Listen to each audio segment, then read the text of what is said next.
to capture your soul, try to control it. So in a game you will realize it, you are going to fight with the soul, and before you achieve the soul form you will try to we will make you understand how difficult to just winning your own soul. Okay, so once you achieve that, you can use your soul into any format at any combat, and it will be helping you in a very good way, and it will having some disadvantages as well because it's an RPG. There will be always pros and cons for everything, but yeah, that's what you will going to understand with the gameplay. I was lying down in a bed. Okay, I was in a bed rest for at least around a month or two.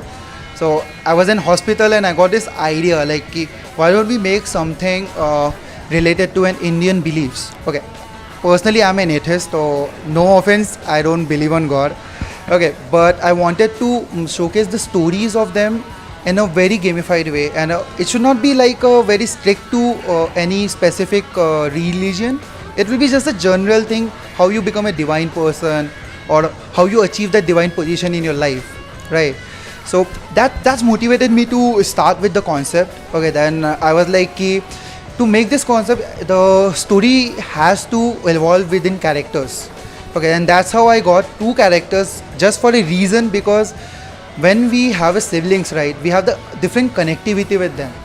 Like I fight with my sister a lot. Like there's no one night I didn't had a fight with her. So that fight is not, it's a friendly fight. It's not going to harm anyone, but we do it. Is the nature of us. So that nature I wanted to showcase in our game. Okay, and that will connect in an emotional level for the people, and as well as the beliefs is just the plus point. They will learn a few things by in a journey. Being very frank, no single person can make this big games. Okay, so we have a team of 6 people right now. Okay, coming from technical art, developers, artists, we have musicians. So recently we have the music as well, the music launch in this event only. So yeah, I'm very excited to share that as well.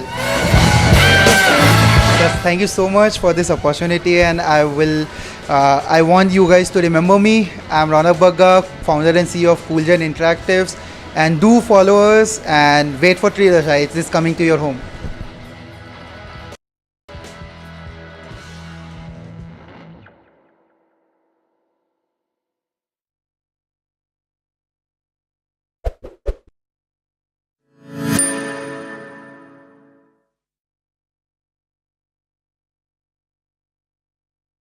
The Hyderabad Gaming Weekend 2023 was an exciting gaming event that brought together gaming enthusiasts, startups, and industry professionals, providing a platform to showcase the latest advancements in gaming and foster collaboration within the gaming community. During the event, engaging panel discussions took place, where participants shared their insights and perspectives on various gaming-related topics. First, I want to say thank you, Kashyap, to give me this opportunity. And as I was into the gaming industry, I always fascinate about metaverse. And I think today is the best time to introduce in a very normal language so that people will understand. So before that we continue, I want to call upon Rajat Oja, CEO and founder of Gametronics. So Rajat, before we continue, I just want to set up some ground.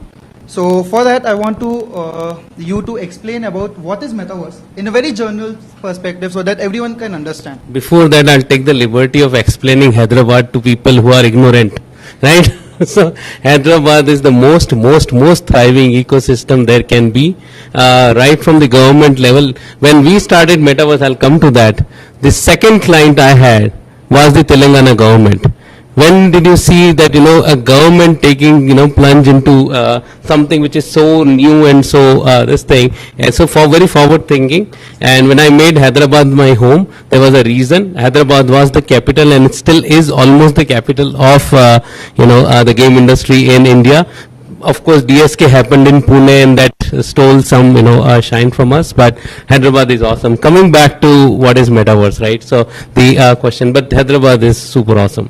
Right from colleges to the government to the companies to these ecosystem to T-Hub to people like STPI Image Tower. and dedicated image tower and everything. So let me sell Hyderabad first, so it is done. So now coming to the most interesting thing, what is metaverse? Too much confusion, you know, even developers, they are confused, or they sell the confusion because that makes the whole world go round, because it's easy to raise fund when you start calling something as metaverse. It's easy to go out and say that you are metaverse hero because it's easy. So we also have our own definition, just like everybody has. The only thing is we are not out there to raise fund, and we are not we actually sit at the other side largely. But so our thesis is very simple. People call immersive world as metaverse, right? Gamers are living in that world forever, right? Even if you talk about social immersive world, Second Life has been around for ages, right? 2003 August onwards, right? So that's also done. Even if you say immersive world where you can do certain activities, and then there is a lot of social interaction. Even Call of Duty and other games you can actually talk, like Counter Strike also. Like you're meeting people, you are in an immersive world. For me, immersive world again, and then people started selling their old dabbas in the name of metaverse with their VR headsets. Put in VR headset, it's metaverse. Like, come on guys, if that is metaverse, that was there since 2006. They're pulling out all their old junk, and bringing it back in the name of metaverses and saying, see, here it is. We made those kind of things in 2006 with Vuzix headset, where we actually delivered to defense forces. And I was talking to Colonel here, and I said, like, we have simulated every single weapon Indian Army uses, every single tank, not every single, but T-72, T-90, BMP, ICVs and all we've done. So then what is the missing element? What is so we have covered the social interaction part, we have covered the immersive world, we have covered VR. All these things they don't define metaverse. For us, metaverse is when there is economy in the center of everything, and the interoperability, which we keep on saying, decentralization part of your assets.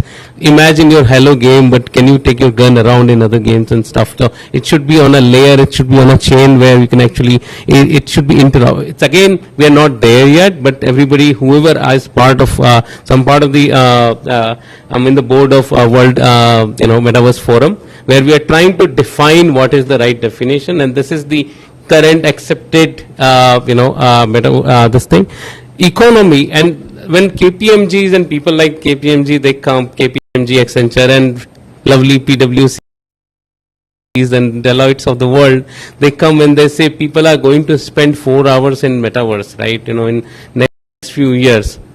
What are they going to do? Why are they coming? Are they coming for just the assets, just for immersive world experiences, just for this thing? No. Immersive world experiences just for this thing? No. They're gonna live in there, right? And why are they going to live in there? Because that's the place where they're going to make money also and spend their money and earning also. It's the Instagram, how you see like kids, they live in there, right? And there are people who are creating reels, right? They make a lot of money for buying things. They go out the Instagram. Now Instagram shop is also there, is a thing. But they go out, go to their Mintras and Flipkarts and all these guys, and then they do it, right? While in a true metaverse, and we are working with some of the largest possible player in this domain, where we are bringing both the options of earning and burning there, will probably unfold, because I don't want to answer this question such a long one. So, very simply, social immersive world where our assets are interoperable, and at the same time it's completely decentralized, as we say, and economy is in the center of it. When we actually have our trailer, the biggest font and the biggest thing what we throw on people's faces is economy, right? वो नहीं है तो सब बकवास है, ना कोई नहीं आने वाला, ना कोई टिकने वाला, आके निकल जाने वाले हैं सब, ठीक है? And मैं उस जगह 4 घंटे तभी निकालूंगा जब मैं वहां पर जी सकूं. जीने का तरीका वही है कि वहां पर मैं कमा भी सकूं और उड़ा भी सकूं. And that's what is happening. This is what metaverse is for me. Even I was imagining something else. So yeah, yes, definitely. Yeah, we can come up with even 50 or more. Everyone have 2 or 3 definitions for that. Yeah, and also I want to highlight one of the thing, like you supported Hyderabad, right? I'm from Hyderabad. Hyderabad made me a game developer. Hyderabad made me a founder. So I'm very glad to Backstage Pass. I'm passed out from Backstage Pass. I was in Hyderabad, and I started my first gaming company here. So Hyderabad is a good place and good ecosystem where I can meet people and get mentors. So definitely, guys, Hyderabad is not a bad place to start on. So moving ahead, I wanted to ask you a personal journey, how you came up to a metaverse from a gaming industry. Okay, I want to just have a quick snaps of that. So yeah, I'm in the industry for 28 years now. I've been making video games. I still don't see metaverse different from video games and all. So I'm still continuing that journey. I'm not branching out or anything like that. So I started. So some of the games you guys, I don't know if you're aware, and some of the games I have IPs of Prince of Persia, Resident Evil, Battlefield, Splinter Cell, Asura's Wrath, my names on it in various forms and factors. I worked with Jordan Mechner for Prince of Persia in the earliest days of Prince of Persia, and very closely associated. So I have been making games. I own the theme park and arcade rights of all the games I named already. So I'm like the global, even Capcom wants to do it, they cannot, they have to come to me for, and I built a video game theme park in Dubai called Hub Zero, which actually got nominated for Brass Ring Award, which is the Academy Awards of theme park also. So that's a long story, but yeah, so I've been doing this, and other than that, I started my entrepreneurial journey in 2012 in the US. So most of my time was, of course, there. Then only you can work on these kind of titles and stuff.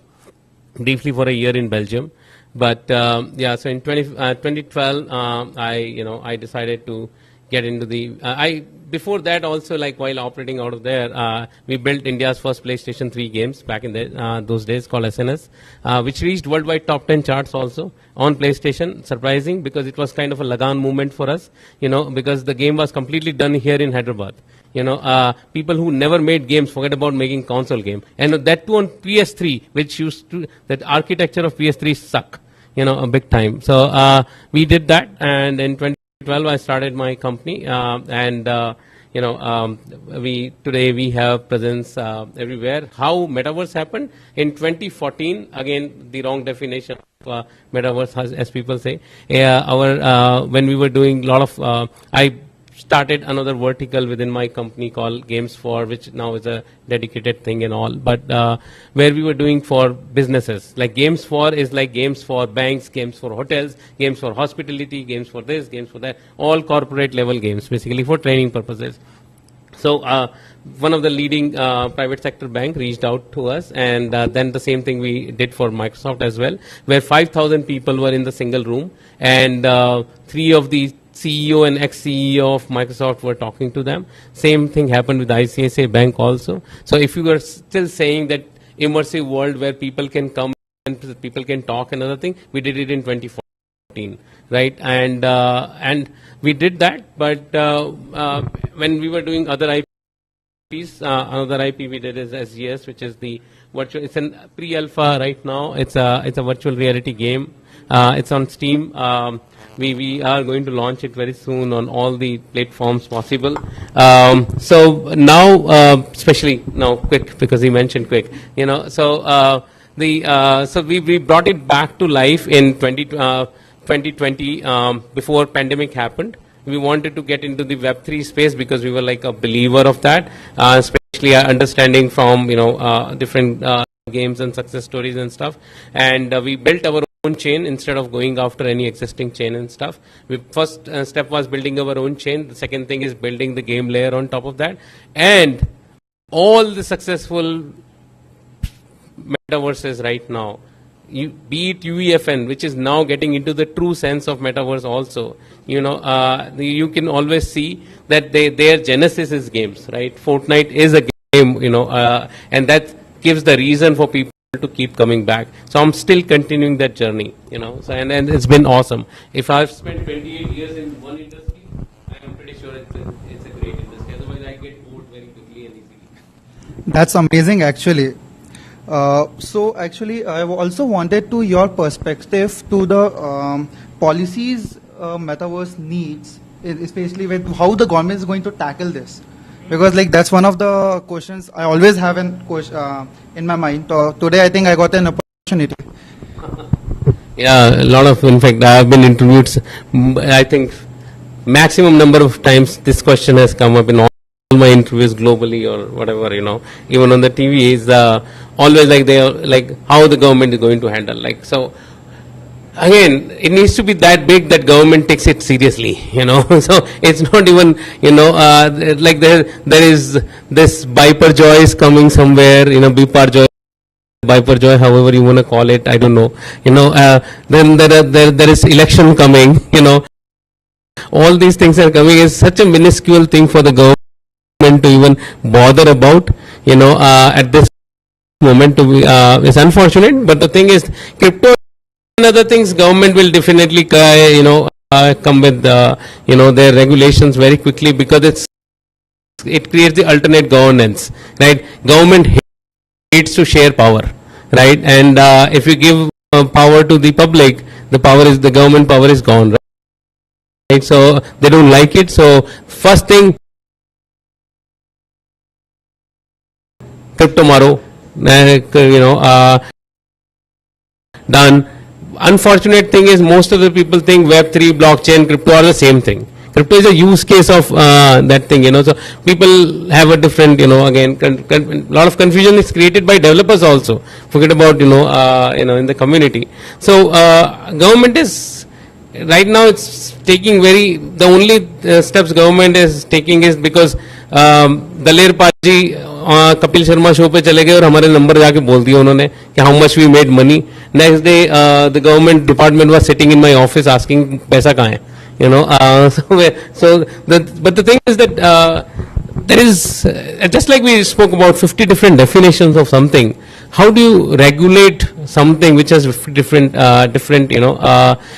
definitions? But we are working closely, especially our Twaga, which is a very active forum we have in Hyderabad, and we are working with different kind of policy makers, just like we have policies for our animation industry and other thing. We are figuring out how we can do that in the blockchain and Web3 space also.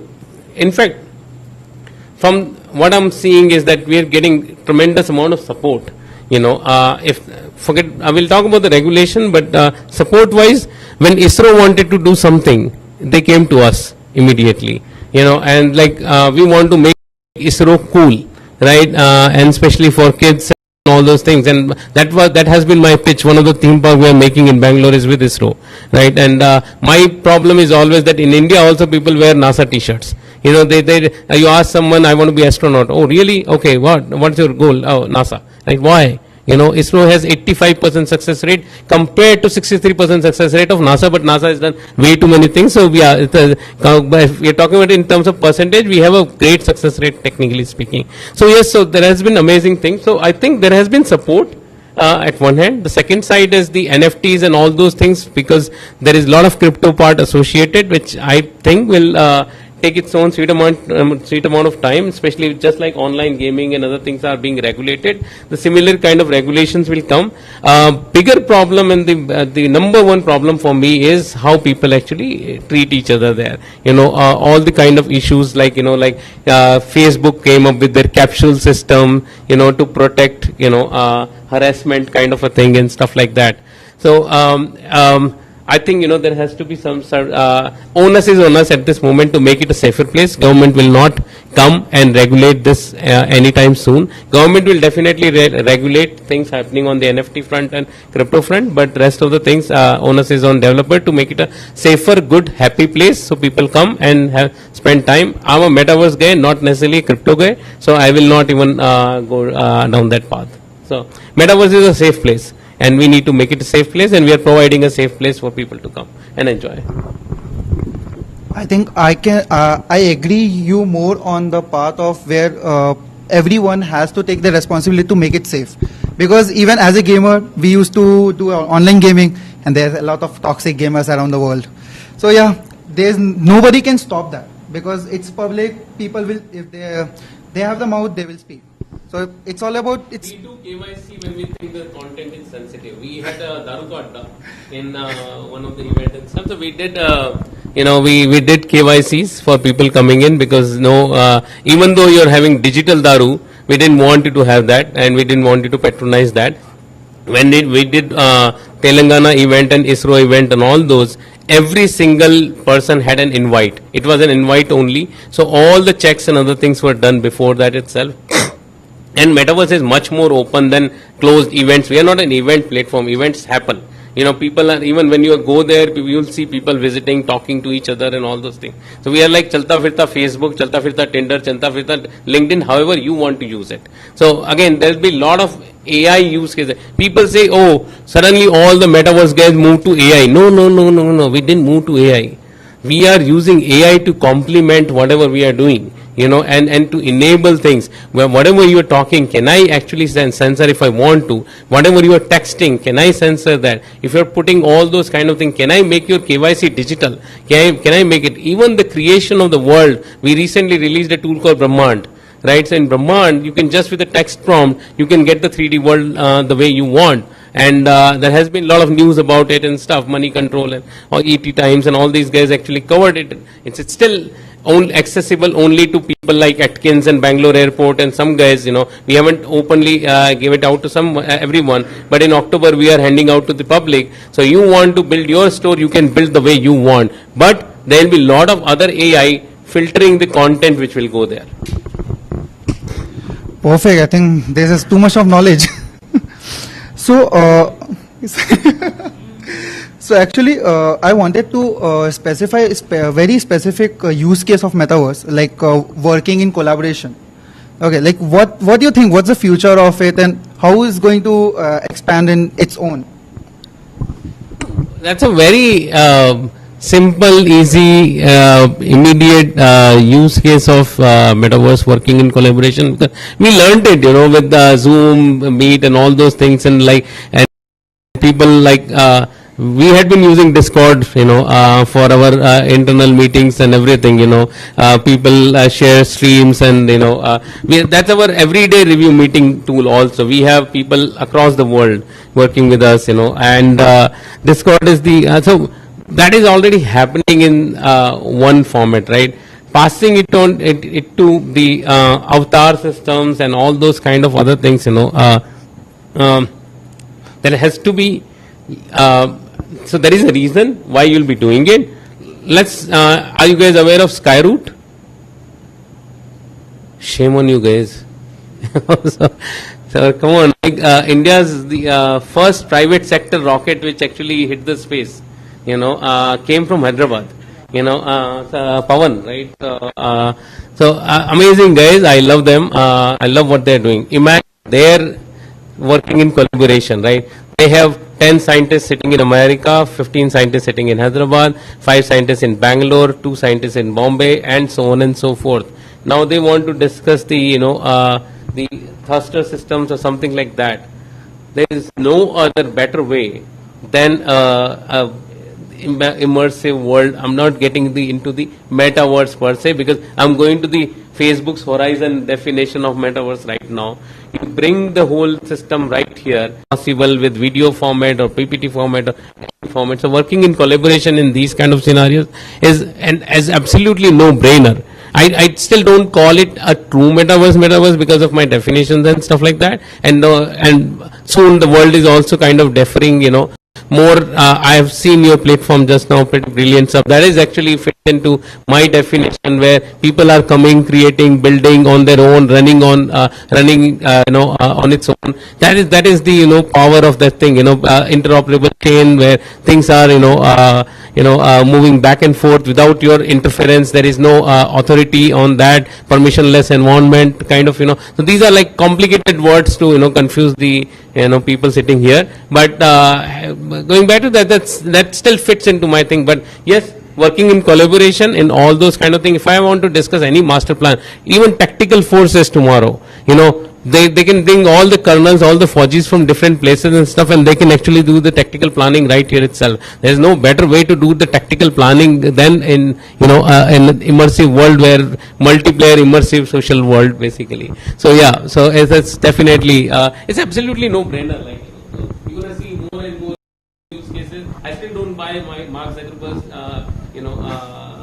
solution, but still, thank you. Yes, definitely. Even I work in Unreal, so even I work in a 3D like collaboration way, and it's amazing. It's one of the best things, and it's useful. It's very useful for even especially for designers. Yeah.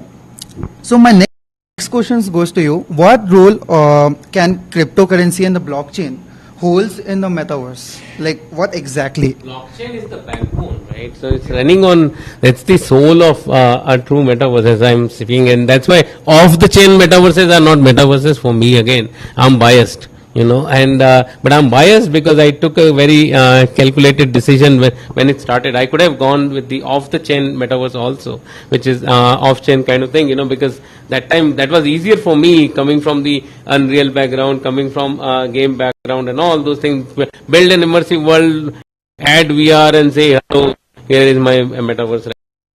It's as simple as that, what Horizon does and all these things do. So I don't think, so blockchain remains, because we are talking about interoperability, we are talking about NFTs and utility based NFTs. We are talking about how we can actually earn money, how we can spend money.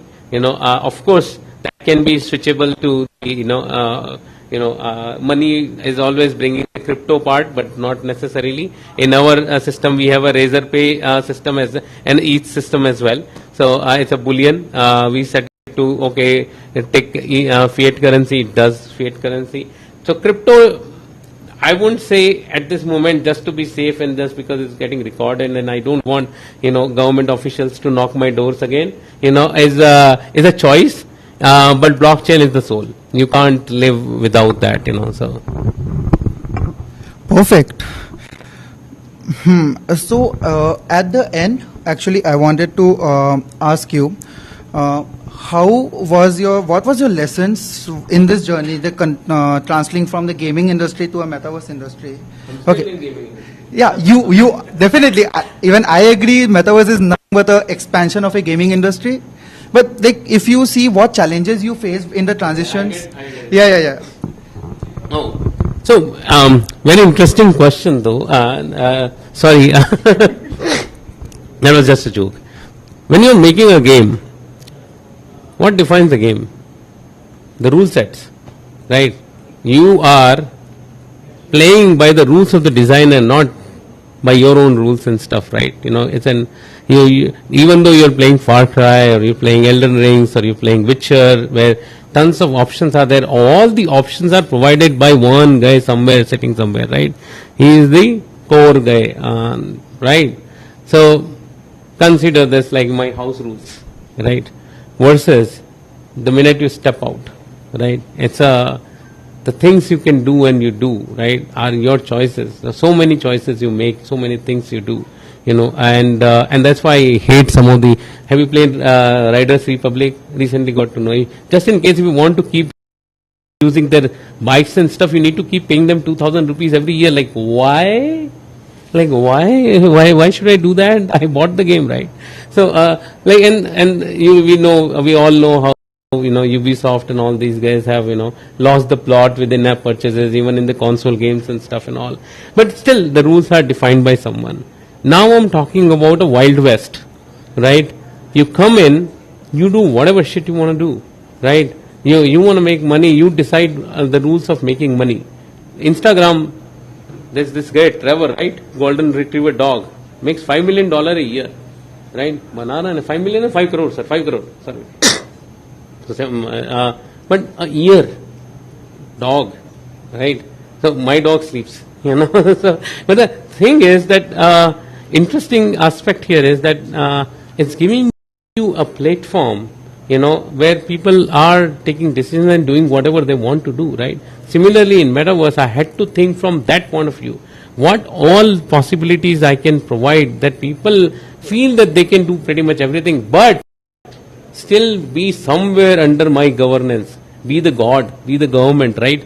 Where tax lenge, they cannot commit certain crimes. So I'm doing the policing part right now a little bit, but people don't realize. Van Heusen recently opened a store in my metaverse. It was their choice what kind of store they wanted to open. It was their choice. It was their choice to bring in the band also for the opening day. Of course, band part was done by us because we have not handed over that tool yet to the people. So we did the showbaji and all those things, but we are in November also. We are also handing it out to like your 4 friends. One guy can go and drum, one other person can hold the guitar. You can create your own band with all the aesthetics and everything. One click particles, one click this, one thing click this. So it's a wild west. So thinking of all possibilities or kicking out all the possibilities and letting them do whatever they think is possible is the power of metaverse and what the power so that required a lot of understanding and everything, and still I won't say that we have even scratched the surface. We're working with 240 plus brands right now. We have a very decent 180,000 daily active users coming on our plate. To the entire thing, yet we are figuring out. It will take 5 years probably. Then we'll call ourselves whatever launcher for their devices and stuff.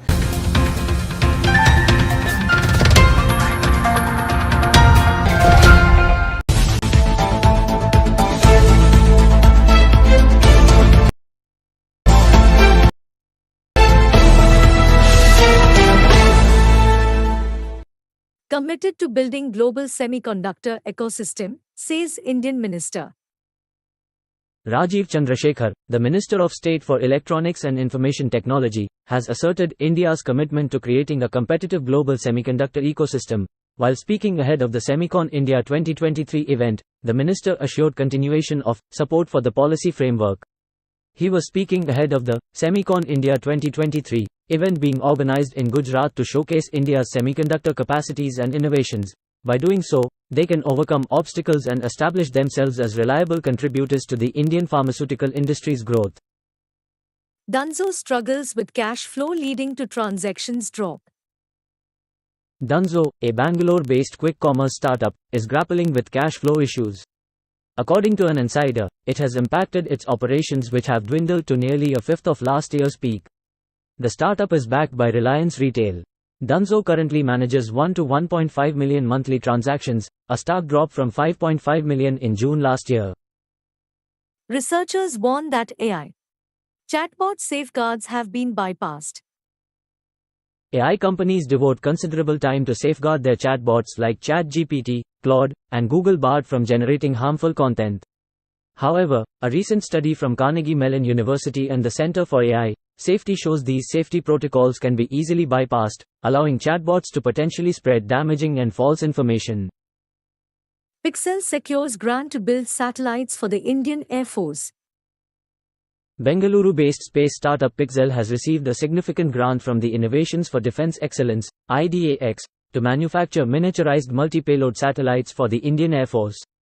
The grant enables Pixel to develop satellites weighing up to 150 kilograms, marking its entry into the defense sector. To stay informed about the startup ecosystem, subscribe to My Startup TV. Ag Hub, an agri-innovation hub of Professor Jayashankar Telangana State Agricultural University, organized an innovative workshop in Hyderabad on March 17, 2023. The workshop was titled Gen Y, the Game Changers and Challengers.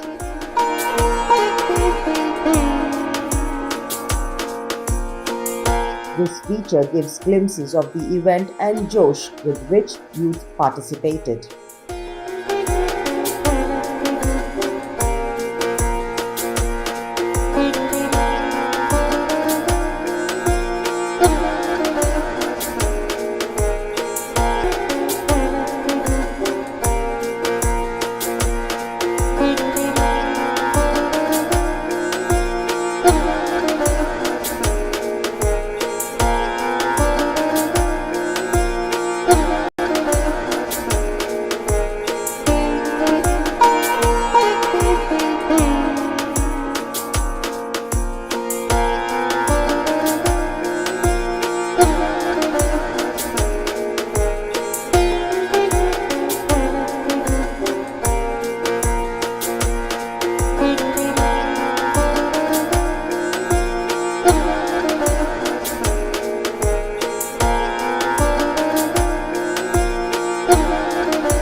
India assumed the presidency of G20 for the year 2023.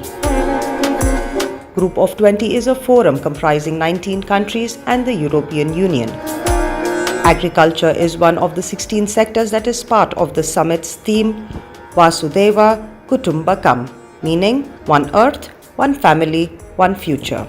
India is organizing multiple events nationwide as a lead-up to the G20 summit in September this year.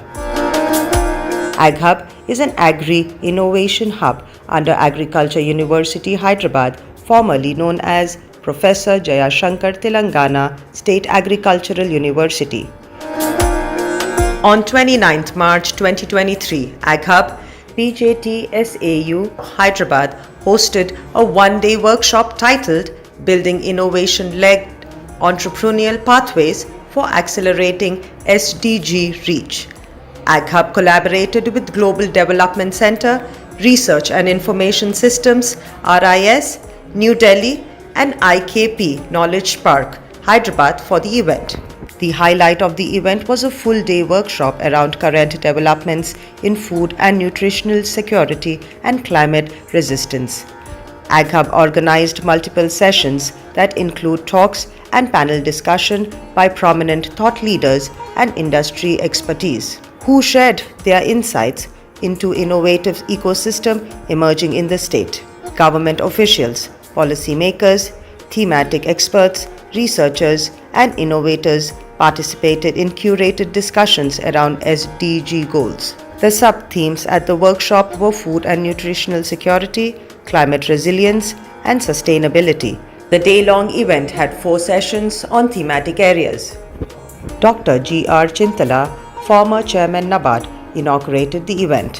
While addressing the gathering, he highlighted the need for rejuvenated agriculture. Agri scenario, and it's time for us to relook into what exactly is happening in the ecosystem and how the ecosystem can be nurtured. Who are the players actually playing a very catalytic role in the whole of this thing, and what are the issues really that are plaguing.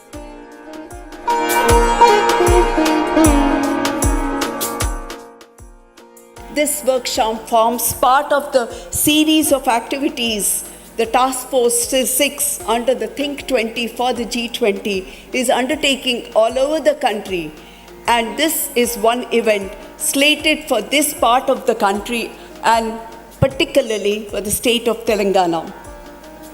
The workshop, just to give you a brief, is very specific to understand the emerging innovations which are coming as novel models, as you could have seen in the exhibition, which was, figuratively and comprehensively informed to all about some of the models which are emerging on their own and coming on.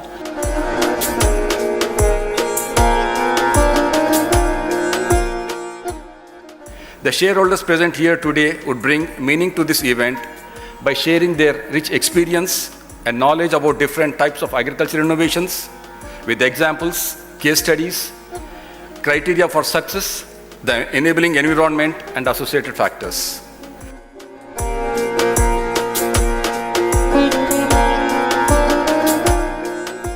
In fact, we have developed this Meghdut in partnership with the Government of India, and in fact this is a mobile app and through which weather forecast is delivered to 450 cities.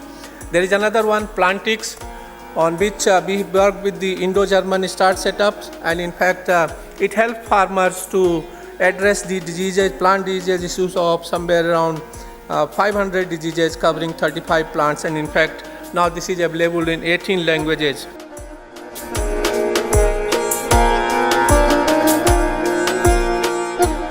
दो 2018 से सेवा से जुड़ी। पहले मुझे नहीं पता था हमारे लद्दाख में बहन लोगों को सेवा क्या काम करते हैं।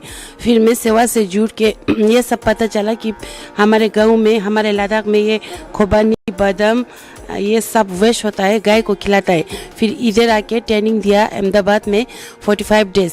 फिर इधर से हम लद्दाख में जाके हमारे बहनों को मैंने ट्रेनिंग दिया। अभी 600-700 बहनों को मैंने ट्रेनिंग दिया। अभी हम लोग, हमारे बहन लोग ये एप्रिकॉट ऑयल, सिबकथुन जूस, जाम, एब्रिकॉट जूस बनाता है। बिहार भागलपुर से हूँ और मैं 2018 में सेवा में जुड़ी हूँ।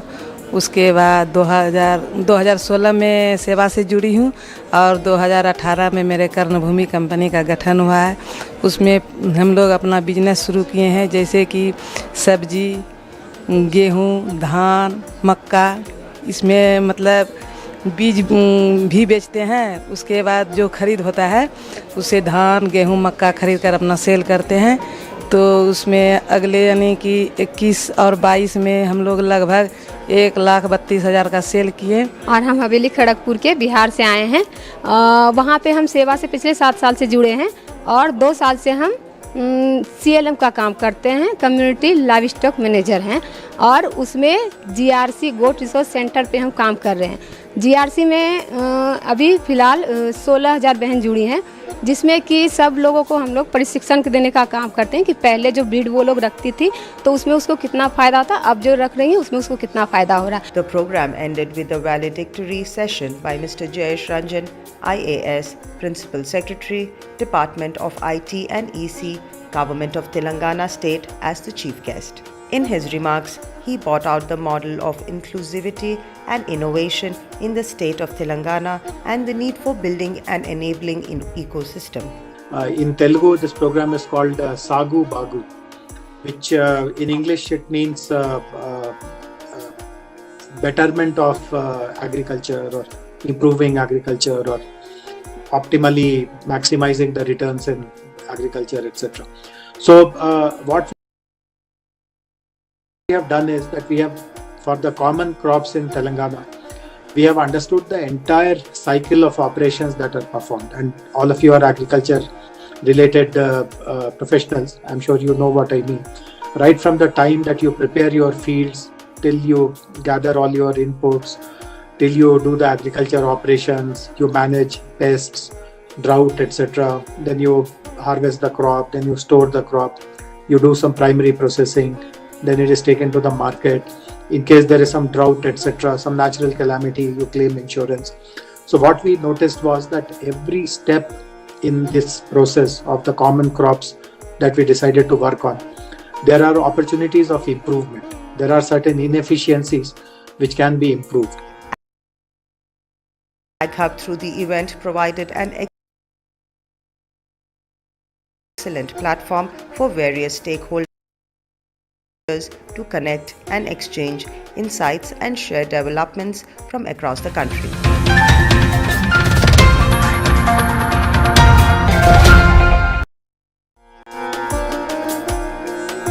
(20) countries and the European Union.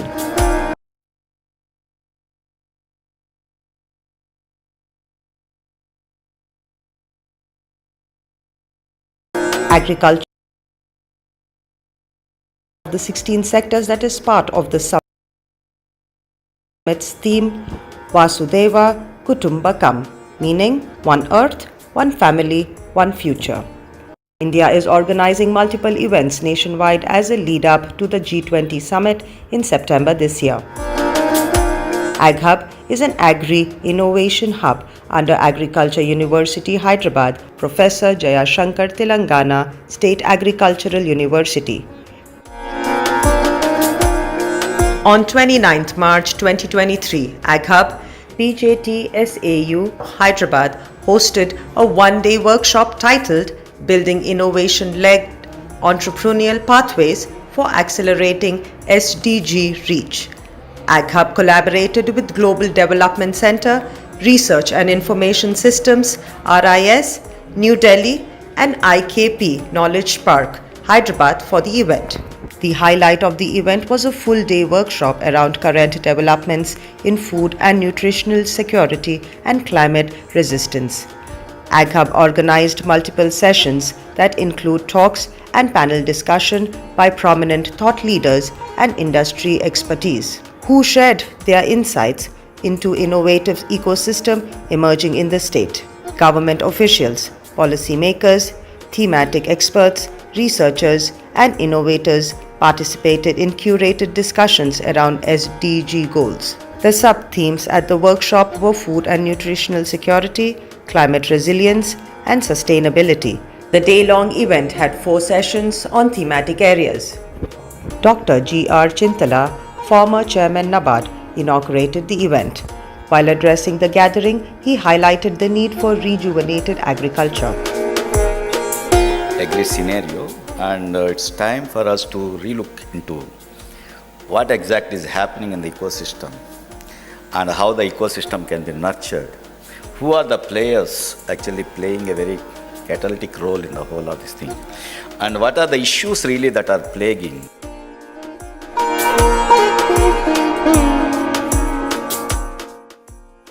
This workshop forms part of the series of activities the Task Force 6 under the Think 20 for the G20 is undertaking all over the country. And this is one event slated for this part of the country and particularly for the state of Telangana. The workshop, just to give you a brief, is very specific to understand the emerging innovations which are coming as novel models, as you could have seen in the exhibition, which was, figuratively and comprehensively informed to all about some of the models which are emerging on their own and coming on.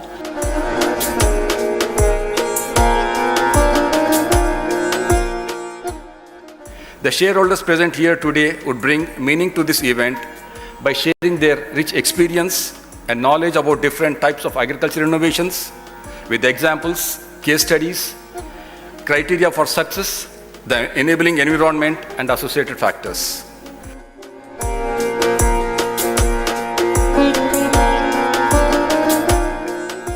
In fact, we have developed this Meghdut in partnership with the Government of India, and in fact this is a mobile app and through which weather forecast is delivered to 450 cities. There is another one, Plantix, on which we work with the Indo-German startups, and in fact it helps farmers to address the diseases, plant disease issues of somewhere around 500 diseases covering 35 plants, and in fact now this is available in 18 languages.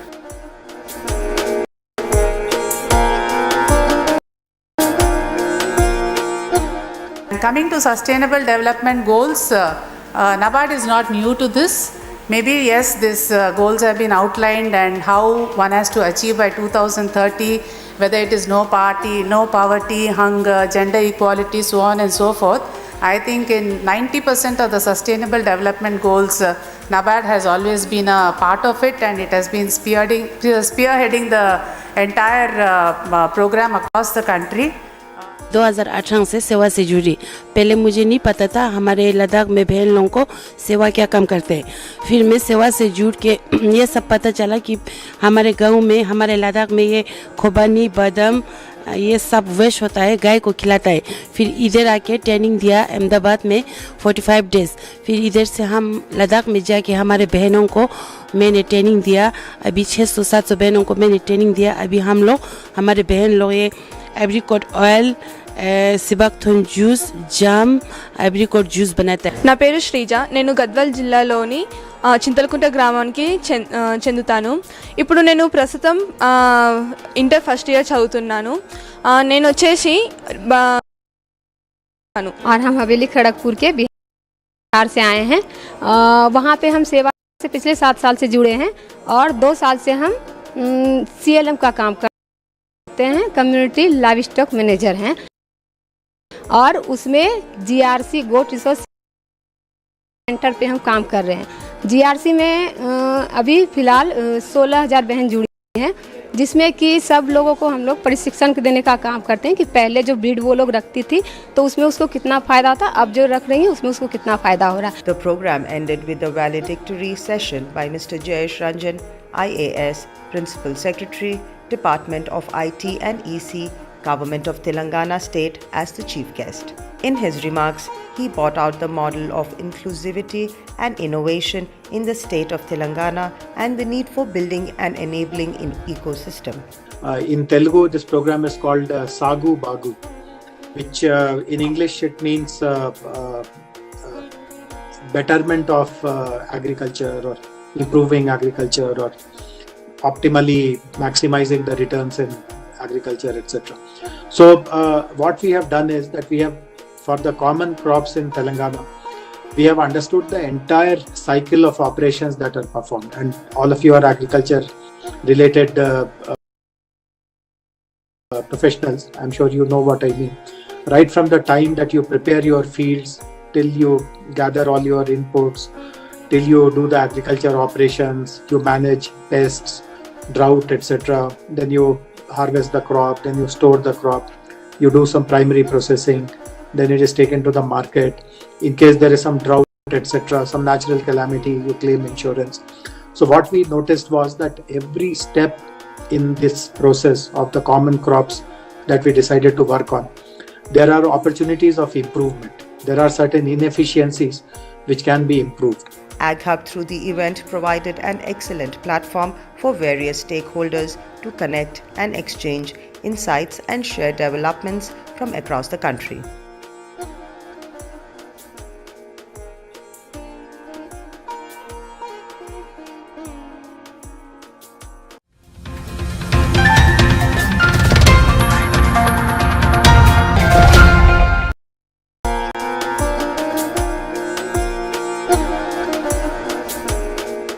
Professor Jaya Shankar Telangana State Agricultural University was established in 2014. It is the youngest agriculture university in the country with a vision to become a one-stop destination for agriculture, education, research and extension. The university has set up Ag Hub, an agri-accelerator that is structured in a hub and spoke model. The university aims to promote rural entrepreneurship among farmers, rural youth and women of Telangana to encourage agri-food startups. The university has already supported over 45 startups, impacting the lives of over 5,000 farmers in the state. The university hosted Gen Y Meet at its campus as part of ongoing series of G20 event in India. The event was attended by thought leaders, stakeholders and entrepreneurs who are working towards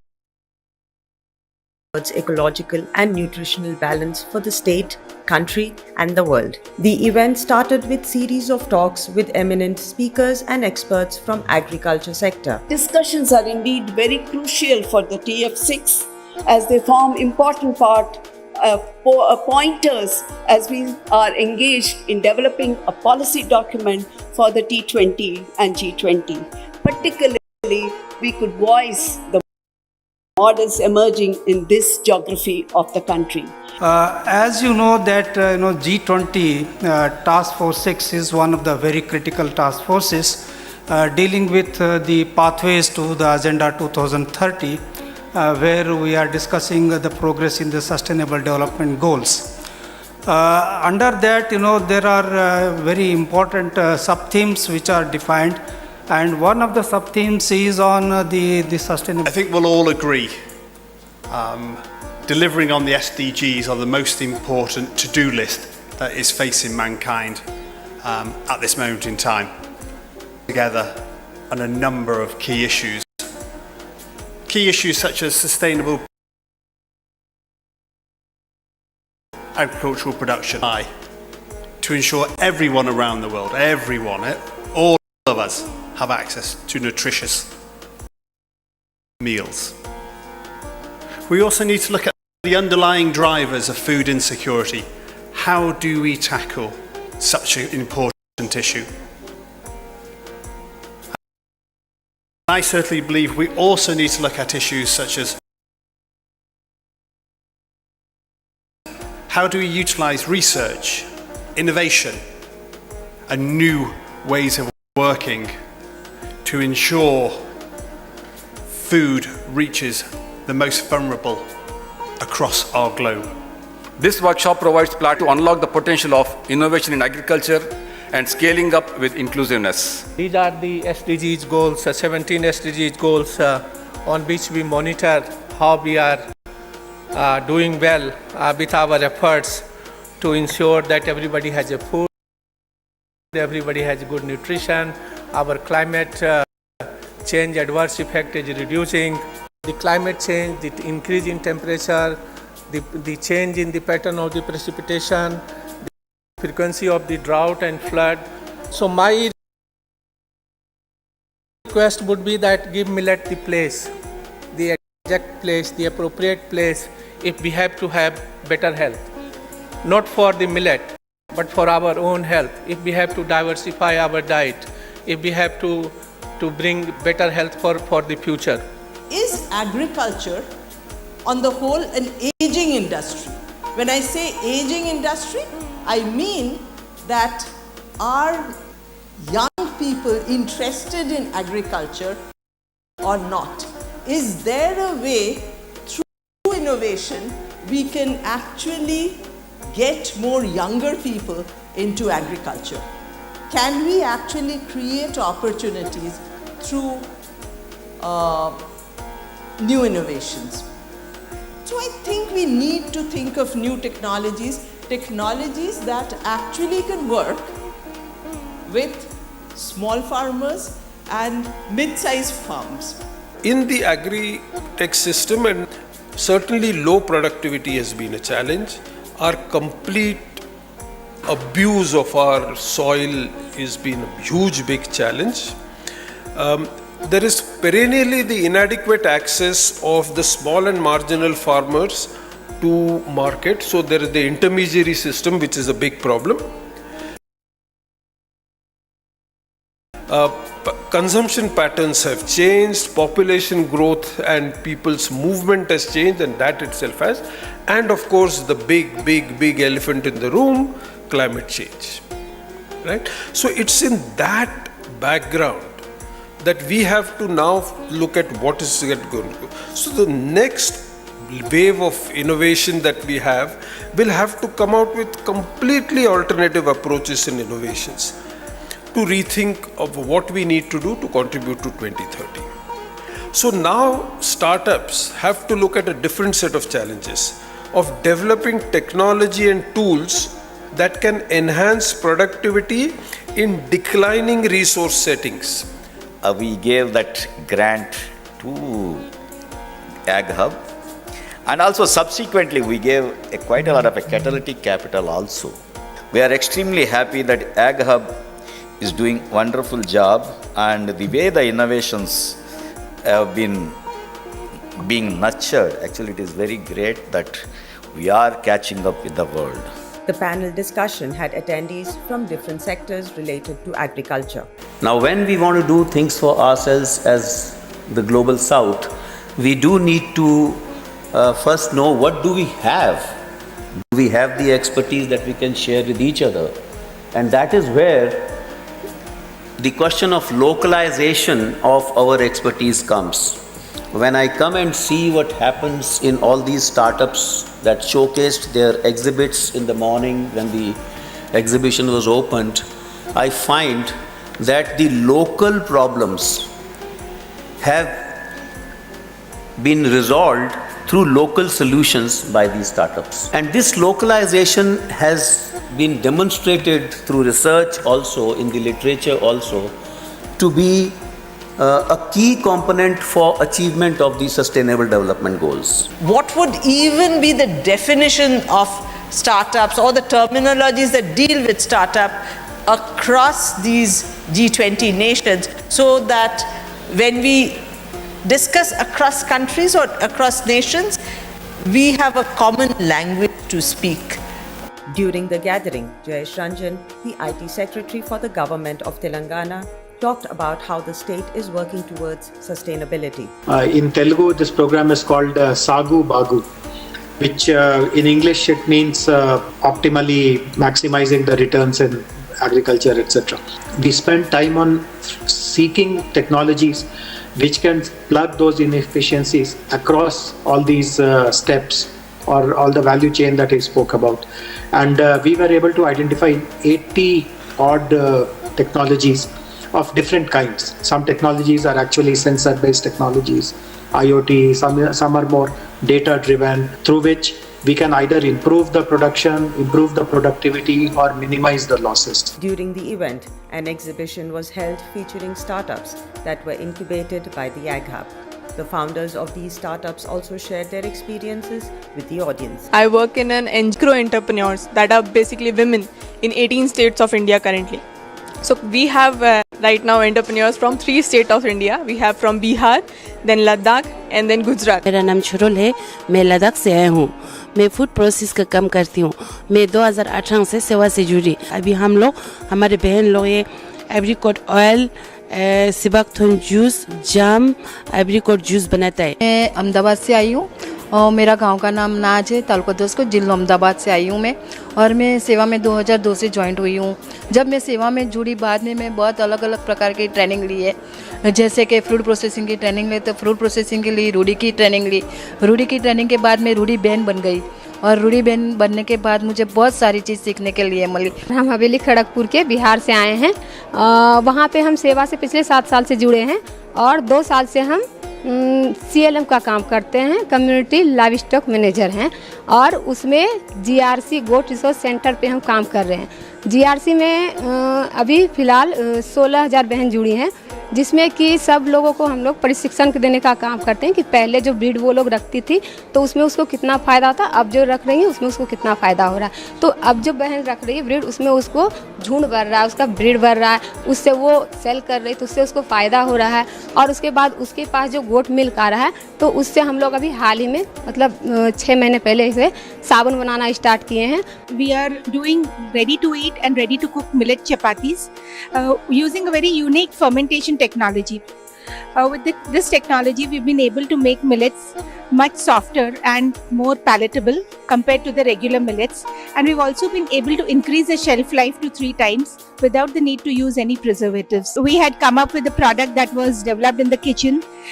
When we came to Ag Hub, we were introduced to the food scientists here in the Agricultural University, and with the help of the food scientists, we standardized and validated the product. It's a greenfield enterprise. We're making FMCG products out of agri-produce. That's the DNA of Motion Daughters. Here we are displaying skincare products which are made solely out of agri-produce with 0 chemicals, 0 preservatives, no fragrances, and they're so safe that you can actually eat them and there won't be any harm to the body. I mean, when I came to Ag Hub, I was a bit lost. I didn't know where to start from, but then we have an excellent team here. They have been really supportive and helpful to enhance the experience of an entrepreneur and also create the sustainable ecosystem all around. We are isolating plant protein, especially from pulses, millets and oil seeds. Especially for a startup like this, you need certain platform, in terms of your innovation, in terms of your product development, in terms of networking, with different scientists and food scientists. So the whole idea of we coming to Ag Hub and to incubate there was in terms of the product development. Second is in terms of networking with the stakeholder. And we build electric farm machinery for paddy and poultry farmers. And our special, we modernize the farming with indigenous solution on local problems. So our current products, we have a poultry raking machine, paddy transplanter, paddy weeder and brush cutters, and all are electric driven. And we are the 2 products are already in commercial stage. Other 2 products are in piloting stage. We and Ag Hub are the Agritech Innovation Pilots. We are connected through pilots program. We are conducting upcoming pilots with the Ag Hub. ఈ bio parts groundnut shell తోటి తయారు చేశాను. సాధారణంగా నర్సరీలో మొక్కలు పెంచడానికి plastic కవర్స్ను ఉపయోగిస్తుంటారు. వాళ్ళు ఉపయోగించే ఆ ప్లాస్టిక్ కవర్స్ అనేటివి సింగిల్ యూజ్ ప్లాస్టిక్. వాటి వలన పర్యావరణానికి చాలా అంటే చాలా హానికరం జరుగుతుంది. కాబట్టి ఈ విషయాన్ని నేను గమనించి నేను ఈ సమస్యకి ఏ విధంగా కానీ సొల్యూషన్ కనుగొనాలనే ఉద్దేశంతో ఈ మా గ్రామంలో అగ్రవేస్ట్గా ఉండే అధిక మొత్తంలో దొరికే గ్రౌండ్ నట్ షెల్ని ఎంచుకున్నాను. ఈ Ag Hub వాళ్ళు ఏం చేసిండ్రు అంటే ఆ గ్రాంట్కి సపోర్ట్ ఇచ్చిండ్రు. Chili farmers facing the lot of problems with the thrips, black thrips. It is called as a black thrip. The scientific name is the Thrips parvispinus. These thrips, it is attacked during the flowering stage. So due to this, there is no production of red chili. The bug also it is resistant to the chemical pesticides. So we are trying to, in India, we are first time we are using the biosurfactants in the different technology. We are the production of the biosurfactant. We are using the killing these black thrips through our biosurfactants, the different technology. At Transity, our focus is to enable farmer cooperatives, self-help groups and other foundations to become sustainable agri-businesses. We do this by providing them a digital platform through which they can digitize every element of their operations, and number two, we provide them market access. We have been part of the AgHub cohort for Agri-Tech Innovation Pilot Program. So through that program, we actually got an opportunity to work in the Nizamabad cluster, which is a turmeric cluster. So AgHub has helped us to, through its Krishi Vigyan Kendras and research stations that are available, so we were able to actually get to the ground level, understand the ground level realities, understand what is the expectations over there, discuss about our solution, make changes and refinement, and then kind of iterate on our model. So we started in 2020 with a supply chain traceability using blockchain. Right now we are a progressive company into the climate tech using Web3 blockchain technology. Through AgHub, we have created a bigger impact for 40,000 farmers in Tandu region, getting their GI, geographical indication for their Tandu dal, what they produce. So this is impacting around 40,000 farmers, improving their lifestyle. This is the biggest contribution. How to get nutritious food while by not affecting environment in a negative way. So that's why we are offering end-to-end bioorganic solutions for chemical-free agriculture. My association with AgHub has also become important for another reason. We started our distribution operation in Andhra Pradesh and Telangana last year. So I needed to have a base here. I need to understand the ecosystem here. I need to get market connect, all kind of support. Today I'm so happy to see not just Kalpana ma'am, different professors, different scientists came to our stalls, discussed and encouraged us.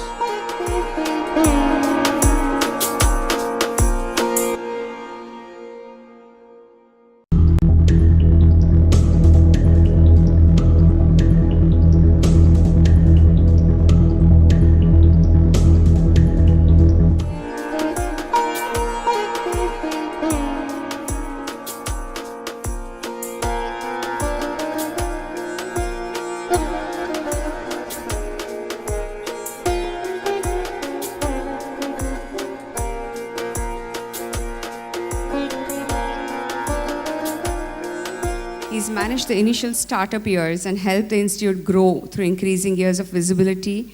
He's ensured financial sustainability, and after obtaining the first ever global AACSB accreditation.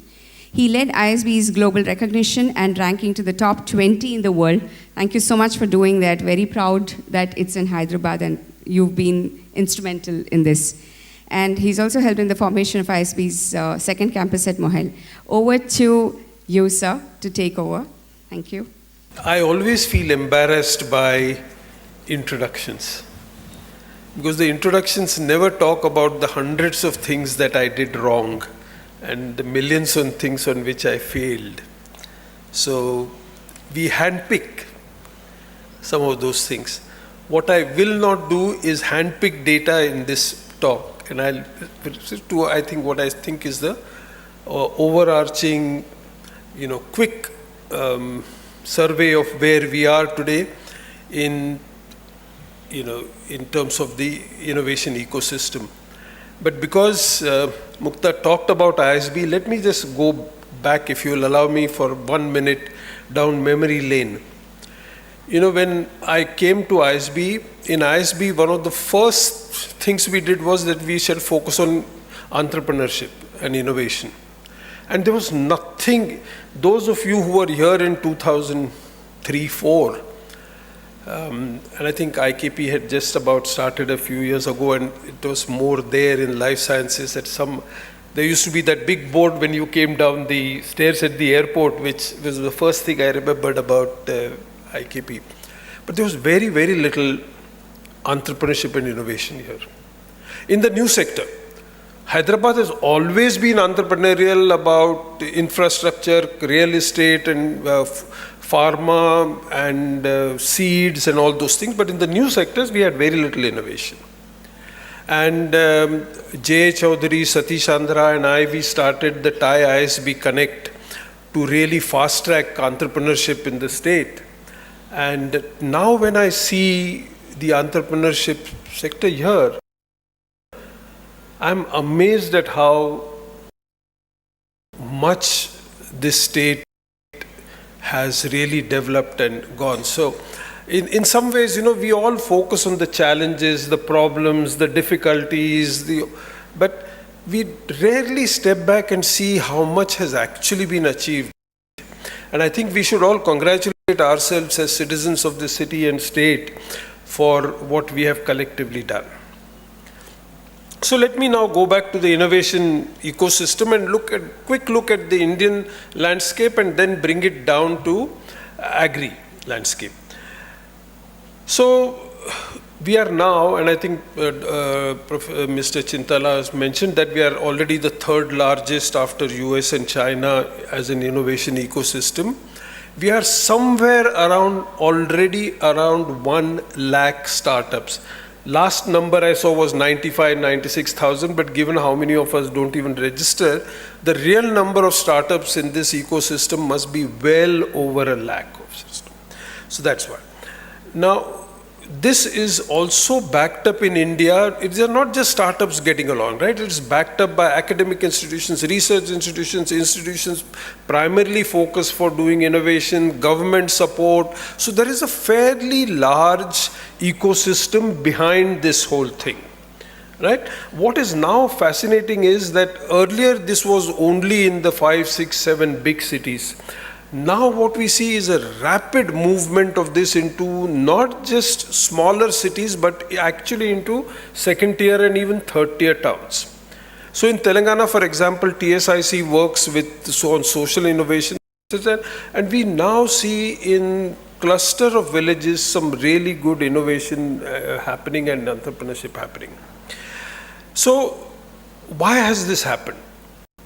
And I think again, we are very good at complaining about our governments and about our, but a lot of what happened in India has happened thanks to the government. DST, DBT, Niti Aayog, all the, leading heavy industries, agriculture, all ministries have really poured in a lot of money, which has really fast-tracked it. At the same time, academic institutions especially have made the fullest use of this and in turn started their own innovation ecosystems. So at the same way, states also have played a very important. So my own state, Telangana, for example, has been a pioneer in developing novel state startup policies, infrastructure support, human capital. I remember, when the minister KTR Garu came actually to my office on the second day of taking over and says, okay, you people have been talking about innovation and entrepreneurship, let's make it happen. I have to admit it was the first time in my life that I had government pushing me to do faster things than I had ever done. And he talked about, when we planned the whole policy, we said we'll do 3 things. We'll focus on innovation. The USP of Telangana was going to be innovation. Second thing is that innovation must be inclusive. So it must affect all sectors, from farmers to women to school children to rural to everyone. And third, the state will only provide the infrastructure and will rely on the capabilities of the human talent pool that we have to carry it forward. And that has been yet another very powerful reason why this state again has come up to the top tier in innovation. India itself, I think, has come to about 40 from 81 in terms of ranking. So as a country, we have done well, right? Now, agriculture. Coming to agriculture, agriculture obviously plays a vital role, right, in sustainable development. That's at the core of it, food, everything. However, in the agri tech system, and again, Mr. Chintala covered it beautifully, so I don't want to keep going back into many of the things he said about some of the challenges we have. But certainly low productivity has been a challenge. Our complete abuse of our soil has been a huge, big challenge. There is perennially the inadequate access of the small and marginal farmers to market. So there is the intermediary system, which is a big problem. Consumption patterns have changed, population growth and people's movement has changed, and that itself has. And of course, the big elephant in the room, climate change. Right? So it's in that background that we have to now look at what is going to go. So the next wave of innovation that we have will have to come out with completely alternative approaches and innovations to rethink of what we need to do to contribute to 2030. So now startups have to look at a different set of challenges of developing technology and tools that can enhance productivity in declining resource settings. This is not when there is going to be less water, less power, maybe poorer conditions of soil, variable climate. How do we, in those kind of circumstances, do it? So that's one. Second thing is, in agriculture especially, startups cannot focus on just their profitability. Startups have to focus on the well-being of small and marginal farmers.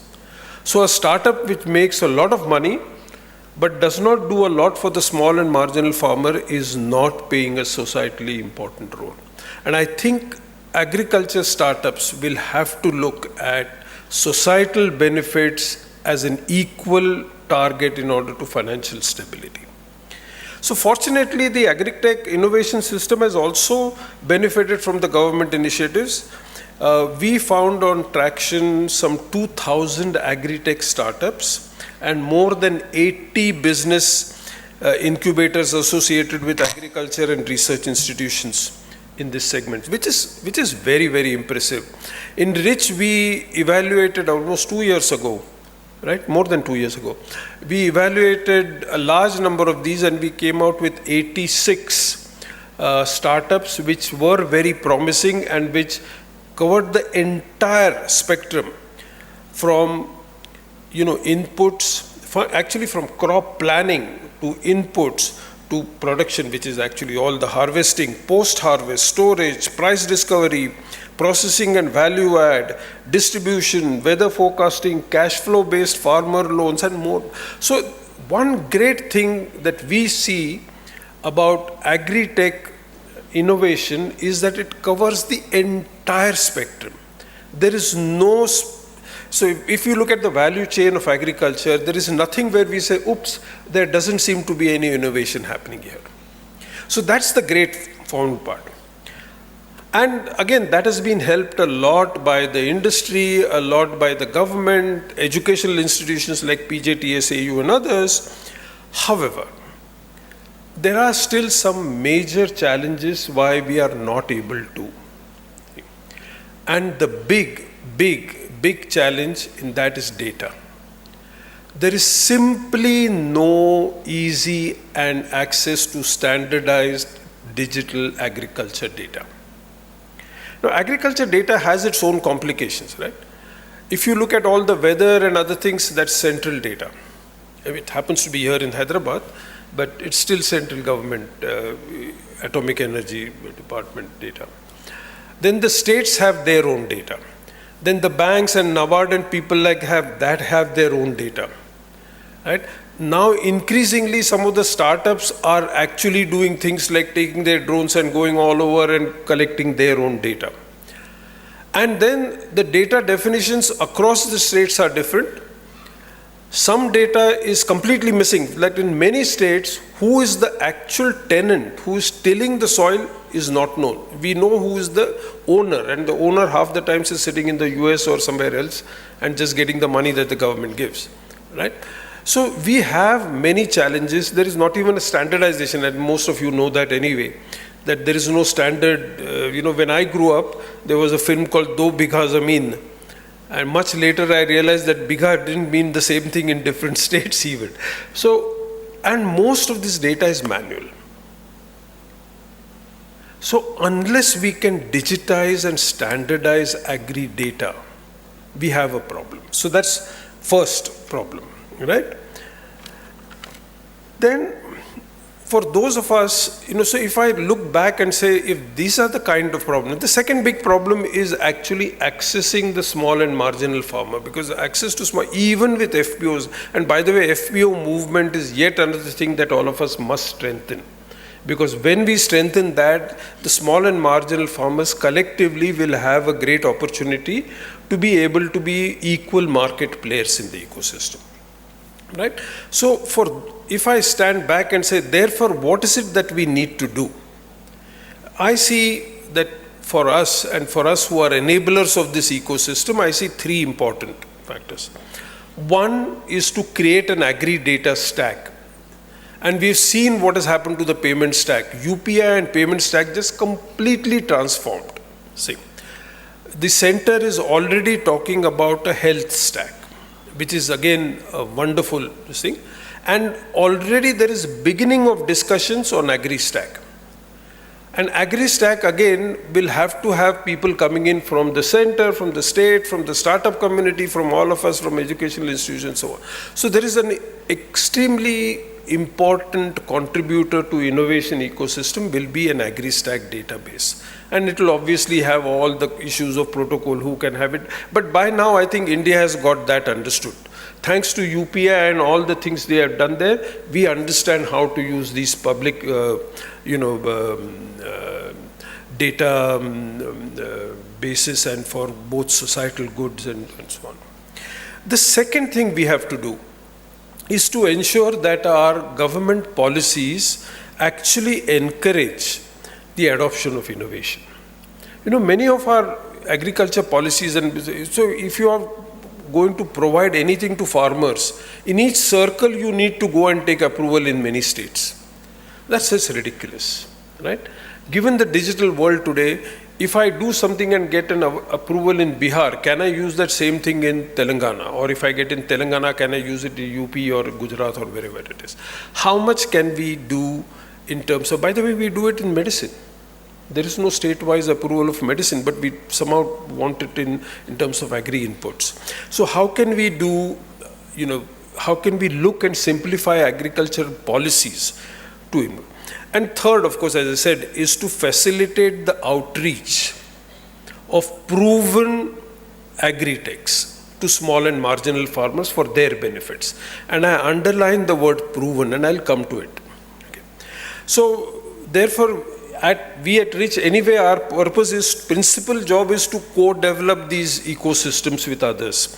So, for example, in agriculture, we work with AgHub here, ICRISAT, IIMR, NIN, and so many other research institutions. In life sciences, we work with IKP, CCMB, IICT, etc. In sustainability, we work with IIT Hyderabad, IICT again, and many others. So, what we have seen is that when we all start working together, miracles happen. Okay? So some of the things that are already happening, and which I hope we will take even further and do more. I'll just give you 4 or 5 examples just to give you what happens when you do it. So, startups, and startups make claims. Genuine claims, but they make claim. And especially in agriculture, what we find is if a startup comes from the technology side, half the times it doesn't really understand agriculture, right? So how do we validate those claims? So here again in AgHub, WEF and AgHub together have started the sandbox, the agriculture validation sandbox, where we ensure that under controlled circumstances, we actually validate the claims that the startup is making. Because after all, we don't want, as a country and even as morally responsible citizens, we definitely do not want us to be supporting startups which are not delivering or not doing the right things. So that's one big thing that is happening. The second, as I already mentioned, regulations and policy. So once again, we are, and we will include many of the partners here, working with the state government to create policy sandboxes. So if a new policy needs to be introduced, it will be introduced in that limited area in a district or a part of district. We will see how it works. If it works well, then you expand it to a larger area and then across the state and so on. The third, and again I've mentioned, is co-creating the agri-stack. And again, we are working with a number of national research institutions, national data institutions. So National Remote Sensing Center here, the Mahalanobis Center for Agri-Crop Forecasting and so on and so forth, and the Agri-Collaboratory, in order to commonly create a digital public good. That means data which can be used by everyone, just like the UPI is doing. The fourth thing, and again, so Ms. Chintala mentioned this, we somehow arrogantly think that we are the keepers of knowledge. Our traditional practices in many cases are brilliantly climate resistant. So together with UNDP, we documented 25 climate resilient practices, and Athira sitting there was the lead person who did it, which we have now documented properly and which are now available for scientists to check. So this is actually from the ground practice which, hey guys, do you know that we do it this way? And that sometimes goes counter to what we thought were rational policies. So there are a lot of things that need to be, we need to have this fertilization of knowledge from the field to the science and from science to the field. And finally, of course, making market connects. So between all of us, we are able to obviously ensure that using government offices, we go to the farmers and FPOs, but we also go to other suppliers. So there are many opportunities like this which we have, which will be the new pathways, and that's what our talk was, right? How do we create new pathways to creating innovations? So these are just some of the examples of what there could be new pathways, but given that the market will change, climate will change, new ideas will come, new technologies will emerge, there will continuously be a need for finding those new pathways. And the only thing we can do now is to create strong collaborative networks of all of us, so that together, whenever a problem comes, we can. And we saw that happen in COVID to some extent. When COVID happened, an immediate, instantaneous collaboration of industry, governments, etc. started. How can we perpetuate those? How can we ensure that we don't have to wait for a COVID? How can we make sure that much before it comes, we are ready to do it? So that is going to be a real challenge and opportunity for us as a sector. Thank you. Have a great day.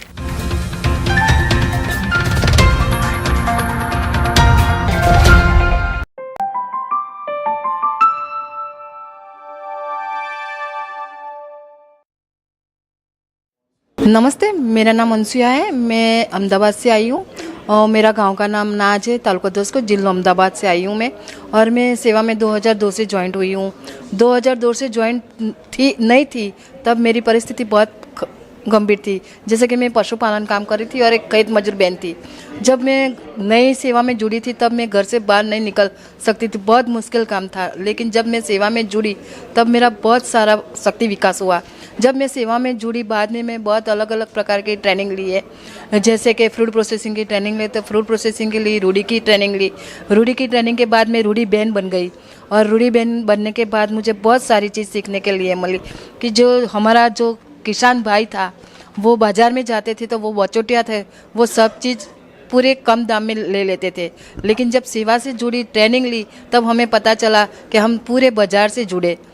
बचौटिया को निकाल के पूरे बाजार के जाएंगे तो हम पूरे दाम में हमें पूरे के पूरे दाम मिलेंगे।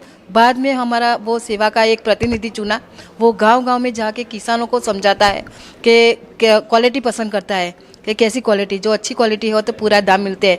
बाद में बहनों को भी ट्रेनिंग देते हैं रूढ़ी की कि कैसे प्रोसेसिंग करना है, कैसे साफ़ सफाई करना है, कैसे पैकेजिंग करना है। तो हमारी जो सेवा में जुड़ी हुई बहन है वो उन लोगों को भी उन्हीं का गुजरान चलाने के लिए आमदनी मिलती है। बाद में मैंने फूड प्रोसेसिंग में बेकरी की ट्रेनिंग ली। मैं अभी बेकरी शेफ़ हूँ, तो बेकरी में भी अलग अलग प्रकार के कुकीज़ बनाती हूँ।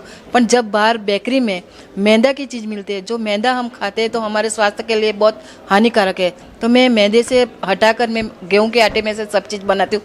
जैसे कि अलग अलग प्रकार का कुकीज़ बनाती हूँ, पाव, बन, ब्रेड, पिज़्ज़ा बेच। क्या कि ये नए जनरेशन में सब लोग बाहर के पिज़्ज़ा खाते हैं, तो पिज़्ज़ा बेस भी मैं गेहूँ के आटे में से बनाती हूँ। और अलग अलग चॉकलेट्स भी बनाती हूँ, क्रीम रोल भी बनाती हूँ, खारी अलग अलग प्रकार से बनाती हूँ। वो सब मैं गेहूँ के आटे में से बेकरी की प्रोडक्ट भी बना। पहला मेरी आमदनी बहुत कम थी। जब मैं घर में काम कर रही थी मेरे को 1000 और 1500 मिलते थे। जब मैं बेकरी सेफ हो गई तो तब मेरी आमदनी 15,000 से 18,000 मेरी हो गई है। इसीलिए सेवा इज़ ग्रेट, सेवा is my mother.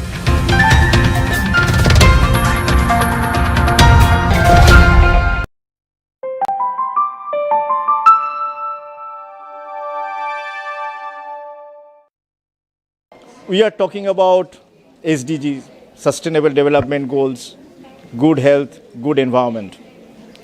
Now, your health depends on nutritious food and also environment. And how to get nutritious food while by not affecting environment in a negative way. So that's why we are offering end-to-end bioorganic solutions for chemical-free agriculture. So now farmers don't have to worry about yield loss by migrating from conventional to organic. So they will get an equivalent yield to conventional, if not more. So what we have is this is an IP protected biofertilizer. This can be a complete replacement of urea, DAP, MOP, like all chemical fertilizers. Then we have biostimulants, tonic plus. This takes care of all the micronutrients requirement of the plant system. And then we have fungal control agent, pest control agent, practically end-to-end solutions for the farmers to switch to bioorganic farming from conventional and get better health, better yield, and of course better return. First of all, it's a wrong concept. The small farmers has got cost issues. In my experience, a small farmer for his 1 acre of land spends more money than a large farmer because he needs to get result. His survival is only for that. So a small farmer actually usually spends more per acre than a big farmer. This is a fact, first of all. Secondly, but the problem is, big farmer has say 10 acres of land. He can still take a chance of doing a trial on 1 acre of land. But a small farmer who has only maybe 1 acre, 2 acre of land, it will be difficult for him to even do the trial. So that is the only issue we have.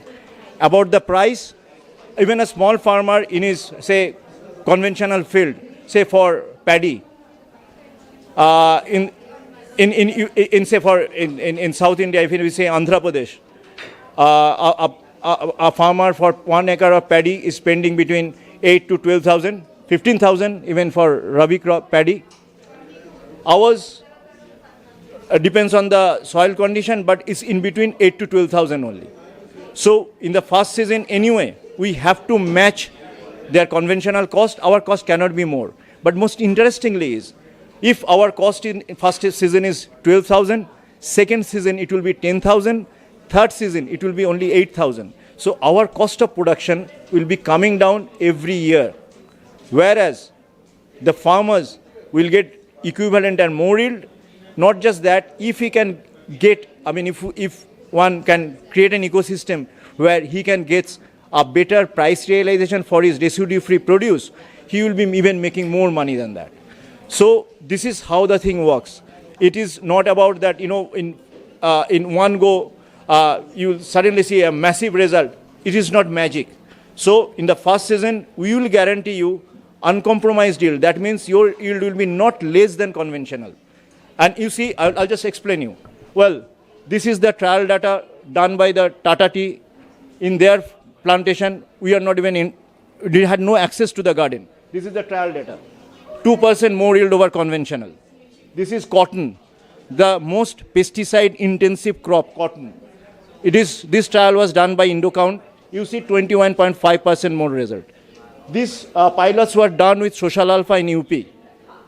In sugarcane, we are consistently giving tallest sugarcane in the village.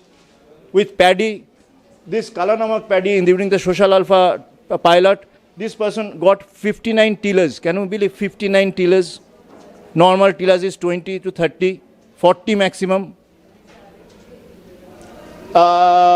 This is paddy in Gorakhpur. And the most important thing, in most of the places, farmers report zero pest problem. This year in UP, there are major issues with sugarcane. Our canes are still standing tall. Just last week, the farmer got harvest of 450 quintal, whereas the neighbors have not even crossing 300, 350 maximum. So we have been able to increase the yield by shifting from conventional to our kind of organic. See, this company was incubated in 2020 December, but this biofertilizer was patented in 2012. We have been doing the product and protocol development from 2013 to 2020.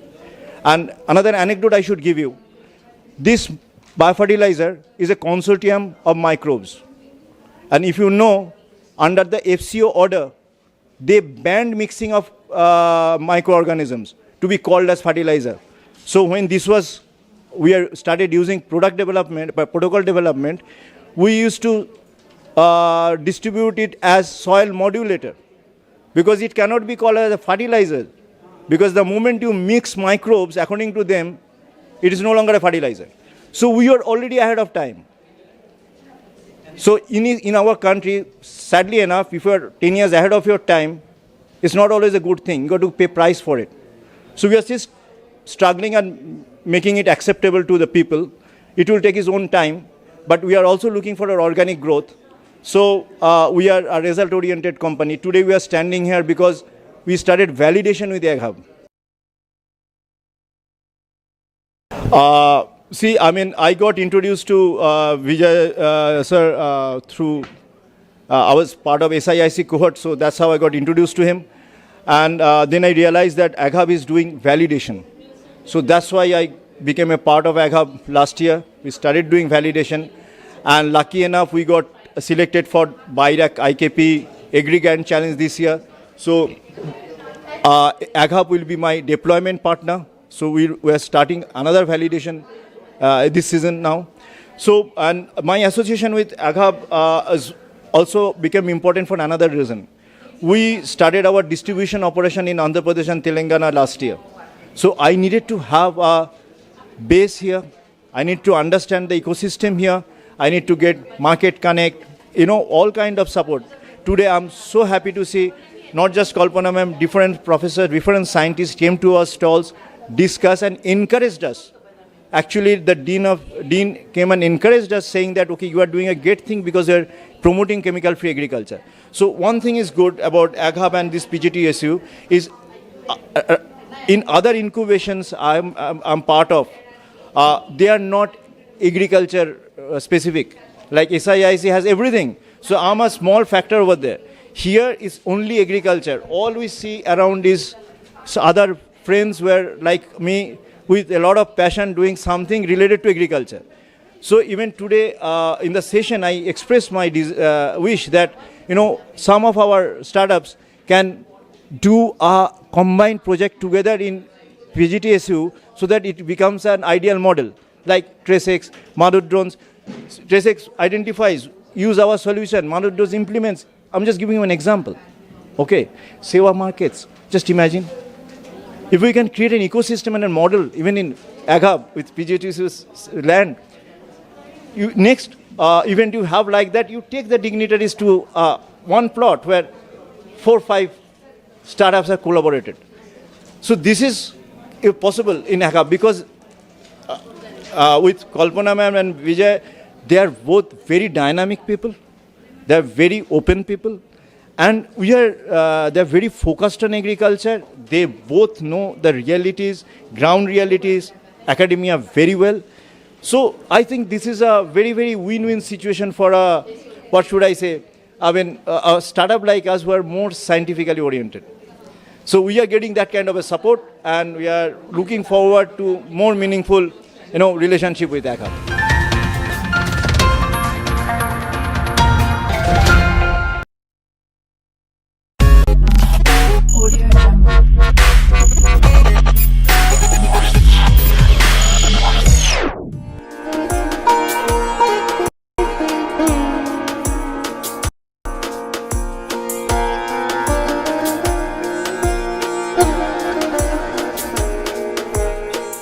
We are the manufacturing of biofertilizers and biofungicides and bionematicides and all other sustainable agri inputs. And we are also collaborated with IFCO, and recognition is IKP and BIRAC and something IFCO and Coffee Board in Bangalore. And we are also our main vision is to farmers to encourage the agriculture inputs, means like sustainable agriculture. And we are also manufacturing of like biofertilizers like NPK, like we are using bio like a nitrogen fixing bacteria and phosphorus solving bacteria and Pseudomonas and Bacillus, and we are taking technologies from ICR, IHR and UHS Bagalkot and NBAR and IFCO. These are technologies. And we are also some products we are taken from Italy, like micronutrients like zinc, boron, sulfur and ferrous, like that. And also we are working on molecular works and bioherbicides.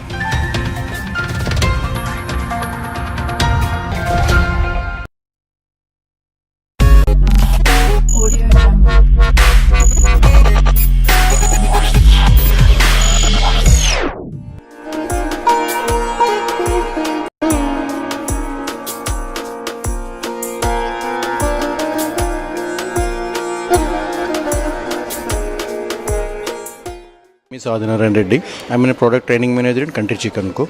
So Country Chicken is India alone first retail outdoor store in Hyderabad start chesam. So present Hyderabad lo 4 stores unnai. So one is Pragati Nagar and KPHP Colony and Dilshik Nagar Kottapet and Manikonda 4 stores. So we are as soon as possible remaining within 2 months lo 8 stores plan chestunnam city lo. So city lo total వచ్చి 12 stores plan చేస్తున్నాము. So దాంతో పాటు మాకు entire south ఇండియాలో 15,000 plus మాకు farmers type ఉన్నారనమాట. So ఫార్మర్స్కి ఏమంటే chicks ఇస్తాం, మేము ఇంటిగ్రేటింగ్ చేపిస్తాం అండ్ మళ్ళీ బైబ్యాక్ చేస్తాం. ఫార్మర్స్కి ఎందుకంటే వాళ్ళు మళ్ళీ బయటకి మార్కెట్లోకి వెళ్ళి సేల్ చేసుకోలేరు కాబట్టి సో ఫార్మర్కి సపోర్ట్ చేస్తూ సో మేము ఫీడ్బ్యాక్ చేసుకుంటూ బైబ్యాక్ చేస్తున్నాం అనమాట. So at the same time మా స్టోర్స్లో అన్నీ వచ్చేయమంటే జీరో ఫుల్ స్మెల్లింగ్ ఉంటుంది. స్టోర్స్లో స్మెల్ అనేది ఉండదు. మా దగ్గర only country chicken eggs, country chicken brown eggs, country chicken eggs and country chicken pickles మట్టుకే సేల్ చేస్తాం అనమాట. ఐహబ్ మాకు బాగా సపోర్ట్ చేస్తుంది. ఐహబ్ మాకు సపోర్ట్ చేస్తుంది, ఐకార్ ఒకటి సపోర్ట్ మాతో చేస్తుంది, ఎన్ఆర్సీఎం మాకు సపోర్ట్ చేస్తుంది, గవర్నమెంట్ ఆఫ్ తెలంగాణ మాకు సపోర్ట్ చేస్తుంది. సో మేము as soon as possible within ఫిబ్రవరి మంత్లో విత్ మే ఎండింగ్ లోపల we're planning to the pan India. So ఈ గో ఫర్ ఫస్ట్ బెంగళూరు మేము ప్లాన్ చేస్తున్నాము. After that entire in pan ఇండియాలో మేము స్టోర్స్ అన్ని ఓపెన్ చేయాలని, ప్రీమియం స్టోర్స్ అన్ని ఓపెన్ చేయాలని చేస్తున్నాము.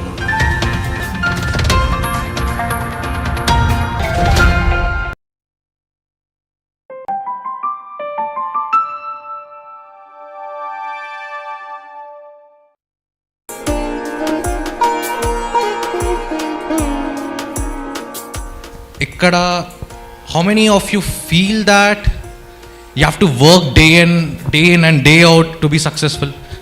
పిచ్చోళ్ళ కష్టపడాలి అని ఇంతమందికి అనిపిస్తుంది? పర్లేదు చెప్పండి. ఆనెస్ట్గా చెప్పాలంటే ఐ ఫీల్ బ్లెస్ దాట్ నేను ఇప్పటివరకు ఐ డోంట్ ఫీల్ దట్ ఒక్కరోజు కూడా కష్టపడినా అని. It's been a very very fun journey. నాకు తిండి గుర్తుండదు, ఆకలి అయ్యేది, I love my work. And ఇప్పుడు మన టాపిక్ ఏంది? సస్టైనబిలిటీ. అండ్ సస్టైనబిలిటీ అంటే ఏంది? Doing something which is better for everyone and it should be something in the long run. And when you want to be successful, the key to that is to not work every day, to have fun in each and every moment of your day. Chese prati panilo, when you have a lot of fun, that's a sustainable growth that you can have in your life. And I was blessed ki I got to have such a thing. Ela ayindadi? మీలానే కాలేజ్లో ఉండే చూస్తుండే. And when coming to college and these things ఇప్పుడు ఎలా అయిపోయిందంటే అన్నీ overnight అయిపోవాలి. Relation 1 night stand, ఒకవేళ ఎగ్జామ్ ఉందనుకో 1 night స్టాండ్, ఏదున్నా 1 night. That's not sustainability. That's the exact opposite of sustainability. And అది ఏమన్నా పోయింది, being 1 night and being cool, అది పోయింది. Now what's cool, you know, being something a long term thing, doing something for the long term. ఇప్పుడు temporary fun వస్తుంది, but long term అందరు కలిసి grow అవ్వాలి అంటే you have to support each other. ఇప్పుడు ఇలా నేను మాట్లాడగలుగుతున్నానంటే back when was in college, అప్పుడు నన్ను ఎవరో పట్టుకొని పర్లేదు మాట్లాడని నెట్టుంటారు కదా, అది ఎవరు? నా ఫ్రెండే. ఇప్పుడు మీరు when you come along with each other, when you push each other, అప్పుడే కదా ఆ లెవెల్లో గ్రో అవుతారు మీరు. Yes or no? అయితే ఏం చేయాలి? You have to grow together సస్టైనబిలీ.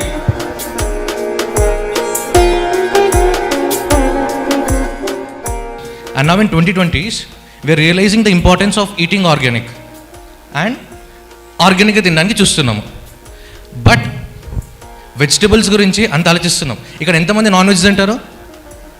Oh wow, పక్కా హైదరాబాద్ అనిపిస్తుంది ఇప్పుడు. ఎంతమంది నాటుకోడి తింటారు? Awesome awesome. So back when ఇన్ని ఒక 40-50 yearsగా we understand the importance of organic and we are eating organic.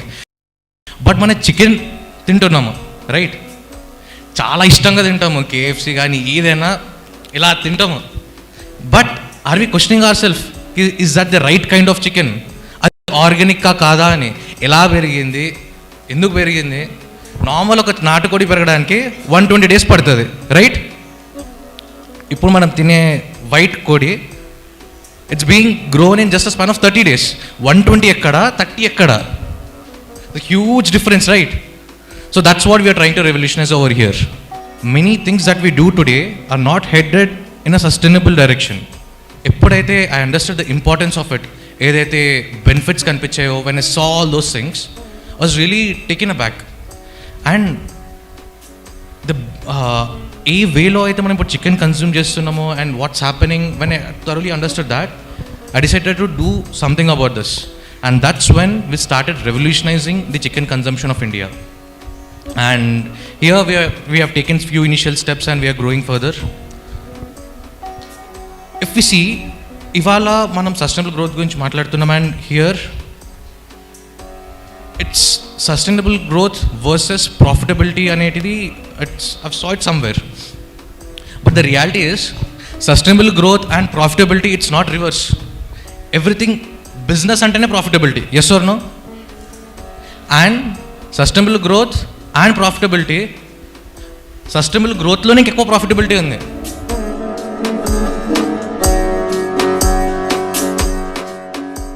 Sustainability is one thing that's present in our lifestyle. Man nammi man chesetidi. It's not just about the business that we do or the idea that we have, but it's a kind of life that we want to live. And when we have that thought process, whatever we touch, whatever we do, it will translate into the same thing.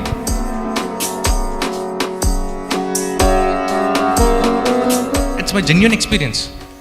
When I met Mr. Vijay sir, AGAP CEO, when I met Kalpana Shastri ma'am, the kind of work that they are doing, ee vela మాకంటే ఘోరంగా కష్టపడుతున్నారు. నేను ఎప్పుడు అసలు అనుకోలే ఒక government ఆర్గనైజేషన్లో కష్టపడుతూ పనిచేస్తారని, ఎప్పుడు అంటే ఆ పిచ్చితో పనిచేస్తారని ఎప్పుడు చూడలేదు. When I met this people, it was totally in that direction. And I feel that you guys are really lucky.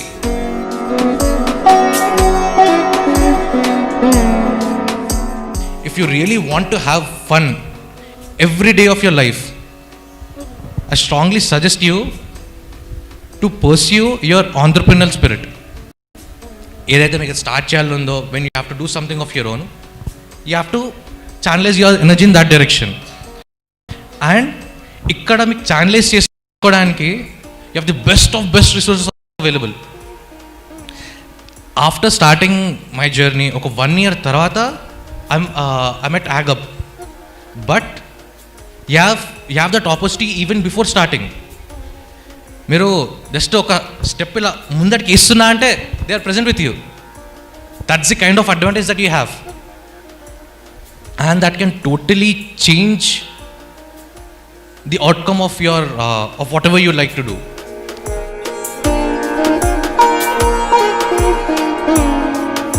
The best thing that I got in college was exposure.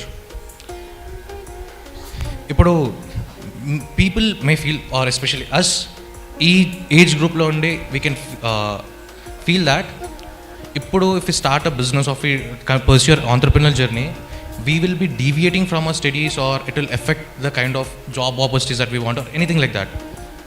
But the reality is, ఇప్పుడు మీ దగ్గర ఒక job చేసి సత్తా ఉంది. Second, you have a potential of giving 100 jobs to people. దీంట్లో రెండిట్లో ఏది బెటర్? ఒక పర్సన్ ఒక కంపెనీ మిమ్మల్ని హైర్ చేయాలని చూస్తున్నా, వాట్ విల్ దే సీ? మీ దగ్గర మీరు ఒక్కళ్ళు వెళ్ళి వర్క్ చేస్తే is it fine, or if you have the potential of ఇంకొక 100 మందితో పని చేపిస్తూ ఇన్స్పైర్ చేస్తూ వాళ్ళు ముందుకు తీసుకెళ్తుంటే, which potential is better? Second one, right? And that's exactly the kind of opportunity that you're getting in your college days. నేను కాలేజ్లో ఉన్నప్పుడే స్టార్టెడ్ మై ఆంటర్ప్రెన్యూర్ జర్నీ. నేను కాలేజ్లో ఫస్ట్ ఇయర్ మాత్రమే వట్టి చదివిన. సెకండ్ ఇయర్ నుంచి కంప్లీట్గా started exploring all the opportunities. And the business that you're seeing now, my age is 25 and this is my 6th business. This being the 6th business, how it did happen? Because I started early. I got the chances to do mistakes from my college life itself. And adi mottam growth change ayindi. And that's exactly the kind of opportunity you got. And always remember, sustainability over here is not just a choice, but it has become a mandate over here. And it's not just a way of seeing the future, but it's a way of living our entire life.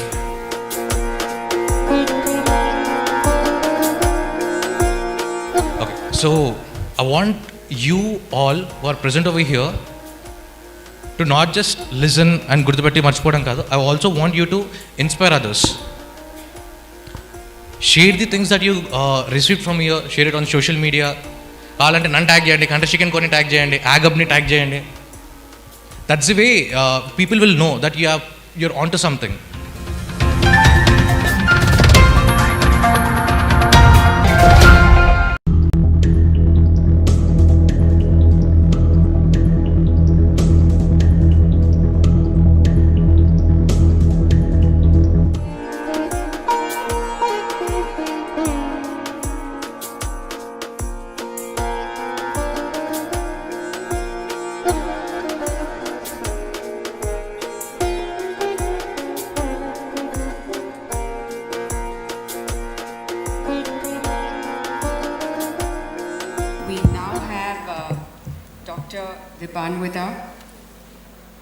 She is the chairman and the CEO of IKP Knowledge Park, and she's developed the first life science research park in India in Hyderabad. And she's pioneered a hardware product incubator and makerspace IKP Eden in Bangalore. And she works with Indian and global partners to nurture and fund over 700 innovation projects and early startups. Such a pleasure to have you here, ma'am. You've been my favorite for a really long time, along with Dr. Kalpana, of course.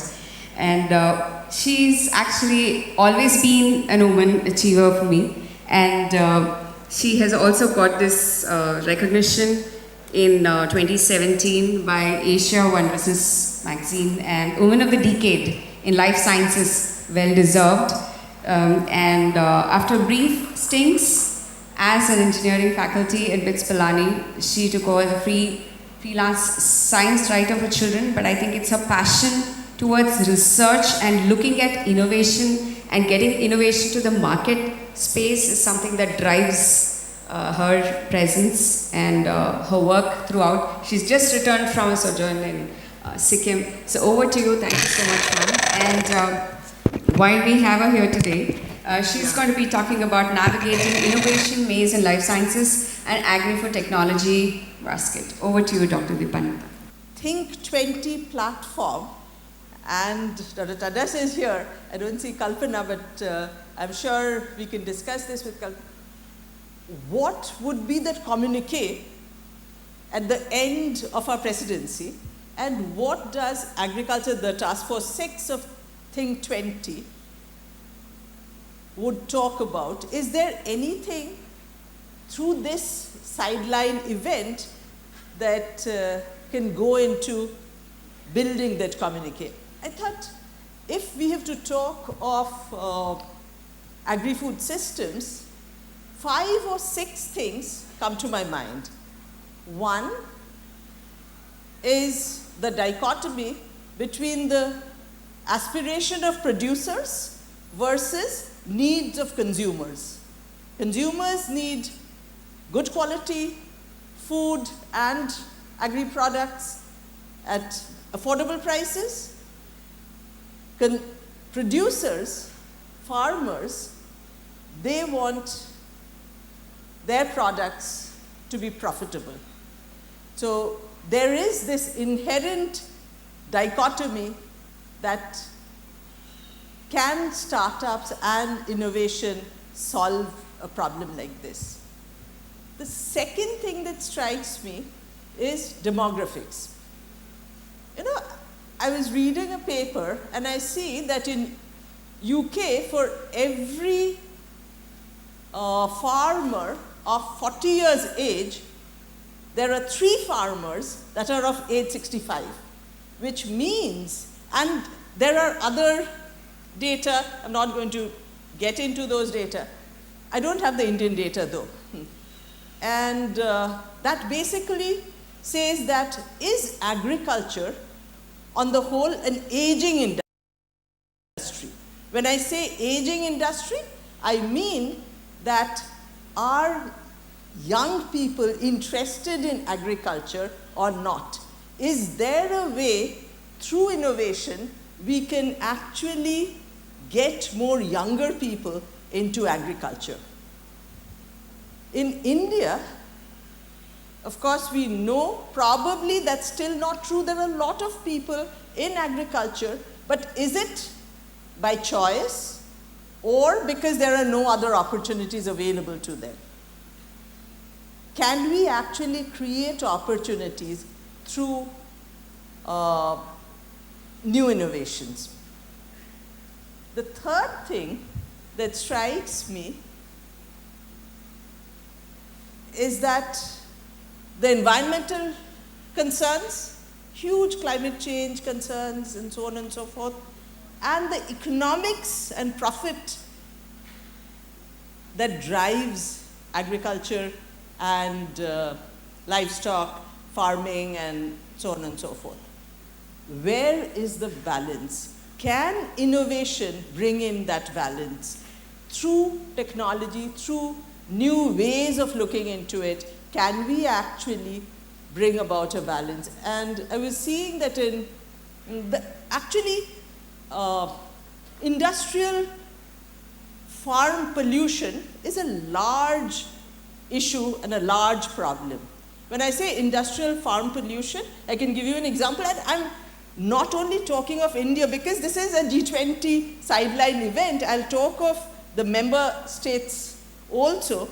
Spain, there's data that the pig manure that comes from all industries actually contributes to 50% of their land and water pollution.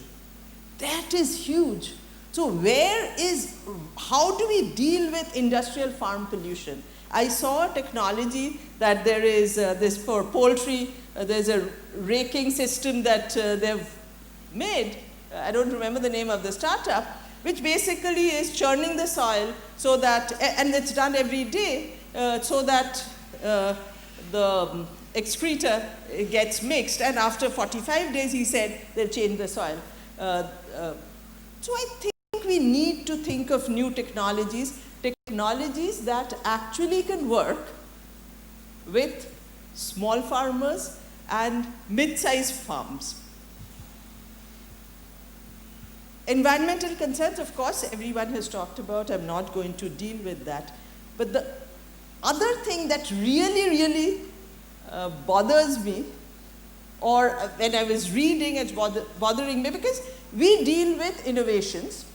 And when we deal with innovations, we very well know the position of India in the Global Innovation Index. And Mr. Ragnekar referred to it. We are 40. In 2022, we are ranked 40. A startup Blink index for startup, as a startup index, India is ranked 19th. So it means that we are more entrepreneurial than innovators.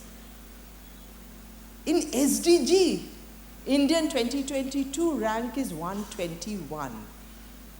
Where is the problem? Does it mean that SDG, because we are talking of reach to SDGs, how do we actually, through innovation and this maze of innovation that the topic I've been given, how do we say that, how do we reconcile with the fact that we are 19th in startup ranking and 121 in SDG ranking? Does it mean that startups and innovations have nothing to do with SDGs? It just lies with the government to have, it's completely policy driven? Or is it that the innovation community and the startup community is not talking to the policymakers to make this happen? Is there a way? I think what Mr. Ragnekar spoke about, AgriStack, is a great way to help, because I know how financial inclusion has changed our ranking. And this is not about ranking, this is about well-being. Ranking is just to say where India is positioned vis-a-vis other countries. And if you look at, again, our G20 nations, in SDGs, some of the top 1, 2, 3 are all, I think, Sweden, Finland, and some others. We are 120. I have to ask, of all the nations, have we mapped where the SDGs are? And India, I think the focus, I was reading a Niti Aayog report, our focus, except for the three SDGs, we are there, we are mapping state by state all the SDG goals. Where are we slipping? Where are we not able to cope up? Is there a concerted effort to bring startups and innovations through, because agriculture is a focus area here, so agriculture and sustainability, can we actually see how we can impact SDG through innovations in agri-food systems and sustainability? If we cannot do that, we will completely fail in saying that India is a startup nation. We are third in terms of number of startups. What are these startups doing if you cannot impact life? Because SDG is one of the acknowledged ways of measuring how we are doing as a nation in terms of providing all citizens the benefits of development. If we are unable to link innovation and our startup ecosystem to SDGs, we would fail. So what I've done through this little bit of talk is to raise questions. The idea is not to be talking about IKP or what we do or what we have done. The purpose for me today is to raise questions about what we can do to work with our innovation ecosystem to make agri-food systems, sustainability, and SDGs, these three things that have been the topic of our conversation today. How do we bring in startups into it? I am aware of at least 30 or 40 startups working in these areas. Is that a good number? We spoke of 3,000 startups in the agri-food systems in India. And Dr. Chintala mentioned 50 of them are doing good, the rest of them are 1 to 2 crores of revenue. It's not about revenue, it is about the impact that you are able to make. And my question would be, I would map all those 50 that are really doing well and try to map them to SDGs and see whether there is an impact that is possible. I'm not going to take more time because I know there are startups in this session who would actually tell you about what impact they're doing in terms of agri-food systems. And I see Manoj sitting here. So we would hear from them. Absolute is here, Shivam. But it's important to understand that the link between innovators in the agri-food system and SDGs.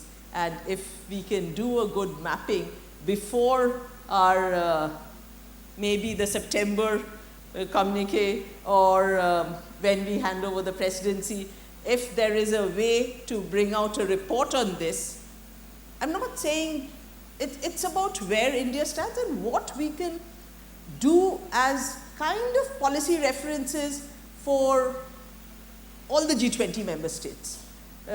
It varies a lot, but I think we need to talk about innovation and agri-food systems and what are the best practices. My attention the most, being a part of the startup ecosystem, was looking at measuring the impact of startups to the SDG goals, especially when they have managed to come to a stage of being able to sustain themselves. How are they really impacting? I think that would be a great metric. So for all the ecosystem enablers out here, probably that could be another parameter that we add.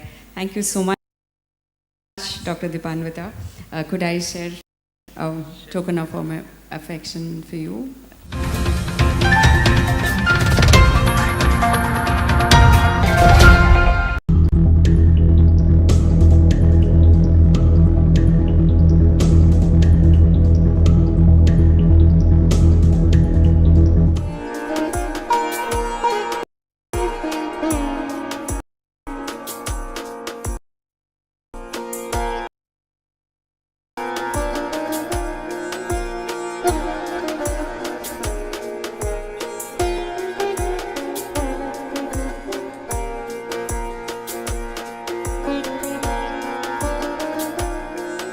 Let me take this honor to introduce the next speaker on stage, Dr. Arvind Kumar, EDG ICRISAT, who is going to be talking on aligning ourselves to SDGs. The ICRISAT's approach, I request the guest of honor to kindly speak on this. But before this, I also would like to introduce his profile. Dr. Arvind Kumar is an experienced crop scientist with more than 28 years of experience in crop improvement, trait discovery to drought tolerance, disease insect resistance, and translational research. His area of expertise includes climate resilience, nutrition, crop improvement, genomics, trait development, disease management, policy, agribusiness, market linkages, and capacity development of ICRISAT mandated crops. So I would request you to kindly enlighten the audience with your insights. Over to you, sir. Bringing ICRISAT to this discussion.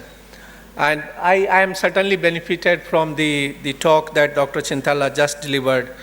But now let's move on to ascertain where we are. These are the These are the SDGs goals, 17 SDGs goals on which we monitor how we are doing well with our efforts to ensure that everybody has a food, everybody has good nutrition, our climate change adverse effect is reducing, how we are doing. We said this in 2015, we said that we achieve it by 2030, where we are. And we have only probably 7 more years to left that we should say that we have achieved this. And I don't think that we are there. So that's what I feel, that that genuinely we have to make more efforts than what we have put in over years to achieve these SDGs goals. Now, as an institute, ICRISAT keeps on working towards improving poverty and hunger, reducing poverty and hunger, reducing malnutrition, also reducing environmental degradation, and also we work towards the women empowerment. And in fact, but still, we have a long way to go. And what the statement that I made with the previous slide itself shows that there are still 71 million people who get into the extreme poverty because of the COVID-19, and also a large part of them are in Southern Asia, 32 million, and in fact also in the sub-Saharan Africa. The same is our scenario with the malnutrition. 381 million malnourished people in Asia and 250 million malnourished people in the Africa. Now the effect of climate change, everybody talks, and we know what's happening. We felt it last week. Untimely rains devastated our crops, and those things will keep on happening. And so the climate change, the increase in temperature, the change in the pattern of the precipitation, the frequency of the drought and flood, and in fact, I never realized till I had discussion with the soil people that climate change is also affecting the soil structure, the soil properties. And so I don't know where we are going, and unless we start taking some remedial measures, I think we will have a lot of problem. ICRISAT do work towards the women empowerment, reduce gender inequality, and also empower them. We talk of equity, just not equality, but we talk of equity, provide equal opportunity to everybody, and that's where we work. Very quickly, so where we are now, if we talk of these two goals, SDGs goals, the no poverty and zero hunger, ICRISAT approach is we develop improved varieties, the high-yielding varieties. And many of you know that we work for the dryland, so our crops are the legumes and the millets. And in fact, we promote sustainable intensification, and also we build agri-businesses and integration of the social dimensions. And in fact, there are several examples. Examples are in the legumes, where we have developed somewhere around 239 varieties, improved varieties. We have which covered around 4 million hectares area, and in fact we did work towards developing the new seed, 380,000 tons of certified seed, and 6.1 million tons of grain legumes was produced. Now similar efforts have been made towards the millet also, and since we are celebrating the International Year of Millet in 2023, I do want to say a few things about the millet. Everybody says millets are climate resilient. Millets can be grown in the drought-prone environment. And I always argue then by saying that we are pushing millets to that corner, that you are there suitable for that area where nothing can be grown. And then when we push millet there, and when we say that, okay, we should be producing more millet, then we talk about that millet is not profitable. Now you push some crops in the corner, and when it comes to comparing the profitability, you compare it with rice and wheat, where you provide 4,000 liters of water for each kg of the rice that is produced. You provide nitrogen, phosphorus, potash, and then you compare it with the millet. So my request would be that give millet the place, the exact place, the appropriate place, if we have to have better health. not for the millet, but for our own health, if we have to diversify our diet, if we have to bring better health for the future. Now, we do work towards the water management, and in fact,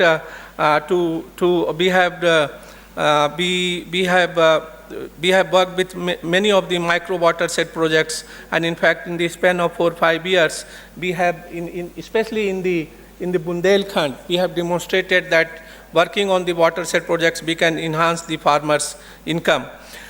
The next one is towards the zero hunger, and in fact, we developed the improved varieties. For the millets, examples are the Dhan Shakti, examples for the pearl millet, examples are the Prabhani Shakti. We have recently developed the high oleic acid varieties for the groundnut.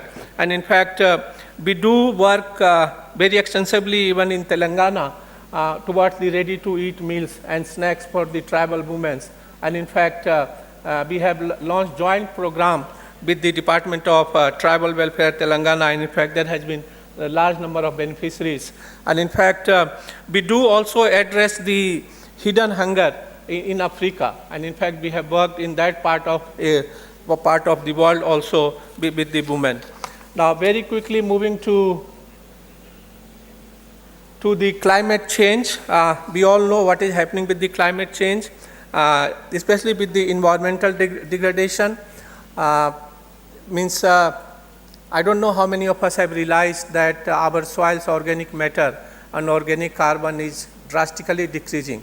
And if we continue with the same agriculture practices that we have been doing over the last 60 years, for which we all feel proud of, that India achieved the food security, but we should also feel that, at what cost, at what amount of water that we are using, how much we have worked and devastated our soil health, and in fact, in turn, our own health.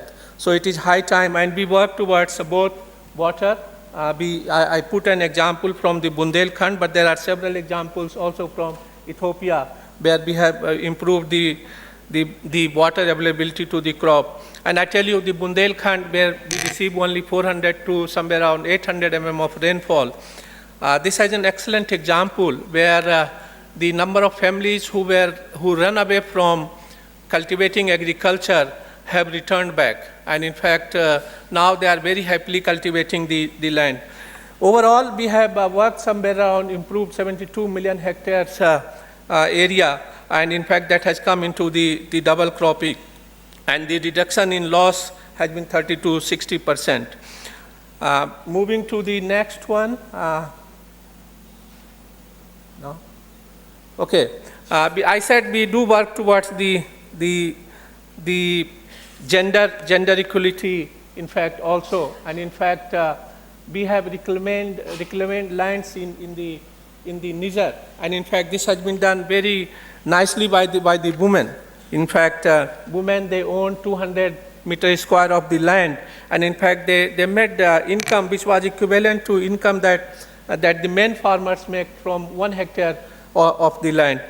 We do promote women in the agribusiness, train tribal women in many of the programs, including that in Telangana. And in fact, we also work towards addressing the hidden hunger. Now, moving to our work in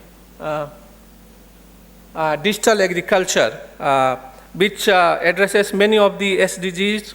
In fact, we have developed this Meghdut in partnership with the Government of India. And in fact, this is a mobile app, and through which weather forecast is delivered to 450 cities. There is another one, Plantix, on which we work with the Indo-German start setups. And in fact, it helps farmers to address the diseases, plant disease issues of somewhere around 500 diseases covering 35 plants. And in fact, now this is available in 18 languages. And more than this has had, as of now, more than 15 million downloads. We do use GIS and remote sensing in addressing the problem of agriculture. In fact, whether this is moving towards the insurance, whether this is moving towards identifying that, which are the areas where the second crop could be achieved. The next one is towards the gender diversity. In fact, the genetic diversity. Many of you know that ICRISAT maintains a huge gene bank. We have somewhere around 129,000 germplasm sessions, and in fact, we have effectively used it.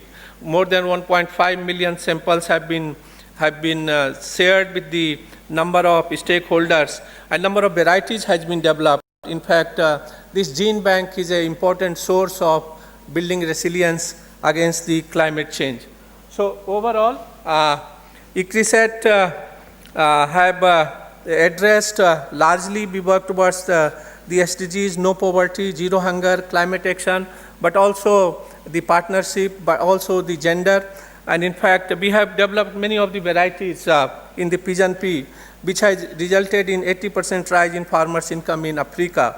And also, there has been one Malawi seed industry development project, which resulted in 5.7 million annually from seed and grain sales. And in fact, also examples are the watershed project in Karnataka that benefited somewhere around 4.7 million farmers. There is one technology that we introduced in Africa, which is microdosing, that help farmers to get 30% increase in yield. And more than 40 varieties and hybrids of legumes which are released in Africa are under cultivation as of now. With this, once again, thanks to Dr. Kalpana and all those who are with the involved with the organization of this event, and also good to be here at PJTSAU once more. Thank you very much.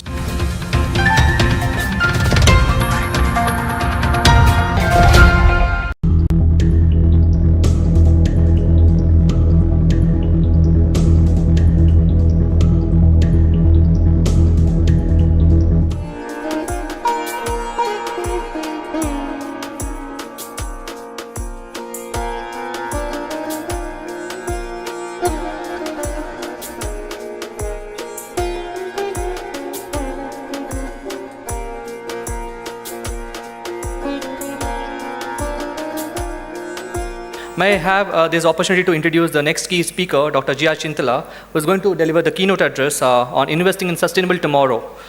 Sir, honestly, I have no words to describe you, given your professional endeavors and also your personality. Thanks to all your support to AgHub, you've always been there. But as a formality, I would deliver. Dr. G.R. Chintala was the former chairman of NABARD. He has a vast experience of 35 plus years. His initiatives include digitization of world's largest microfinance program under Project E-Shakti, roadmap for amalgamation of regional rural banks, promoting and nurturing FPOs, livelihood enterprise development programs, area development schemes, and alternative energy models. Over to you, sir. I request you to kindly come over and deliver the speech to the audience. Thank you. There is quite a lot of things that are happening in the entire agri scenario, and it's time for us to relook into what exactly is happening in the ecosystem and how the ecosystem can be nurtured. Who are the players actually playing a very catalytic role in the whole of this thing? And what are the issues really that are plaguing, and how actually the new economy, particularly the startup kind of a thing, is shaping up the Indian agriculture. So with this, I would like to start my speech. The dignitaries on the dais, Sri G.A. Tadas, Fellow and also T20 Engagement Group, Sri Gareth Wine Owen from High Commission of Britain, Dr. Sudhir Kumar, Dr. Arvind Kumar, Madam Kalpana Shastri, and all others who are there in the audience, and my dear alma mater students. I belong to this university. When it was an undivided university, actually I am a student and alumni of this university, and I studied at Bapatla, then subsequently I went to IRA, then from there to NABARD, and in NABARD actually I was there in almost all places, and finally as a chairman I was there. And that time actually, that when we are thinking of doing something for that new agricultural scenario that is going to happen, that's where this incubation center idea, which was already floating in the university, has come. Because before that, actually in 3 or 4 institutes, universities, NABARD had given these incubation centers, And Telangana Agriculture University, which is again my alma mater, actually they are requesting me, since you became chairman of NABARD, why can't you give something to your university? So we thought that actually it is better. Best thing is to pay my gratitude to my alma mater. We gave that grant to Ag Hub, and also subsequently we gave quite a lot of a catalytic capital also to this one, because one is Ag Hub is nothing but a kind of ecosystem builder, actually, where you have created a kind of an infra, and you have staff, you have the mentors, you have people who are doing this thing. But at the same time, when a particular enterprise graduates to a particular little bit of a marketable kind of an enterprise, actually you require capital.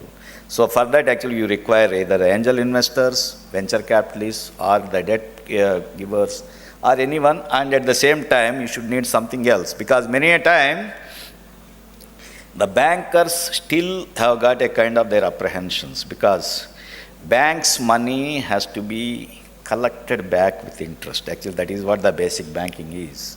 But in case of a developmental financial institution, actually we have a particular scheme where a part of our profit we will put it into this kind of a ventures and see that the ecosystems develop a lot. So that is how this whole of this thing has started. So now we are extremely happy that Ag Hub is doing wonderful job, and the way the innovations have been being nurtured, actually it is very great that we are catching up with the world. Now here I just want to see, because my topic is investing in a sustainable tomorrow. Actually now the topic is very, very innovative, because unless you invest today, you just can't live in tomorrow, because you can't graduate to the tomorrow. So that's why that investing in a sustainable tomorrow is a very, very important topic. So here I just made, actually that I thought that I may have to deliver a lecture of 1 or 2 hours. So I just prepared, because we generally deliver lectures in such a kind of elaborate things.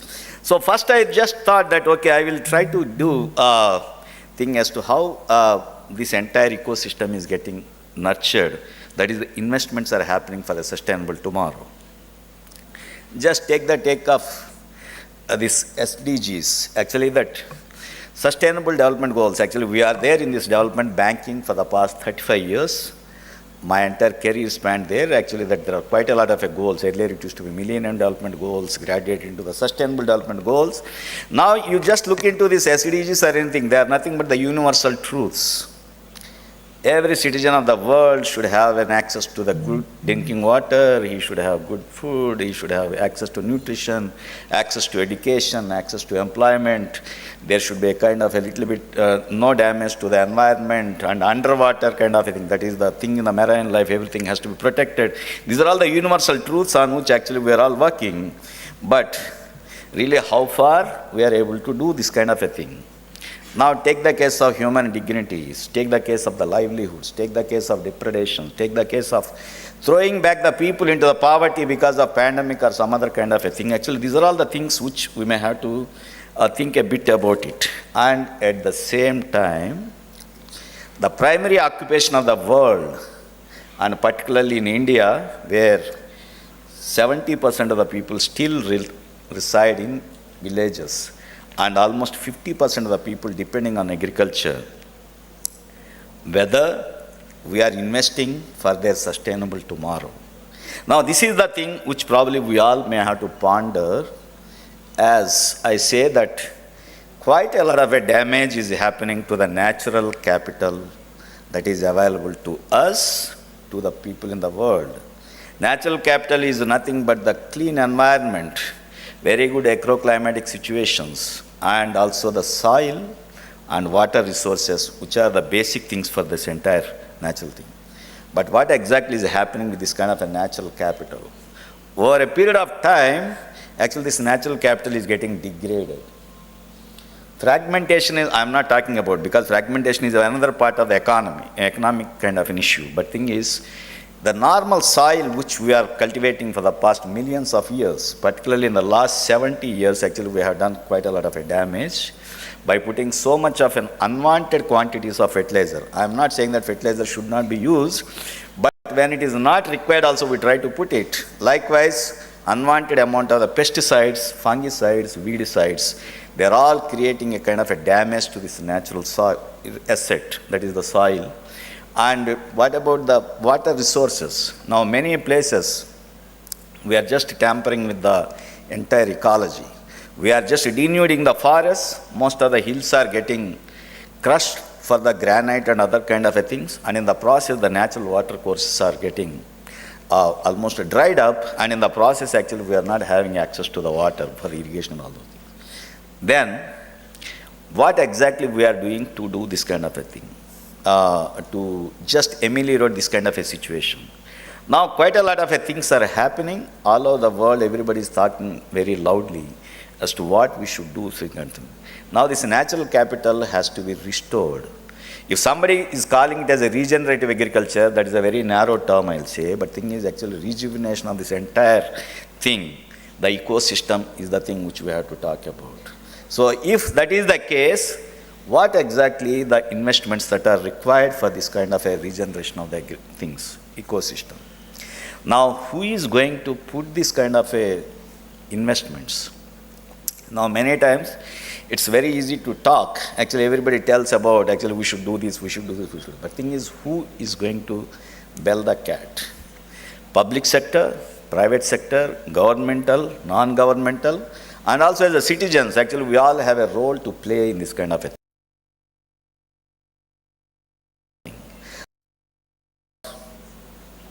Water scarcity.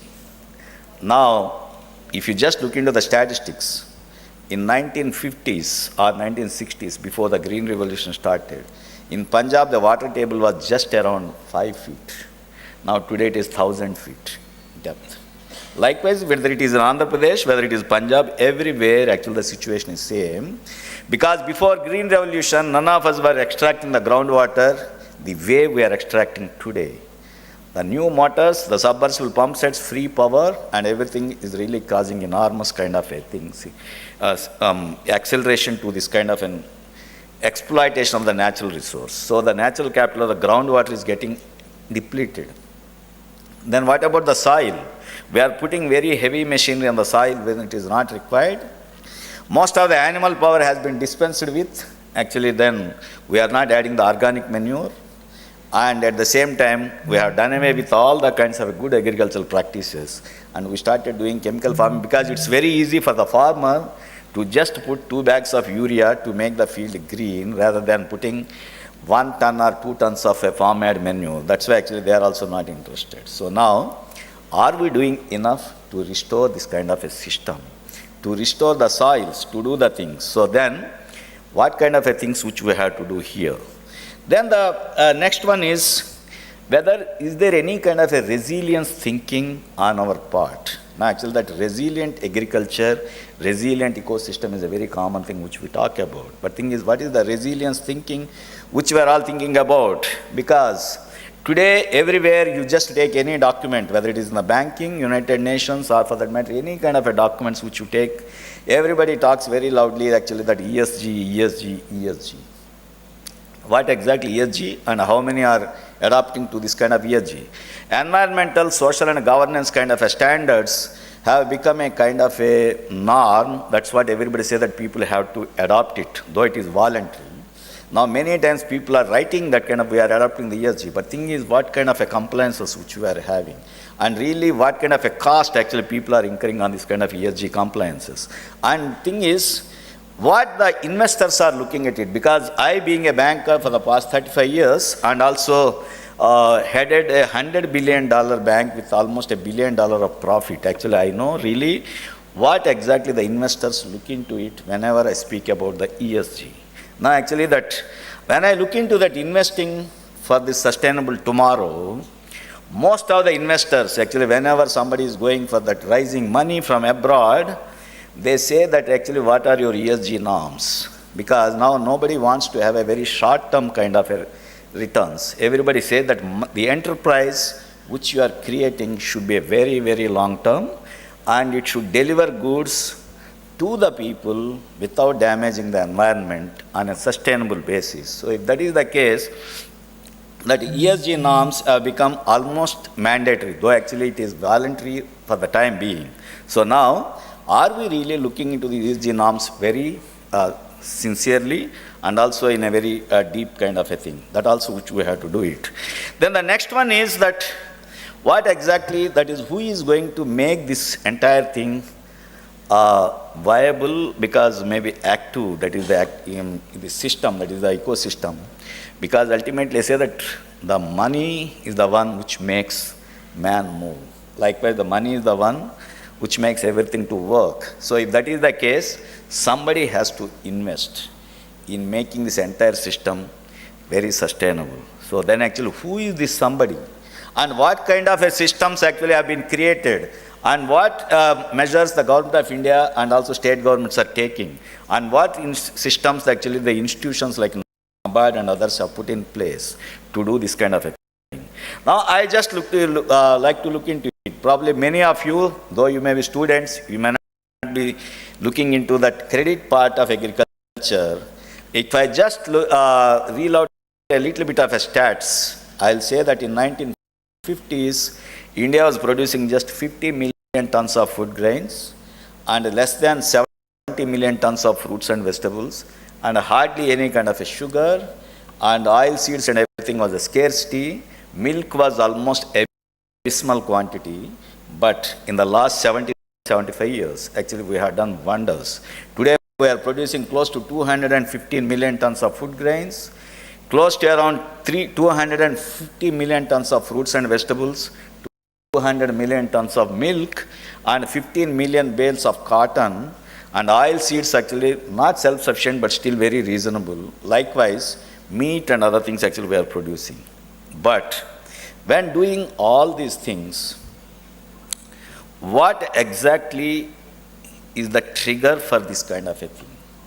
Actually, if you look into it, in 1950s, 60s, and even 70s also, early 70s, the credit from the institutions was almost nil. Only the cooperative banks used to be the sole kind of a credit purveyors to the agriculture, and they had very limited resources.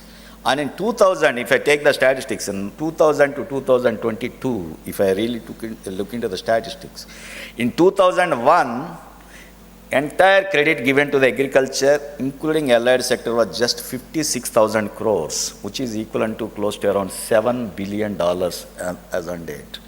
But right now, we are giving $200 billion as the agricultural credit. That is close to around 18 lakh crores.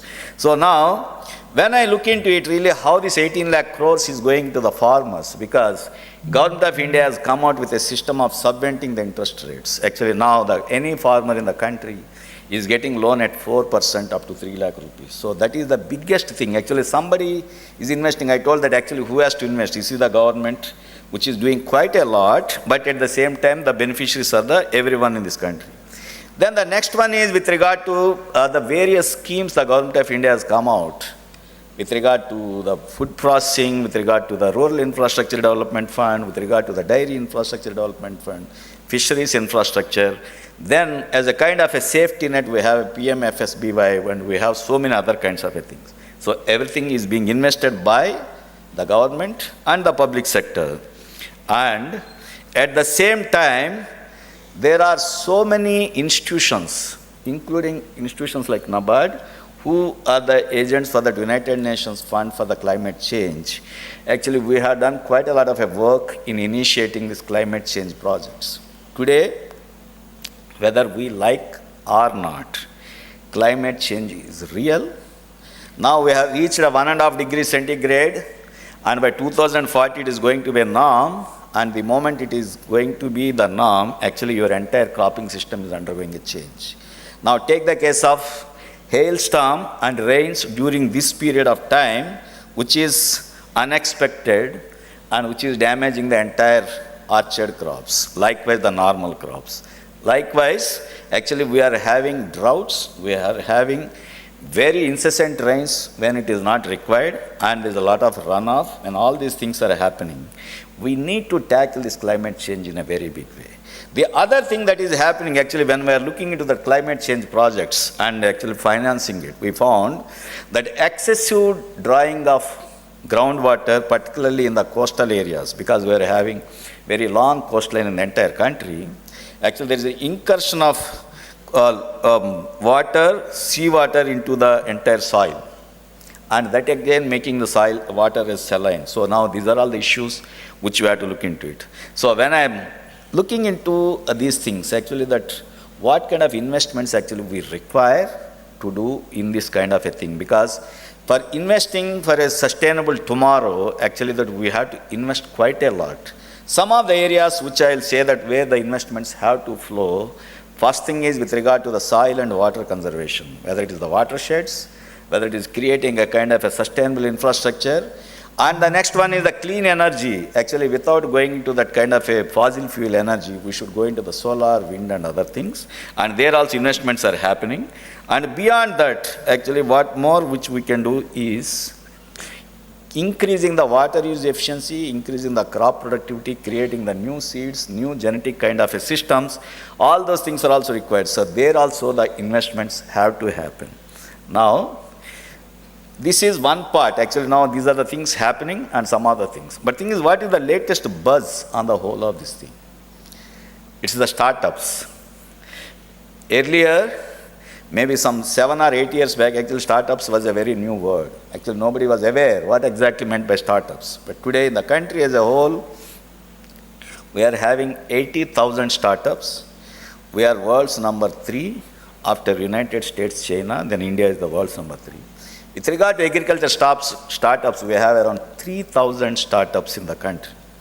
And when I go into, because every time, many times actually many people ask me to be their mentor and also to be on their board. But now actually I look into various startups, actually really how they're doing. Actually I found that out of these 3,000, at least some 100 are very, very promising. And they attain a scale and also they are doing quite well. Actually that if you really look into it, actually how the startups actually entire thing has been arranged. Some of them are into agronomical issues because they are going to the crop production, giving the precision farming tools, then the advisory, equipment, everything is one part. Then the next one is with regard to improving the biological kind of a thing, that is the genetics, recombinant DNA techniques, and also creating the new kind of a varieties, and also the microbial structures, doing so many things with regard to this thing. Then the third one is with regard to the mechanization, because now that mechanization is the one which is really gaining quite a lot of an importance because of reduced manpower to do this kind of a work, and also the intricacies involved with regard to the wages and everything. So that's why many people are opting for the mechanization. Now actually I could see one of the machines here, which is an electric robo, and there are many such kind of a versions are there, Farm Sathi, Electric Bull, X machines or such kind of a things. Now these are the things where farmers are going to rely upon in future. Now if that is the case, are we really doing anything to support them and also integrate them into the kind of an agricultural systems which we are trying to look into it? So now, likewise, in animal husbandry, actually that many of the people with the agricultural university, actually we never look into the animal husbandry as one of the major things. But otherwise, if you take the entire agriculture as a kind of a segment where allied activities also have got a big role, animal husbandry and fisheries are contributing substantial amount to the GDP, the agricultural GDP. So now I finished, but anyhow, I'll just take few more minutes to do this one. So now, when these animal husbandry things are happening, how actually 2 or 3 path-breaking things have happened. Some people have created animal malls, because generally animals are purchased just like that, but now actually there are so many startups that have come, where they say that they first take the animals, then they examine them, they grade them, they put the price for them, and they are trying to deliver it to the farmers who are going to buy it. So in that way there is a guarantee. And there are some people in the animal husbandry which are doing the quality control of everything actually which they are doing. And some of them are doing into the genetics part of it. And likewise, so many things are happening with regard to these new startups that are there in this one. So now, when so many things are happening, what exactly is the maybe the scale actually they attained? Actually, if you look into this one, out of these 3,000 startups, 2,950 startups, at least I can say, might be in the range of around 1 to 2 crores, not beyond that. But the remaining 50 have reached a level of around 500 crores to 1,000 crores, and some of them are going to be unicorns also in agriculture. So now, that is one thing which we have to look into it, actually which kind of ideas which we have and what kind of a, maybe the funding which we are going to get out of this and all those things. So now, the latest is that the startup culture is right now, startup winter is happening, that is venture capital wintering is happening. Many of the startups are not getting the money from the same venture capitalists. So now the government of India and the normal banking system is trying to pitch in for such kind of a thing.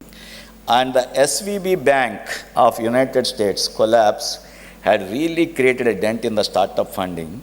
And today, actually, if you have read the pink papers, they say that now that Indian Banking Association has started a new startup kind of a funding platform within the banking system through the Gift City. So now this is the one. So finally, I'll say that ecosystem has to be built, agriculture has to be rejuvenated, and the new innovations have to happen to keep the things very this thing. And also, in case if we have to be in the future, because you cannot be hungry in future, you cannot have clothes in the future, you cannot have a kind of a bad kind of a weather in the future. So for all that, we need to invest today, and maybe some of the investments like this Ag Hub is a very small thing. Likewise, actually, so many investments have to happen.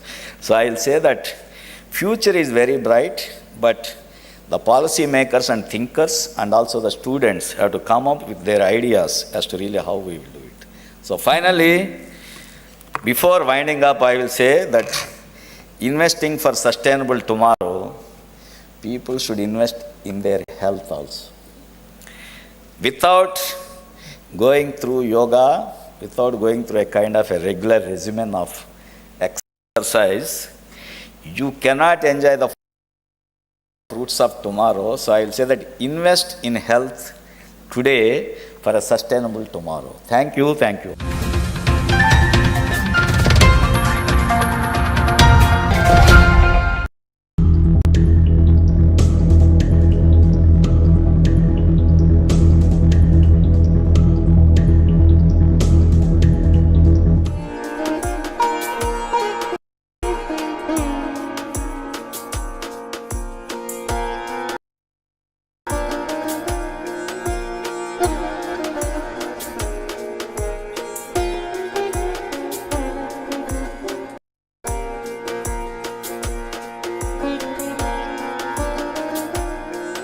I would also like to request Dr. Sudhir Kumar Garu, Registrar and Director of Ag Hub, to kindly come on stage and give us insights. It's my pleasure to be here for this inaugural session on the workshop Building Innovation-Led Entrepreneurial Pathways for Accelerating the Sustainable Developmental Goals.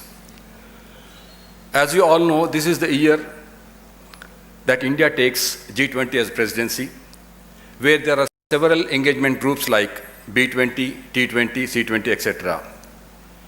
In tune with this broad thinking, we at PGTSU saw an opportunity for conducting this one-day workshop. So thanks to Tadas as well as Kalpana Shastri for making this workshop. So thank you, sir. And here we are in this inaugural session.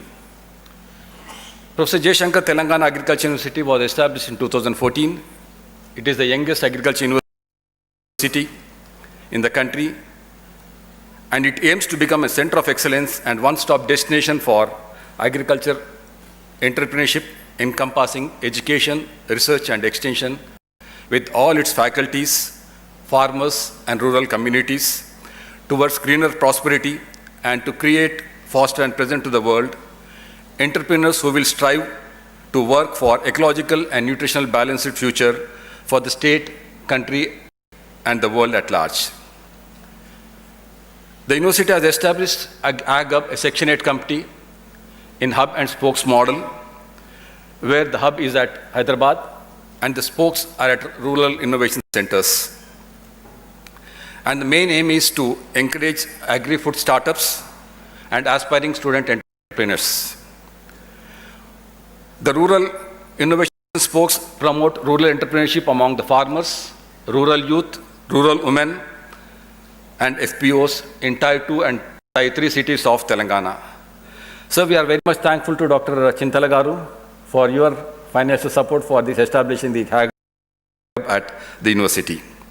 So till date, HAGUP has nurtured more than 45 plus food and agri startups, more than 1,500 decision thinkers, 500 plus ideas, more than 10 rural enterprises, 20 grantees, more than 2 seed-funded startups, and impacting the lives of more than 5,000 farmers in the state. This workshop provides platform to propose process, pathways, and interventions needed to unlock the potential of innovation in agriculture and scaling up with inclusiveness. The shareholders present here today would bring meaning to this event by sharing their rich experience and knowledge about different types of agricultural innovations with examples, case studies, criteria for success, the enabling environment, and associated factors. These solutions would resolve the common challenges of all the G20 countries, such as food insecurity, gaps in global value chain, crop productivity due to climate change, and employment generation.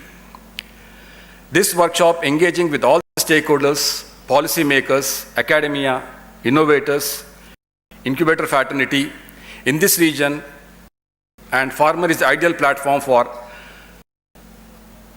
understanding the needs, blocks, challenges, and the balanced economic growth and sustainable development. What we needed is the major 4 efforts, that is sustainable environment, sustainable production, sustainable nutrition, and sustainable livelihood.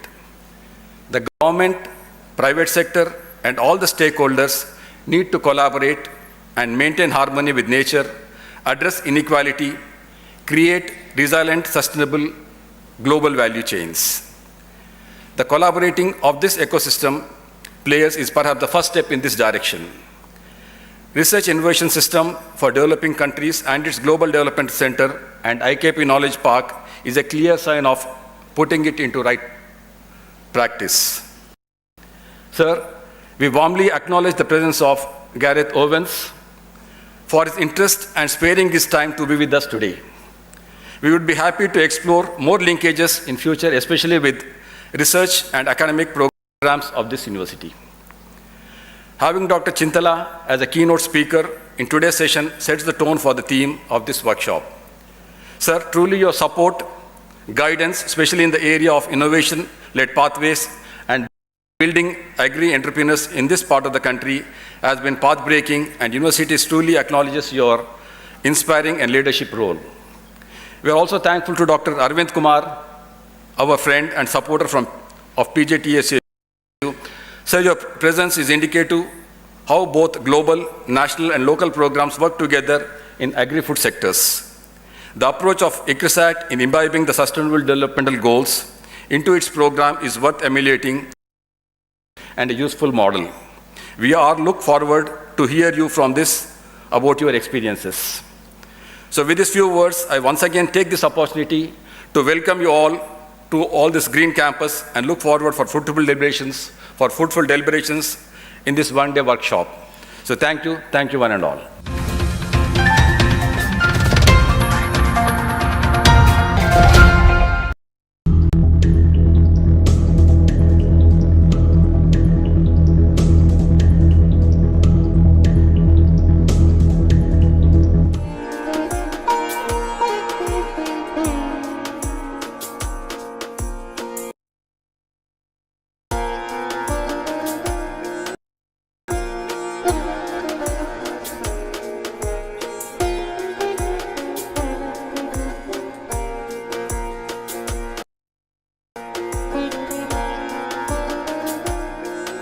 Let me now take this opportunity to introduce Mr. Gareth Owen, Deputy High Commissioner, British High Commission. His role includes promoting business and trade talks, strengthening scientific and education cooperation, and working with partners and tackle climate change and ensure a transition to clean and sustainable growth. So we look forward to have your insights. Thank you so much. Thank you very much. I'm really pleased to be here today, and I'm really pleased that we, the UK government, can support such an important day's discussion. Thank you all. Thank you to all our partners. There are many of you. We really appreciate your support bringing together this day of discussion, and we're really pleased to be working with you all on some of these key development and SDG priorities, especially in the area of agriculture. I think we'll all agree delivering on the SDGs are the most important to-do list at this moment in time. And it's really important that we all work together on a number of agricultural production. Global food supply to ensure everyone around the world, all of us have access to nutritious meals. We also need to look at the underlying drivers of food insecurity. How do we tackle such an important issue? And I certainly believe we also need to look at issues such as how do we utilize research, innovation, and new ways of working to ensure food reaches the most vulnerable across our globe. I think we can all agree there's enough food out there. How do we ensure everyone enjoys what most of us in this room do? And I certainly believe what's important is collaboration. Governments, businesses, civil society, universities. So it's great that today, across the discussions and in this room right now, we have agricultural professionals, we have innovators, we have people representing businesses, investments, students, and policymakers, to name a few. And I believe that is vital. If we really want to accelerate how we are going to tackle the SDGs 2030 and the SDGs. Together, we all must tackle and deliver on the SDGs. It is vital for us all.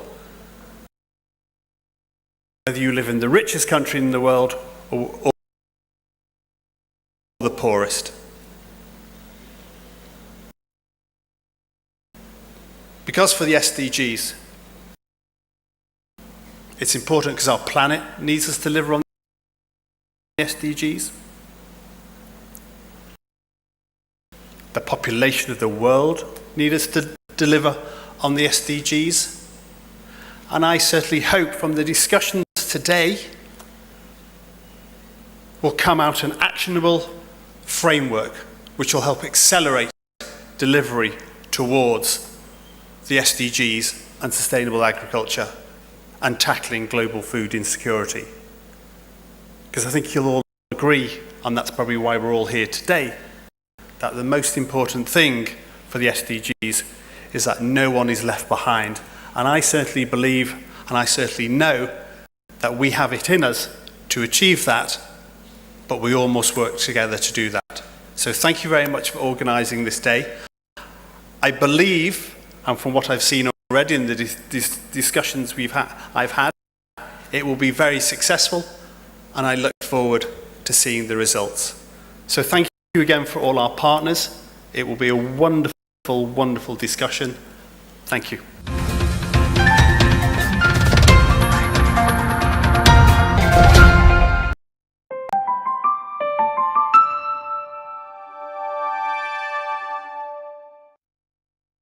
I work in an NGO called Seva Bharat. It's a larger umbrella that is supporting states of India currently. So we have right now entrepreneurs from 3 states of India. We have from Bihar, then Ladakh, and then Gujarat to plan their business, make a business plan. And so who are from Bihar, what they are doing is, so now agriculture cannot be done single-handedly, like only based on harvesting. We need to incorporate animal husbandry into it. So we are promoting integrated farming. What the Behan, like this is Urmila Behan, she is a board of director of Karn Bhumi Farmer Producer Company. So what her farmer producer company does is they provide better quality crops to the farmers, like the seeds also. And then they do cultivation in groups, like the same variety of seed is cultivated by a group of people so that they can sell the harvest together. So that's what they are doing.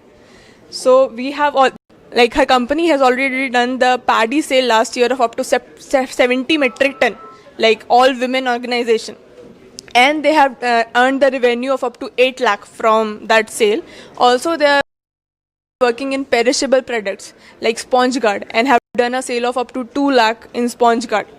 So that is her work mainly. This one is Sadhana.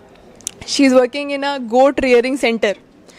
So what they are doing is they are promoting farmers to do to have goats, to adopt goats and then rear them, do the farming of goats. So firstly they made a group of farmers and then taught them what are the benefits of having a goat. Then they are also research based. They are supported by the research organization which help them provide the medicines also. So Bakri ke doctor, they are making goat doctors. They have a group of women who are treating goats by going to the homes of the farmer. They are providing vaccines, injection and everything that reduce the mortality rate. They have farmer, like they have shareholders, members of to 16,000 in Bihar. So that many movements, so you can imagine the scale they are working on. Yes, so they have made this new product. This is called goat milk soap, Gotik, they have named it. And we have already, like this is just started 6 months before and we have already sold 5,000 soaps. And you know, we are like out of stock currently, people are asking for it. Yeah, we can move further to the Behan. She is from Ladakh. So she is a apricot farmer herself and she's making different products from apricot, like apricot oil, juice and different sorts of products. So this is like she's bringing farm products to table directly. There is no middleman involved in the process. So she is getting the margin, or the farmer who's producing it is getting the margin out of the product. So that is something that Seva is promoting, you know, eliminating the middleman, and the producer is getting the right price for the harvest. And then this one is from Rudy from Gujarat. So Rudy is a well-known enterprise of Gujarat. They are making like everything you can find in a kitchen. Anything you will say, they are making it, they are packaging it, and they are selling it. So their business is a little developed than the others. They are also available on the online platforms, and they are a profitable enterprise. They are making a sale of like in crores. So I mean, there are many like numbers is like difficult. So we make members and we support all our members in like whatever capacity we can. We also work on their social status, their economic status. So the logo, the motto of Seva is Swabhilamban and Purna Rozgar, getting employment for women for 365 days. So that's what we are aiming at. And to increase her social status, to increase her status in a family, she can also make decisions in her family. So those types of, you know, formalizing the informal economy, that's what we are working on.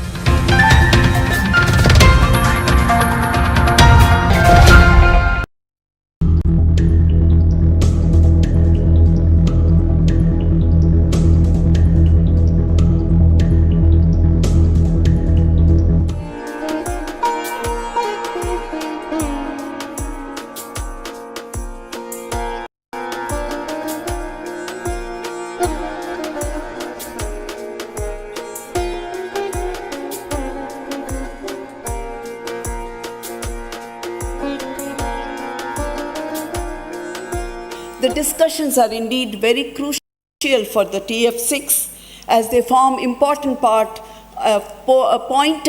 as we are engaged in developing a policy document for the T20 and G20. Particularly, we could voice the models emerging in this geography of the country. With this brief introduction, I request Mr. G.A. Tardas, the chair of TF6, to come and brief on what is the task force. In this August gathering, discuss on the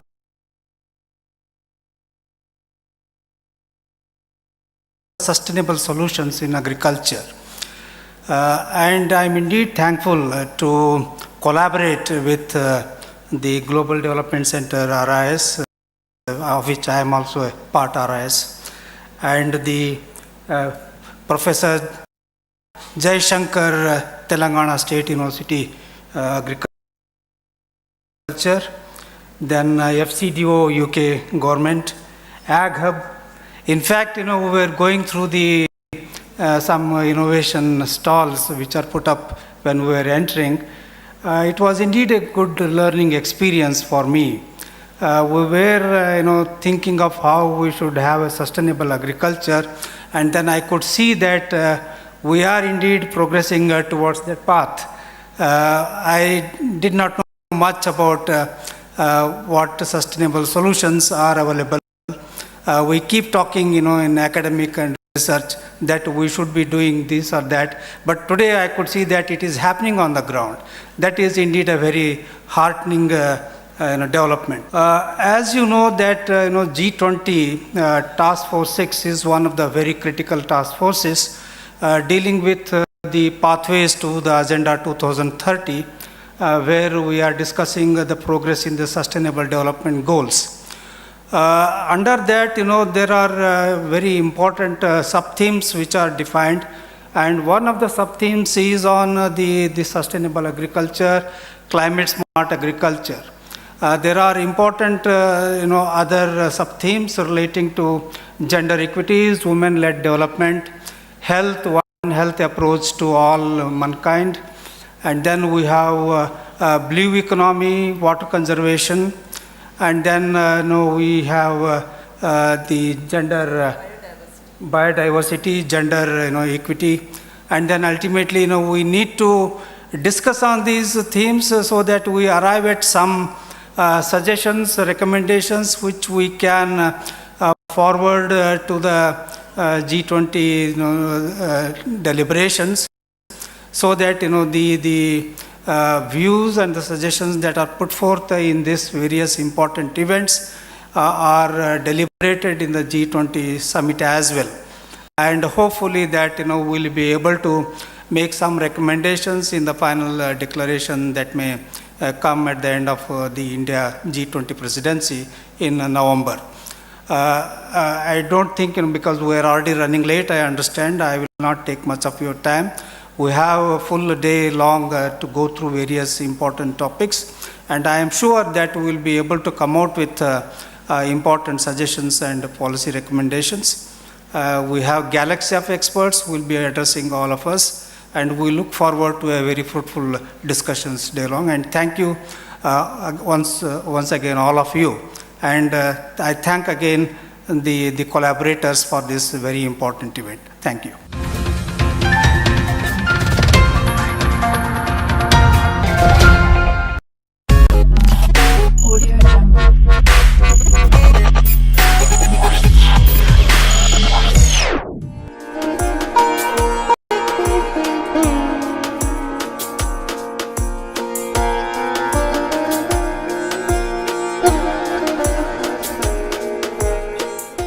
So this app called Farm AR. So in this app, everything will be in AR. And for instance, if you want to develop, grow a plant and don't know how to do it, so in this app you can see everything in a form of AR. And if you want to experience more, you can also use this Oculus, not Oculus. These are VR headsets for that. And you can also it will give you some products what to use, and what products, what chemicals you can use, how you can grow organically also. And we also developed the feature called plant disease detection. So in this there is an option community also, like farmers could ask questions and the agri students are integrated in this. So the students may answer and the professors and the scientists are also part of the app. So in this there is a feature called plant disease detection. So can I? So you could like simply, like it's a real time, you can just detect it and you get the information of the disease and all that stuff, and everything will be in air. If you want to, you can also have the VR experience of the farm and how plants are growing. Like for instance, if you want to grow a plant and know about it, you could everything have in air and virtually.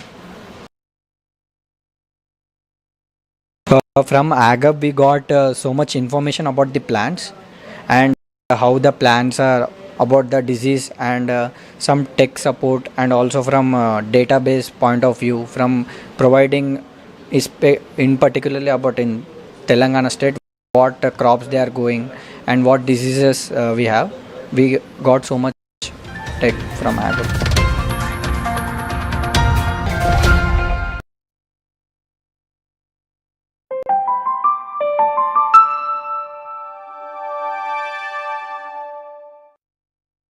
మేము రైతులకు సంబంధించినటువంటి ఒక innovation తయారు చేశాము. ప్రస్తుతం రైతులు వాడుతున్నటువంటి manual starter వలన వాళ్ళకి తరచూ విద్యుత్ ప్రమాదాలు జరిగి మరణిస్తున్నారు. అలాగే వర్షాకాలం సీజన్లో అక్కడికి ఫీల్డ్ అంటే పొలం దగ్గరికి వెళ్ళినప్పుడు కొంచెం బురద సమయాలలో పదును ఉండటం వల్ల, తేమ ఏర్పడటం వల్ల ఎన్నో విద్యుత్ ప్రమాదాలు జరుగుతున్నాయి. అలాగే వాళ్ళు ప్రతిసారి మోటార్ దగ్గరికి వెళ్ళి ఆన్ ఆఫ్ చేసే క్రమంలో ఎంతో శ్రమకు గురవుతున్నారు. ఇవన్నీ నేను గుర్తించి ఈ ప్రాబ్లమ్స్ ఎంతో కొంత తగ్గించాలనే ఉద్దేశంతో నేను ఒక చిన్న రిమోట్ కంట్రోలర్ ద్వారా ఒక డివైస్ని తయారు చేశాను. ఇది ఆల్రెడీ రైతులు వాడుతున్నటువంటి మాన్యువల్ స్టార్టర్కి ఇన్స్టాల్ చేసుకుంటే సరిపోతుంది. దీని నుంచి మనము 1 కిలోమీటర్ దూరం నుంచి ఆపరేట్ చేసుకోవచ్చు. దీనివల్ల రైతులకి ఎలక్ట్రిక్ ప్రమాదాలు జరిగే అవకాశాలు ఉండవు. అలాగే వాళ్ళకి ఎంతో శ్రమ కూడా తగ్గించే అవకాశం ఉంది దీని ద్వారా. చాలామంది రైతులు కూడా ఇది గతంలో మేము చేసిన ఇన్నోవేషన్ వాళ్ళు వాడుతున్నారు, ఎంతో హ్యాపీగా వాళ్ళు సంతోషంగా ఫీల్ అవుతున్నారు. ఇప్పుడు ప్రజెంట్ ఈ ప్రోడక్ట్ని మేము అందరి రైతులకు ఇవ్వడం కోసం నేను గవర్నమెంట్ సహకారం కనుక ఉంటే అందరి రైతులకు ఇవ్వడానికి నేను సిద్ధంగా ఉన్నాను.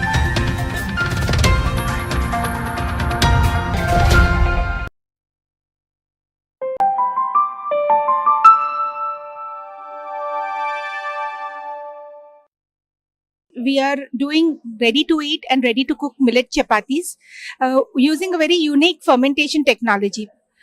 With this technology, we've been able to make millets much softer and more palatable compared to the regular millets. And we've also been able to increase the shelf life to 3 times without the need to use any preservatives. So we have jowar, bajra, ragi, chapatis, the parathas, as well as the fulkas. And we also have a very unique product, that is a jowar methi paratha. The cost of each product is, the fulkas are for a pack of 10 is for rupees 120 and the paratha pack of 10 is rupees 150. And these have a shelf life of 25 days in the refrigerator. Currently, it is available. We take orders over the phone and Google Forms, and we will supply it directly to your house. We are incubated in AgHub. We had come up with a product that was developed in the kitchen. When we came to AgHub, we were introduced to the food scientists here in the Agricultural University, and with the help of the food scientists, we standardized and validated the product. Also did the testing for shelf life, testing for other, the nutritional parameters. AgHub has helped us get a space inside the Agricultural University to start the pilot production, and that is where we are currently producing our chapatis. We also got a bootstrap grant from AgHub to do the initial, to start with the initial production and initial costing of the business. This is a biotechnology. So currently we are done with production. We just need to do a bit of package development and other things, and we are ready to go to the market.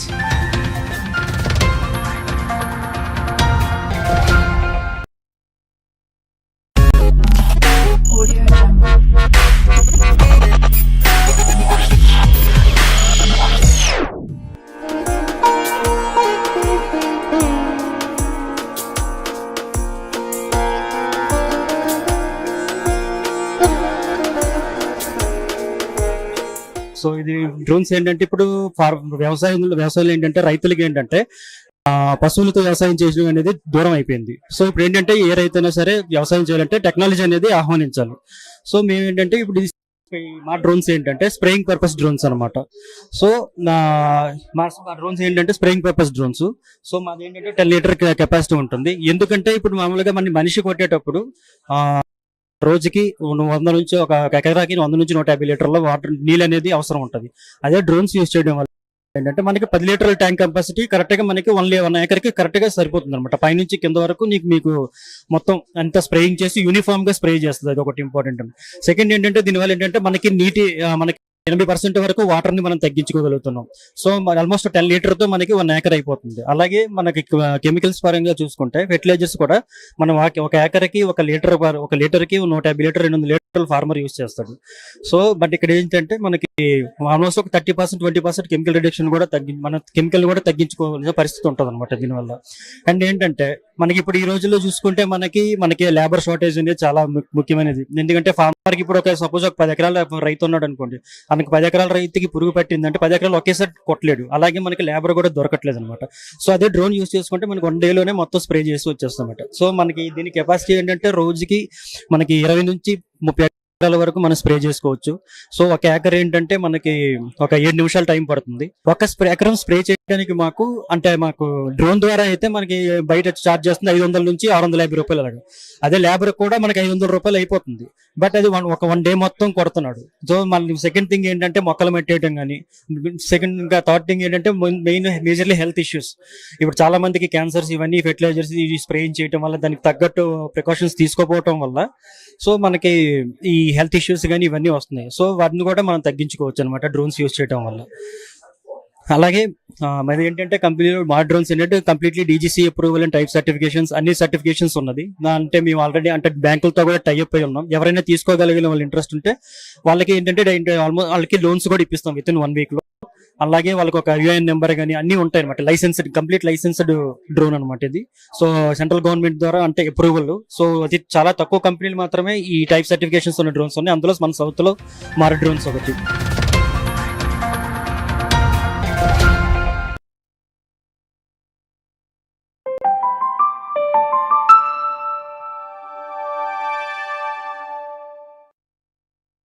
అంటే మనకి 3 wheeler multi thresher machine ఉంది మనది. ఆ మిషన్లో ప్రతి ఒక్క crops ఆందేల్, మొక్కజొన్న, కందులు, జొన్నలు, గోధుమలు, శనగలు ఆల్ క్రాప్స్ మనం థ్రెషర్ చేసుకోవచ్చు. అంటే పాత బళ్ళకి ఆయిల్ ఇంజన్తోన మన ట్రాక్టర్తో నడిపిస్తారు. దానివల్ల ఏమవుతుందంటే ట్రాక్టర్తో నడిపించే దాంట్లోకి 4 లీటర్ డీజిల్ ఇదవుతుంది. ఇది మన ఆటోతోన 1 లీటర్ డీజిల్లో గంట సేపు వర్క్ అవుతుంది. ఇది గంటకి 9 క్వింటాల్ గంటకి 9 క్వింటాల్ ట్రాక్టర్ తీస్తుంది. ఆటో ఇంజన్తో మనం థ్రెషర్ మిషన్ ఏమో మనది మల్టీ థ్రెషర్ మిషన్ 14 క్వింటాల్ తీస్తుంది. అంటే ప్రతి ఒక్క క్రాప్స్ అనేది దీంట్లో జల్లెళ్ళు రూటర్ చేంజ్ చేస్తే ప్రతి ఒక్క క్రాప్స్ మనం తీయవచ్చు. అంటే ఎక్కడన్నా తీసుకోపోవచ్చు, ఎక్కడన్నా తీసుకురావచ్చు. మనకి మామూలుగా ఇంతకుముందు అది పాతకాలంలో బండికి తీసుకెళ్ళి గుంజుకోపోవాలి, ఎద్దుల బండితో ఆయిల్ ఇంజన్తో పని చేసుకోవాలి. కొన్ని ఫెయిల్ అవుతుండే, కొన్ని క్రాప్స్ డ్యామేజ్ అవుతుండే, పల్పు రావాలి.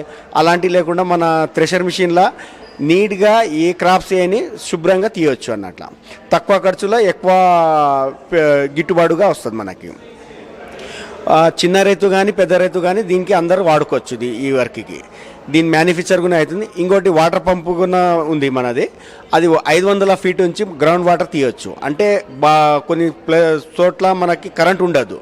అక్కడ లేనప్పుడు కరెంట్ లేకుంటే ఏం చేయొచ్చు అంటే మనం బోర్ వేసుకొని ఈ ఇంజన్ పెట్టుకొని మనం వాటర్ తీయవచ్చు.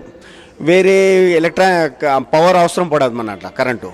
ఈ 1 లీటర్ డీజిల్లో 3 గంటలు నడుస్తుంది మనకి. 4 ఇంచుల పైపు వాటర్ తీసేది. కిలోమీటర్ వాడతాక మనం దానికి పైప్ కనెక్షన్ పెట్టి తీయొచ్చు, వాడుకోవచ్చు, సప్లై చేసుకోవచ్చు. లూజ్ వాటర్ కానీ గ్రౌండ్ వాటర్ కానీ 2 వాడుకోవచ్చు. ఇంకోటి మల్టీ థ్రెషర్ మిషన్లో ఏముందంటే డీజిల్ అనేది చాలా సేఫ్టీ. ఇప్పుడు ట్రాక్టర్తో మనకి ఏమవుతుందంటే ఒక 8 లక్షలు 10 లక్షలు ట్రాక్టర్ కావాలి, మళ్ళీ మిషన్కి 1 లక్ష 2 లక్షలు కావాలి, 12-14 లక్షలు కావాలి. ఆటోతో ఎట్లా ఉందంటే 1 లక్ష రూపాయల్లో మనకు మిషన్ వస్తుంది. ఆటో ఒక 3,50,000, ఒక 4,50,000 మనకి ఈ యూనిట్ తయారీ బయటికి వెళ్తాయి షోరూమ్ది. ఇక మనకు మ్యానుఫ్యాక్చర్లో మనం సబ్సిడీ ఏమైనా వస్తే గవర్నమెంట్ సపోర్ట్ చేస్తే అది కూడా మనకు ఇంకా తగ్గియచ్చు రైతుల కోసము. దాన్ని బట్టి మనము ప్రయత్నం చేస్తున్నాము. మనకు గవర్నమెంట్ సహకారం చేస్తే కంపల్సరీ అది కూడా కంపల్సరీ చేసుకోవచ్చు.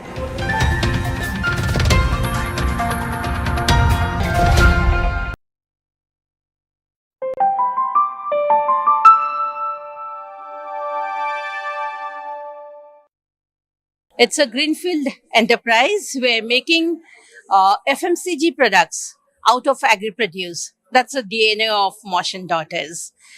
And presently we are here at AgHub, and here we are displaying skincare products which are made solely out of agri-produce with zero chemicals, zero preservatives, no fragrances, and they're so safe that you can actually eat them and there won't be any harm to the body. It's that safe. The skin is the largest organ of the body, and it's one of the sense organs. Just like our eyes, ears, this is also a sense organ. If I give you something which is filled with chemicals and I ask you to put it in your eyes or on your ears, will you do it? No. Why? Because he'll say that it has chemicals and it's not safe for my eyes or my ears. It's a sense organ. The same way, your skin is also a sense organ. You need to give it the natural nourishment. And if you want to add any chemicals for professional, maybe for professional use, like people use makeup and all, so use it on top of the natural skincare products so that your skin remains protected and nourished. And it will say thank you, because we don't realize the chemicals that damage the skin, they're also there in the environment. So whenever we are exposed to those chemicals, the skin goes on absorbing all those chemicals in our body, and that affects our internal organs too, which we don't realize while we are using the chemicals over the chemicals that is there in the environment.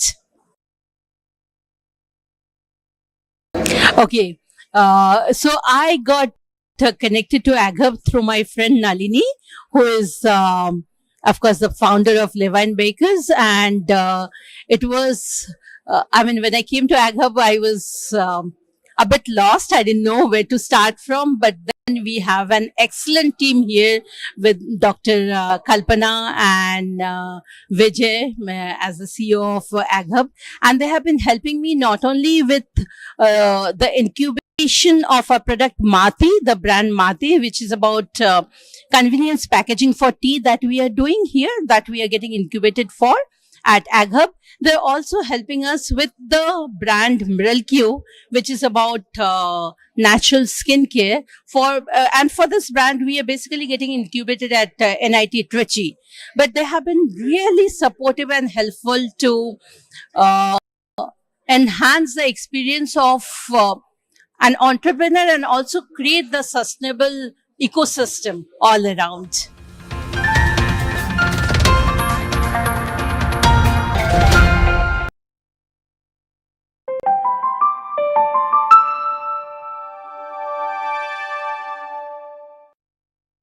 NutriCircle Limited is an innovative company where we are isolating plant protein, especially from pulses, millets, and oil seeds. As you're aware that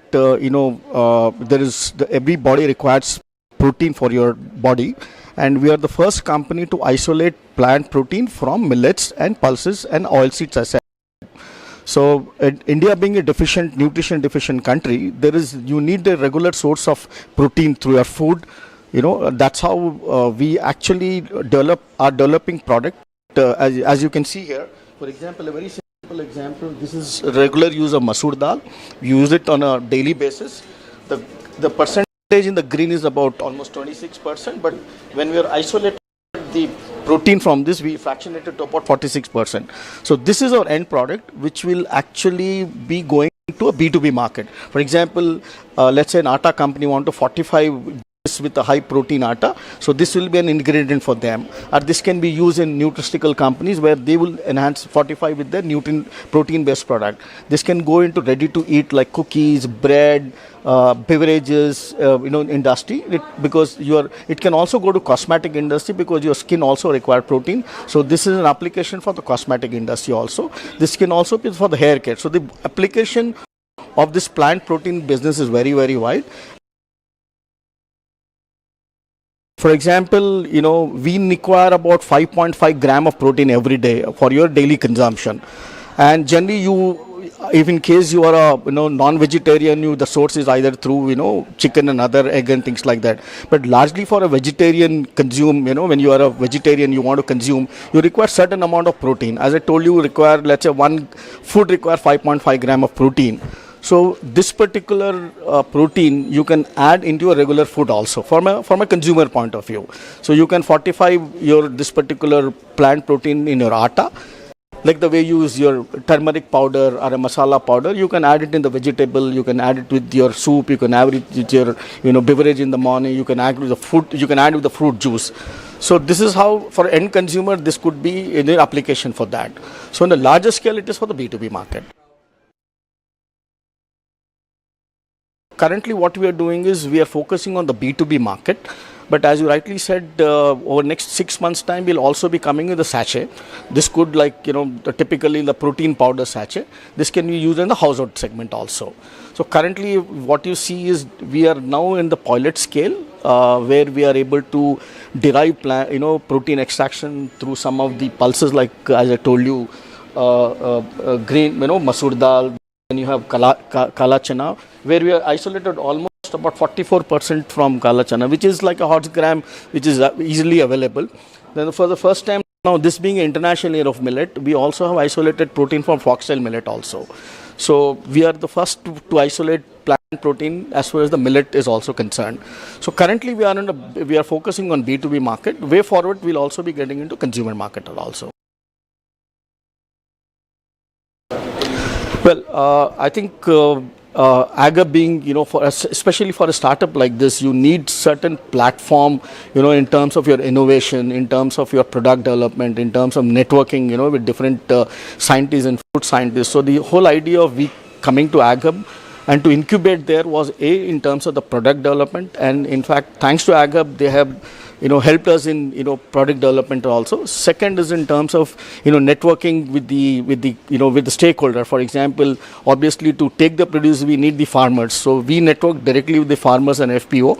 So we take the raw material from them, and of course in networking when you need sort of policy makers and networking with other stakeholders, AGAB is the right platform for us. That's how we got incubated with them.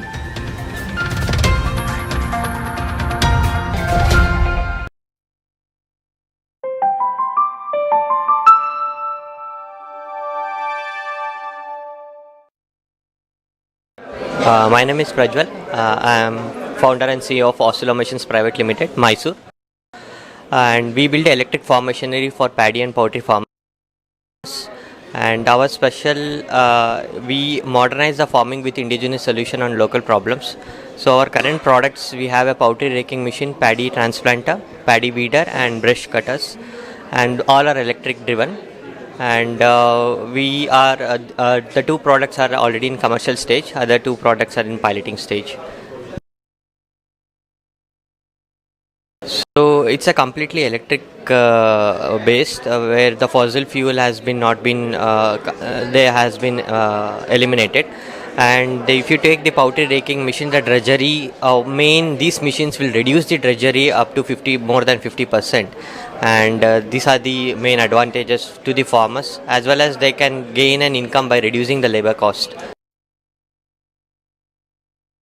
The primary target is the small and marginal farmers, and if you take in a case of a poultry raking machine, our targeted customers are the 5,000 to plus bird capacity. The cost is between 42,000, and the paddy transplanters are more than that. But we are catering and we are targeting the micro entrepreneurs basically to cater those small and marginal farmers as a rental basis. So their work is still in progress. The system is already there. It's called a customizing centers.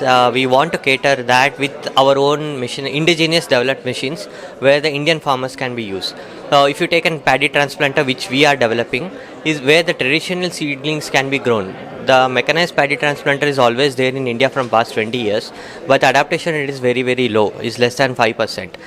Why? Because the adaptation of growing the other technologies in the Indian soil condition is not maybe suitable. That's why we are tackling that problem and want to introduce these machines. So AGHUB, we and AGHUB are the Agritech Innovation Pilots. We are connected through a pilots program. We are conducting upcoming pilots with the AGHUB team. So we like that.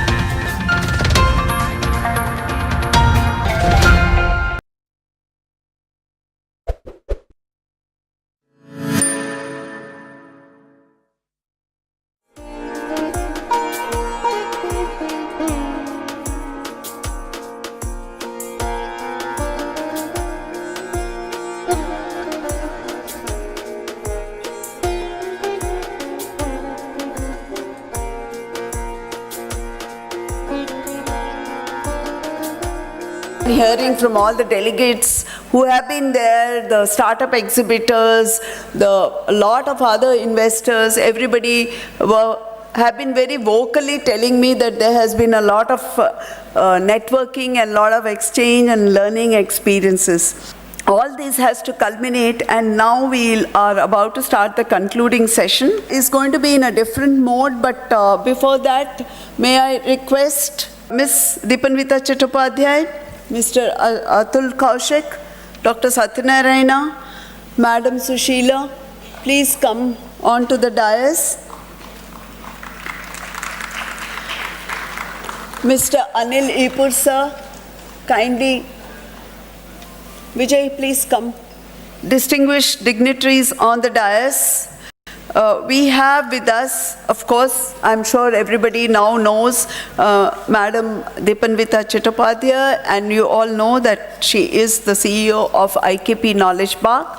But in the afternoon session, she comes before us as one of the founder members or foundation members of the Startup 20. Her role in this concluding session, apart from being a partnering organization from IKP, is more on the role which the Startup 20 is playing in the entire year's activities of the G20. And can there be some sort of a link between Think 20 and what we call Startup 20, because there are many overlaps. I have also the pleasure of welcoming Mr. Atul Kaushik, the GDC fellow who is based in Delhi in the Research and Information System for Developing Countries, which plays a very crucial role in trying to converge and synergize some of the developmental activities, and which can be lessons for us. I'm sure many of you would have seen today some of the nice films which were played on the screen, digital screen just outside the hall. And there were already a lot of success stories and lessons which we in India can probably look at and try to see and maybe even improve those. So a warm welcome to you, sir, also. I have also the pleasure of welcoming Mr. Anil Ipur Garu, unknown face in PGTSU. He has been very, very closely associated with all the activities. I'm sure everybody in this auditorium will remember the CIE Tech Conclave, which has been very judiciously being taking place every May. I had just requested him to be part of the this session, and he just said yes, and a big yes, and that shows the commitment and the way he supports all our activities, not only in Ag Hub but also in PGTSU. He has been in the forefront. He has been the what we call president of the Confederation of Indian Industry, and continues to play a major role in the state and as well as in this entire region. And I have utmost pleasure in welcoming Madam Sushila Chintalagaru, who is the CGM in NABARD TSRO, as the guest of honor. I also take this opportunity to welcome, of course, through the online medium to Mr. Jayesh Ranjan, the Principal Secretary and Department of IT and GC of Government of Telangana, who was gracious enough, despite the fact he is very busy on a 30th and he's traveling since 1 week, but he said immediately when I requested him, he said, I will come, I'll join you virtually. We have to be innovative. So I'll start without even talking about what has happened since morning and play a small video recording, which I would love all of you to see. Maybe some of the students will feel pleased because they'll see their faces. On March 17th, we at Ag Hub, in partnership with IKP and NABARD support, we had organized an event which we called as Youth, the Game Changers and Challengers. So instead of my telling what we really did, we'll just go through this clipping. But the basic idea was, we thought everybody has talked today in the final day on 29th, but the youth need that platform and voice to voice their ideas. And I think that has been a great way of communicating, because we found some fantastic ideas coming from the minds and brains of the students of the university. My full compliments to them, and they did a great job. This we called as Gen Y, deliberately Gen Y and not Z, because I feel some will be in the Gen Y generation. That youth here also from this geography have a great idea, and their contributions are definitely articulated. We hope, if RIS can consider it as a request, that the extempore were great, and if there's an opportunity in the task force final meetings in any time, we would be very happy to take our youth and give them a chance to participate in that. With this, I would also now like to just a small brief that we had 4 thematic sessions after the inaugural in the morning, but the whole idea was to set ourselves to thinking about it.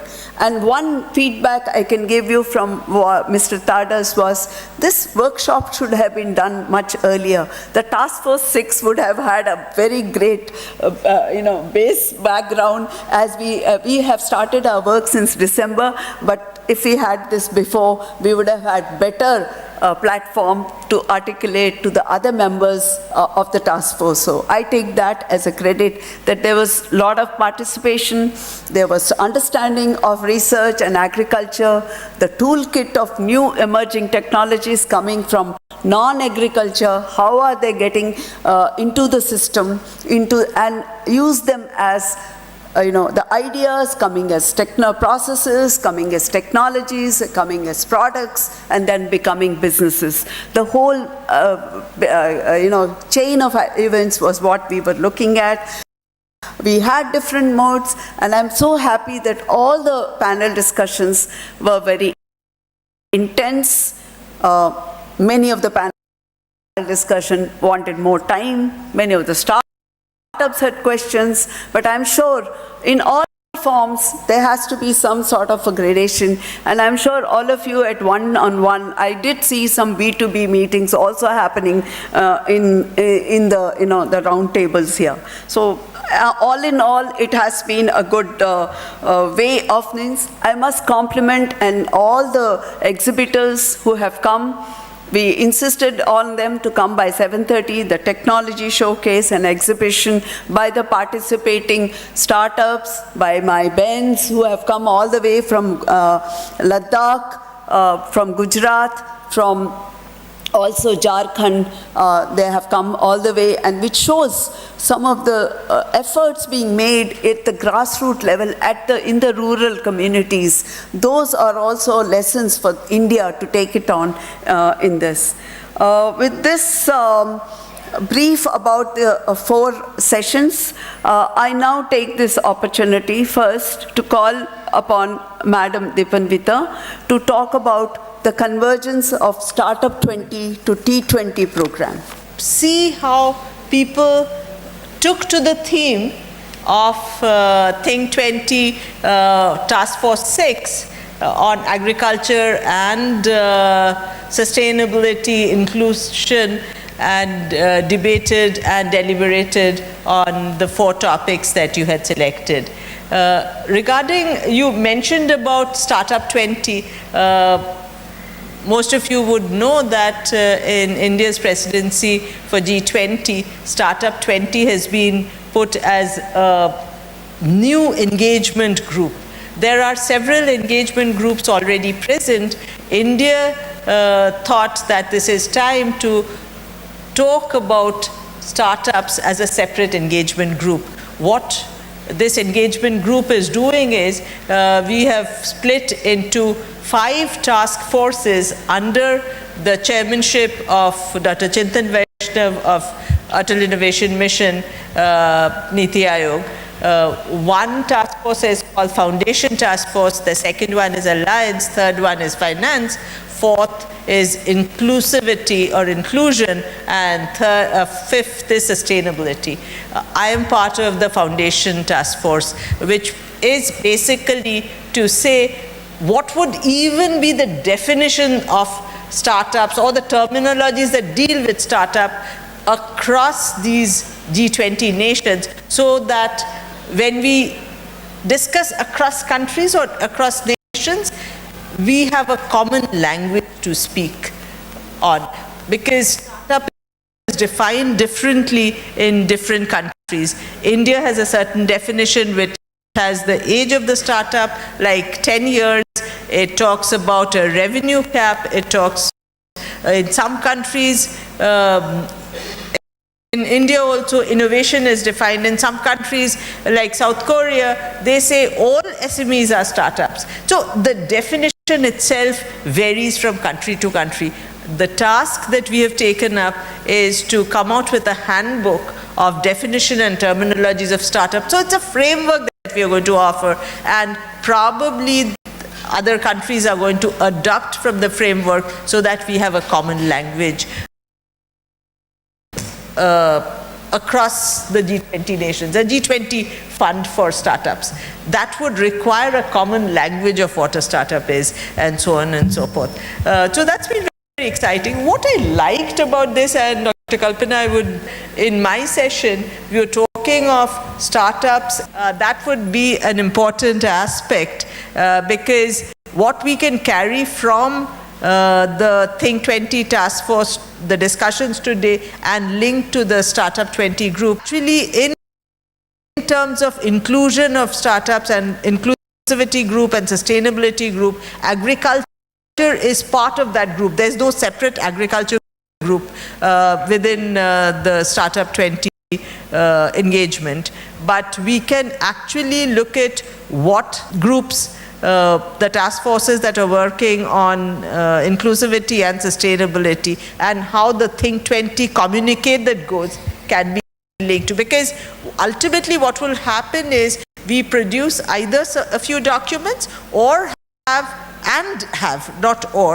a communique from each engagement group. So Think 20 would also have a communique which for the G20 Sherpa and the leaders of the G20 countries. And if there is a common language of communique between the startup group, at least part of it can be with the Think 20 task force. That will be something very useful.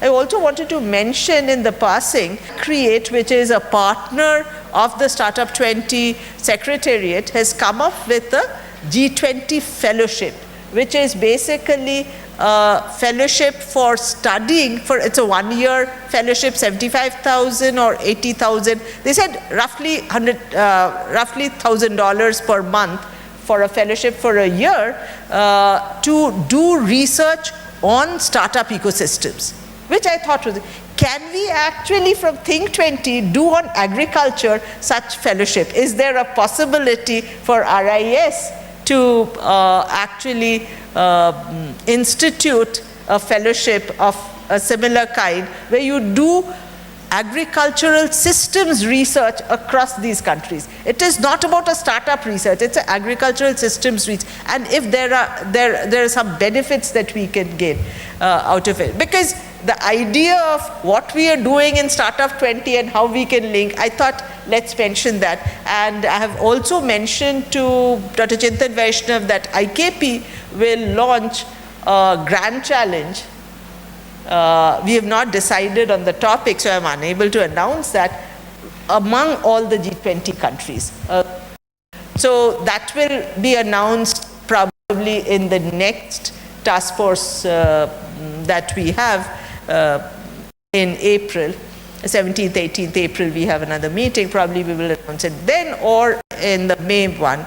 But from the Startup 20 side, there are these sideline events which are relating to all the 20 member states are doing. If it is possible for Think 20 to do, it will be, I think it will be a great thing.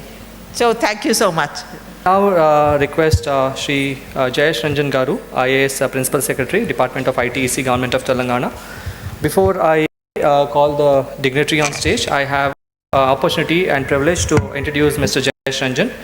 Mr. Jayesh Ranjan is the member of the Indian Administrative Service of the 1992 batch and has been working in the state of Telangana. He holds a master's degree in psychology from Delhi University, a degree in business management from the IIM Kolkata, and a master's in public management from Lee Kuan New School of Public Policy, National University of Singapore. He has done short courses in the University of Birmingham on environmental policy analysis, JICA Training Institute, Tokyo on rake remediation, London School of Economics on global and leadership, Kennedy School of Government, Harvard University in public policy, and Swedish Institute Stockholm on sustainability and CSR. He is All India topper of his IAS batch of 1992. So we have this wonderful opportunity. We are having a very diverse group of stakeholders led by eminent dignitaries from various partnering organizations from the global ecosystem and Indian ecosystem. We also have stakeholders from the Agricultural University, the scientific ecosystem, and a group of students and entrepreneurs. We'll be very privileged to have your talk, sir. I request you to kindly enlighten the audience. Thank you so much. In Telangana, as some of you would be aware, agriculture is a very important focus for the government. In fact, eight and a half years of our new state of Telangana have gone by, and I can share with you that almost 60% of the state's budget year after year in these last 8.5 years has been spent on creating and improving agriculture infrastructure, which of course which includes irrigation facilities, but also agriculture extension work, direct agriculture support to the farmer, which today has become a national policy, and so on and so forth. So when so much is happening in agriculture, we feel that this is the right time to find out if technology can also enable higher productivity, higher production, reduction of losses which farmers incur otherwise as well. And therefore, for the last about approximately 4 years plus now, we have designed this program. In Telugu, this program is called Sagu Bagu, which in English it means betterment of agriculture, or improving agriculture, or optimally maximizing the returns in agriculture, etc. So what we have done is that we have, for the common crops in Telangana, we have understood the entire cycle of operations that are performed. And all of you are agriculture related professionals. I'm sure you know what I mean. Right from the time that you prepare your fields, till you gather all your inputs, till you do the agriculture operations, you manage pests, drought, etc. Then you harvest the crop, then you store the crop, you do some primary processing, then it is taken to the market. In case there is some drought, etc., some natural calamity, you claim insurance. So what we noticed was that every step in this process of the common crops that we decided to work on, there are opportunities of improvement. There are certain inefficiencies which can be improved. We also noticed that the practices throughout this chain, which a large farmer undertakes, is very different from what a small farmer or a marginal farmer undertakes. So obviously the inefficiencies for a small or a marginal farmer are even greater than that of a large farmer. And then for almost 2 years, more than 2 years in fact, we spent time on seeking technologies which can plug those inefficiencies across all these steps or all the value chain that I spoke about. And we were able to identify 80 odd technologies of different kinds. Some technologies are actually sensor-based technologies, IoT, some are more data-driven, some are again relying on devices like a drone or a robot and so on and so forth. But potentially 80 plus technologies through which we can either improve the production, improve the productivity, or minimize the losses. And again, with the help of our partner here, the State Agriculture University in Hyderabad, we have decided that some of these some of these solutions which appear promising will be first tested and tried out, and then we will scale it up. And as you would have learned by now, Agriculture University has its own farmlands of different soil types, of different microclimates, and we have been able to implement of the 80 odd solutions that I spoke about, approximately about 18 of them. And we monitor those results very closely. And again, I'm very happy to share with you that the meticulousness through which the solutions were sourced, that is reflecting on the fact that a majority of the solutions, when the field trials have been conducted, have yielded very, very positive results, very encouraging results. And we are ready right now to at least scale up 5 of these technology solutions which have been identified. And this approach that you look at end-to-end solutions, use all possible technologies, is kind of something which is working well. Since I mentioned earlier that we are also looking at the challenges that the small and marginal farmers face, we have decided to make these technologies as easy to implement and as affordable as possible. Because again, all of us know, farmers, most of them, a majority of them themselves do not have very high levels of formal education or too much of familiarity with gadgets or technology, etc.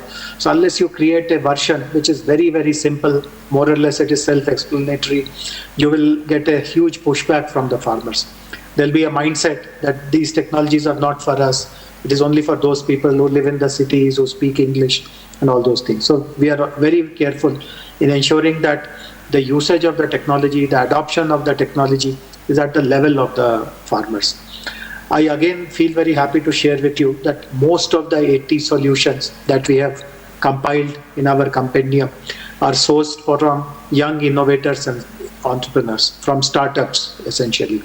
And this again has happened because of a very progressive policy on innovation and startups that Telangana has, which mentions, first of all, the Telangana state itself offers lots of incubation facilities. So you would have heard about IKP, you would have heard about the Ag Hub, which is there in our Agriculture University. These are just 2 of 70 such facilities which are there in Hyderabad, not 5 or 10 or 15 or 20. Hyderabad has the largest number of innovation spaces for any city in the country, which includes incubators, accelerators, co-working spaces, and 9 of these incubators, accelerators and co-working spaces are dedicated to agriculture. There's an incubation facility at ICRISAT, which is called again IHUB, NARM, Manage, Indian Institute of Millet Research. Many of these institutions have focused incubation programs for agtech startups. And we also have another feature in our policy which mentions that if it is a homegrown startup with a solution which is of relevance to the government, then the government will procure it bilaterally from them. So normally one of the biggest challenges that startups face is that finding their first customer gets very difficult. in Telangana, we guarantee that the state itself will become your first customer. And many of these 80 odd solutions that I spoke about have been developed by startups who are incubating in one of these facilities in Telangana, in Hyderabad. And because we have this policy, we have been able to onboard them very, very quickly. So our turnaround time is very short. We don't run any complicated procurement process like RFPs and bids, and you have to outbid someone. These things don't happen here. And that is one of the reasons why lots of very innovative activities are happening. So of course, when I spoke about these innovation centers, these are not just brick and mortar buildings.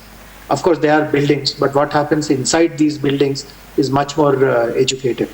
So T-Hub, for example, which is a jewel in the crown of our city. Inside T-Hub itself is built in a very large space, very beautiful architecture, etc. But what happens inside T-Hub is much more interesting. So we have a list of almost 200 plus domain experts who are instantly, the moment a startup is onboarded, they are instantly made to own up some number of startups. They guide them, they mentor them, they evaluate their technology. 3 big technology institutions of the city, IIIT, IIT and BITS, their top faculty collaborate with these startups. We also arrange for funding to every startup, whatever is their stage of evolution. We find some agency or the other which can help provide funds, venture funds to these startups. I already spoke about how government assures that we will be the customer if the product or solution is of relevance to us. And then we also help them scale up. We recognize them, we encourage them to participate in global awards, national awards, etc. And many of them do well. Many of our AgTech startups have won national recognition, etc. So again, as I said, this is something which people would not really encourage governments to do. The typical thinking would be that government should stay away from the world of startups, from the world of enterprises. The market forces will take care of all these things. But we in Telangana have actually demonstrated a contrary model, that the government can actually step in, provide a very strategic kind of support and supervision, and help startups not only come up with important products and solutions which matter the most to us meaning to the citizens of this state, but also help them expand and grow and conquer domains outside of Telangana as well. So I'll be very happy. I heard Kalpana Shastri Garu, Dipanvita ji speak about how you want to proceed further regarding the T20 stream of the G20 work that you are doing. And I would like you to keep the overall ecosystem that the government and all of us have together created in the center of this work that you plan to do in the future. And any agriculture related work, we will be very, very happy to support. In fact, as I said, initially the idea was just to improve efficiencies, improve production, productivity, etc. But now we are doing much more than that. In fact, it is slightly premature to announce it formally, but I can share this with you. Just a very quick snippet that we are now setting up a full-fledged agriculture data exchange. We have already brought out an agriculture data management policy. We are setting up a framework. We are setting up a data exchange. And India Stack that we all talk about, for example, when we make digital payments, we know about the UPI, Aadhaar, etc. During COVID, we saw the India Stack being replicated for vaccination monitoring, etc., etc. Similar India Stack is being developed in Hyderabad by some of us related to agriculture. So certain things which even advanced countries are not even visualizing at this point in time, we are making a breakthrough, and we would like to showcase all of that work that we are doing. Nothing is secret, nothing is proprietary. We want as many states of our country, as many countries across the world to benefit from this innovation that we are carrying out. And I would like the opportunity that T20, G20 create to really do so.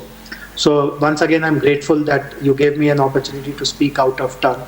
And my apologies that I could not be there in person. But once again, thank you all for accommodating me, and hope to meet you some other time in person somewhere. Thank you very much. Thank you so much, sir, for your insightful thoughts, and you've always been a torchbearer of the innovation entrepreneurship ecosystem of the Telangana. We are very thankful to the support of the government of Telangana and especially the support from Department of ITEC. We look forward for your patronage in the coming time. Thank you so much for sparing your valuable time despite a hectic schedule. I would like to request now the next speaker, Mr. Atul Kaushik, GDC fellow from RIS, to kindly give remarks on this session. But before that, I'll take this privilege to introduce the speaker. Mr. Atul Kaushik stays the Global Developmental Center at RIS, the retired Additional Secretary, Government of India. He was India's negotiator in the WTO for dispute settlement and intellectual property rights in the UNFCCC for climate change, and also served in the permanent mission of India in Geneva. He has delivered multiple development cooperation projects in Africa, trade capacity building of developing country missions Geneva, and an Indo-US triangular development partnership program in New Delhi. He lectures at the National Judiciary Academy, the Indian Institute of Foreign Trade, and the Institute of Secretariat Training and Management of the Government of India, among others. He has also co-edited a book published by Academic Foundation entitled Reflections from the Frontline, Developing Country Negotiators in the WTO, and by the Government of India entitled Transforming India, Governance for Atmanirbhar Bharat, contributed chapters in dozens of books and several articles in various national and international journals. So we're very happy to have you here. I would like you to kindly come on the podium and kindly address the gathering. Thank you so much.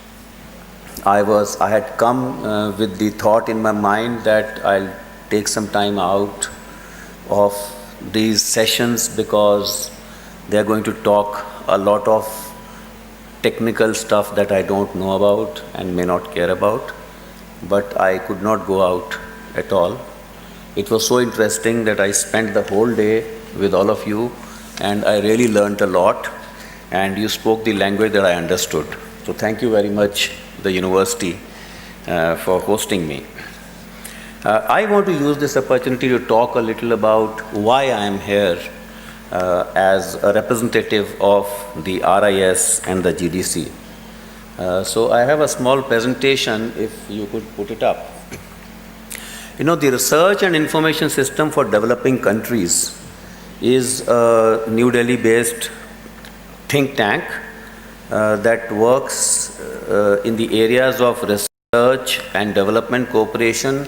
Started way back in 1983-84, working on trade and economic development areas, but has now expanded to many verticals.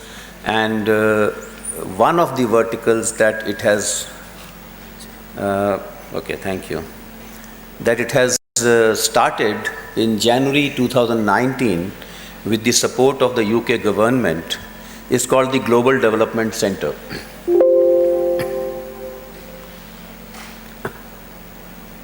So why did RIS decide to establish the Global Development Center, and what is the Global Development Center all about is the topic of my presentation.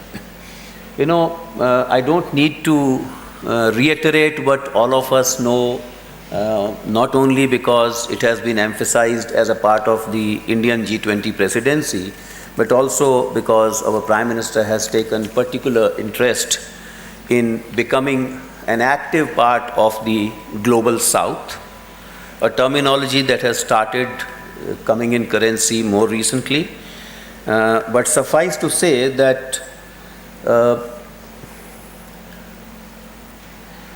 with the North-South and the South-South cooperation joining hands and now forging also triangular development cooperation, which involves a northern partner, a southern pivotal partner, and a development partner from the south, which benefits through this mutual exchange of knowledge and ideas.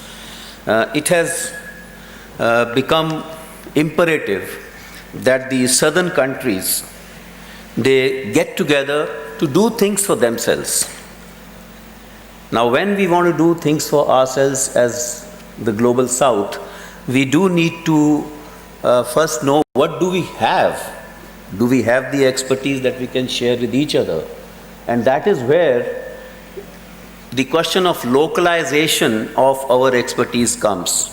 When I come and see what happens in all these startups that showcased their exhibits in the morning when the exhibition was opened, I find that the local problems have been resolved through local solutions by these startups.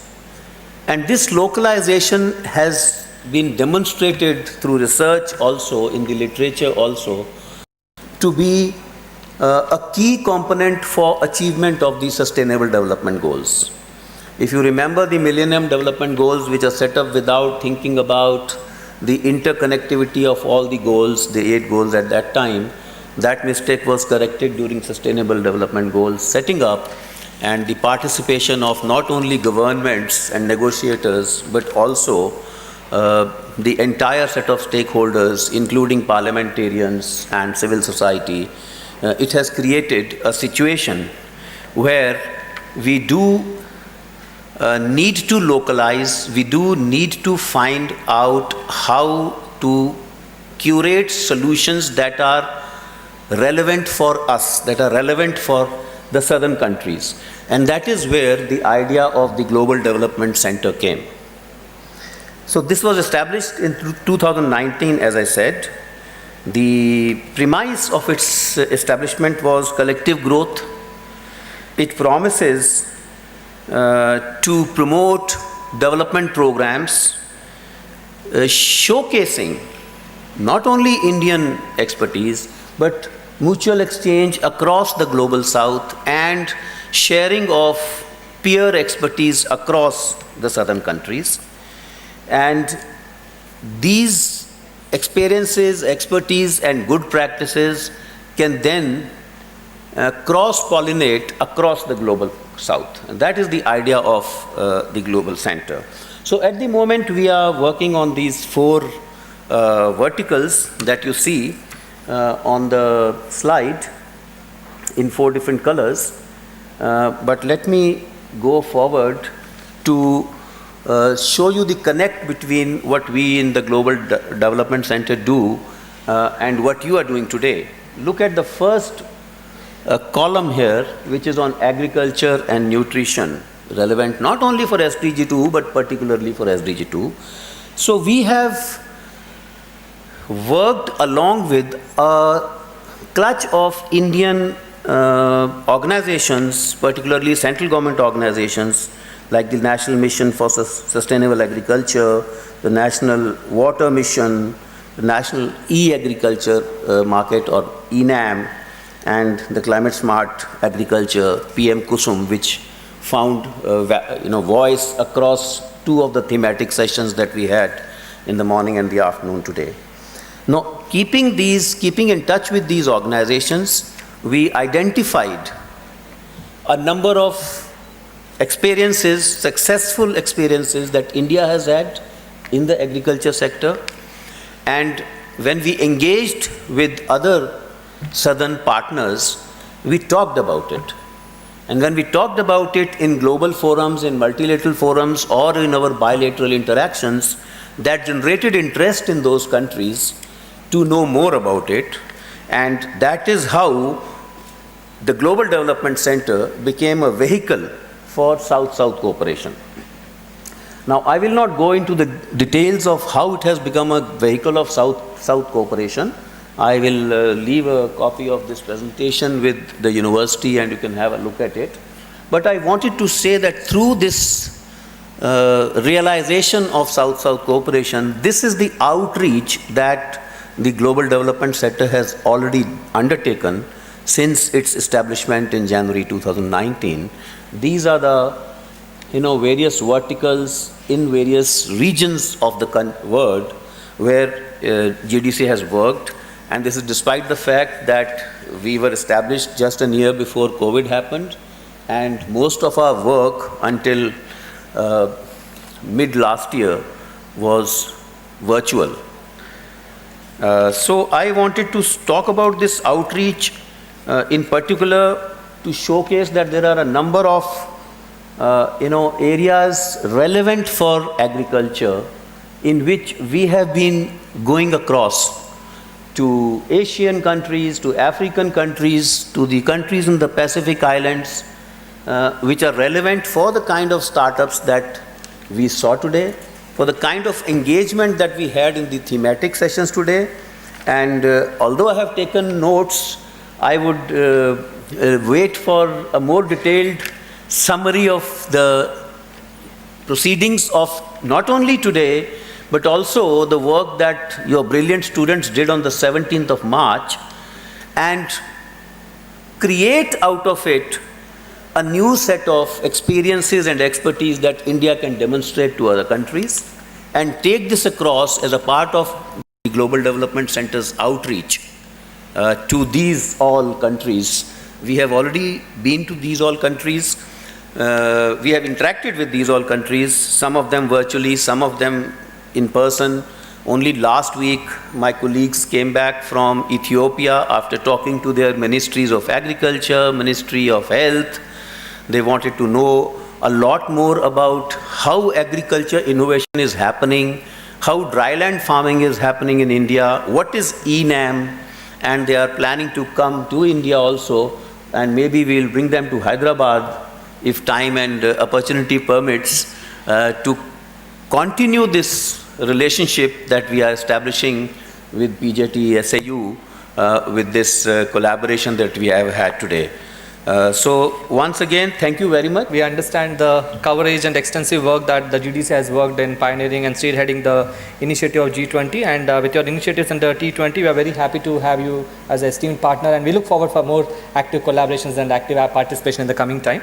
Thank you for your wonderful insights. May I now request Dr. Kalpana Shastri, MD of AgHub, to kindly give a small memory from our side to present it to Mr. Atul Kaushik.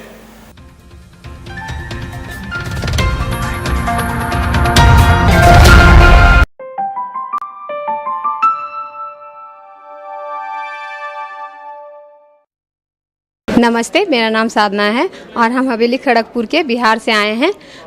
वहाँ पे हम सेवा से पिछले 7 साल से जुड़े हैं और 2 साल से हम CLM का काम करते हैं, कम्युनिटी लाइव स्टॉक मैनेजर हैं, और उसमें GRC गोट रिसोर्स सेंटर पे हम काम कर रहे हैं। GRC में अभी फ़िलहाल 16,000 बहन जुड़ी हैं, जिसमें कि सब लोगों को हम लोग प्रशिक्षण देने का काम करते हैं कि पहले जो ब्रीड वो लोग रखती थी तो उसमें उसको कितना फ़ायदा होता, अब जो रख रही है उसमें उसको कितना फ़ायदा हो रहा है। तो अब जो बहन रख रही है ब्रीड, उसमें उसको झुंड बढ़ रहा है, उसका ब्रीड बढ़ रहा है, उससे वो सेल कर रही, तो उससे उसको फ़ायदा हो रहा है। और उसके बाद उसके पास जो गोट मिल्क आ रहा है, तो उससे हम लोग अभी हाल ही में मतलब 6 महीने पहले से साबुन बनाना स्टार्ट किए हैं, और वो साबुन हम लोग का ये गोट मिल्क के साबुन जो बनाते हैं उसमें गोट मिल्क रहता है और पाम ऑयल रहता है, कोकोनट ऑयल रहता है, फ्रेगनेंस रहता है। फ्रेगनेंस हम लोग अभी वेनिला और लेमन ग्रास का यूज़ कर रहे हैं। तो इसका हम लोग जब स्टार्टिंग किए थे बनाना, तो 3 मंथ जो हम लोग बनाए, तो उसमें 3 मंथ जो बनाए तो हम लोग पहले खुद में ही ट्राई किए, तो उसका फीडबैक अच्छा रहा। फिर हम लोग बहन को गाँव में दिए, गांव से फिर जब फीडबैक पूछे तो वहाँ से भी अच्छा रहा। अब तो ये कंटिन्यू बहन लोग का डिमांड है कि दी हम लोग के पास जब ब्रीड बढ़ गया है तो गोट मिल्क आ रहा है, तो ये गोट मिल्क हम लोग से आप कंटिन्यू लेते रहिए ताकि ये हम लोग का चलता रहे और ये मेरा साइड इनकम हो जाएगा। ये विचार हमारे सेवा में एक आए थे भैया, SBI फेलो से थे वो, तो उन्होंने ये सारा प्रक्रिया खोज के निकाला। उसके बाद हम लोग को प्रशिक्षण दिए, उसके बाद उससे फिर हम लोग प्रशिक्षण लिए, और वो अभी हम लोग दिसंबर महीने से कंटिन्यू कर रहे हैं, क्योंकि उनका कुछ ही दिन मतलब 1 साल का उनका टाइम था जो कि उनका बीत चुका था। तो वो लोग हम लोग को प्रशिक्षण दे के चले गए, और दिसंबर महीने से अभी तक हम लोग 5,000 साबुन बना चुके हैं और सेल कर चुके हैं, और इससे बहन लोग को बहुत ज़्यादा फ़ायदा हो रहा है। अगले 5 साल में हम यही करना चाहेंगे कि अगर ये गोट मिल्क चल गया तो इससे बहन को भी बहुत ज़्यादा फ़ायदा होगा और हमको भी फ़ायदा होगा, क्योंकि हम जो कमा रहे हैं उससे हमसे जो छोटे भाई बहन हैं उसमें उसको हम पढ़ाई में पैसा देते हैं, और उसमें मम्मी को भी मदद होता है, और क्या, और बहन को भी फ़ायदा हो रहा है इसमें, क्योंकि उससे जो हम दूध ले रहे हैं वो 200 रुपया लीटर ले रहे हैं, और अगर 1 महीने होता है तो 1 महीने में उसका 6,000 रुपया है, जो कि एक बिहार की बहन के लिए बहुत बड़ा रकम होता है।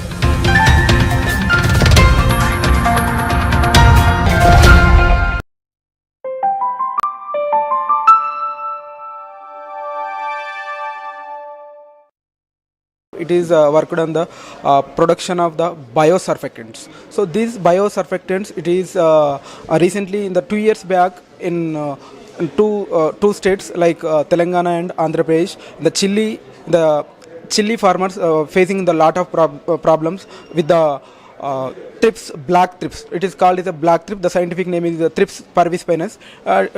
These thrips, it is attacked in during the flowering stage. So due to this, there is no production of red chili. So due to this, it is the chili crop production is very expensive. So due to this, too much of expensive of the farmers. So generally the farmers in average 1 acre of average the chili production is 10 to 15 quintals. Due to this, when the bug is attacked in these plants, the production of red chilies it is decreased. It is like 1 quintal or 2 quintal. So due to this, the red chili price is very high. So like 1 quintal and 90,000. So some varieties 40 to 50,000. So in Indian, red chili is very famous in all the types of the spices, and it is also used in the medicinal purpose also. So here, the bug also it is resistant to the chemical pesticides. So we are trying to, in India, we are first time we are using the biosurfactants in the different technology. We are the production of the biosurfactant. We are using the killing these black thrips through our biosurfactants, the different technology. So my products is help to the farmers.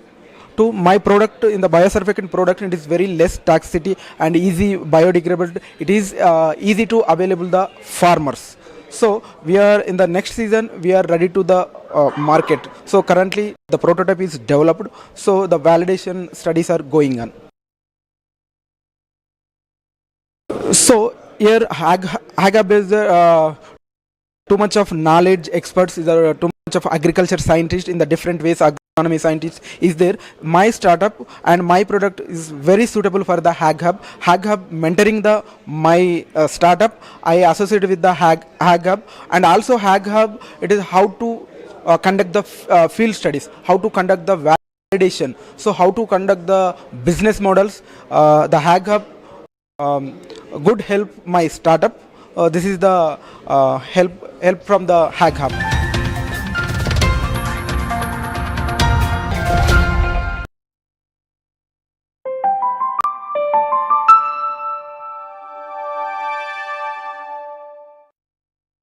నా పేరు శ్రీజ. నేను గద్వాల్ జిల్లాలోని చింతలకుంట గ్రామానికి చెందుతాను. ఇప్పుడు నేను ప్రస్తుతం inter first year చదువుతున్నాను. నేను వచ్చేసి శ్రీజ గ్రీన్ గెలాక్సీ ఒక స్టార్టప్ను స్టార్ట్ చేశాను. దాంట్లో భాగంగా నేను ఈ బయో పార్ట్స్ గ్రౌండ్నట్ షెల్ తోటి తయారు చేశాను. ఈ గ్రౌండ్నట్ షెల్తో తయారు చేసిన ఈ బయో పార్ట్స్ ఎందుకంటే సాధారణంగా నర్సరీలో మొక్కలు పెంచడానికి ప్లాస్టిక్ కవర్స్ను ఉపయోగిస్తుంటారు. వాళ్ళు ఉపయోగించే ఆ ప్లాస్టిక్ కవర్స్ అనేటివి సింగిల్ యూజ్ ప్లాస్టిక్. వాటి వలన పర్యావరణానికి చాలా అంటే చాలా హానికరం జరుగుతుంది. కాబట్టి ఈ విషయాన్ని నేను గమనించి నేను ఈ సమస్యకి ఏ విధంగా కానీ సొల్యూషన్ కనుగొనాలనే ఉద్దేశంతో మా గ్రామంలో అగ్రవేస్ట్గా ఉండే అధిక మొత్తంలో దొరికే గ్రౌండ్నట్ షెల్ని ఎంచుకున్నాను. వాటి ద్వారా వాటికి ఇంకా కొన్ని బైండింగ్ ఏజెంట్స్, న్యాచురల్గా దొరికే బైండింగ్ ఏజెంట్స్ని కలిపి ఈ పార్ట్స్ని ఈ విధంగా గట్టిగా తయారు చేశాను. ఇవి మనము ఈ విధంగా బయట 3 months వరకు పెట్టవచ్చు.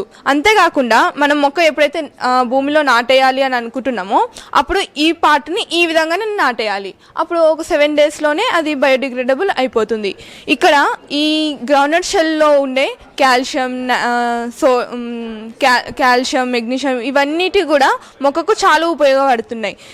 ఇవి ఎప్పుడైతే డిసాల్వ్ అవుతుందో, ఎప్పుడైతే భూమిలో డిగ్రేడబుల్ అవుతుందో దీంట్లో ఉండే పోషకాలన్నిటి కూడా ఈ చెట్టుకి అందుతుంది. అప్పుడు ఈ చెట్టు ఆరోగ్యంగా ఉంటుంది. అయితే ఈ పార్ట్స్ని ఎక్కువ మొత్తంలో ఉత్పత్తి చేయడానికి నాకు గ్రాంట్ అవసరమైంది. తర్వాత వీటికి కావాల్సిన ముడి సరుకులు కానీ వాటి అన్నిటి తెచ్చుకోవడానికి కూడా నాకు ఈ గ్రాంట్ అవసరమైంది. ఈ హ్యాగప్ వాళ్ళు ఏం చేసిండ్రు అంటే ఆ గ్రాంట్కి సపోర్ట్ ఇచ్చిండ్రు. అంతేకాకుండా నేను తయారు చేసిన ఈ బయో పార్ట్స్ నిజ జీవితంలో ఉపయోగించుకోవడానికి, అంటే నిజ జీవితంలో ఏ విధంగా ఉపయోగించుకోవడానికి సరైనవా కాదని ఇక్కడనే ఈ హ్యాగప్లోనే వాళ్ళు ప్రయోగాలు చేశారనమాట. అయితే వాళ్ళు చేసిన ప్రయోగాలను బట్టి ఇవి ఎన్ని రోజులు బయట ఉండగలుగుతాయి, వాటర్ ఎట్లా పట్టాలి, ఈ మొక్క బరువు తట్టుకోగలుగుతుందా లేక, క్రాక్స్ వస్తున్నాయా, ఇలాంటివన్నీ చిన్న చిన్న ప్రాబ్లమ్స్ అన్ని సాల్వ్ చేసి మాకు ఇంకా కొన్ని సజెషన్స్ ఇవ్వడం కూడా జరిగింది. నా ప్లాన్ వచ్చేసి ఏంటంటే, నా లక్ష్యం ఏంటంటే, ఈ పార్ట్స్ కేవలం ఇది ఇన్నోవేషన్లోనే ఉండకుండా నిజ జీవితంలో ఇది ఉపయోగపడాలి. ఇప్పుడు మన తెలంగాణలో హరితహారం కార్యక్రమంలో భాగంగా పెద్ద ఎత్తున మొక్కలు పెంచుతూ ఉంటారు. దాంట్లో భాగంగా పాలిథిన్ బ్యాగ్స్ని పూర్తిగా రిప్లేస్ చేసి ఈ బయో పార్ట్స్ని నేను ఆ హరితహార కార్యక్రమానికి ఇవ్వాలని అనుకుంటున్నా. అంతేకాకుండా మన తెలంగాణ గవర్నమెంట్లో చాలా స్కూల్స్ ఉంటాయి. ఆ స్కూల్లో ప్రతి ఒక్క పిల్లలకు ఈ పార్ట్స్ని ఇచ్చి వాళ్ళే స్వయంగా సీడ్ వేసి వాళ్ళు పెంచి వాళ్ళ స్కూల్లో నాటాలని నా లక్ష్యం.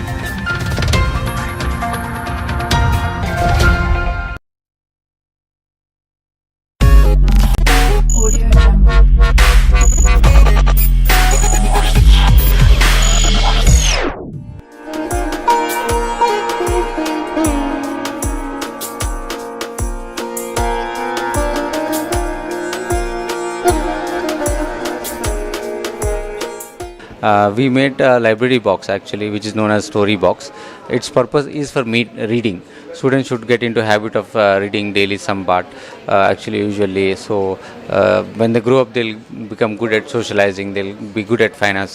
Survey says that people who are good readers, they're very good at socializing also. So it helps students when they grow up. So we made this box, which you can see, this is known as a library in a box. It's actually school stuff. We have this box has school stuff where students will read stories, poems, interesting facts, puzzles, all those things at just a press of a button. So they need not worry of books, carrying a book, or searching a book from a library. They can happily just touch a button of icon which will be story or poem or interesting facts or puzzles. They'll just a button. If he or she wants to read a story or a poem, they'll just give a selection of story. They'll select medium, very easy, or easy, high, something like that, as per the reading capability. They'll select and they'll touch the button, and they'll have 4 options here: fantasy, fables, poem, humor, or anything. They can select whichever they want, and they'll get a printout like this. Yeah, and they'll get a printout. This is something like a sad tale. So they'll read this, and what did they understand out of this? In this box, actually, they will do the activity, what did they understand from the story or poem. They'll write. They can draw. They can write a second part. It's a activity thing actually for students. And next, if we'll move forward, we'll have puzzles, in which we'll have number puzzle, word search, and crossword, where students can solve puzzles. In this also you'll have medium, like very easy, medium, or high. They can select either of them, and they'll get a printout. This is a number puzzle where they can do this Sudoku. They can solve this. Below they'll have answer also, so that they'll not leave the between. So moving forward, we'll have even interesting facts.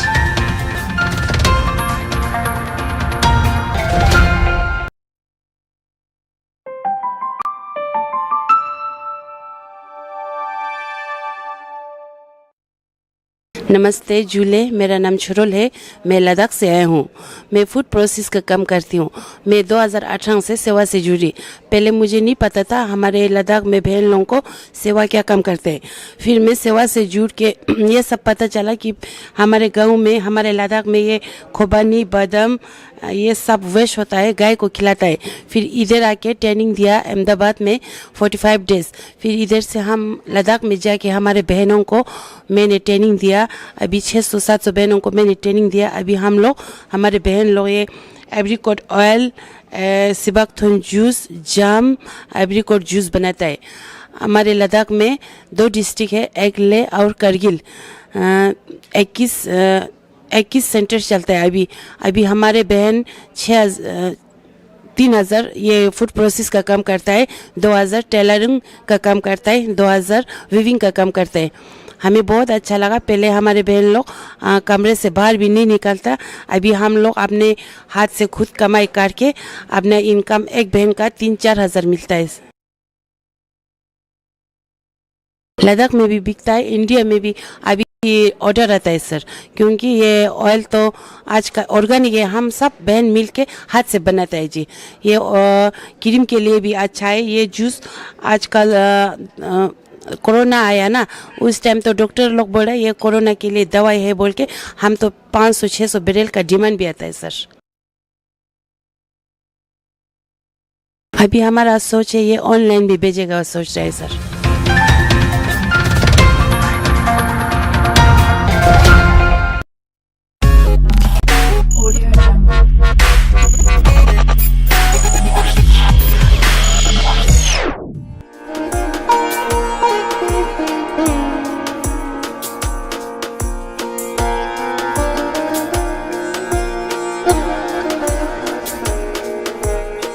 We are basically a digital platform for agriculture processing companies and agribusinesses, where we help them in identifying and calculating the carbon emission across the supply chain.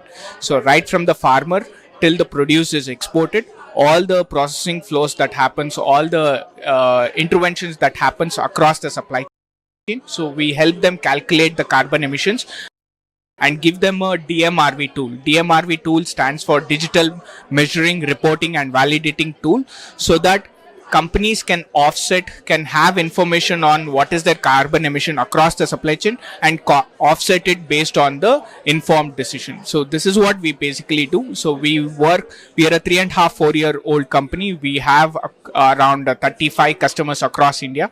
We are now expanding to European Union and Middle East region. So how can your association with AgHub? yeah, so with AgHub, we also developed a portfolio in terms of seed traceability.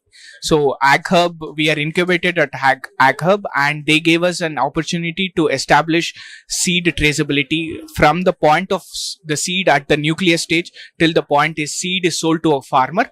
The various stages that happens across the supply chain in terms of converting the seed, nucleus seed to a breeder seed to a foundation seed, then into seed treatment, production, and then finally selling it to the farmer.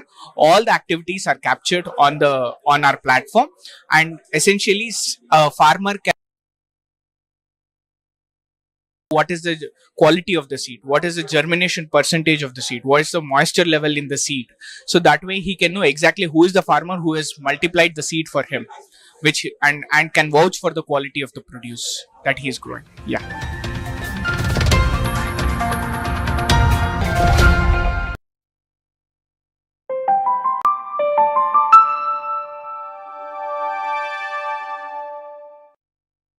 At Transity, our focus is to enable farmer cooperatives, self-help groups, and other foundations to become sustainable agribusinesses. We do this by providing them a digital platform through which they can digitize every element of their operations. And number two, we provide them market access. Today, if you look at all these grassroots organizations, like I named, they're all having very good ground level work they are doing.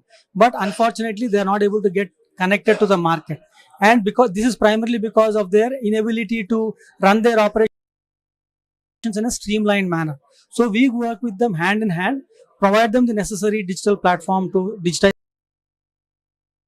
themselves, run their operations efficiently, essentially lay their entire foundation so that they're ready for the market. Because today, if you have to go to the market, you have to be ready for the market. So we provide that kind of a foundation platform for them. And while we are doing that, we understand what is the kind of cropping profile that they are having, what is the possibility of value addition, and what is the market need. So we kind of do that bridging between them, and in the process help them to become a sustainable agribusiness. This is the area that we are working. So our core offering and what our IP is our platform called Fresh Flow. This platform can digitize every element in the seed to deliver value chain. So right from when the farmer has sown the seed to when the harvest is going to come, to recording the cropping information, whatever activities are happening on the field, to predicting when the harvest is going to come, disseminating package of practices through real time, then doing the inventory management, taking orders from customers. We provide online apps for their customers so they can get orders. And the entire order to fulfillment cycle can be digitized, and so that they can really work like a modern agri enterprise. That's the need of the hour for these organizations to become sustainable.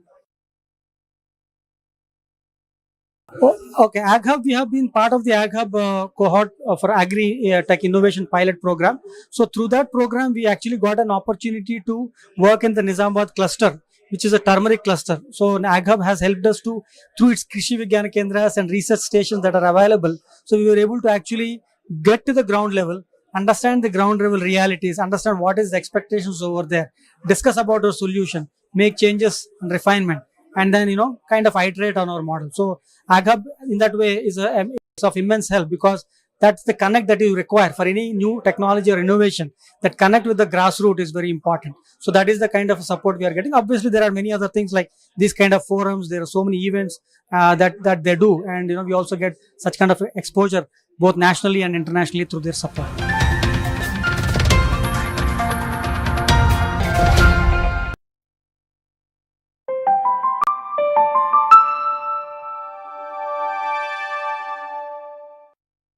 So we started in 2020 with a supply chain traceability using blockchain. Right now we are a progressive company into the climate tech using Web3 blockchain technology, also creating a lot of impact on climate change. We started with learning with the technology in 2020, so to say. By 2021-22, we are mature with the technology and the supply chain on the traceability side. Then we thought of why not apply in the climate action and the climate change, addressing the double counting, addressing the authenticity issue of your climate data. So that has provided us a boost. So it's a kind of a natural progression. So you can't talk of food and agriculture without climate. So it's a kind of a natural progression. But again, the opportunities are pretty big right now. The whole globe is running after climate, and the challenge is on the climate data side. So that's why we want to focus on the climate data, how to provide a quality data, a traceability of the data, and climate action should be properly reported. That's all. See, when you talk about the global climate change initiative, the corporates or the countries are rushing towards mitigating the climate risk. That means if a corporate creates a carbon footprint of, let's say, 100 million tons, where he has to mitigate. So we have got those data sets, we have got those climate actions where he can come to us and buy those carbon credit with a complete traceability. So these are the carbon credits. It's not devised out of our own ways. These are the defined process and methodology which are defined by Clean Development Mechanism, Gold Standard, or VERA. These are the data sets what we create, and we get it verified, and they can come and mitigate it. So world is for us. So the customer, if you ask us, right now we are focusing into Middle East and Europe and US also as a climate customer. So if you look at climate data, by 2030, people are expecting it to be something around $400 billion opportunity. So everybody will have a pie onto that. So yes, if you are looking at the Mid East, the Southeast Asia, India, these are the prominent market because a lot of climate actions happens here, and these are the good opportunity what we are looking for.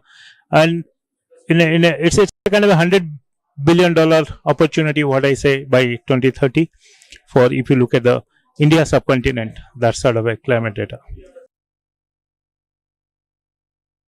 17% of the greenhouse gases in India are produced from agriculture, particularly paddy. Now, when you talk about the paddy uses a lot of water and lot of uncontrolled water, I would say, and lot of uncontrolled fertilizer. So chemical fertilizer. So if you correct all those things, your emission is going to get reduced. So we have got certain process and methodology called alternate wetting and drying, what we digitally converted. In fact, we have got application, we measure those. So the moment you reduce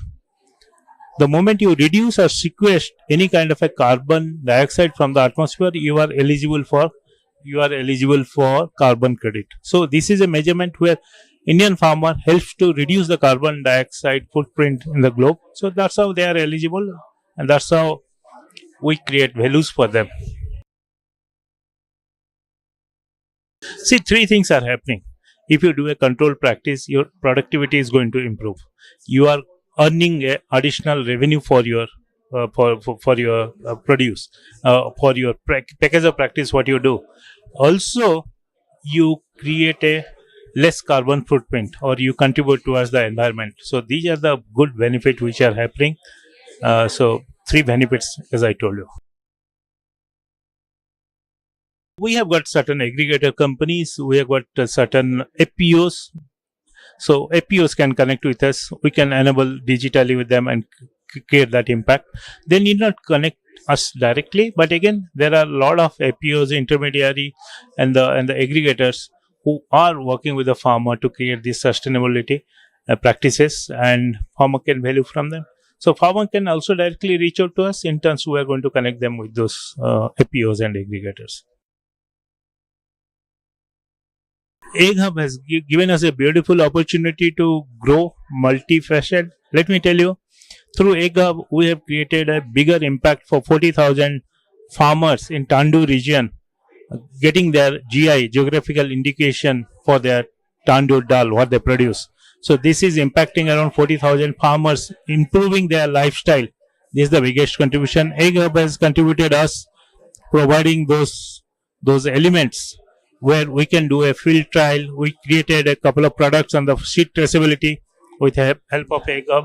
So it's a kind of Egg Hub has given us an outreach ability, given us a platform to experiment, given us a platform to come out of new products and get connected with the farmer ecosystem. Yes, Egg Hub is a good opportunity. They have given us a good opportunity to scale up our startup. Rather, Egg Hub has given an opportunity to innovate ourselves and get into a perfection in short time.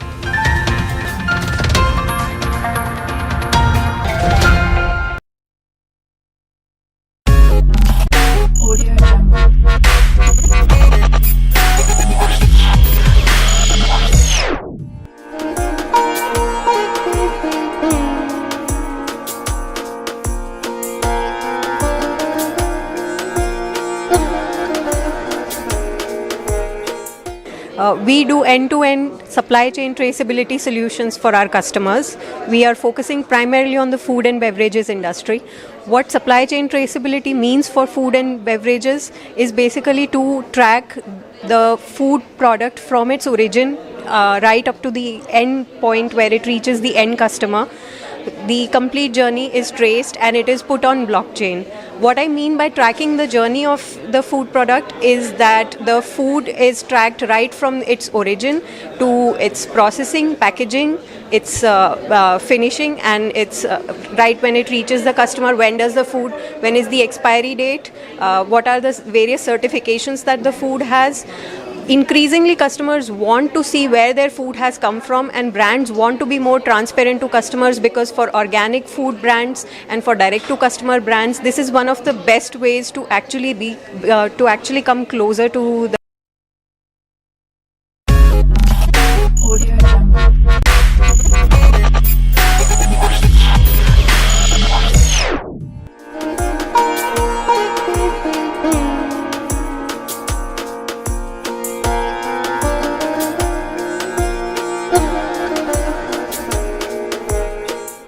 మాది ఒక robotics company.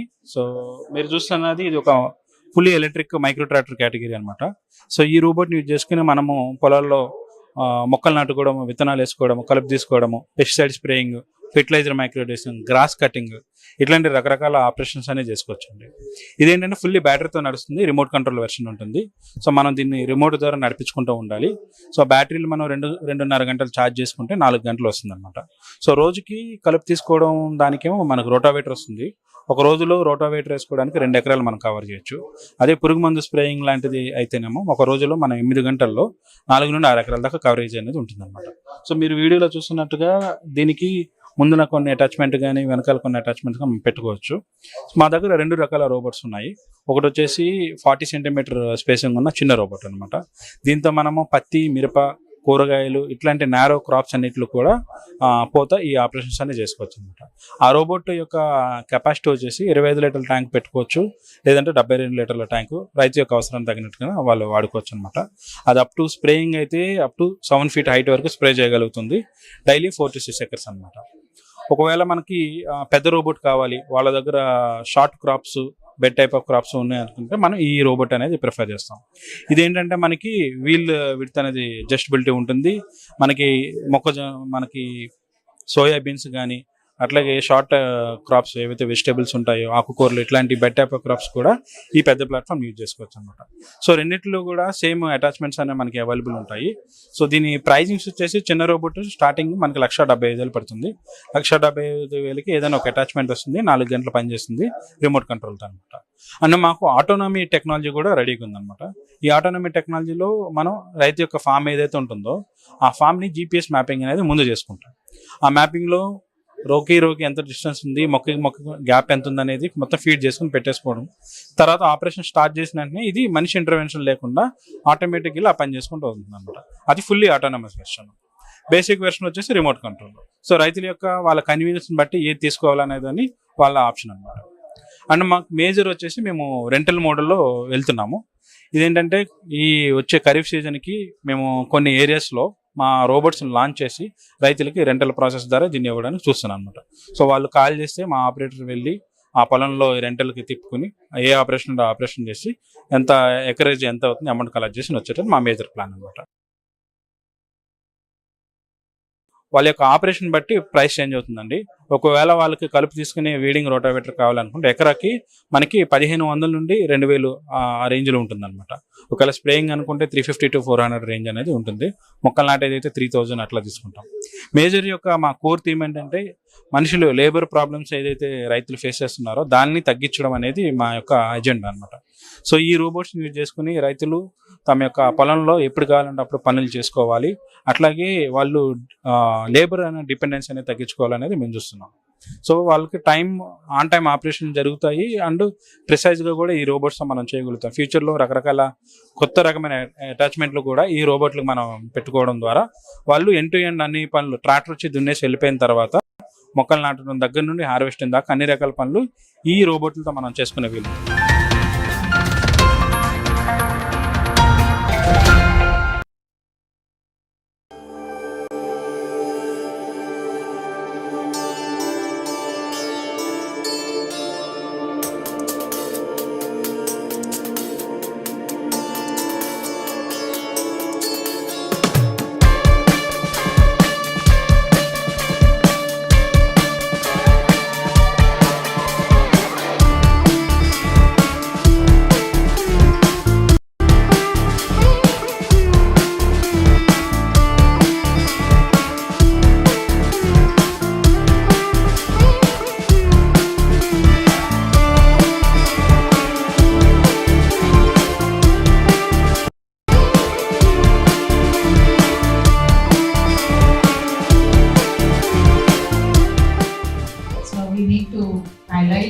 They have identified some 5 pillars. In those 5 pillars, we have to identify the gaps and come up with some kind of, policy decisions.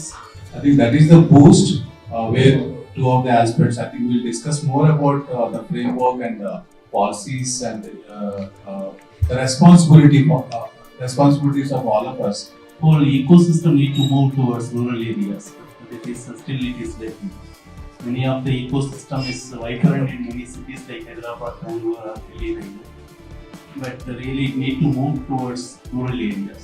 Right. In last 4 years, we worked with more than 80 incubation centers. We supported them with the various knowledge sharing sessions, and then we started supporting them even with the CSR grants. Pipeline of startups, and it starts with getting the youth interested and the students and you get them interested in the startup opportunity, and that's where it starts. So what we can have is we can have uniformity on defining criteria. However, the limit of the range of those criteria can be different in different economies. We as incubators, we normally whenever we see these kind of businesses, we just say that we're moving funds at the door. This is something that needs to change, and we need to embrace these people as well, because these are the ones who are actually doing a lot of good work. Our own children's life at home, because there is something has happened in the grassroots that is making the life easier in the grassroots level. even inculcating the entrepreneurial spirits at the students. And also academic institutions, there should be a compulsory credit system should be involved in the national education policy. Actually, startup, in my view, is a facility for entrepreneurs to get onto it, get the benefits out of it, what the system offers, and then take off as entrepreneur. When we do investor connects or investor programs, we feel there is also a lack of mentoring which is required for every startup, because mentoring or awareness is equally important where we talk about raising investments. So I think that needs to be clubbed rather than having a separate one. Sydney has invested almost 8,600 crore in startups. It does financing by an indirect manner. It invests in alternate investment funds registered with SEBI. Branch is committed entirely only for specifically for startups only. So that is our commitment, and we are very thrilled to help and be part of the entire startup ecosystem.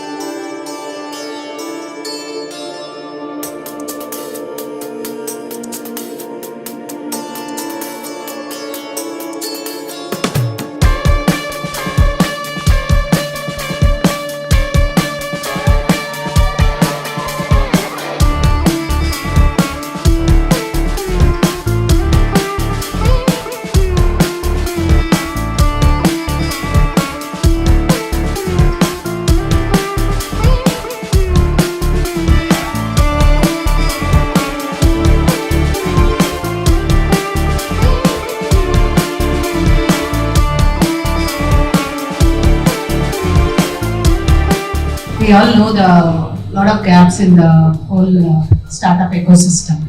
So we need to highlight, they have identified some 5 pillars.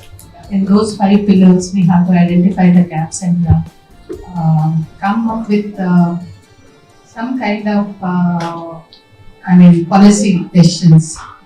We happen to identify one gap is we don't have a definition for startups.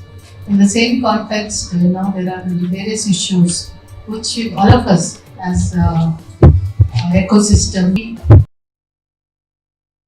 addressed by the policy makers and also the international G20 nations. We can learn from G20 nations. That's the reason why we have Australia representation also here.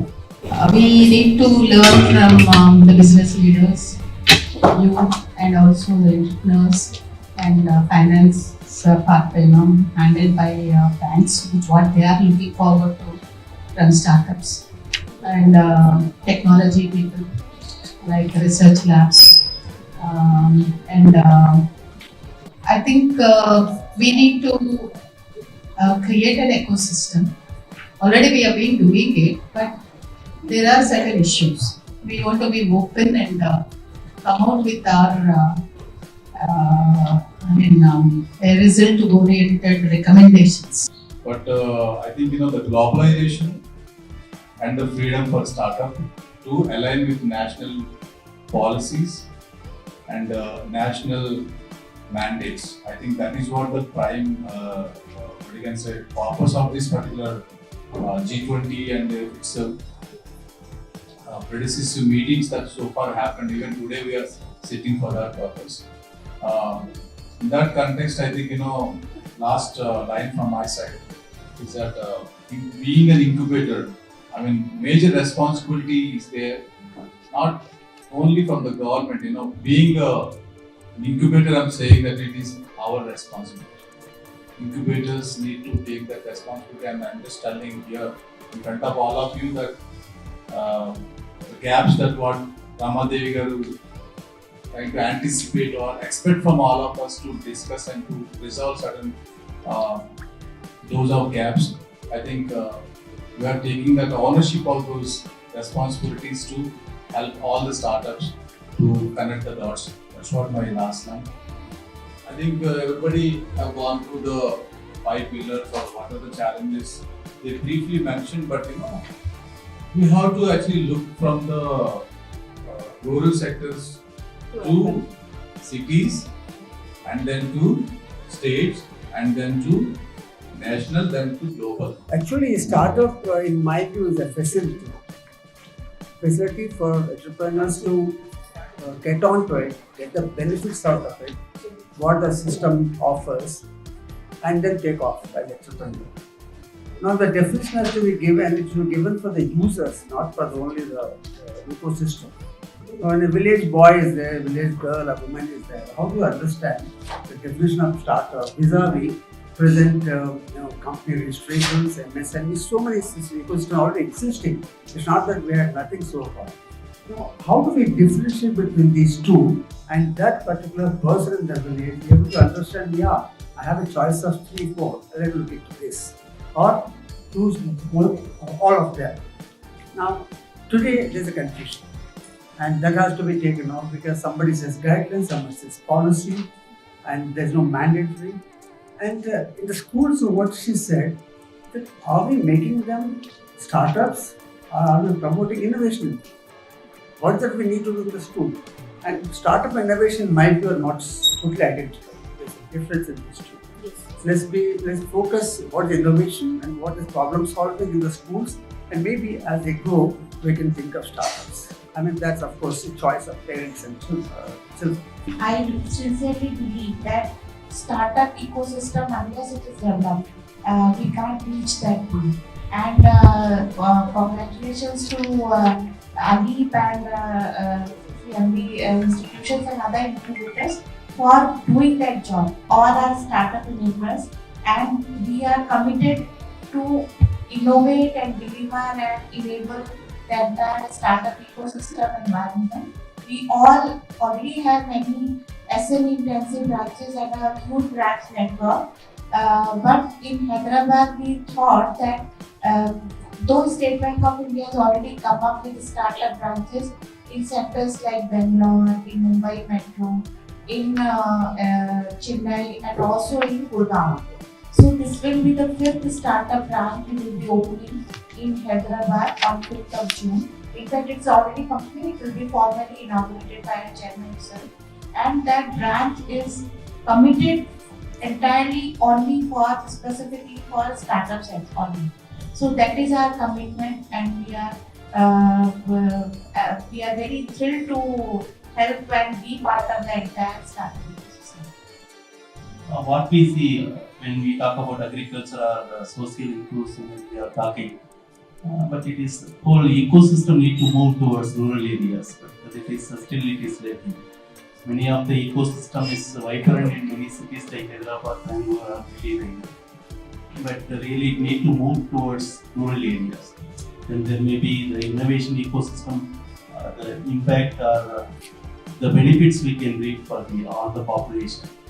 That's why maybe coming together these type of different innovation ecosystem players that may be interesting, because our competencies or resources we can share so that we can create much more impact than what we are now creating.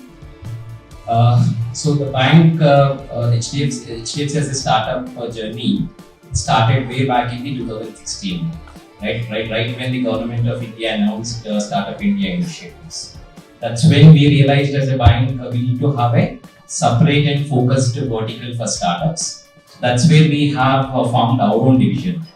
Now since last 6 years, right, we are very active in the space. We started long back we started identifying the ecosystem partners, right, especially the incubation centers. Right, in last 4 years, we worked with more than 80 incubation centers. We supported them with the various knowledge sharing sessions, and then we started supporting them even with the CSR grants. So that's where even the Alip, last year we signed an MOU with Alip. That's where we promised we'll get something as a CSR grant, and we have delivered that this year with 50 lakh as a one-time grant. Right, even the CCMB is right here. Even for them we supported with 35 lakhs this year. Right, so as a bank we kind of have a very good share. Right, so we out of the DPIIT registered startups, we say 70,000-80,000, 30,000-35,000 already banked with us. Right, the vision of the bank was very clear. We have our own branches. Across India now we have reached 25 startup or specific branches. Till date, Sydney has invested almost 8,600 crore in startups. It does financing by an indirect manner. It invests in alternate investment funds registered with SEBI. So it is not direct, though not directly assisting startups, but it assists these startups through alternate investment funds.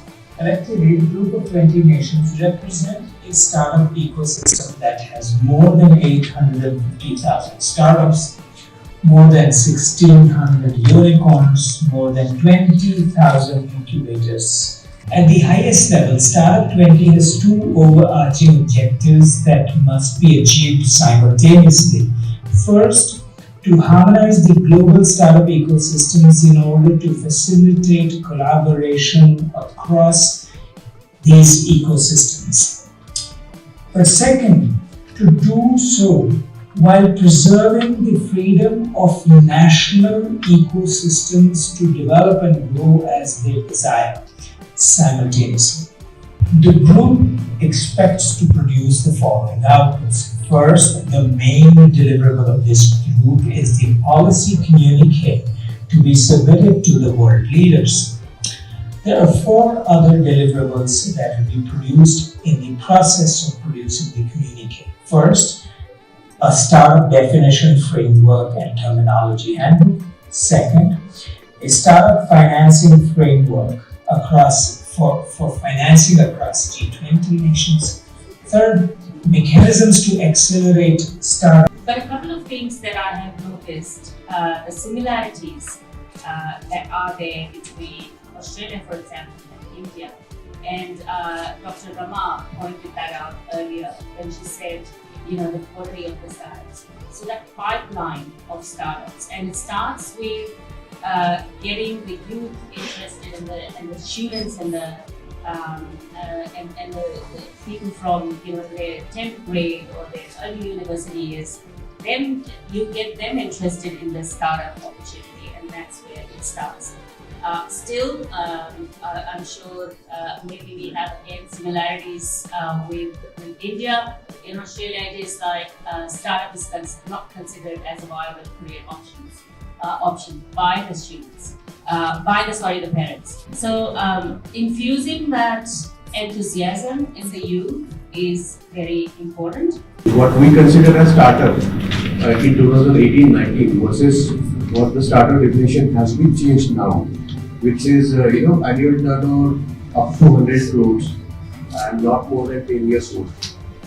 So somewhere when we say that we have to come up with a defined definition of startup across G20s, there are 2 challenges. So one challenge is every country's economy is different. Every company's the stake that the industry has, and whether it should be considered at that point as a startup or should be considered an industry may change. So what we can have is we can have uniformity on defining criteria. However, the limit or the range of those criteria can be different in different economies. That is very possible. Secondly, also we have to when we say the startup definition says there are no limitation up to 100 CR or registration to 10 years we can call startup. Why there are particular funding schemes or incentives which have different criteria, like not more than 2 years old or not more than 1 CR revenue or turnover. So if we can define them and revise the startup definition, it will give one definition, and with this definition you will get all the incentives. It's very true. We don't have a compulsory mechanism in our policy as far as the education institutions is concerned. So we have a guideline saying that you have to promote innovations in the school and college level.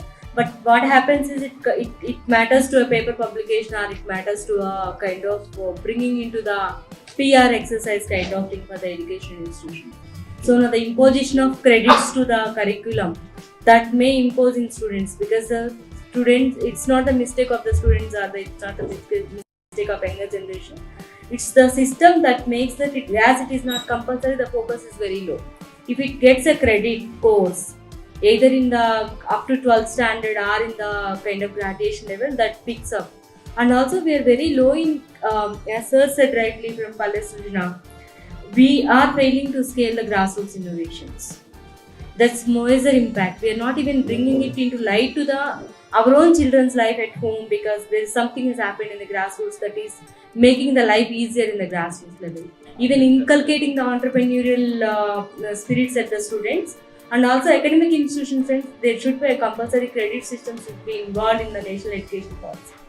Startup definition. What I would like to add is that when we say startups, we are actually alienating 99% of the new businesses that are registering every year.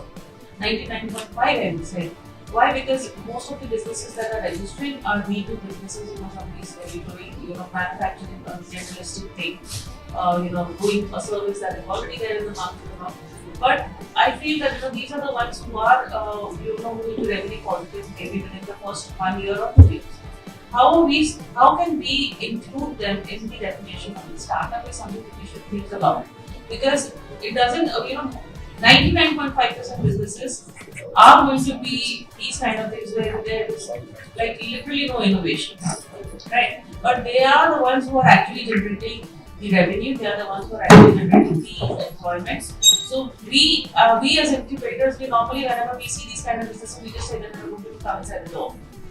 So this is something that needs to change, and we need to embrace these people as well, because these are the ones who are actually doing a lot of good work. I believe when we do investor connects or investor programs, we feel there is also a lack of mentoring which is required for every startup. While I know funding is a very important aspect, but whether the startup is investor ready. So I think 3.1 that we're talking about can be in complementary, or rather 3.4 can be in complementary to 3.1, because mentoring or awareness is equally important where we talk about raising investments. So I think that needs to be clubbed rather than having a separate one. There are a lot of aspects of inclusivity that we have to look at about micro level also. Of course, this is on macro level as a cheaper level, but it helps. I mean, we are quite an advanced society as far as startup and entrepreneurship goes. Among the G20, also there will be hardly one of the countries ahead of us. So a lot may depend upon us itself as India, to take the leadership in establishing ecosystems in these other countries. If we can take it forward to that level, and G20 is only for 1 year, the presidency changes. I don't know what happens to all this after that, and how sustainability of this is going to be put into a proper workable framework.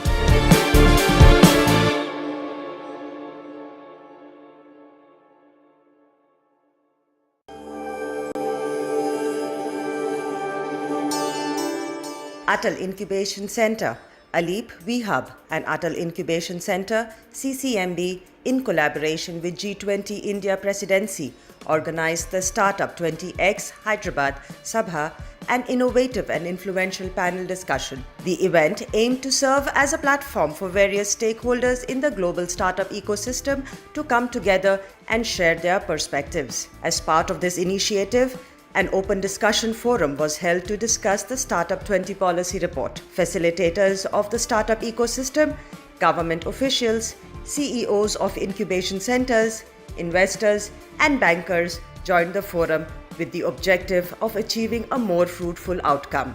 But I represent a community which is mostly ignored, the grassroots innovations. Grassroots innovations are two types. One is for grassroots people and by grassroots. We're talking about by grassroots. Actually, startup, in my view, is a facility for entrepreneurs to get onto it, get the benefits out of it, what the system offers, and then take off as entrepreneur. Now, the definition has to be given. It should be given for the users, not for only the ecosystem. When a village boy is there, a village girl, a woman is there, how do you understand the definition of startup vis-a-vis present company registrations, MSME, so many ecosystems already existing. It's not that we had nothing so far. So how do we differentiate between these two And that particular person in the village be able to understand, yeah, I have a choice of 3, 4, let me look into this. Or choose all of them. Now, today there is a confusion. And that has to be taken off because somebody says guidelines, somebody says policy, and there's no mandatory. And in the schools, what she said, that are we making them startups or are we promoting innovation? What is that we need to do in the school? And startup innovation might be not totally identical. There's a difference in these two. Yes. Let's focus what is innovation and what is problem solving in the schools, and maybe as they grow, we can think of startups. I mean, that's of course the choice of parents and children. One thing is every innovator did not be entrepreneur and vice versa is true. So the way deficient demands is that you got to have an idea and then you also want to be an entrepreneur, then only startup will allow. Let's be clear about it. Then we know that automatically we segregate a lot. Those who don't want to have an idea, they will go somewhere else. In this context, all grassroots innovators have innovation. They come, they solve the problem, the solution they bring out. Therefore, there is innovation. They want to disseminate. You call it entrepreneurship, whatever. They want to disseminate so beneficiaries get maximum benefit. So the eligible people are available. In 85% people available, we have not gone there yet. What kind of a decision process we have? 7 years now, 2016 we started. The people who are ready with innovation, ready with solutions, ready to disseminate their products, we have not touched them. And you're looking at somewhere where train children, train colleges, train things why? If all of you, ecosystem, wants to really help this country, go to the people who are ready-made available. Make a difference first only for them. Can we make it a human being, has an idea, something useful to other people, and it will recognize him by the way. Like if you go to a bank, just ask Aadhaar card. What more you ask to open an account? Can you do something like that, and why not? Ultimately, we are doing all this for the benefit of people, not for counting number of startups or money invested. It's a benefit should go to the people. 7 years, startups have benefited how many? 90% are IT. And if you really take a stock of it, impact is not there in society. Most of us don't use startups even today of 7 years.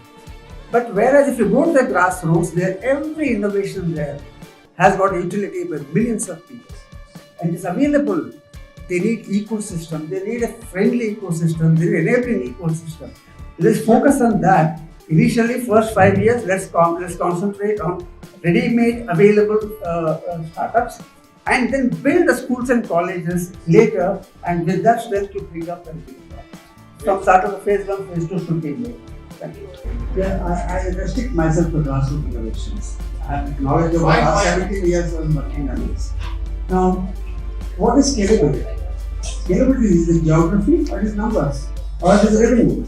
So you've got to be clear about it. Let's be case. Like Malaysian transformation, most of you know, it is applicable only to Pochampally divas.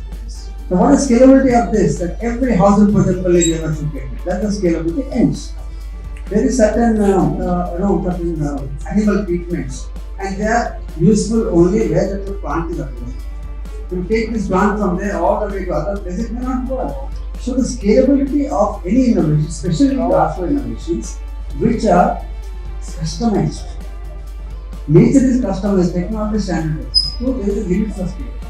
And when you do the scaling across geography, the efficiency changes, effectiveness changes. Perhaps you are aware of this. But when the grassroots innovator comes to the incubator, he says, can we scale it up? He says, no, I cannot, I don't need to scale it up. It is not an innovation to scale it up.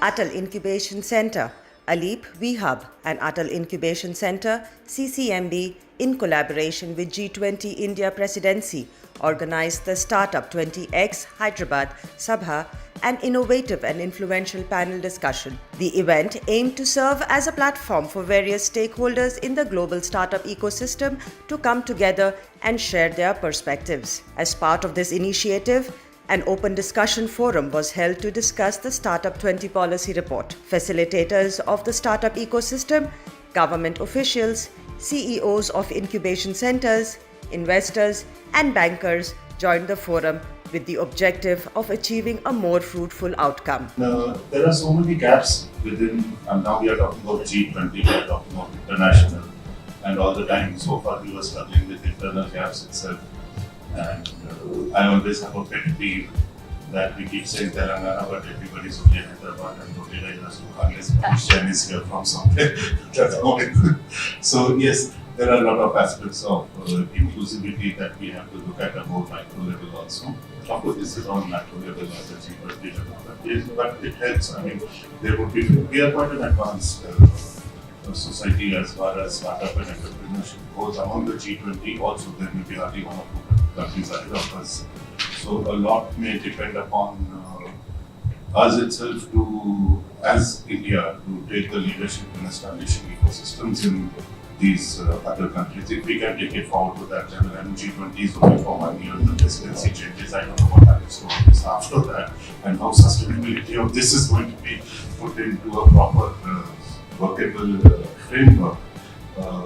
But yes, so much of experience here within this room itself and in the enlarged ecosystem of the country.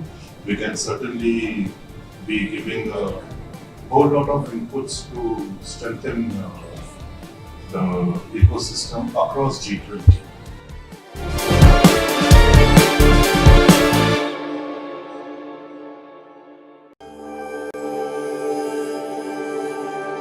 Atal Incubation Center, Aleep VHub and Atal Incubation Center, CCMB, in collaboration with G20 India Presidency, organized the Startup 20X Hyderabad Sabha, an innovative and influential panel discussion. The event aimed to serve as a platform for various stakeholders in the global startup ecosystem to come together and share their perspectives. As part of this initiative, an open discussion forum was held to discuss the Startup 20 policy report. Facilitators of the startup ecosystem, government officials, CEOs of incubation centers, investors, and bankers joined the forum with the objective of achieving a more fruitful outcome. Collectively, a group of 20 nations represent a startup ecosystem that has more than 850,000 startups, more than 1,600 unicorns, more than 20,000 incubators.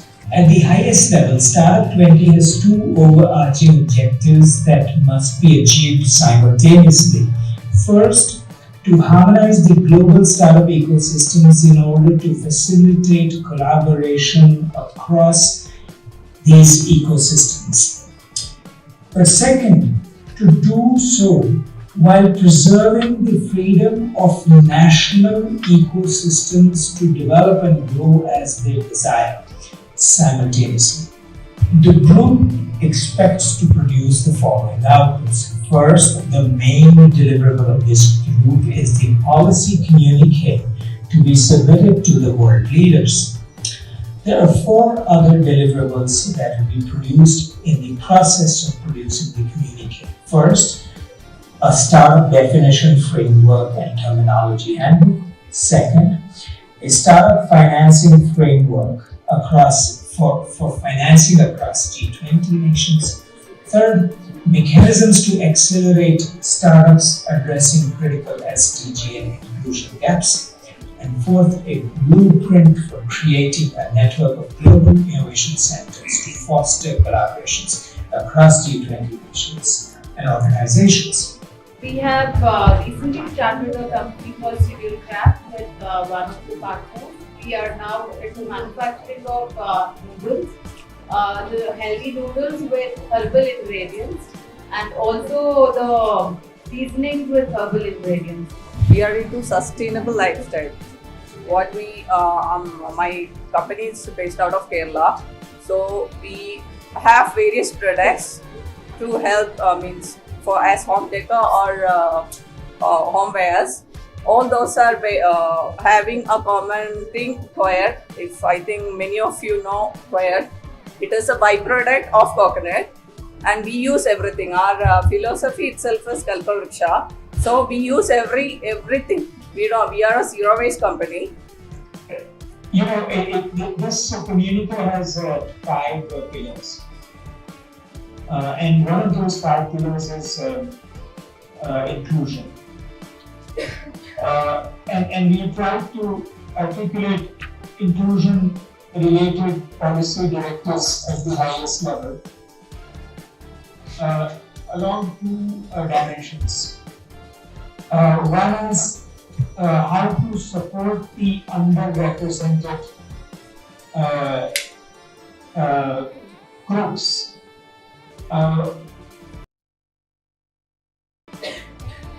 In these startup ecosystems of the world.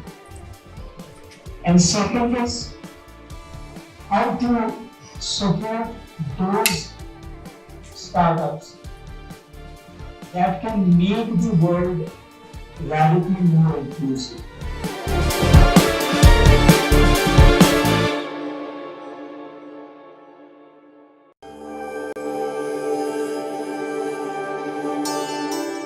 Atal Incubation Center, Aleep VHub and Atal Incubation Center, CCMB, in collaboration with G20 India Presidency, organized the Startup 20X Hyderabad Sabha, an innovative and influential panel discussion. The event aimed to serve as a platform for various stakeholders in the global startup ecosystem to come together and share their perspectives. As part of this initiative, an open discussion forum was held to discuss the Startup 20 policy report. Facilitators of the startup ecosystem, government officials, CEOs of incubation centers, investors, and bankers joined the forum with the objective of achieving a more fruitful outcome. Two inputs on both reconciliation 1.1 and 1.2. So one is about defining startup. So my career is not very now. I just joined the ecosystem since last 5 years.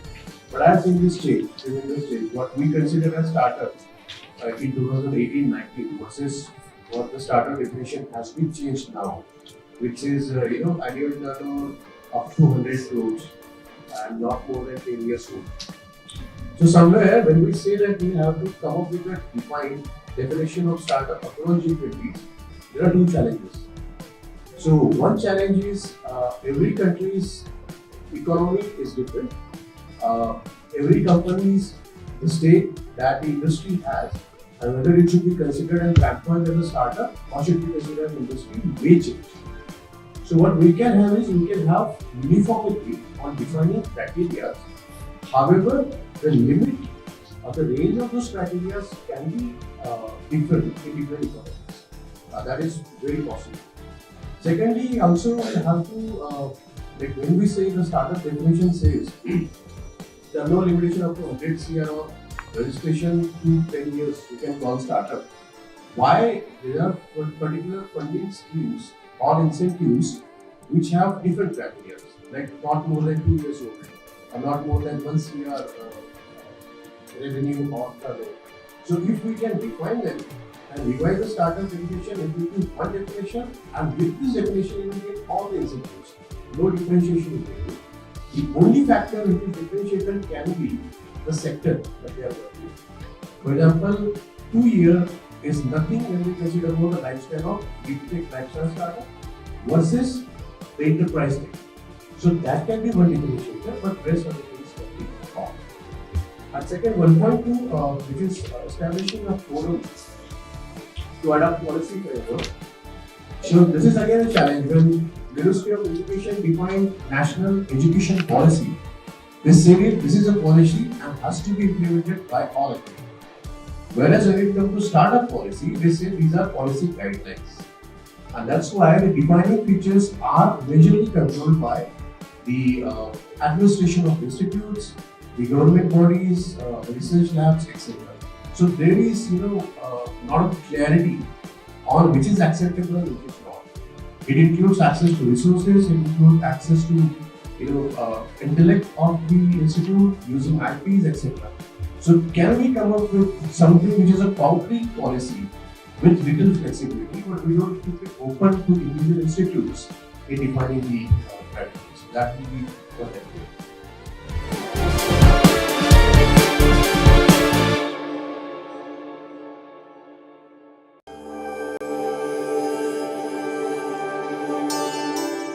Atal Incubation Center, Aleep VHub and Atal Incubation Center, CCMB, in collaboration with G20 India Presidency, organized the Startup 20X Hyderabad Sabha, an innovative and influential panel discussion. The event aimed to serve as a platform for various stakeholders in the global startup ecosystem to come together and share their perspectives. As part of this initiative, an open discussion forum was held to discuss the Startup 20 policy report. Facilitators of the startup ecosystem, government officials, CEOs of incubation centers, investors, and bankers joined the forum with the objective of achieving a more fruitful outcome. But a couple of things that I have noticed, the similarities that are there between Australia, for example, and India. And Dr. Rama pointed that out earlier when she said, the quality of the startups. So that pipeline of startups, and it starts with getting the youth interested in the students and the people from their 10th grade or their early university years. Then you get them interested in the startup opportunity, and that's where it starts.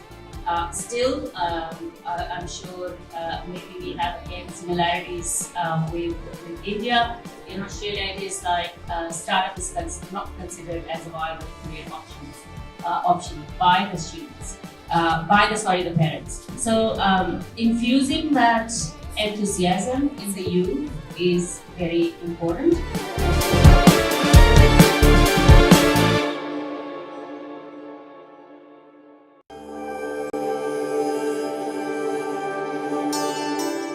Atal Incubation Center, Aleep VHub and Atal Incubation Center, CCMB, in collaboration with G20 India Presidency, organized the Startup 20X Hyderabad Sabha, an innovative and influential panel discussion. The event aimed to serve as a platform for various stakeholders in the global startup ecosystem to come together and share their perspectives. As part of this initiative, an open discussion forum was held to discuss the Startup 20 policy report. Facilitators of the startup ecosystem, government officials, CEOs of incubation centers, investors, and bankers joined the forum with the objective of achieving a more fruitful outcome.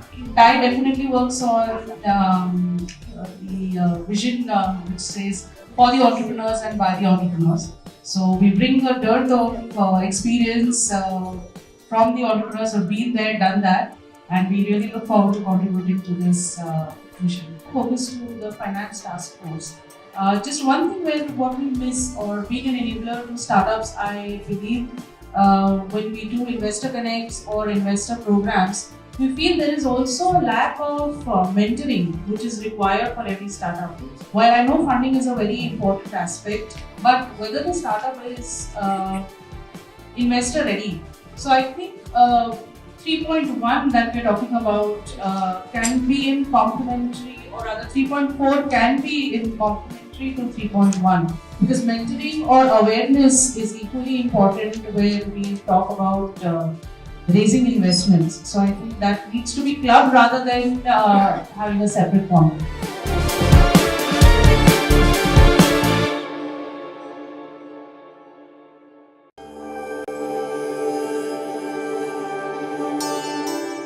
Atal Incubation Center, Aleep VHub and Atal Incubation Center, CCMB, in collaboration with G20 India Presidency, organized the Startup 20X Hyderabad Sabha, an innovative and influential panel discussion. The event aimed to serve as a platform for various stakeholders in the global startup ecosystem to come together and share their perspectives. As part of this initiative, an open discussion forum was held to discuss the Startup 20 policy report. Facilitators of the startup ecosystem, government officials, CEOs of incubation centers, investors, and bankers joined the forum with the objective of achieving a more fruitful outcome. As a State Bank of India, we are committed to not just commercial business, but we are also committed to social service and social welfare.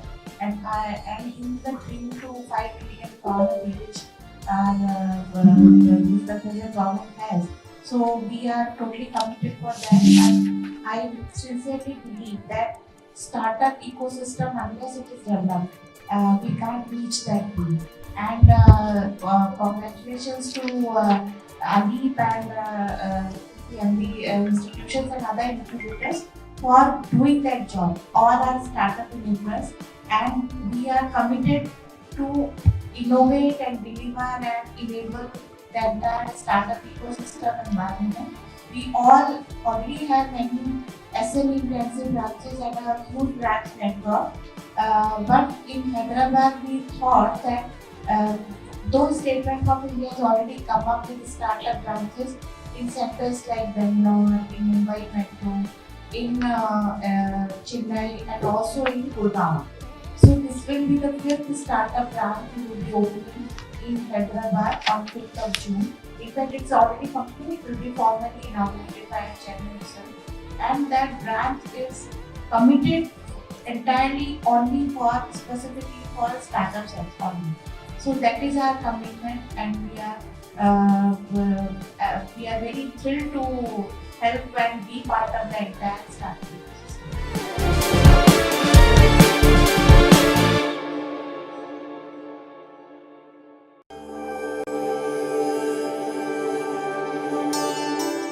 Atal Incubation Center, Alip VHub and Atal Incubation Center, CCMB, in collaboration with G20 India Presidency, organized the Startup 20X Hyderabad Sabha, an innovative and influential panel discussion. The event aimed to serve as a platform for various stakeholders in the global startup ecosystem to come together and share their perspectives. As part of this initiative, an open discussion forum was held to discuss the Startup 20 policy report. Facilitators of the startup ecosystem, government officials, CEOs of incubation centers, investors, and bankers joined the forum with the objective of achieving a more fruitful outcome. We all know the lot of gaps in the whole startup ecosystem. So we need to highlight, they have identified some 5 pillars. In those 5 pillars, we have to identify the gaps and come up with some kind of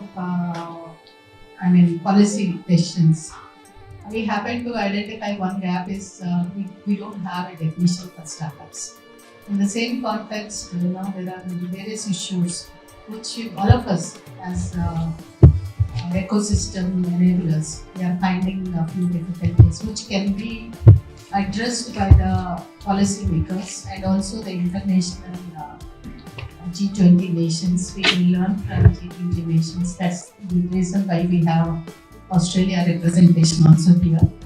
We need to learn from the business leaders, and also the entrepreneurs and finance part handled by banks, which what they are looking forward to from startups. And technology people like research labs, and I think we need to create an ecosystem. Already we have been doing it, but there are certain issues. We want to be open and come out with our result-oriented recommendations, so that Government of India will take it forward. This is the background of this meeting today. We have been assigned with this work. It's not for the sake of work, also to improve the quality of startups and sustainability of the startups to reach to the global limits. What we need to do is the whole idea behind this. There is issues like access to credit, access to infrastructure, and they want social impact projects also. How we can scale up under social impact. And another issue is sustainability. A very big issue, because often startups face a lot of problems with regards to sustainability and reach to the markets. Coming together is very important. So we startup enablers, all of us are startup enablers. We are all coming together with some consigns and recommendations so that we improve the whole ecosystem. We need to innovate, even as enablers, we need to innovate, create and deliver. These are the things which we have to keep in mind. My concern again is with regards to maybe we need to recommend some kind of definition which takes care of all these aspects. Like it need not be something very innovative, but startup. What is that startup? Somewhere we have to create that. So it's not something like 5 years old, 10 years old, nothing like that. There is a very vague way of looking at startup definition. Once we come up with the startup definition, the other things we can put it, like they are eligible for this, they are eligible for tax exemption, they are eligible for international alliance. Everything falls into line. But as Ganesh said, the rural, we need to give opportunity even to the rural. There's so much innovation happening. So can we bring this definition even to the rural, not linking with, there's so many, like we have almost SISM, we have ED, we have Ministry of MSME, each one is dictating one kind of parameters. So in SISF, if you are a proprietor, you are not eligible. In Ministry of MSME, if you are if you are private limited, you are not eligible. So this is some way, creating a lot of confusion. The whole ecosystem we are losing on. For example, what is happening is a proprietary concern, which is a very good enterprise. We are asking them to change to private limited. Private limited Because to enable them access to everything, that should not be the condition. When you have a startup, you have a separate flow of everything, all the skills. There's some innovation. You identified innovation. You are it's a product which is going to scale up in such a level, you should be given everything. The SDG goals, in fact, of each nation. Each nation is so good recommendation. Each nation should address one SDG. That's what you say. And every incubator should take up one kind of addressing one issue. And another aspect which is hurting our startups is we are encouraging manufacturing, but there is no infrastructure. Affordable infrastructure is not available to startups. So how do we address? There's some kind of recommendations required in this. Automatically, each state should have a startup infrastructure provided. Let us collaborate as a network partners. We are not doing this for the sake of policy or something, but improve our own self. Like I learn from you, you learn from me. We can share our reference and create a platform. So finally end up with us, startups are sustainable. I thank each one of you for coming.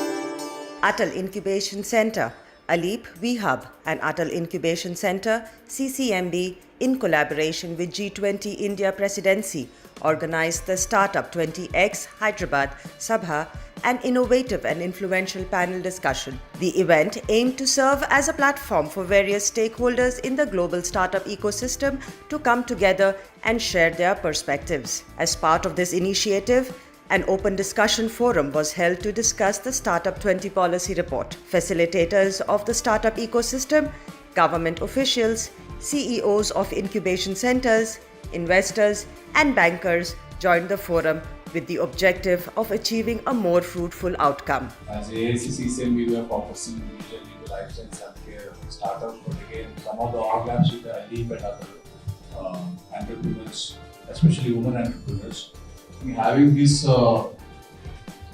startup 20x. Earlier I think Peter Thiel mentioned about startup 10x. That means the startup should be 10 times stronger in his journey than the second best in these competitors or whatever. So I think 20 countries and this G20 where I think we are making it as a 20x. I think that is the boost where two of the aspects. I think we'll discuss more about the framework and policies and the responsibilities of all of us. But I think the globalization and the freedom for startup to align with national policies and national mandates. I think that is what the prime, what you can say, purpose of this particular G20 and its predecessor meetings that so far happened. Even today we are sitting for that purpose. In that context, I think last line from my side is that being an incubator, I mean, major responsibility is there, not only from the government. Being a incubator, I'm saying that it is our responsibility. Incubators need to take that responsibility, and I'm just telling here in front of all of you that the gaps that what Ramadevi Garu trying to anticipate or expect from all of us to discuss and to resolve certain those of gaps. I think we are taking that ownership of those responsibilities to help all the startups to connect the dots. That's what my last line.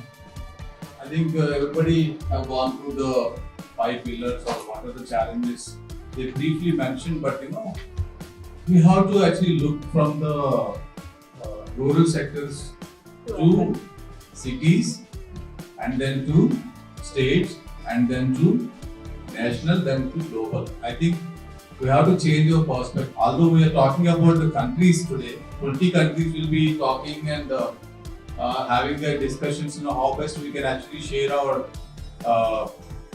services or platforms to other countries. That is the main agenda. But locally, if we don't understand our own problems and challenges and put forward properly to the nation, then India, how it can be the center or hub to all the countries to give provisions from our side and also to their side. Because 2-3 challenges that we have, for example, as Kunal mentioned about, I think procurements and imports. Simplest issues that we have, they look simple, but they're very complicated.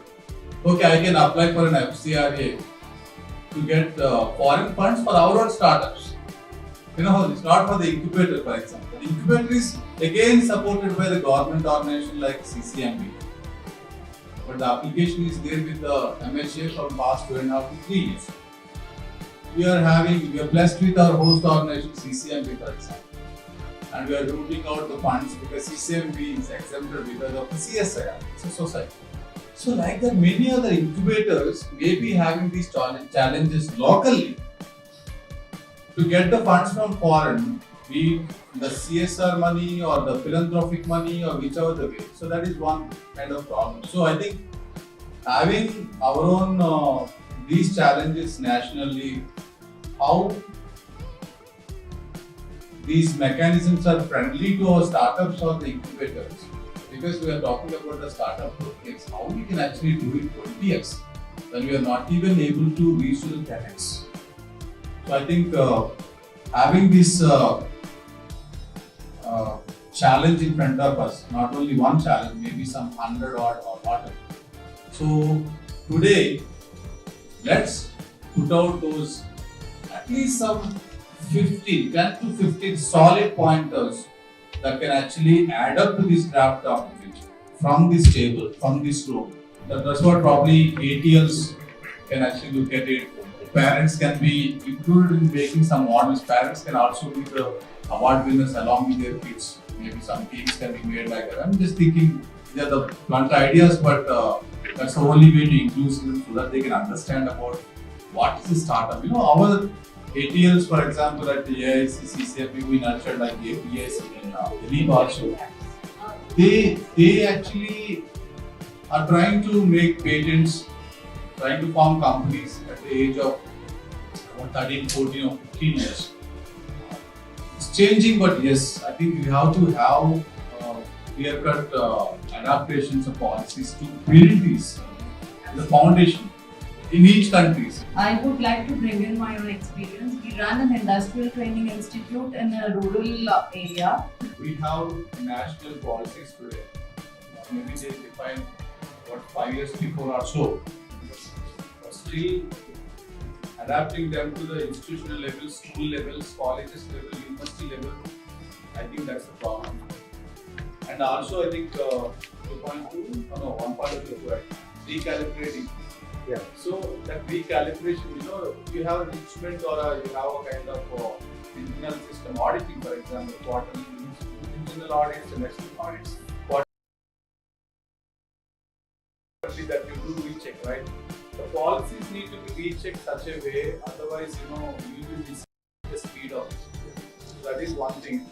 NISP kind of policies we need more, and they have to be adopted by all. I think the government should be having, insisting that all institutions, can be whatever the school or any organization, to practice this as a must. It is not there.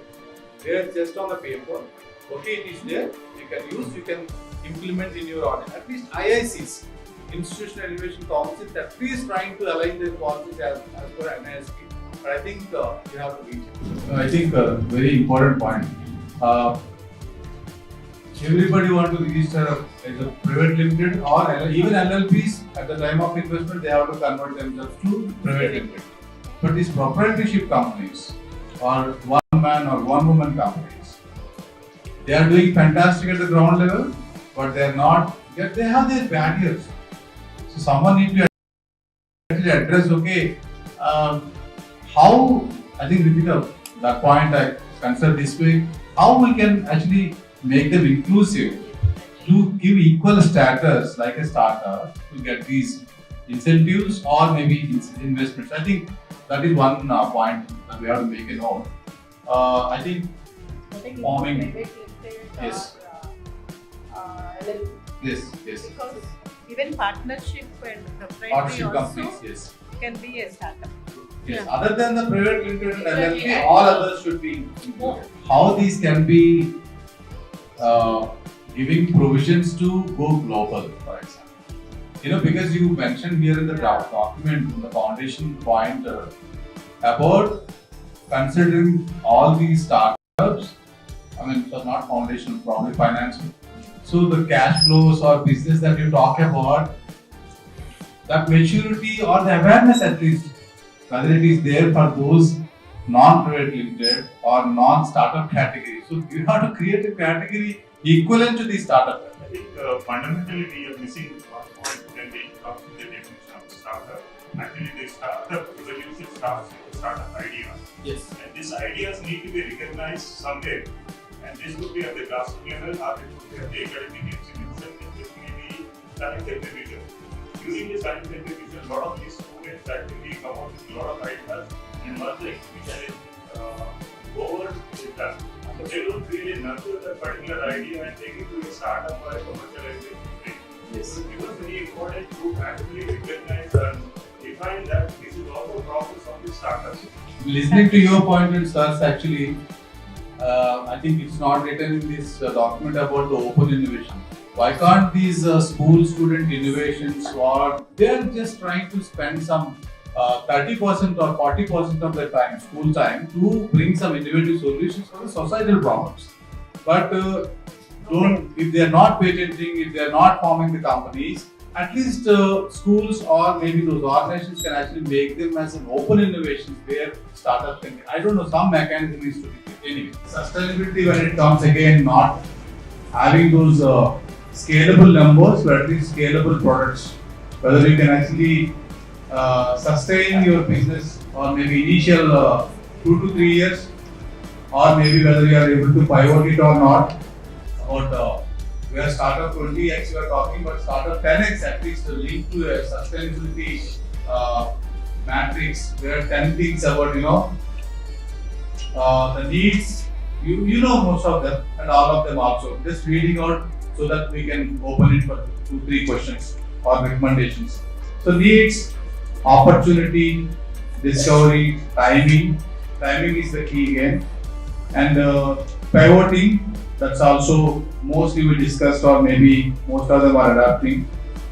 And speed, that I mentioned to you, speed is the key. The pace, every incubator or any ecosystem stakeholder need to adapt. and what kind of models you are adapting and learning the cash flows, and ultimately the team, because funding I'm not mentioning because we have enough funding. So team, again, strategy you should be having, and character. So I think having these things, how do you actually modulate or maybe link on to that sustainability models? Maybe 2-3 recommendations if we can give, that will be great. Here's a headline differentiation you can understand that there may be some tech-based investments, innovation-based investments or grants or startups. Again, business, we are purely business oriented. Even the startups which are talking about the innovation, they may not be understanding the business acumen very well. But you guys, in case if there is no such innovation per se is there, but you are doing the best. I mean, there is a differentiation. I totally agree. So I think you have to hit to the right, what you can say, investment agencies or granting agencies where innovation is not there. I think Ramadevi are already having a dozen of schemes to that line, but thanks for that point.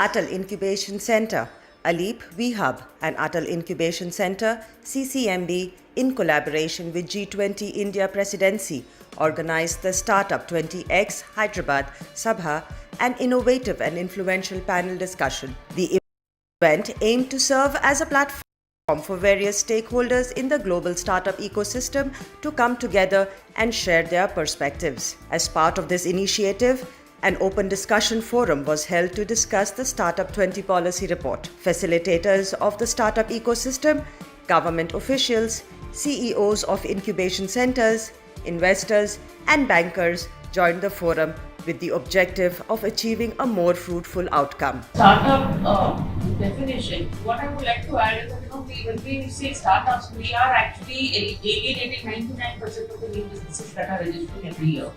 99.5 I would say. Why? Because most of the businesses that are registering are B2 businesses, companies doing, manufacturing a generalistic thing, doing a service that is already there in the market and all. But I feel that these are the ones who are going to revenue positive maybe within the first 1 year or 2 years.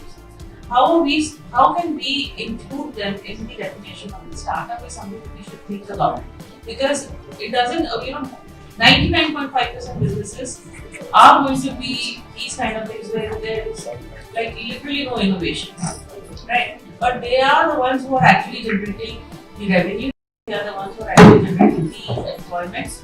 So we as incubators, we normally whenever we see these kind of businesses, we just say that the room comes at low.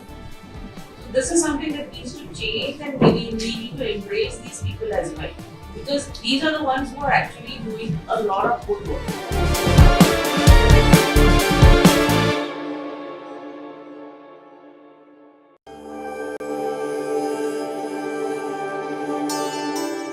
Atal Incubation Center, Aleep VHub and Atal Incubation Center, CCMB, in collaboration with G20 India Presidency, organized the Startup 20X Hyderabad Sabha, an innovative and influential panel discussion. The event aimed to serve as a platform for various stakeholders in the global startup ecosystem to come together and share their perspectives. As part of this initiative, an open discussion forum was held to discuss the Startup 20 policy report. Facilitators of the startup ecosystem, government officials, CEOs of incubation centers, investors, and bankers joined the forum with the objective of achieving a more fruitful outcome. It's very true. We don't have a compulsory mechanism in our policy as far as the education institutions is concerned. So we have a guideline saying that you have to promote innovations in the school and college level.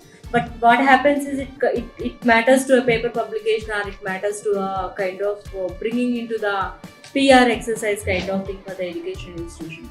So now the imposition of credits to the curriculum that may impose in students, because the students, it's not the mistake of the students, or it's not the mistake of younger generation. It's the system that makes that as it is not compulsory, the focus is very low. If it gets a credit course, either in the up to 12th standard or in the kind of graduation level, that picks up. And also we are very low in, as sir said rightly from Palestina, we are failing to scale the grassroots innovations. That's major impact. We are not even bringing it into light to our own children's life at home, because there is something has happened in the grassroots that is making the life easier in the grassroots level. Even inculcating the entrepreneurial spirits at the students, and also academic institutions, there should be a compulsory credit system should be involved in the national education policy.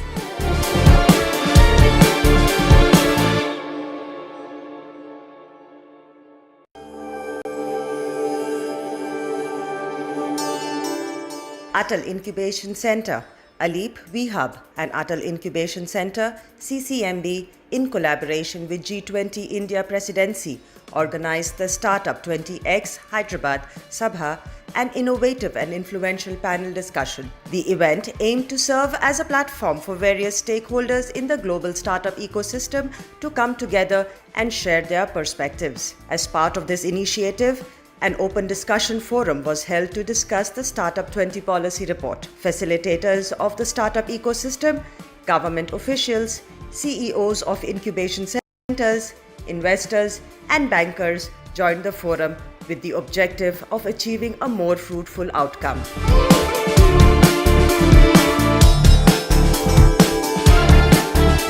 We all know the lot of gaps in the whole startup ecosystem. So we need to highlight, they have identified some 5 pillars. In those 5 pillars, we have to identify the gaps and come up with some kind of, policy decisions. We happen to identify one gap is we don't have a definition for startups. In the same context, there are various issues which all of us as ecosystem enablers, we are finding a few difficulties which can be addressed by the policymakers and also the international G20 nations. We can learn from G20 nations. That's the reason why we have Australia representation also here. We need to learn from the business leaders, and also the entrepreneurs and finance part, handled by banks, with what they are looking forward to from startups, and technology people like research labs, and I think we need to create an ecosystem. Already we have been doing it, but there are certain issues.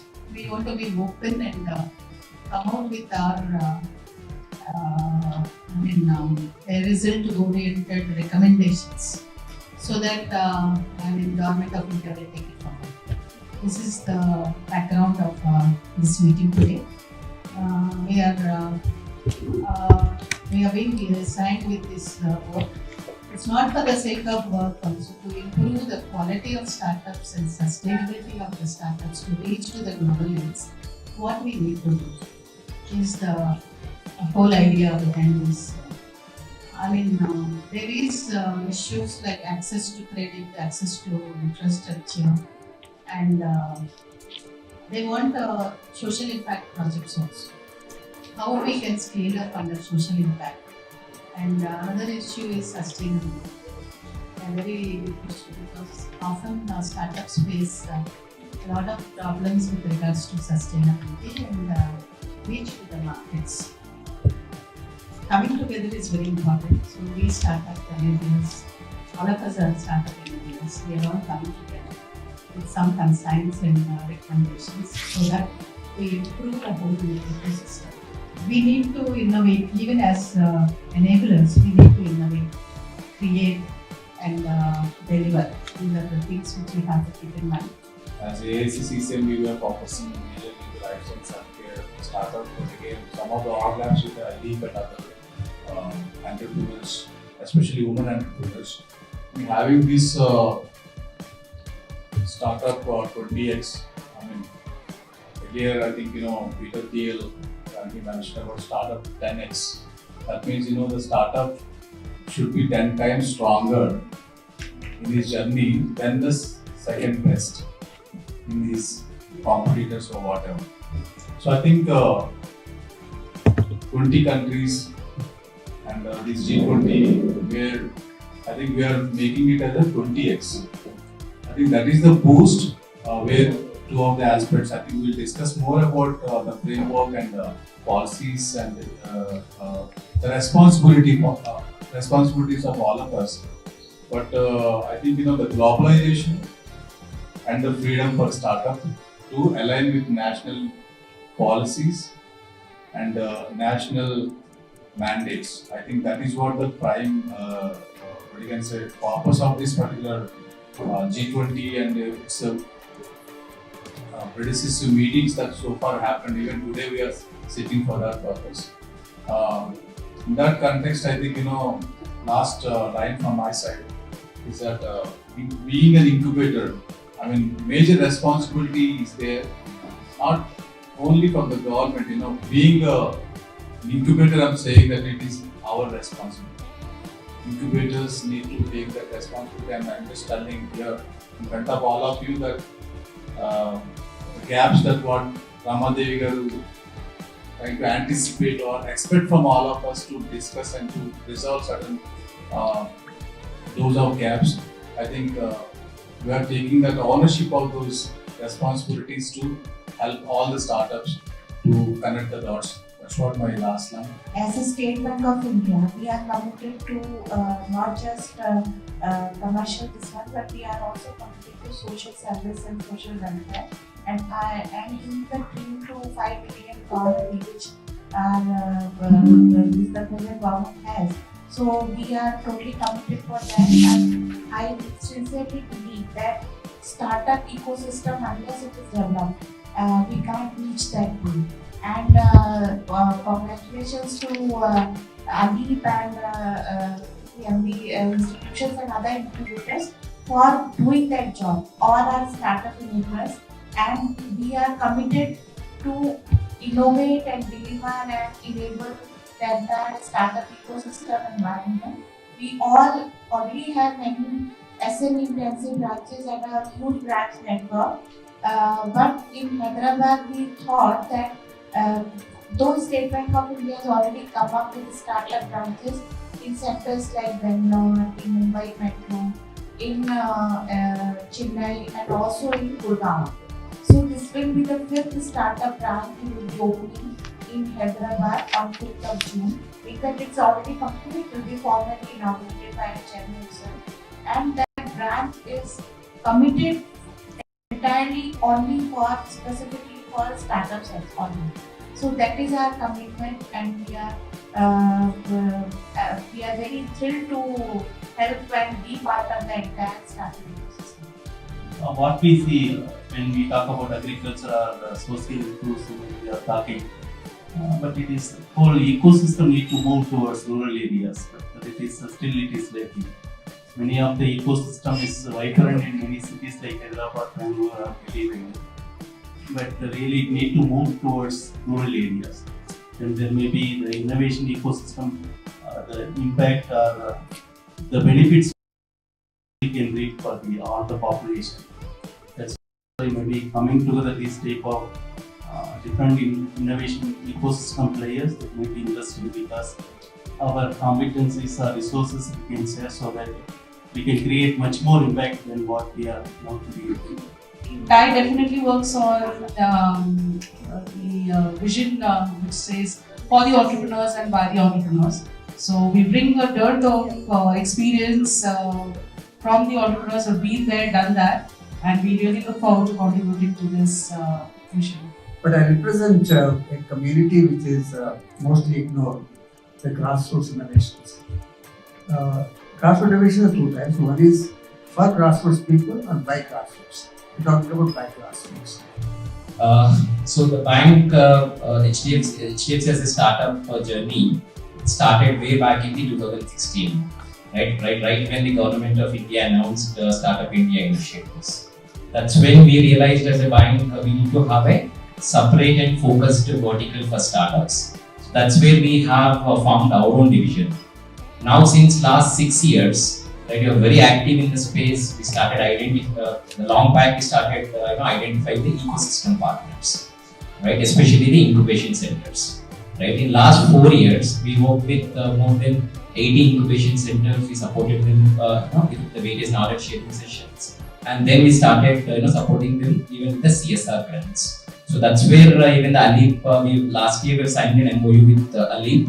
That's where we promised we'll get something as a CSR grant, and we have delivered that this year with 50 lakh as a one-time grant. Right, even the CCMB is right here. Even for them we supported with 35 lakhs this year. Right, as a bank we kind of have a very good share. Right, so we out of the DPIIT registered startups, we say 70,000-80,000, 30,000-35,000 already banked with us. Right, the vision of the bank was very clear. We have our own branches. Right? Across India now we have reached 25 startup or specific branches. In Hyderabad we have 2 dedicated branches, right, and these branches are working with startups since last 4 years. Right, so we were in fact kind of the first player in this space. We started chasing the entire ecosystem and started supporting the entire startup or even the major startups as well. Till date, SIDBI has invested almost 8,600 crore in startups. It does financing by indirect manner. It invests in alternate investment funds registered with SEBI. So it is not directly assisting startups, but it assists the startups through alternate investment funds. Collectively, the group of 20 nations represent a startup ecosystem that has more than 850,000 startups, more than 1,600 unicorns, more than 20,000 incubators. At the highest level, Startup 20 has 2 overarching objectives that must be achieved simultaneously. First, to harmonize the global startup ecosystems in order to facilitate collaboration across these ecosystems. But second, to do so while preserving the freedom of national ecosystems to develop and grow as they desire simultaneously. The group expects to produce the following outputs. First, the main deliverable of this group is the policy communique to be submitted to the world leaders. There are 4 other deliverables that will be produced in the process of producing the communique. First, a startup definition framework and terminology handbook. Second, a startup financing framework for financing across G20 nations. Third, mechanisms to accelerate startups addressing critical SDG and inclusion gaps. And fourth, a blueprint for creating a network of global innovation centers to foster collaborations across G20 nations and organizations. We have recently started a company called Schedule Craft with one of the partners. We are now into manufacturing of noodles, the healthy noodles with herbal ingredients, and also the seasonings with herbal ingredients. We are into sustainable lifestyle.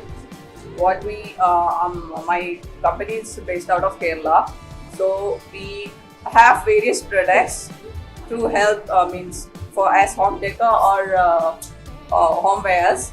All those are having a common thing, coir. If I think many of you know coir, it is a byproduct of coconut, and we use everything. Our philosophy itself is Kalpa Vriksha. So we use everything. We are a zero waste company. You know, this community has 5 pillars. And one of those 5 pillars is inclusion. And we try to articulate inclusion related policy directives at the highest level along 2 dimensions. One is how to support the underrepresented groups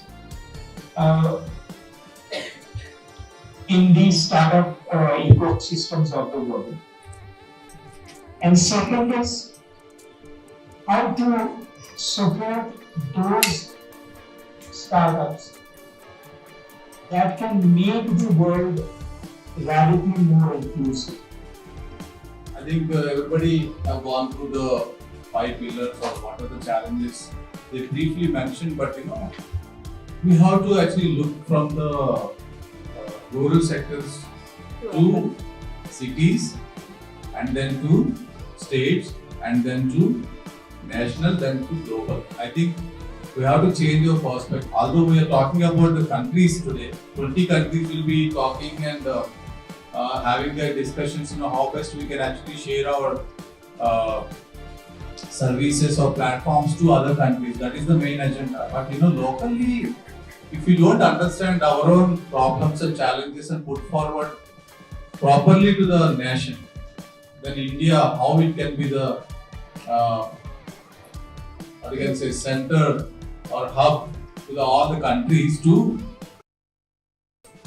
give provision from our side and also to their side. Because 2-3 challenges that we have, for example, as Kuntal mentioned about, I think procurements and imports. Simplest issues that we have, they look simple, but they're very complicated. Okay, I can apply for an FCRA to get foreign funds for our own startups. It's not for the incubator, for example. The incubator is again supported by the government organization like CCMB. But the application is there with the MHA from past 2.5 to 3 years. We are blessed with our host organization CCMB, for example. And we are rooting out the funds because CCMB is exempted because of the CSIR. It's a society. So like that, many other incubators may be having these challenges locally to get the funds from foreign, be it the CSR money or the philanthropic money or whichever the way. So that is one kind of problem. So I think having our own these challenges nationally, how these mechanisms are friendly to our startups or the incubators, because we are talking about the startup projects, how we can actually do it 20x when we are not even able to reach to the 10x. So I think having this challenge in front of us, not only one challenge, maybe some 100 or whatever. So today, let's put out those at least some 10 to 15 solid pointers that can actually add up to this draft document from this table, from this room. But a couple of things that I have noticed, the similarities that are there between Australia, for example, and India. And Dr. Rama pointed that out earlier when she said, the quality of the startups. So that pipeline of startups, and it starts with getting the youth interested and the students and the people from their 10th grade or their early university years. Then you get them interested in the startup opportunity, and that's where it starts. Still, I'm sure maybe we have again similarities with India. In Australia, it is like startup is not considered as a viable career option by the students, the parents. So infusing that enthusiasm in the youth is very important. That's what probably ATLs can actually look at it. Parents can be included in making some models. Parents can also be the award winners along with their kids. Maybe some games can be made like that. I'm just thinking they're the blunt ideas, but that's the only way to include them so that they can understand about what is a startup. Our ATLs, for example, at the AICC, we nurtured like AIC and Elite also. They actually are trying to make patents, trying to form companies at the age of 13, 14 or 15 years.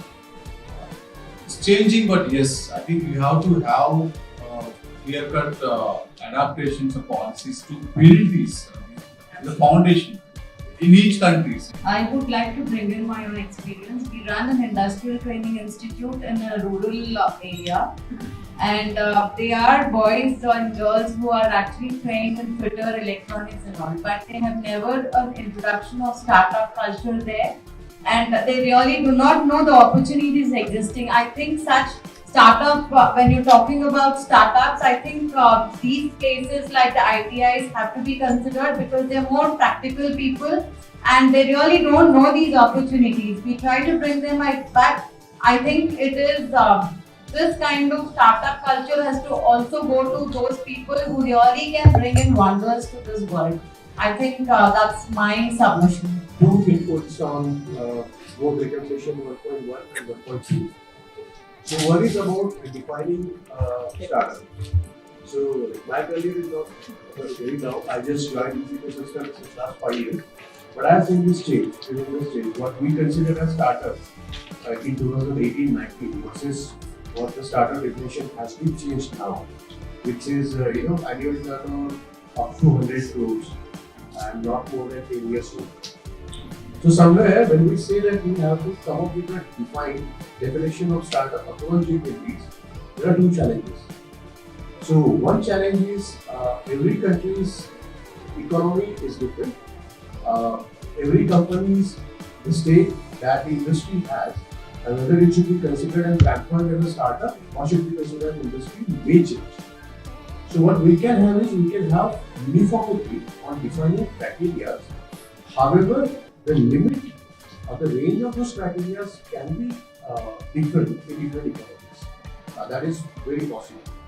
Secondly, also we have to, like when we say the startup definition says there are no limitation up to 100 CR or registration to 10 years you can call startup. Why there are particular funding schemes or incentives which have different criteria, like not more than 2 years old or not more than 1 CR revenue or turnover. So if we can define them and revise the startup definition, it will be one definition, and with this definition you will get all the incentives. No differentiation in between. The only factor which is differentiated can be the sector that they are working in. For example, 2 years is nothing when we consider about a lifestyle of deep tech lifestyle startup versus the enterprise tech. So that can be one differentiator, but rest of the things can be off. And second, 1.2, which is establishing a forum to adopt policy framework. So this is again a challenge when Ministry of Education defined national education policy. They say this is a policy and has to be implemented by all of you. Whereas when it comes to startup policy, they say these are policy guidelines. And that's why the defining features are majorly controlled by the administration of institutes, the government bodies, the research labs, etc. So there is not of clarity on which is acceptable and which is not. It includes access to resources, it includes access to intellect of the institute using IPs, etc. So can we come up with something which is a concrete policy with little flexibility, but we don't keep it open to individual institutes in defining the criteria. So that will be what I think. We have national policies today. Maybe they defined 5 years before or so. But still adapting them to the institutional level, school levels, colleges level, university level, I think that's the problem. And also I think the point one part of your right, recalibrating. Yeah. So that recalibration, you have an instrument or you have a kind of internal system auditing, for example, quarterly internal audits and external audits, quarterly that you do recheck, right? The policies need to be rechecked such a way, otherwise, you will be missing the speed of it. So that is one thing. NISP kind of policies we need more, and they have to be adopted by all. I think the government should be having, insisting that all institutions, can be whatever the school or any organization, to practice this as a must. It is not. They are just on a paper. Okay, it is there. You can use, you can implement in your audit. At least IICs, Institutional Innovation Council, at least trying to align their policies as per NISP. But I think you have to reach it. It's very true. We don't have a compulsory mechanism in our policy, but as far as the education institutions is concerned. So we have a guideline saying that you have to promote innovations in the school and college level, But what happens is it matters to a paper publication, or it matters to a kind of bringing into the PR exercise kind of thing for the education institution. So now the imposition of credits to the curriculum that may impose in students, because the student, it's not the mistake of the students, or it's not the mistake of younger generation. It's the system that makes that as it is not compulsory, the focus is very low. If it gets a credit course, either in the up to 12th standard or in the kind of graduation level, that picks up. And also we are very low in, as sir said rightly from Palestine, we are failing to scale the grassroots innovations. That's major impact. We are not even bringing it into light to our own children's life at home, because there is something has happened in the grassroots that is making the life easier in the grassroots level. Even inculcating the entrepreneurial spirits at the students, and also academic institutions, there should be a compulsory credit system should be involved in the national education policy. Actually, startup in my view is a facility for entrepreneurs to get onto it, get the benefits out of it, what the system offers, and then take off as entrepreneur. Now the definition has to be given, it should be given for the users, not for only the ecosystem. Now when a village boy is there, a village girl, a woman is there, how do you understand the definition of startup vis-a-vis present company registrations, MSMEs, so many ecosystems already existing. It's not that we had nothing so far. Now, how do we differentiate between these two, and that particular person in the village be able to understand, yeah, I have a choice of 3, 4, let me pick this, or choose all of them. Now, today there is a confusion, and that has to be taken off, because somebody says guidelines, somebody says policy, and there is no mandatory. And in the schools, what she said, that are we making them startups, or are we promoting innovation? What is that we need to do in the school? And startup and innovation, in my view, are not totally identical. There's a difference in these two. Yes. Let's focus what is innovation and what is problem solving in the schools, and maybe as they grow, we can think of startups. I mean, that's of course the choice of parents and children. Startup definition. What I would like to add is that when we say startups, we are actually alienating 99% of the new businesses that are registering every year. 99.5, I would say. Why? Because most of the businesses that are registering are Me2 businesses. Companies doing manufacturing a generalistic thing, doing a service that is already there in the market. But I feel that these are the ones who are going to be revenue positive maybe within the first 1 year or 2 years. How can we include them in the definition of the startup is something that we should think about, because it doesn't 99.5% businesses are going to be these kind of things where there is like literally no innovation, right? But they are the ones who are actually generating the revenue. They are the ones who are actually generating the employments. So we as incubators, we normally, whenever we see these kind of businesses, we just say that they're going to come and low. This is something that needs to change, and we need to embrace these people as well, because these are the ones who are actually doing a lot of good work. I think a very important point. Everybody want to register as a private limited, or even LLPs at the time of investment, they have to convert themselves to private limited. But these proprietorship companies, or one man or one woman companies, they are doing fantastic at the ground level, but they are not, they have their barriers. So someone needs to actually address, okay, how, I think Ritika, that point I consider this way, how we can actually make them inclusive to give equal status like a startup to get these incentives or maybe investments. I think that is one point that we have to make a note. I think forming, yes. Yes. Because even partnership and proprietary Partnership also companies, yes. can be a startup.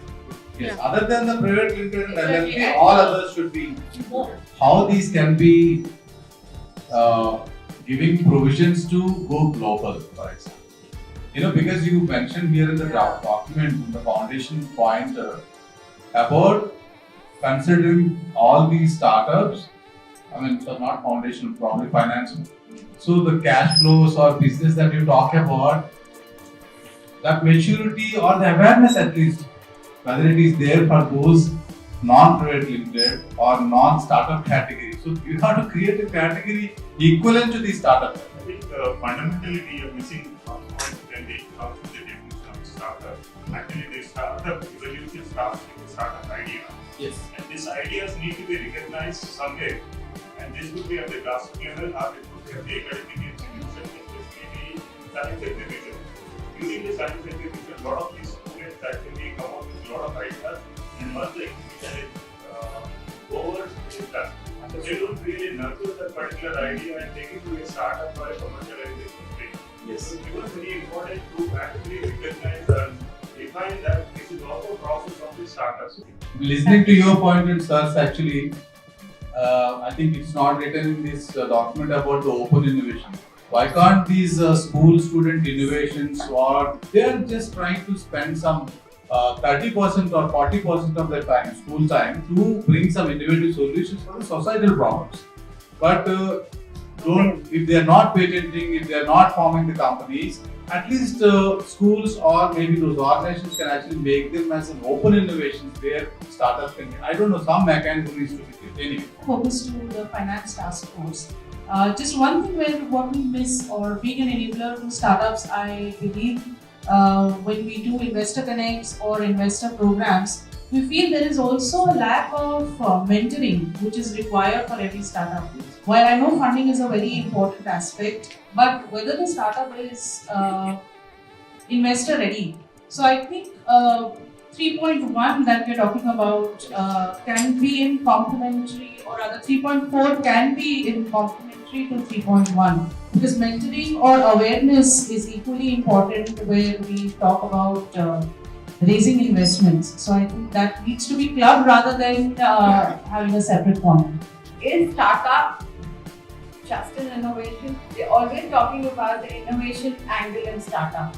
And not every business or not every product has an innovation. Because if I look at you need not really require that kind of innovations in food, but you require that honesty and processing that is required in food, because that is the basic and it has to feed the masses. But I think not every product needs an innovation. So this entire thing of startup, even when we go to any kind of funding or grants, they always ask us, what is the innovation in your product? And I think this really puts us back, because not every product needs that kind of innovation to be proved as a startup. There's a headline differentiation you can understand, that there may be some tech-based investments, innovation-based investments or grants or startups. Again, we are purely business oriented. Even the startups which are talking about the innovation, they may not be understanding the business acumen very well. But you guys, in case if there is no such innovation per se is there, but you are doing the best. I mean, there is a differentiation. I totally agree.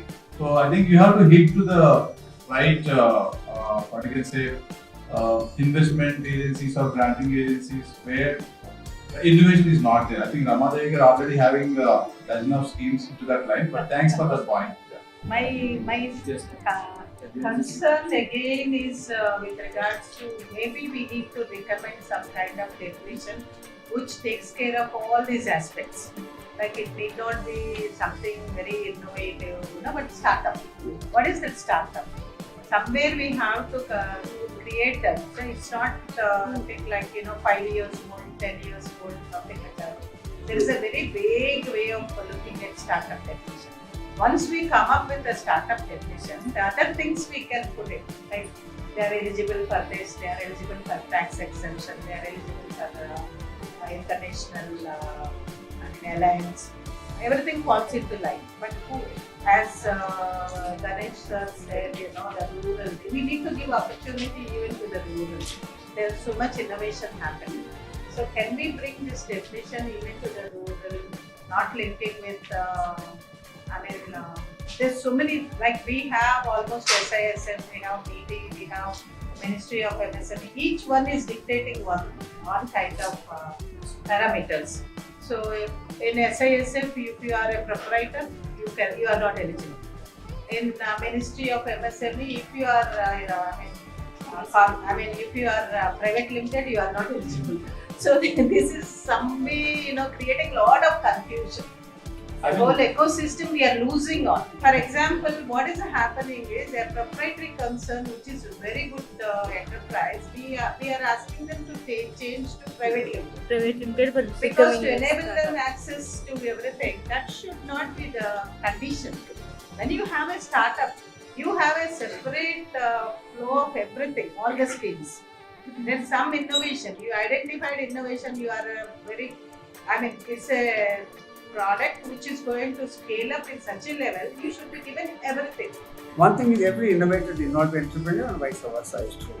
So the way deficient demands is that you got to have an idea and then you also want to be an entrepreneur, then only startup will allow. Let's be clear about it.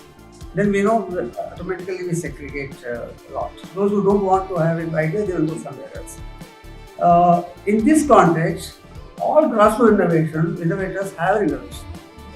They come, they solve a problem, the solution they bring out, therefore there is innovation, they want to disseminate, you call it entrepreneurship, whatever, they want to disseminate so beneficiaries get maximum benefit. So the eligible people are available. In 85% people available, we have not gone there yet. What kind of a decision point process we have? 7 years now, 2016 we started. The people who are ready with innovation, ready with solutions, ready to disseminate their products, we have not touched them. And you're looking at somewhere where train children, train colleges, train things. Why? If all of you, ecosystem, wants to really help this country, go to the people who are ready-made available. Make a difference first only for them. Can we make it a human being, has an idea, something useful to other people, and it will recognize him by the way. Like if you go to a bank, just ask Aadhaar card. What more you ask to open an account? Can you do something like that? Why not? Ultimately, we are doing all this for the benefit of people, not for counting number of startups or money invested. It's a benefit should go to the people. 7 years, startups have benefited how many? 90% are IT. And if you really take a stock of it, impact is not there in society. Most of us don't use startups even today of 7 years. But whereas if you go to the grassroots, there every innovation there has got utility by millions of people. And it's available. They need ecosystem, they need a friendly ecosystem, they need enabling ecosystem. Let's focus on that. Initially, first 5 years, let's concentrate on ready-made available startups and then build the schools and colleges later, and with that strength to bring up and bring it. From startup of phase 1, phase 2 should be made. Thank you. Sustainability, when it comes again, not having those scalable numbers, but at least scalable products. Whether you can actually sustain your business or maybe initial 2 to 3 years, or maybe whether you are able to pivot it or not. About we are startup 20x, we are talking about startup 10x at least linked to a sustainability matrix. There are 10 things about the needs. You know most of them and all of them also. Just reading out so that we can open it for 2-3 questions or recommendations. So needs, opportunity, discovery, timing. Timing is the key again. And pivoting, that's also mostly we discussed or maybe most of them are adapting. And speed, that I mentioned to you, speed is the key. The pace, every incubator or any ecosystem stakeholder need to adapt. And what kind of models you are adapting and learning the cash flows. And ultimately, the team, because funding I'm not mentioning because we have enough funding. So team again, strategy, you should be having and character. So I think having these things, how do you actually modulate or maybe link on to that sustainability models? Maybe 2-3 recommendations if you can give, that will be great. Yeah, I restrict myself to grassroots innovations. I have knowledge of the last 17 years of working on this. Now, what is scalability? Scalability is the geography or is numbers or is revenue. So you've got to be clear about it. Let's be case. Like Malaysian transformation, most of you know, it is applicable only to Pochampally levers. So what is scalability of this? That every house in Pochampally lever should get it. That's the scalability ends. There is certain, certain animal treatments and they are useful only where the plant is available. To take this plant from there all the way to other places, it may not work. So the scalability of any innovation, especially grassroots innovations, which are customized. Nature is customized, technology is standardized. So there is a limit for scale. And when you do the scaling across geography, the efficiency changes, effectiveness changes. For us to aware of this. But when the grassroots innovation comes to the incubator, it says, can you scale it up? He says, no, I cannot, I don't need to scale it up. It's not an innovation to scale. Under SDG goals. Impact of each nation. Each nation is so good recommendation. Each nation should address one SDG. What do you say? And every incubator should take up one kind of addressing one issue.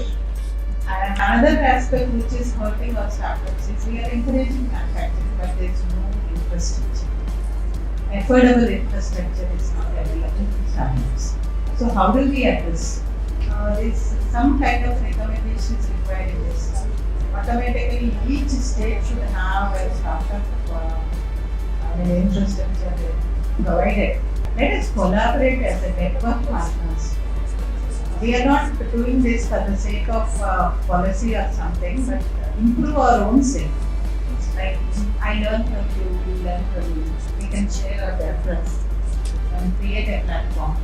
So finally end up with us, startups are sustainable. I thank each one of you for coming.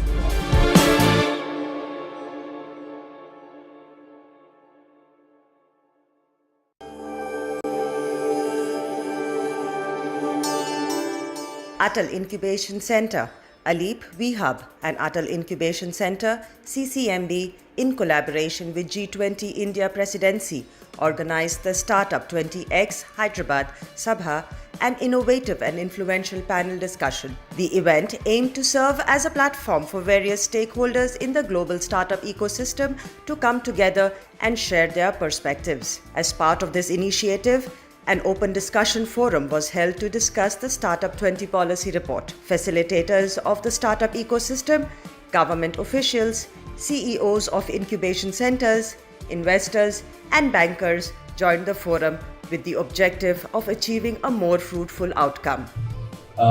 So the bank HDFC as a startup journey started way back in the 2016. Right when the government of India announced Startup India initiatives. That's when we realized as a bank we need to have a separate and focused vertical for startups. That's where we have formed our own division. Now since last 6 years, we are very active in the space. We started long back we started identifying the ecosystem partners, right? Especially the incubation centers. Right, in last 4 years, we worked with more than 80 incubation centers. We supported them with the various knowledge sharing sessions, and then we started supporting them even with the CSR grants. So that's where even the Aleep, last year we signed an MOU with Aleep. That's where we promised we'll get something as a CSR grant, and we have delivered that this year with 50 lakh as a one-time grant. Right, even the CCMB is right here. Even for them we supported with 35 lakhs this year. Right, as a bank, we kind of have a very good share, right? So we out of the DPIIT registered startups, we say 70,000-80,000, 30,000-35,000 already bank members, right? The vision of the bank was very clear. We have our own branches right? Across India. Now we have reached 25 startup or specific branches. In Hyderabad, we have 2 dedicated branches, right? And these branches are working with startups since last 4 years. Right, so we were in fact kind of the first player in this space. We started chasing the entire ecosystem and started supporting the entire startup or even the major startups as well. Till date, CP has invested almost 8,600 crore in startups. It does financing by an indirect manner. It invests in alternate investment funds registered with SEBI. So it is not direct, not directly assisting startups, but it assists the startups to alternate investment funds.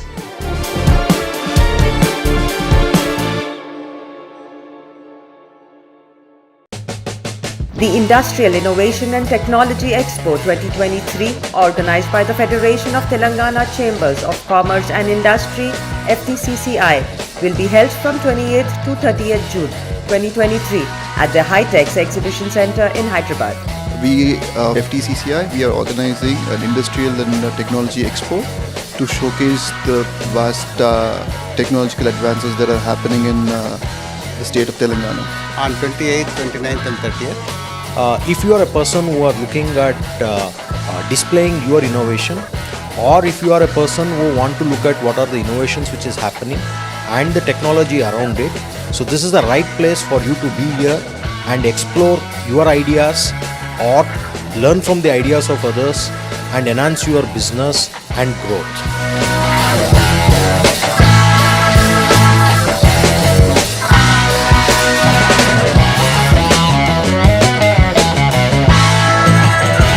This expo is for all the industries, giving you a good opportunity of networking in very short time of your products, ideas and thoughts. Looking forward to see you all at the High-Tech exhibition on 28th, 29th and 30th of June at the Industrial Innovation and Technology Expo 2023. ఎన్ని రకాల వస్తువులు అయితే మీరు manufacturing చేస్తున్నారో ఆ ప్రొడక్ట్లను మొత్తము దాంట్లో exhibition చేస్తే మేము విపరీతమైన పబ్లిసిటీ చేస్తున్నాము. మేము దాదాపు ఒక 15 నుంచి 20,000 మంది 3 రోజులలో వస్తారని ఎక్స్పెక్ట్ చేస్తున్నాము. I wish startups grand success. If you missed it, you are missing your ideas and innovation.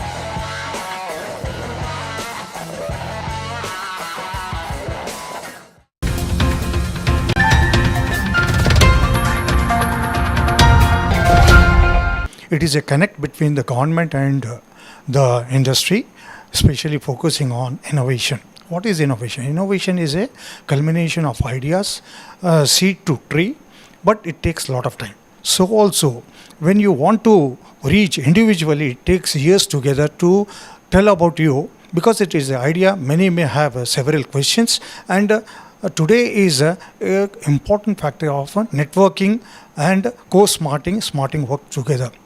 When it is a question of meeting maximum people, explaining you about your intellectual property in the form of innovation, it is a place where the Telangana FTCCI has, with the government, tied up for giving you a good opportunity of networking in very short time of your products, ideas and thoughts, and convert into revenue or venture, and you can seek information from other and build up on your own. Here is an opportunity for getting the customers as well as finances from and the government schemes which are available. So I feel that if you missed it, you are missing your ideas and innovation.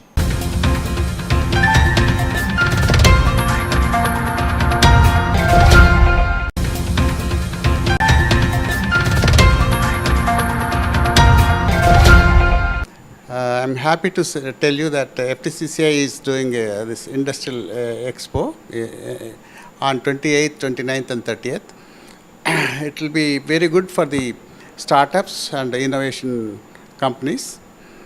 It's being organized by FTCCI in collaboration with Government of Telangana, and all the startups will be reimbursed up to 80% to 100% of their investment on the expo.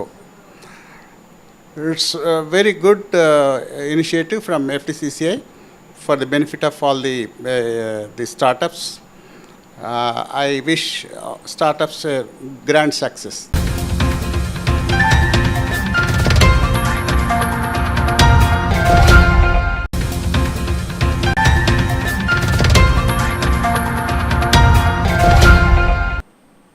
FTCCI ప్రప్రథంగా innovation technology ఎగ్జిబిషన్ని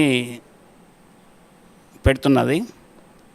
28, 29, 30 3 రోజులలో hitech సిటీలో పెడుతున్నాము. ఎన్ని రకాల వస్తువులైతే మీరు manufacturing చేస్తున్నారో ఆ ప్రొడక్ట్లను మొత్తము దాంట్లో ఎగ్జిబిషన్ చేస్తే మేము విపరీతమైన పబ్లిసిటీ చేస్తున్నాము. మేము దాదాపు ఒక 15 నుంచి 20 వేల మంది 3 రోజులలో వస్తారని ఎక్స్పెక్ట్ చేస్తున్నాము. అందుకోసం మీరు తప్పకుండా ఎగ్జిబిషన్లో పార్టిసిపేట్ చేయాలని రిక్వెస్ట్ చేస్తున్నాము. మన తెలంగాణ రాష్ట్రంలో ఎన్నో రకాలైన ప్రొడక్ట్స్ ఉన్నాయి. వారు ప్రతి ఒక్కరూ ప్రొడక్ట్ని ఎగ్జిబిట్ చేసుకుంటే వారికి బిజినెస్ చాలా ఇంప్రూవ్మెంట్ అవుతుంది. హైటెక్స్ అనేది చాలా ఓల్డ్ ఎగ్జిబిషన్ సెంటరు, చాలా నీట్గా ఉంటుంది. మీరందరూ అక్కడ ఎగ్జిబిషన్ను పార్టిసిపేట్ చేస్తే చాలా చాలా ఉపదాయకము.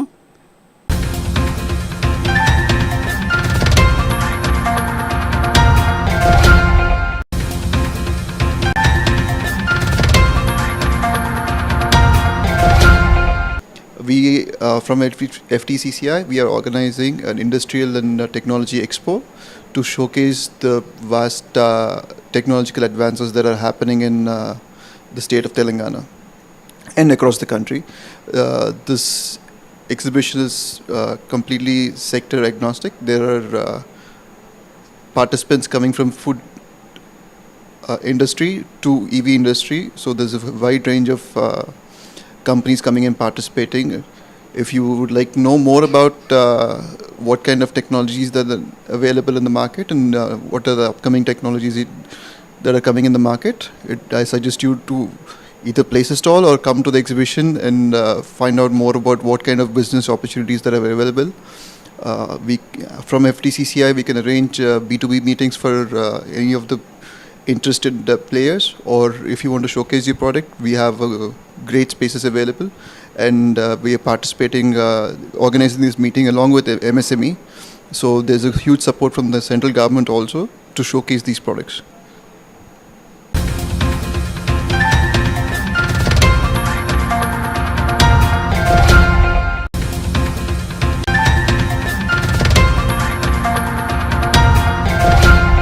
अभी जो है हम FTCCI द्वारा जो है एक एक्सपो करना चाह रहे हैं इंडस्ट्रियल इनोवेशन एंड टेक्नोलॉजी के ऊपर, जो कि 28, 29 और 30 जून को होगा HICC में, हाईटेक सिटी के अंदर.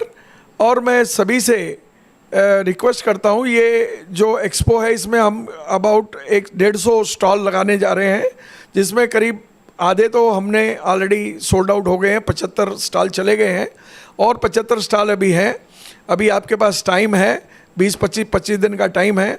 सब लोग जो है इसमें अपने अपने इंडस्ट्री के, पहले हमने कुछ स्पेसिफिक सेक्टर के लिए किया था, 4-5 सेक्टरों के लिए, मगर हमने सोचा कि FTCCI सबको कैटर करता है तो वो लोगों को क्यों वंचित किया जाए.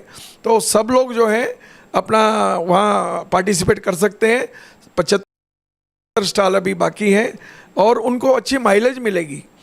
देखिए, स्टॉल लगाना एक अलग चीज़ है, विजिटर्स बहुत रहेंगे. ये स्टॉल हमारा इंटरनेशनली वो है, क्योंकि बाहर से भी कई कंट्रियों से यहाँ पार्टिसिपेट करने जा रहे हैं लोग, और वो लोग भी स्टॉल लगाएंगे, तो आपको एक्सपोजर अच्छा मिलेगा. तो सब लोग जो है यहाँ पर अपना इंडस्ट्री के जो भी प्रोडक्ट हैं उसके लिए स्टॉल लगाएं, और जल्दी से जल्दी, क्योंकि फर्स्ट कम फर्स्ट सर्व वाली बात है, फिर बाद में आपको ये नहीं होना चाहिए अरे मैं रह गया.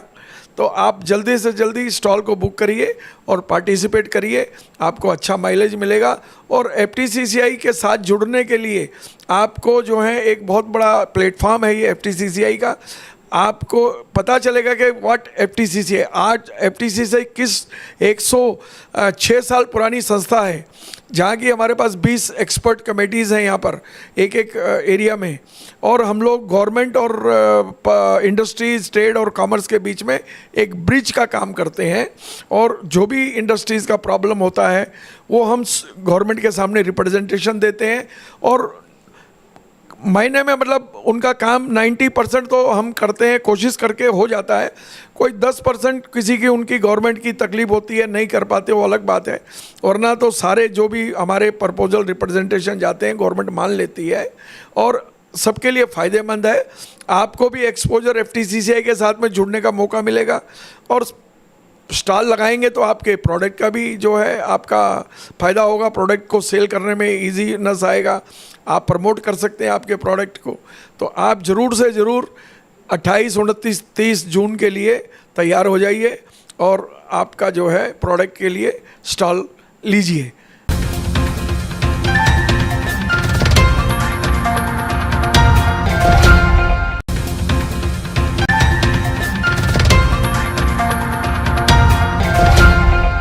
in FTCCI we are organizing an expo by the name Industrial Innovation and Technology Expo 2023, where this expo is for all the industries. Previously, we thought that some sector will concentrate, but seeing because the FTCCI is working for all the industries, so we thought that everybody should participate in this expo. And we have about 150 stalls there, and almost half of it is already sold out, and another 70 to 80 stalls are still to be sold.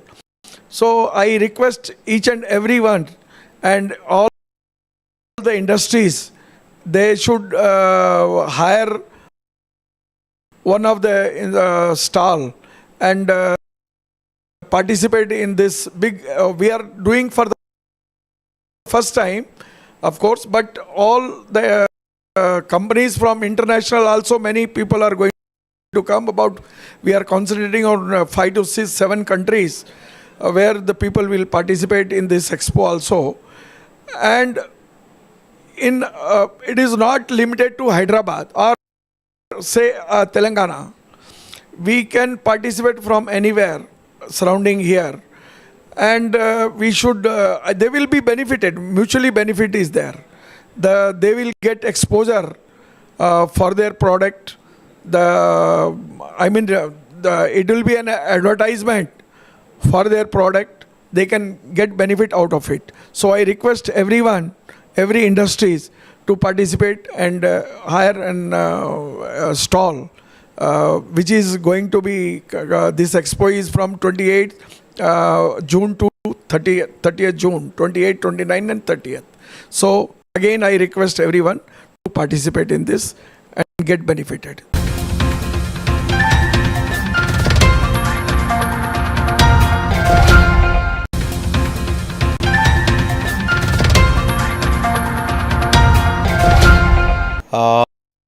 We, along with the government of Telangana, is organizing Industrial Innovation and Technology Expo 2023.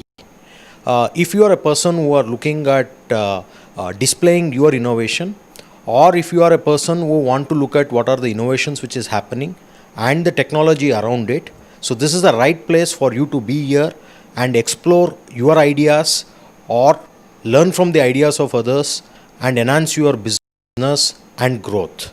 Looking forward to see you all at the ITEX exhibition on 28th, 29th and 30th of June at the Industrial Innovation and Technology Expo 2023.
We've been making games for the past 5 years. We made a bunch of 25 plus games for a bunch of RMG companies. So right now we are showcasing Occult Chambers. Occult Chambers is a third-person action adventure that is set in the Himalayan valleys, where the main character is trying to find his father. So this is inspired from Amnesia, Tomb Raider, a bunch of games that are heavily into exploration. At the same time, a lot of combat. So the game revolves around agoras, rituals, a lot of mythical creatures in the world that you're going to see that are inspired from Indian mythology. I think we started in 2021. On and off, we've been working on the vertical slice of the game. So yeah, it's the vertical slice is about 45 minutes. If you are a good hardcore gamer, you could probably run through it and complete it in 30 minutes maybe. Yeah, so we're a team of 10, 3 devs. Rest of them are artists, programmers, animators and whatnot, right? So I'm one of the programmers. I take care of animation programming of the main character, at the same time few mechanics in the game, and the other devs take care of AI and puzzles and whatnot. So we wanted to do something in the horror space because it's very indie friendly, and we being a very small studio, we thought making a horror game would be a great debut title for us. That kind of snowballed into this game, Occult Chambers. So we showcased it at IGDC last year, November 2022. We got a great reception, a lot of great feedback. We are working on the feedback and also working on combat at the moment for the main game.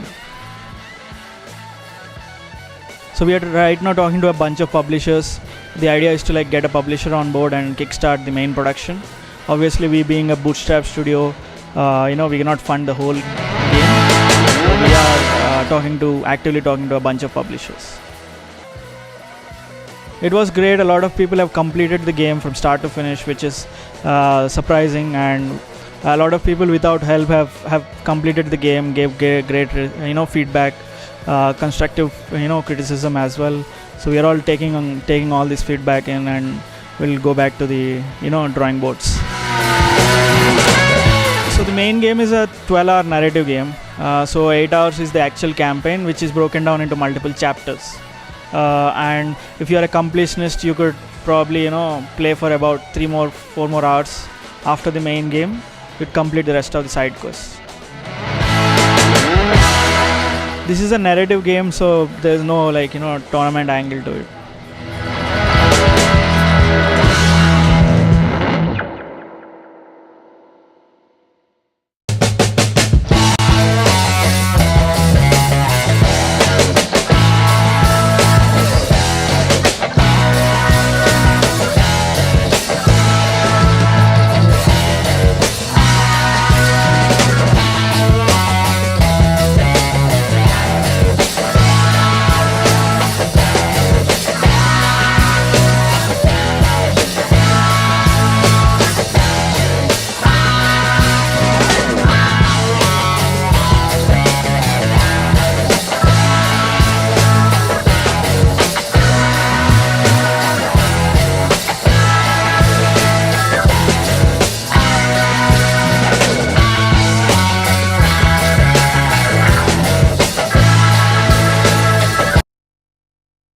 We at Brahman Studios are making a game called Om the Game. It's inspired from Indian mythology and our ancient Indian scriptures. So our journey had begun 3 years back when we came to the conclusion and the inception of the idea that we wanted to recreate the old epics for the new generation, to just visualize the astras colliding and the elementals colliding as well. So that was the initial inception. And also, since the world, the Indian audience especially, had been introduced to multiplayer gaming and 3D gaming, we wanted to tap into that and give the best possible experience for the players. So since competitive gaming and esports are on the rise, we are also planning our game to take it to that level. And with the infusion of our Indian culture, I think it's a perfect mix and blend of what a proper gaming, a competitive gaming experience is, and also what you can take back from the game as well. So you do get to learn about different new concepts of our Indian culture, and also simultaneously play and have a lot of fun with your friends and against friends as well. So the main USP of the game is itself multiplayer gaming. You get to play with your friends and against your friends, and also the whole competitive scene. So the reason for that is there are two different genres of gaming. There's like casual gaming and then there's mid-core and hardcore gaming. So casual gaming mostly includes like spending or passing your time, but whereas like hardcore and mid-core gaming also involves the competitive play. Like every person wants to keep getting better in their life. So, and to some extent of that, maybe we do not find so much competition in life, but that's where games help us do that. So we do get to keep getting better ourselves and, you know, keep becoming masters at the game. So that's the kind of potential there is, like when a gaming industry is slowly booming. The Indians have especially gotten used to this kind of gaming, and it has a lot of growth. And also the reason that personally I like single player games as well, apart from multiplayer gaming, and single player games offer a whole new story and lore and narrative design that actually enhances the growth experience of the player as well. So that's what we had tried to merge in this game, and I think it's a beautiful fit, and we should be really thankful and like grateful to the whole culture that we have been brought up in, and we are as a part of, and we're just grateful, and we want to just do a great job and, you know, bring the best out, not only for Indian but also the global audience around the whole world. So currently we are planning it on for mobile, but the game design has been in such a way that once it's successful on a mobile, we'll have better resources and traction to actually venture into other gaming consoles and PC as well. So the game design has been done in such a way that it's going to be fun playing on any kind of platform. It's a 3D game, it's a third-person game. Initially, while concepting and thinking of like how to approach this game and this concept, we thought like the top-down perspective is probably much easier and like very common. But since the people have been used to 3D gaming and the better phones, better hardware of the phones coming out, it's definitely achievable to give them a proper immersive 3D experience. So although the development journey has been much more complicated, seeing the players' reactions and how immersive they are feeling is actually worth all the effort. So the game is currently in closed testing. It is available on Play Store for people who would like to support us and actually check out the new elements and also be a part of our gaming entrepreneurial journey. So anyone who's interested can come on to our website omthegame.com or also join our Discord server. So once you pre-register, we'll be sending an email with the Play Store app link, and yes, please do come join us and enjoy our game and also support us and give us your feedback. So our game is exclusively like free to play, but also we'll have in-app purchases and like ad monetization as well. And also we have plans of giving subscription systems similar to the Battle Pass, but what we have done is we have done a very unique way of including the Battle Pass system into the whole story and narrative driven game as well. So like it's anything that you actually subscribe for is going to be part of the whole story, part of your whole experience as in general, not just like a asset that you just buy and purchase. So it's going to be part of the whole experience. So currently we are planning to launch it in India and venture into the Southeast Asian markets because it is the biggest mobile gaming market in all over the world. And so currently we have like couple of so we have 14 different locas, 14 different arenas, and there's a whole player journey that he experiences. So we are going to be releasing that in step-by-step phases, where like for the initial release itself we have about 3 locas, and slowly we are going to add 2 more until the whole vision is realized. And after that we'll definitely go into ranked matchmaking and the whole leaderboard system, where we actually have designed this game to be a competitive game. And soon later what we want to do is like we're also creating a whole world, a whole story around this world that people would love to be a part of and try to explore many new other things. So we have many seasonal events planned out as well. So as the game keeps progressing, the players get access to a lot of whole new content again, which is a part of the whole world and from our Indian culture. So they get to experience different gods, their abilities, the lore behind them, the essence of what they stood for and why they are actually prayed for and everything. And so the future that we have is we want to make standoff games, game modes in this game itself, So like co-op play will be a very fun kind of experience for players people who know about MMORPG dungeons and raids. They'll probably understand the whole concept of co-op play. So you as your friends, instead of playing against each other, together you guys can go and beat a very strong boss and a world boss that will actually give you all your whole team a great fun. And even more future plans that we have is we want to get into AAA titles using the same world. So we have keeping that in mind is how we have designed the whole story and the narration to go ahead. So we do have 2 expansions planned for this game. So currently we are focusing on the first expansion, and the second expansion is going to be even more fun and even more intricate gameplay details and a lot more fun. So we are a team of 5. I myself am the game designer, and my friend Dheeraj, my co-founder, he's the programming lead. He's also the CTO, and we have another person for the 2D artist. He's Pawan. We have the 3D artist. We have Raghu, and we have a Unity developer as well, Stanuj. We are a team of 5 currently. I'm really grateful to have this team helping me visualize my dream and vision that we have.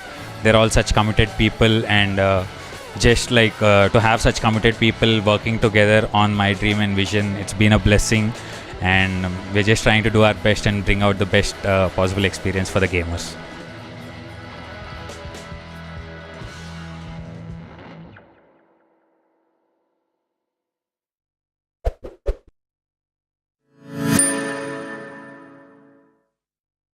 The Hyderabad Gaming Weekend 2023 was an exciting gaming event that brought together gaming enthusiasts, startups, and industry professionals, providing a platform to showcase the latest advancements in gaming and foster collaboration within the gaming community.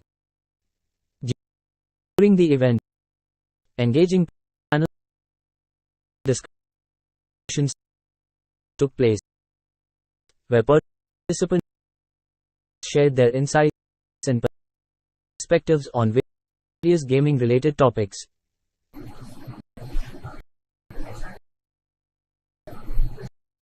Hi guys, this is Hyderabad Gaming Weekend. This panel is about careers and opportunities in gaming. I would ask the panel to introduce themselves, and then we'll start the Q&A. Good evening to all of you. This is Balakrishna, Professor and Principal from Backstage Pass Institute of Gaming and Technology.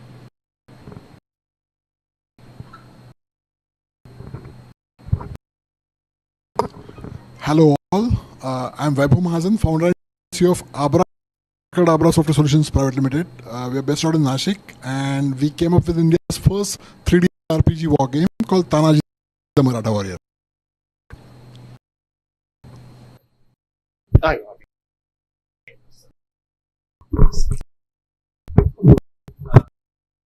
Hello everyone.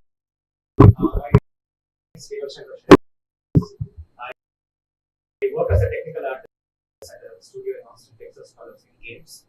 Also work as an advisor here at Indian startup studio in Hyderabad, and I also run my own studio called Incubators as well. I'm Sanjit. I'm founder of One. Been around 5 years now. Currently making achievements. So let's start with a few questions, and then we'll discuss a lot of are essential for a successful career in game design or development of them. We will start.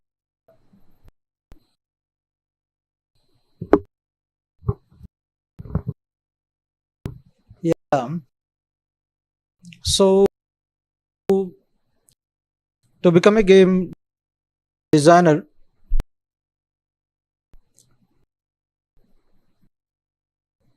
first of all, he must be a very creative person. He must be in a position to visualize the entire game. Done his visualization, he need to start preparing the story, set of rules, regulations, and all. So he must have creative and visualizing skills first of all. Later, certain added technical skills to prepare the story, to prepare the rules, regulations, levels, world, all these things.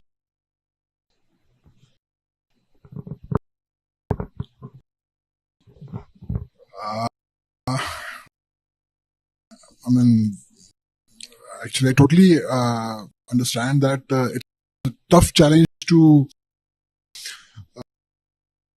have game developers and designers, and my fellow colleague, CEO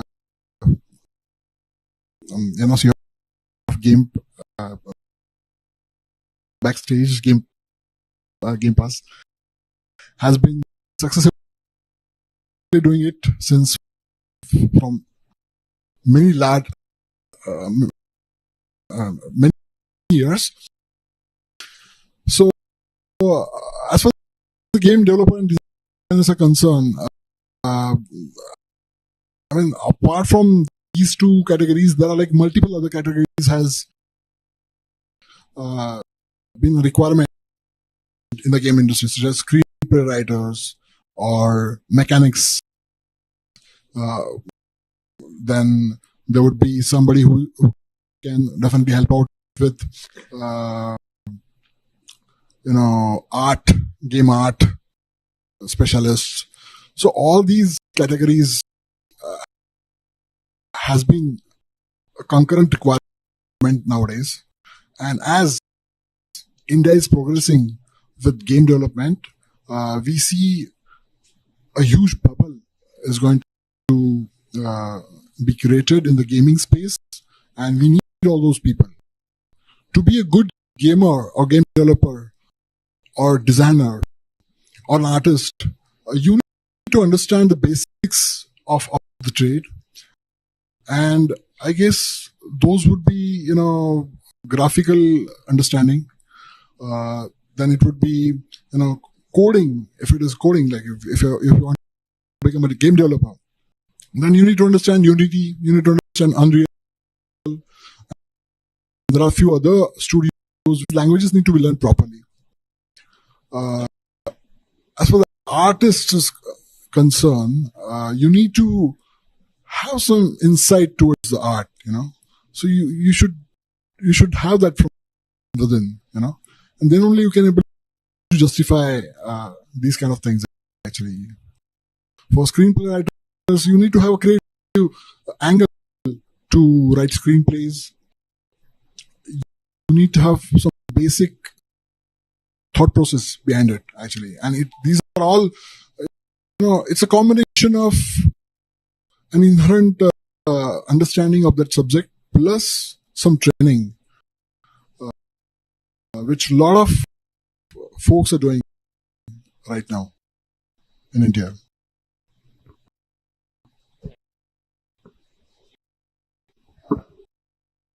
Just to reiterate, your question was on game design, right? And development. Okay. So a few things, just to categorize just those two specific departments separately. In order to be a game developer, you need to understand how actual development process works, figure out niche and specific role. Essentially, your job is to actually find the fun in a game, and that is very, very vague. Different games will have different definitions of fun.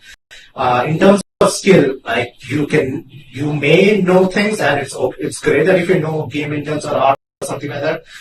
But 99% of your job will be in Word and Excel and communicating with people. Communicate your ideas, and if you do these specific things in these specific order, you will actually have the fun found out in the game. That's what a game designer will do. In terms of a developer, so it's some sort of soul searching that an individual has to do. But yes, this is the broader as one of the most important factor for this. Not just so game development is game developer as in is a umbrella term would describe anyone between game artist, game technical artist, or game designer or whatnot. But the core thing that unifies all of them under one discipline is the creative aspect of it. Without that, you're just making a software. You need to understand if that is something for you. At the same time, skills that are necessary for a game designer, I would say, at least for a game designer that's specifically is concentrating on designing systems or let's say level design or whatnot.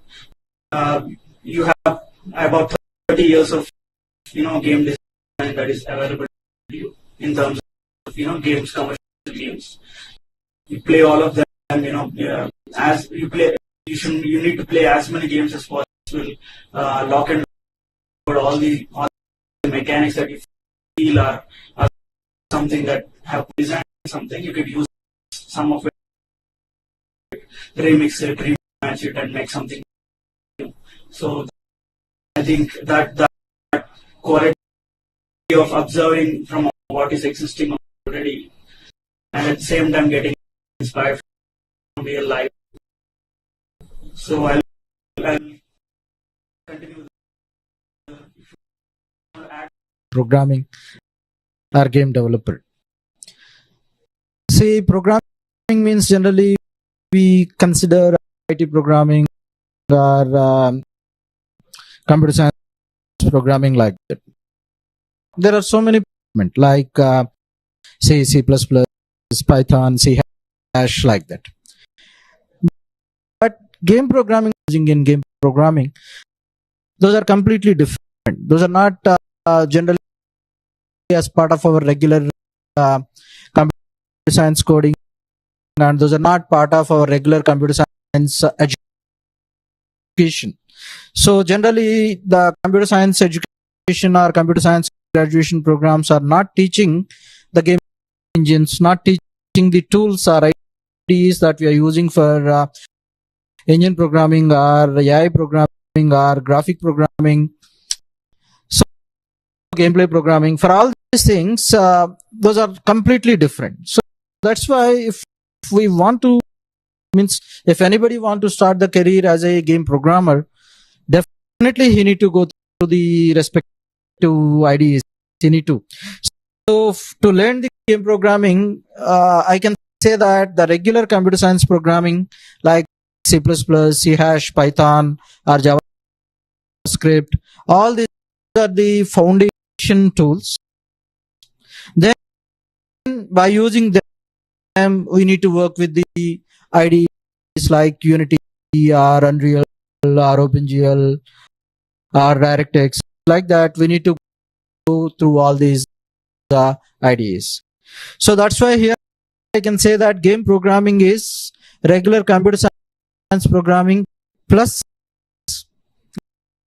gaming IDEs. Thank you. So let's move on to the next question, right? So how do you approach the the life cycle of a project?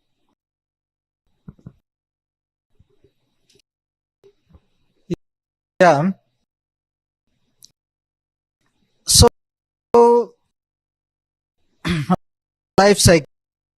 If we want to speak about like life cycle, game development is again software development only.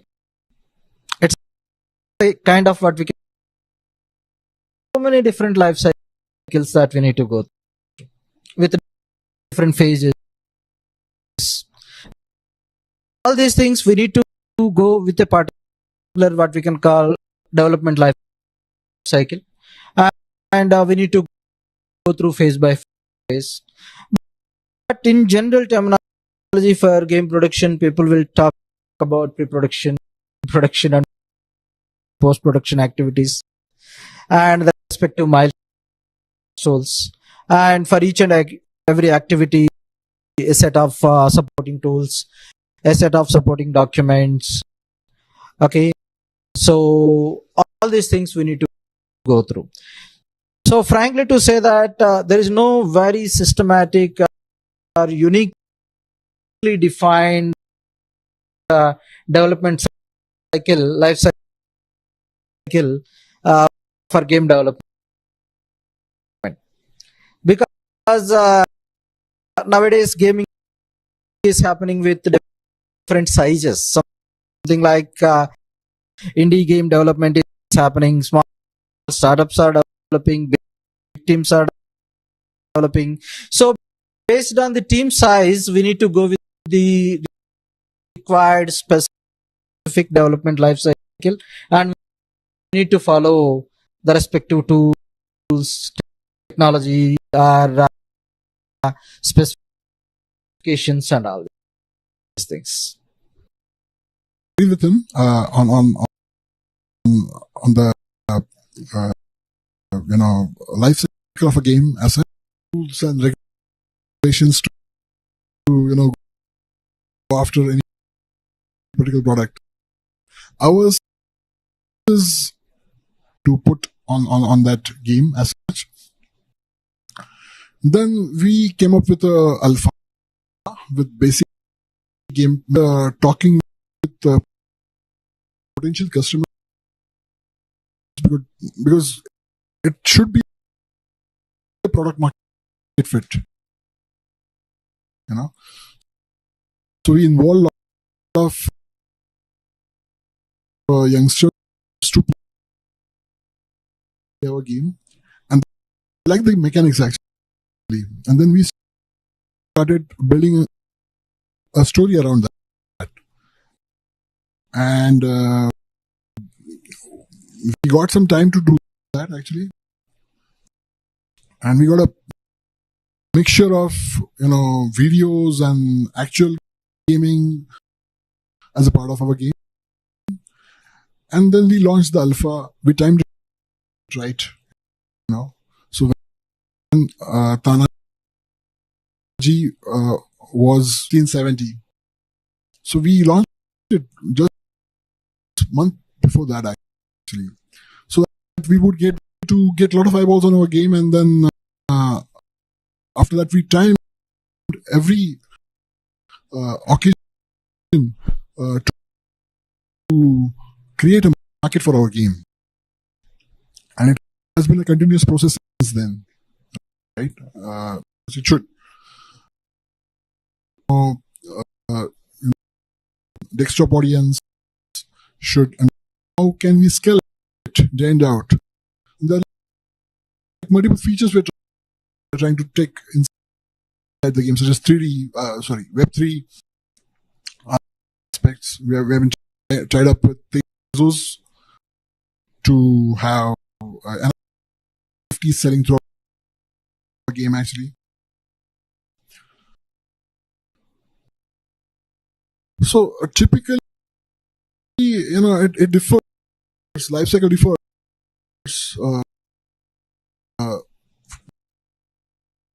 for game to game. So we can only share our story. So this is what we have done, and maybe it's not the best possible way, but yeah, that's the way we have gone through.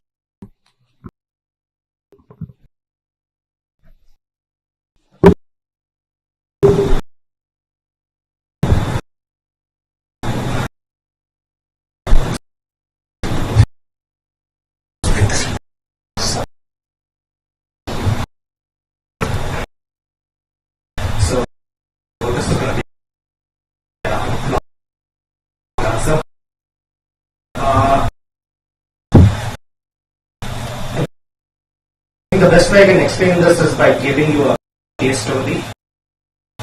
This is what most game studios in Dallas use, including Gearbox, ritual entertainment and all that. Essentially, the idea comes like, for example, let's say you have a creative director or an executive producer. They're like, hey, I want to make a racing game. That's it. Basically, things start jumping in. What you have the first milestone there is something called a splash hack. Essentially, is take whatever stuff you want, slap it into the engine, do whatever you want, and find the fun. Alright. This goes on. Think of it like a high-paced game jam, but it goes on for 2 days. And you find something, and you scrap it. Then you do flash hack. And I was like, oh, let me find this. Let's try to make something like Super Mario Kart and all that. This seems fun. Scrap it. Let's flash hack 3. Let's do something like you're flying in an ethereal space or something like that. It's still a racer, right? It still fits a genre. Okay, this feels good. Slap it. Afterwards, you find, okay, this thing works in the previous slap. You go through the entire retro process. Okay, this thing works, this thing doesn't work. Let's fit this and all that. Then the game designers actually work on like, okay, what exactly are we making? Meanwhile, the engineers are actually working on a milestone called as POCT, which is called as Proof of Concept Technology. The idea is you figure out which version of engine you're using, which version of substance maker, Max, Maya that you're using. Are you using Houdini or not? Like how the pipeline is going to be. Do you want to set up a batch Python scripts, how your white labels are going to work and all that. You figure out the actual technology and you lock it in place. You do not update it until the game is out there. So if the director decides like, okay, we need this game out in like 9 months, okay, we're not updating our engine, even though the new version of Unreal is so great, we are locking it. This is the main idea of it. And the artists and the engineers actually figure out what exactly are we doing in this piece of POCT milestone, which is the proof of concept technology. Like, okay, let's lock this solid down, let's figure this thing out. Why the game designer, the lead level designer, and the lead artist, and all the other leads talk with their creative director or executive producer, and it's like, hey, I want to make this way, I want to make this way. So in our case study, our game designer came up with like, hey, let's make a Mario Kart kind of racer game, like how the executive producer want, but let's make it in the realm of Toy Story. And everything's, he picks up the narrative around the actual fun of the game design, which was initially discovered during the previous milestones. Then you run into a milestone called as proof of concept gameplay, POC. The idea of this milestone, long story short, is finding the fun, or rather, since the fun was found out, you coherently gather individual bits and implement it together to have, hey, this thing works. We can actually implement it, and we can this can be a fun gameplay for a longer this thing. This will go on for a month or two, depending on how the producers break it down. Then you go into your vertical slice section, where they take one small segment and they say, this is how the end result is going to be. It could be the corner of your bathroom, or like a sink, or the center of your track, or the finish line, whatever. They pick just one part and say, this is exactly how it's going to look at the end product. While the other level designers think about how the level 2 and level 3 maps are going to be. You think on the larger scale picture, and people work in tandem a lot. Nothing coherent comes into the engine. It's just a block out mess and a bunch of errors and build crashing and all that. Nothing really functions. After vertical slice, you run into something called interim alpha. So your alpha milestone is going be your largest milestone. There are a lot of definitions for alpha milestones, but long story short, if you say your alpha milestone gameplay complete, what does game press the executable? It opens up. I press the start menu. I finish everything. Finish all the levels. Press escape and quit. I should be able to complete it in a full-fledged cycle. So that is the interim milestone. You reach your interim milestone there. After that, you jump onto your alpha, where all your art assets go in, all your animations go in, all your rig stuff go in, your UI elements, your art elements, your sound effects, everything goes in. After alpha, it's called as asset lock. Like nothing new goes into the engine. Anything that you add will be manipulated and polished and updated, but you cannot add anything else. If you are going to add anything else, it has to go through an entire strict leads review process so that you do not break any existing builds. Then you run into beta, where things are solidly locked, and people start working on marketing material. Hey, this is going to be a poster. This is, hey, I'm having fun playing this game and all that. Then after the beta thing, it's like any showstopper bug. It's like, hey, if I come first in this game, the game crashes. That's the things like drastically showstopper bugs only get fixed. Nobody pushes anything to source control and all that. After that, it's basically going good and launch. That's the life cycle of a normal 9-month game development life cycle thing. It's used across many studios. There are a lot of versions of it. People change the definitions depending on studio to studio. If you run your own studio, you can set your own definitions. But the overarching picture is this.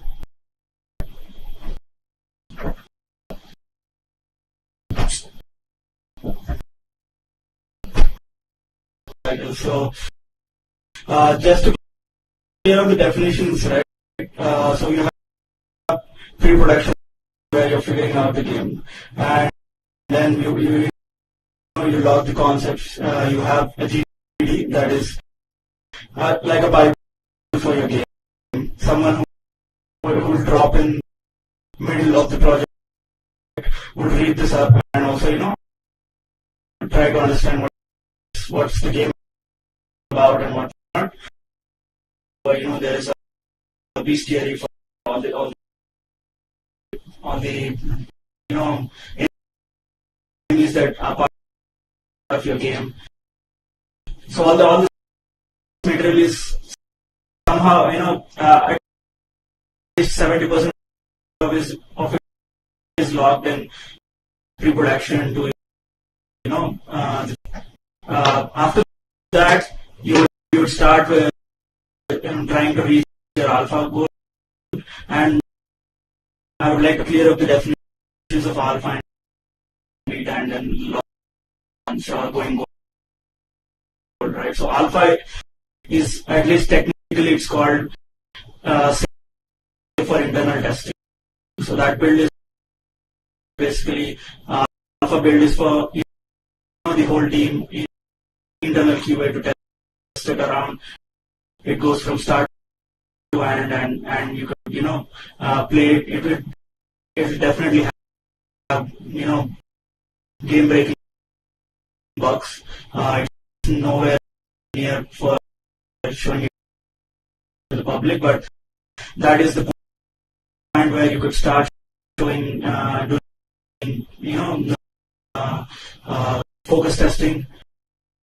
Each chapters you could see the voice acting is being, weapons are overpowered, certain weapons are people finding ways to kind of abuse the situation that you want it to be. So stuff like this is continuously tested, and once the a majority of the field is locked, that would be considered as beta. Beta is technically majority of the studios don't release beta builds.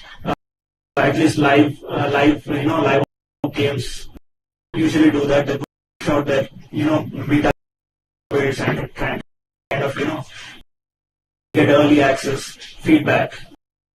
So after that, you essentially are showing it to top executives or whatnot, in a company, and things get locked. And that is where you kind of iron out all the stuff. As you said, asset lock happens before that, and you kind of make sure that you're not adding anything new, but whatever you're having in the executives, and that is when you finally apply to all these platforms for certification after about, I would say, at least 4-5 months, beta, 4-5 months of going in beta, you would approach platforms and start getting licenses. And each platform has their own standards for QA. So PlayStation notoriously has very, very strict QA policy. So even if you promise 60 FPS, you'll have to give 60 FPS at any point of the time. So it has to be steady about 16.6 or 30 FPS, and here what is that for 30 FPS? 36. Yeah, 36. So basically, these stats have to match regardless of the quality of the game, right? So once you've done that, you're essentially logged and loaded. Your game would be released based on your release date, or could be sent to the publisher, where he'll make a bunch of millions of CD, where you start marketing it like a madman, and make sure you're getting video game. Can we ask questions? Yeah, we have 2 more, and then we'll open up for Q&A. Yeah. I have a question. So, in academy perspective, I want to know your difficulties, like what we can call different studios are of different sizes with different what we can call different production process, or what we can call development life cycles and all. So when there is no uniquely defined or systematic approach for the game development, just if we are doing experiments and all these things for a period of 9 months, as you mentioned, so how you can hold your team, and what I found from the what we can call gamers is these people are very volatile. These are, frankly to say, that these are very unique pieces. So these are not like art student, means art in the sense, these are not like regular science students or math students or commerce students. Gamers are completely with a different mindset. So how you can hold in regular industry, 9 months is not a long period, but in gaming it's a long period. At this, openings are there for what we can call different positions from different period, different studios like that. So people are getting excited, people are jumping from here to there to here and all. So in that particular case, how you are sustaining your team is one thing, and at the same time, if there are disturbances in the team in the middle of the development process, how you are managing that? So just since the game development life cycle is so large, how do you keep your team in sync to avoid issues issues, how do you let them like make them stay on your team and not leave your team, right? If they leave, If they how you are going to what we can call if new people comes? Because every studio is having their own style. Every studio is having their own life cycle and all. How you are going to train them and how you are going to make them comfortable with your life cycle, with your process? So, okay, this will be a multi-part answer, but okay, I can try answering it this way. If somebody leaves your team, like let's say if I'm running a big studio of like 50 people, and somebody leaves me like 3 years later or something like that, but it takes 6 years to make the game. If I do not take that into consideration while running my studio, that somebody's going to leave me, and that hurts me, then yes, I am doing something wrong. So definitely, it's my job to consider backup plans for backup plans. In case if they leave, everybody has backup plans for backup plans. Always go 3 levels deep. You might not do it, but it is always safer that way, so that you cannot keep everybody on hold. And I'm a total pro advocate of no bonds. Like, screw that. It doesn't work in this creative industry. Like, probably it will work in software development, but not like wrong, or like you are not doing your retros properly, getting a raise. It's been working for 2 years. Like, if you're not giving people raises, of course there's a probability he's going to leave you. So you need to consider that if he leaves you, do you have somebody who can take his place, or you're going to hire somebody who's going to cost you a lot more? Like, all of these have to be considered. There's no standard answer for it. Now, somebody new comes on board, and like, how do you bring them onto your pipeline? That's another part of your question, right?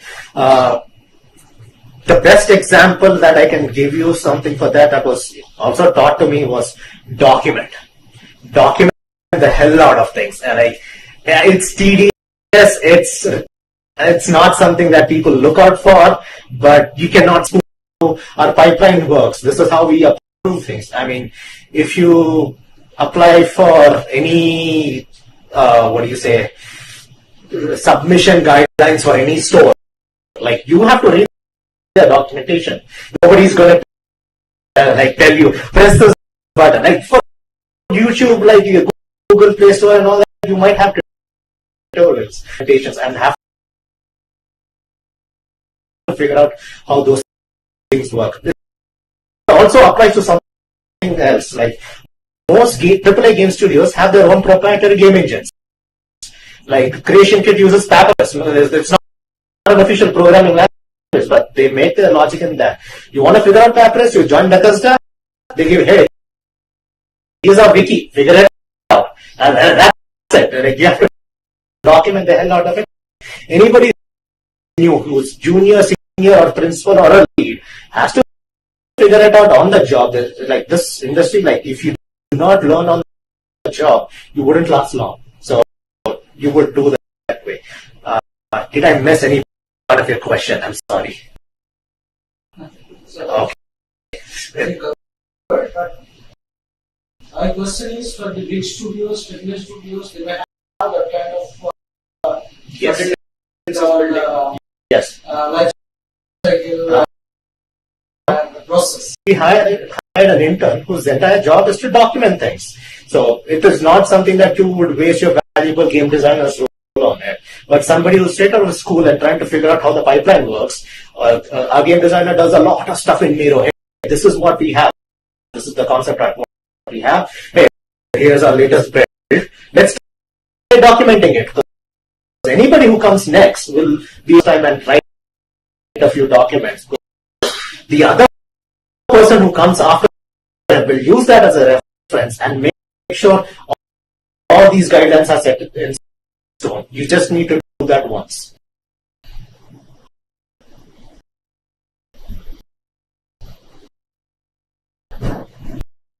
Got it. But for smaller startups, like you said, we cannot hire redundant people, right? So this is why Elon Musk came in and fired a bunch of people in Twitter because he had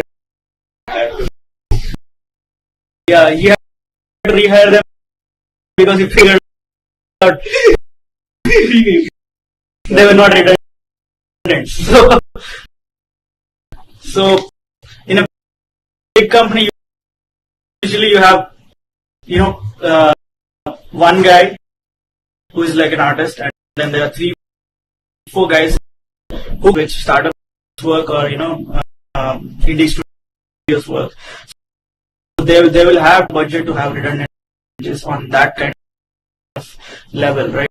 So this is a challenge, and there is no right or wrong answer for this because the way big corporates are handling this is by having redundant employees, and the only thing that will make people stick around is an interesting project. If they think they want to be credited to the project, obviously they'll get credited even if they leave, but they will depend on the leadership team and how they're motivating or how inspiring the game is to them. So the only thing as an indie studio you could do is make sure you have a rock solid game, or at least you're working on a project that people want to work on and is exciting. That could be a good incentive for people to stay around, but money also matters, right? So make sure you're having a baby. If you're having a baby, you need to have the money to make sure you're supporting it. So just like that, you're having a startup, make sure that you have enough money to support the people as well. So yeah.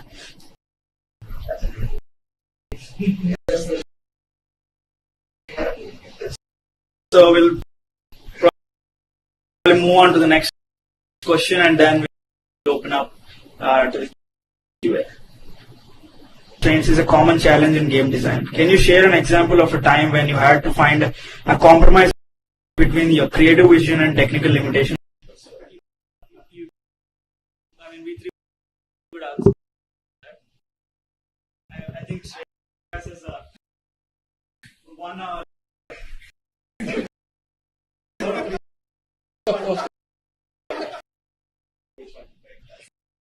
We start with because that.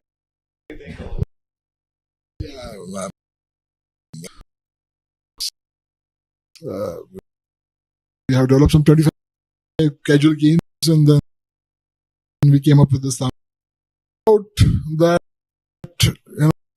whatever we develop should entertain to the people or the target audience, So there should be a product market fit for every feature which we will be developing inside the game. So what we do typically, after a particular level, we introduce the target audience, bunch of them, let's say 5-6 of them, and then we their responses, and we have our own mechanism to take a call whether should we stop this and then take the next feature. So that's our way to figure out that how we can manage the time for the development and not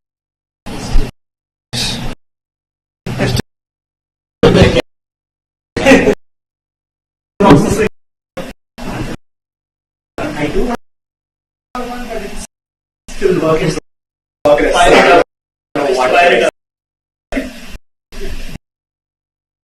So, I think a hypothetical situation. Why don't you start? So yeah, I mean, obviously, we have a certain set budget to any game, right? So you have to figure out what you could possibly do realistically within that budget. Sometimes, in real world, you are kind of overshoot the budget, but if it's an internal project, you could afford that budget. It's the money is coming from publisher. If you're overshooting, it's from your pocket. So keeping that in mind, it's fairly easy to cut down stuff because it's it's going to constantly pile on. It would be ridiculously impossible to finish a game in the first place. So defining scope is the best way to fight this. You're not making too many sacrifices. At the same time, you need to make peace with the team that you have and make sure that way a lot of sacrifices, technical sacrifices at least, could be figured out as the game progresses. But at least you have a defined scope for that to happen very less. So there are situations where a lot of bots, a lot of AI that we made, but they were not up to the standard. So we had to cut them down. Maybe we could explore them in the future. But the point is keeping. We were able to pull off the bots, but it's just the AI was not as satisfactory as one would think, right? So you would reduce the snakes on the floor. So we have explored a lot of variety of things, and the only thing that was in our scope and technically possible, obviously we couldn't spawn 2,000 snakes, right? It would stay a killer, no matter if you have 40 and it would kill you. So we came up with a clever concept of obviously it's there, it's not something that we invented in the actual vertices of the mesh. So these are fairly expensive compared to, let's say, spawning the mesh itself. So the thing that we wanted to do was act as, a way to make us find a solution that is fairly, so where you kind of challenge yourself and find out creative ways to solve it. Be surprising at the end to you as well. So. Okay.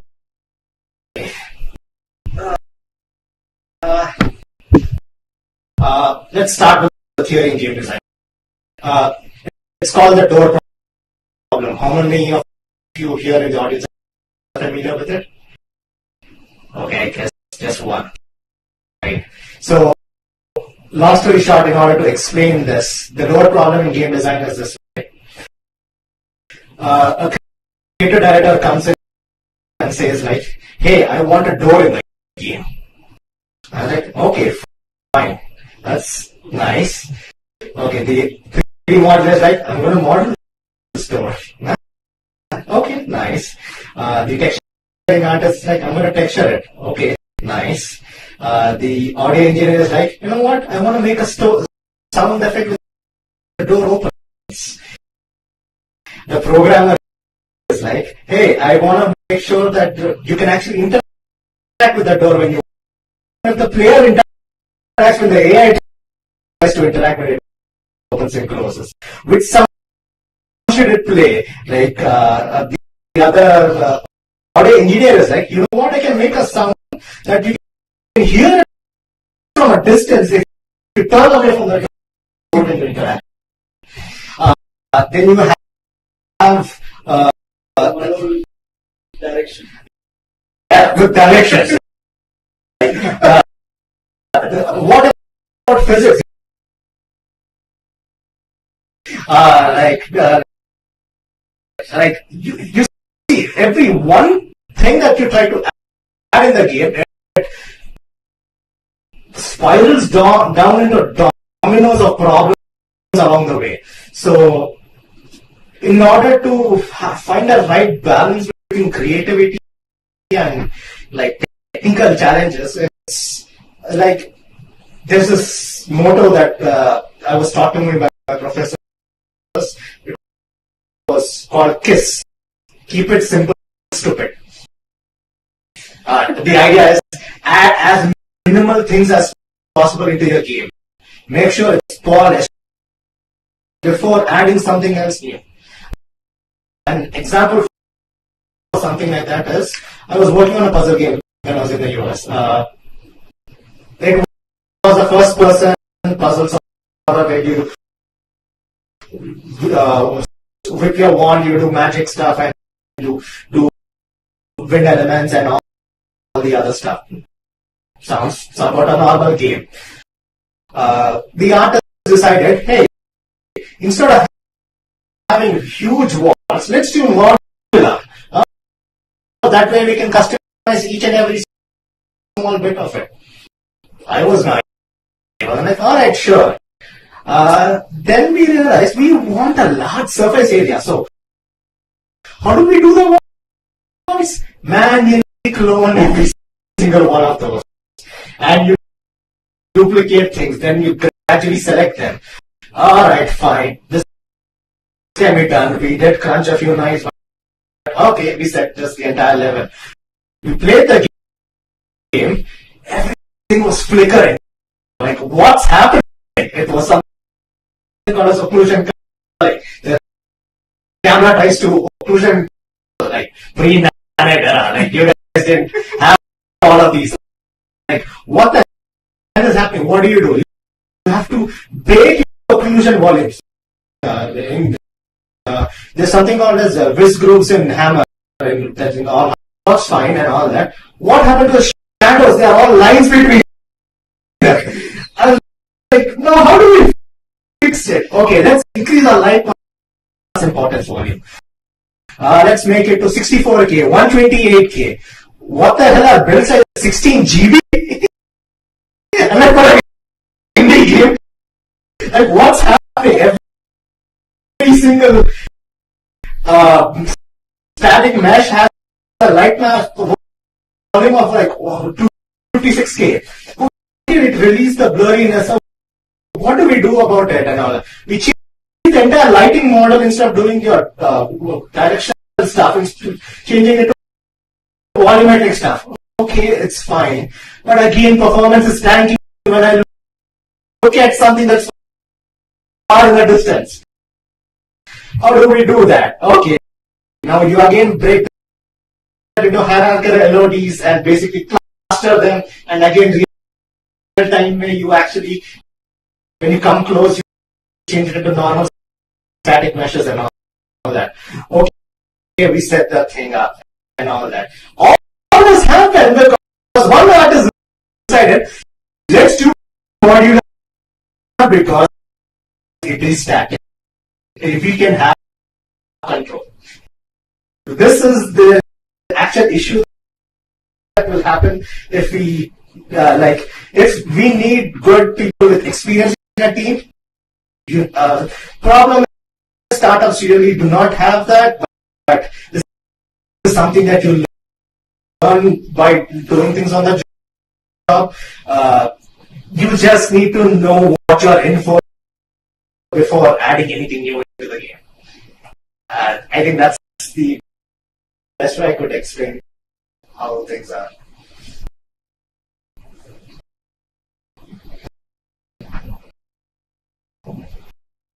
Okay, so we're out of questions. We could, we are open to Q&A. So I have a question. Sir, it's from Bala sir. So basically, in India, still gaming is like parents basically convince parents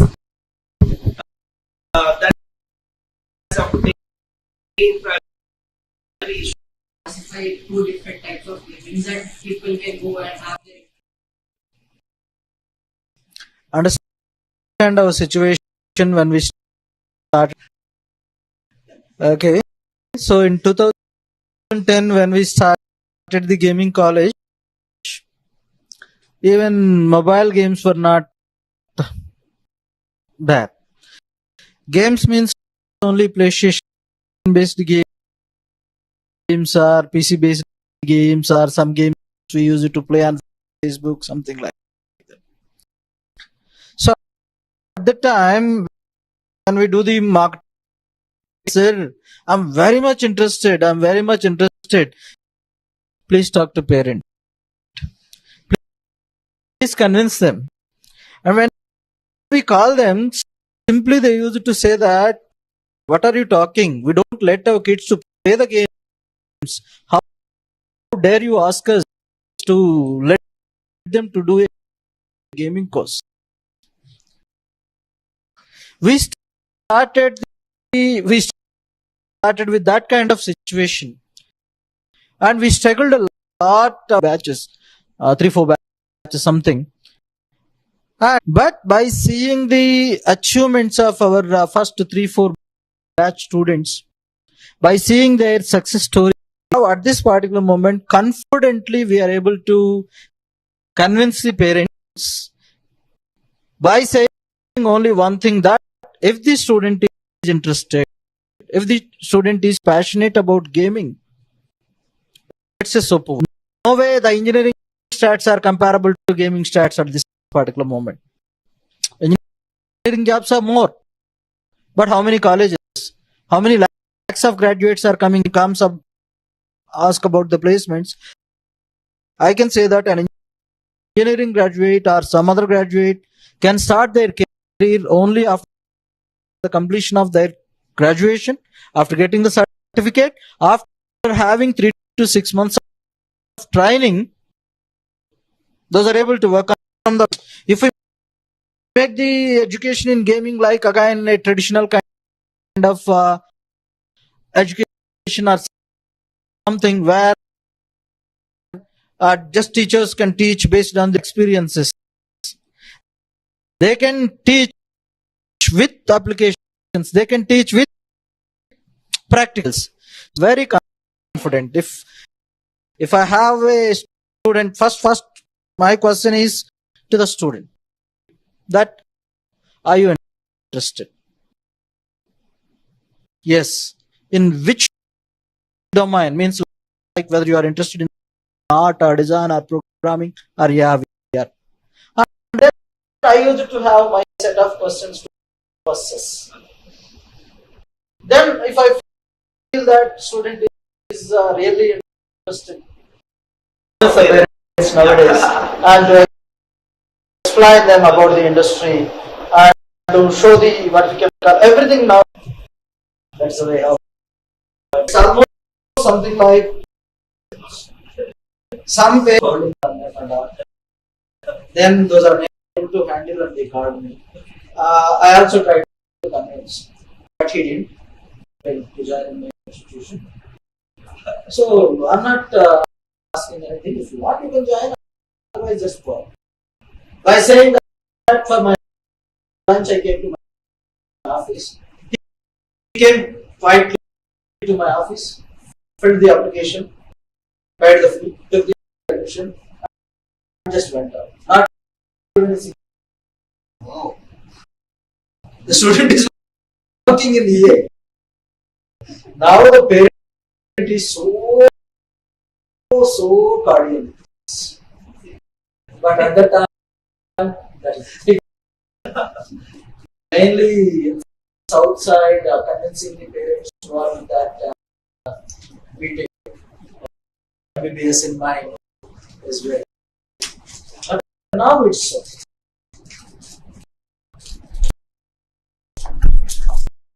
Okay, I'd like to add a few things, like all like super points. You answered most of it.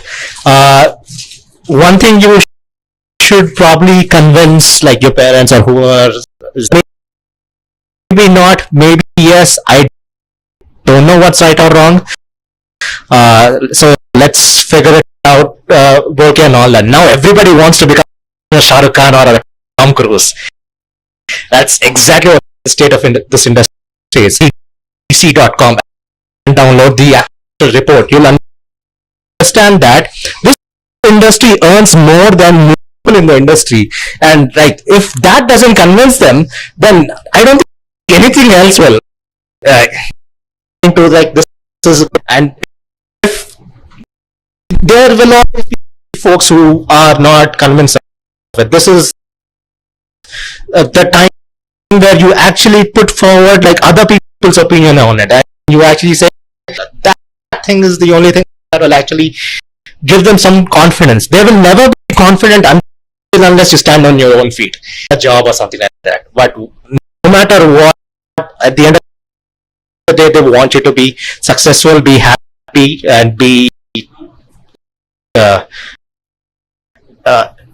like enjoy what you're trying to do. This kind of education is new to us. As they don't know about this kind of education institute, if I'm in a village, I want to pursue education, half accepted. Then definitely they can ask, some may ask that I want to have my son to join in gaming course. Then many people who don't know about this, they won't accept that we don't know. We can simply say that what is there in that? What is that kind of course?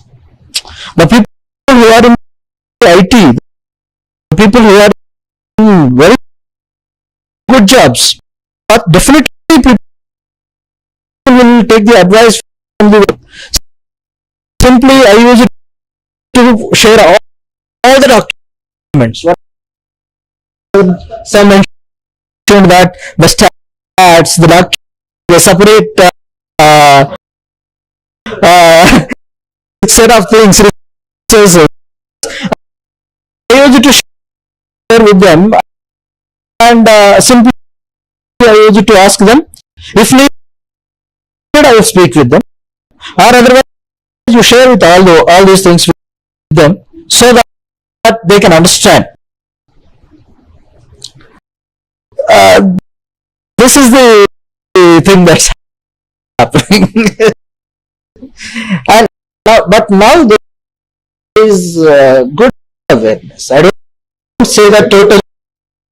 Still a lot. Yeah. It's somewhat easy to convince the urban kids. But from the rural, these are the difficulties that we are facing. For example, I want to show this guy. We are only looking back. This is his brother, he is our student. When we had this global game jam event, we had many requests from the minors to be part of the global game jam event. Minors in the sense, okay, they are committing from 16 plus. But I'm having many from 14, 13 registered because of the age restriction. Then I changed the age 10 plus. That guy came to the event.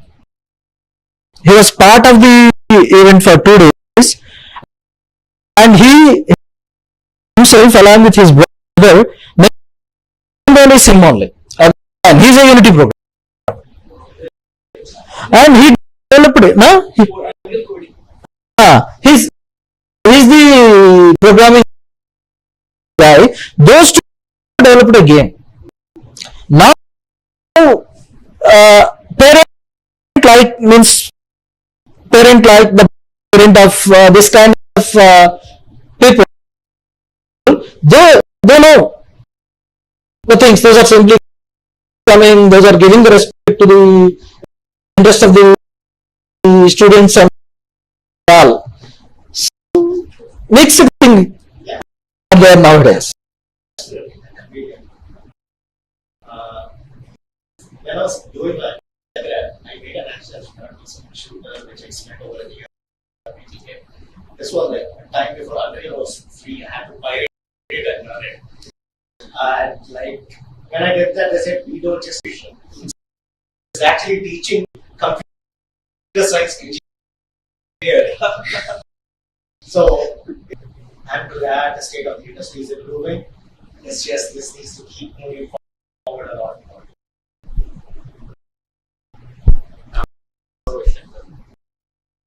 So, as like game developers comes from inspiration to games. So if you want to make games, or if you want to do as a part of an institution, giving to your students like games, so like a lot of students would come like with a craze, right? Maybe their parents themselves see the craze and they just want them to push them into gaming. He doesn't know what he wants to do, or like he's just fascinated, he just wants to get into gaming, but he still has to find a center. There's inspiration of what, and that only when he gets connected to a game. How much are you pushing them to actually play games, right? Like, what is your curriculum? Like, is there a part of the curriculum that you actually make them play games, push them towards games? Yeah. So the people who are joining our institution, kind of At the very beginning in 2010 when we started, we had a separate game launch. The reason is at the time games means only PlayStation based games, PC based games like that. At the time we had less students, but once these mobile games came into the picture, now everybody is having phone. The phone itself is a game launch. If you see our hostel students, for example, outstation students who are staying at one place during the night, if you go to the hostel, if a new guy enter into the hostel, it's something like a den.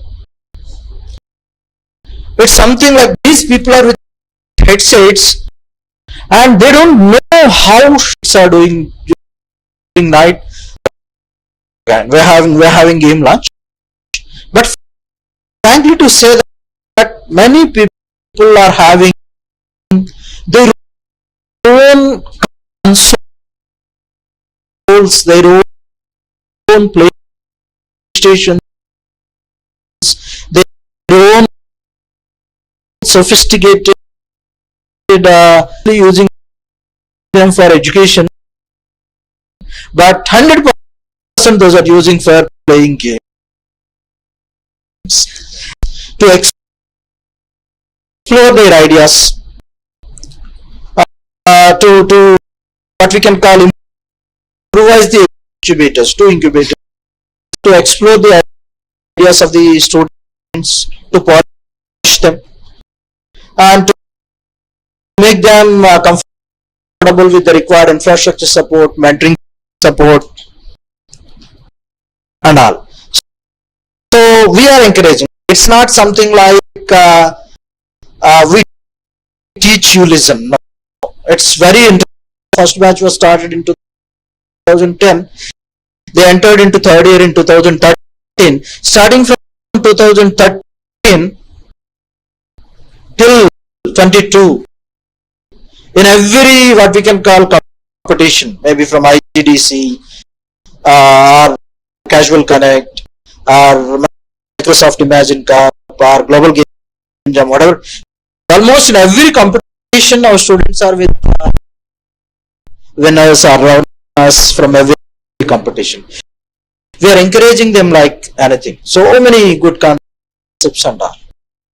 So, that question, like, so what was the reason in the first place you actually started a gaming institution way back in 2010 when like times were really hard? I'm not the founder, frankly to say that I'm an employee, but I'm there in Backstage Pass from the very first day, heading in the same position. I'm the principal and professor. At the time, he's around 22, 23. He's a gamer, and he came to here to establish a game studio. Okay, while coming, he came with 2 UK citizens, 1 USA citizen, and he. All these are from Vancouver. They came to here. They wanted to establish a studio, and they started searching for the skilled people to work for the studio. Then they thought that, okay, why can't we start training also? But at the time, they were not into this kind of graduation or lengthy programs. Okay, why can't we start short-term courses? With that idea, they established what we can call an institution, and its name is also something like a peculiar name. Backstage Pass is somewhat peculiar name, and for that they had a good architect. Actually, that architect is from Jawaharlal Nehru Architecture and Fine Arts University, connected person. They came to know about it.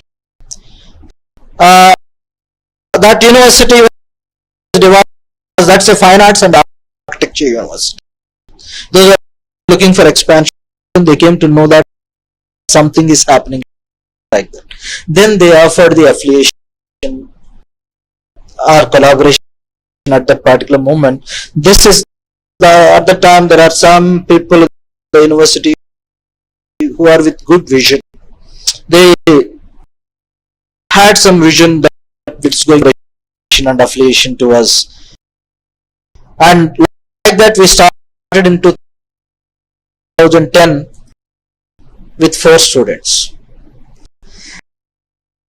Now we are having around 500 plus students in the premises with bachelor's, master's and advanced diploma, and we are very focused only into gaming education.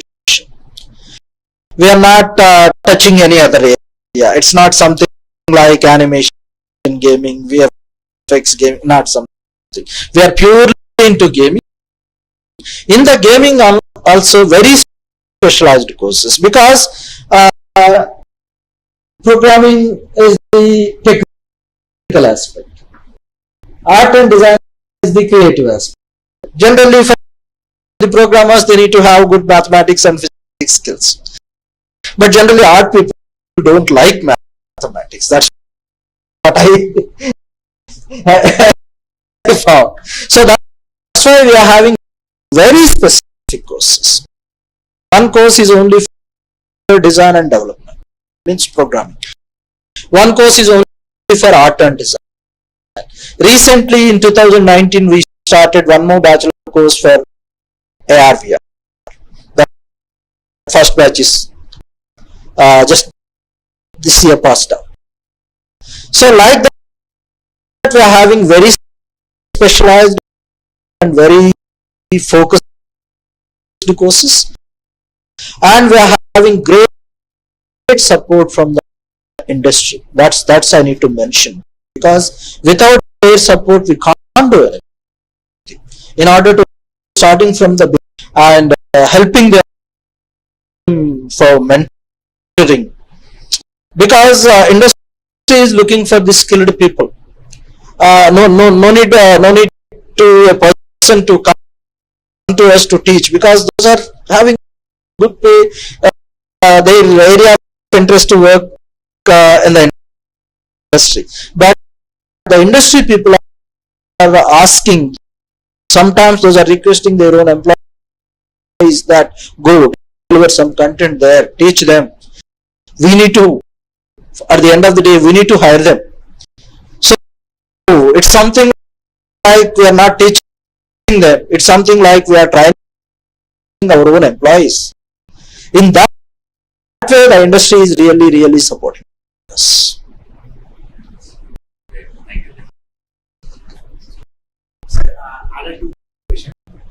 Yeah, that's a good thing. So previously, there were no institutions. When these people started the career,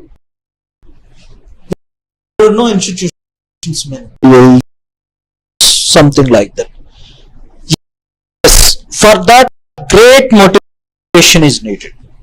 So even though we are having that kind of interest, if there is no proper path, if there is no systematic approach, we can't sustain that kind of motivation for long. And even we can't convince the parents that what we are doing is, ours is very systematic approach, starting from the fundamental. After that, in a systematic approach with the required students. And initially, frankly, to say that at the very beginning to convince the parents, if the gaming is not going to be there, after 4 years, if there are no jobs, what is the situation? Then I used to say that it's computer science plus gaming.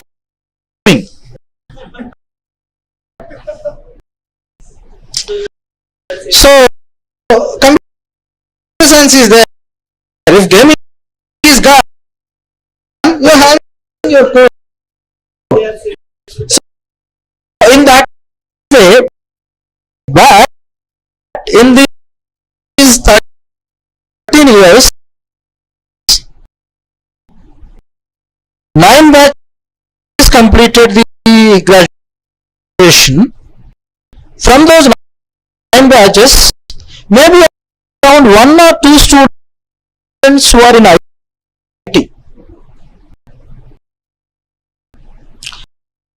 Almost all those people are also, because of their family constraints.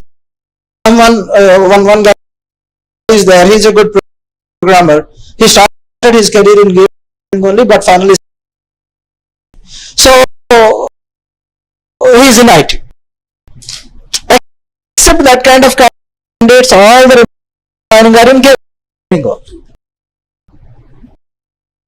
So actually, I was Robert from BCA ARBR.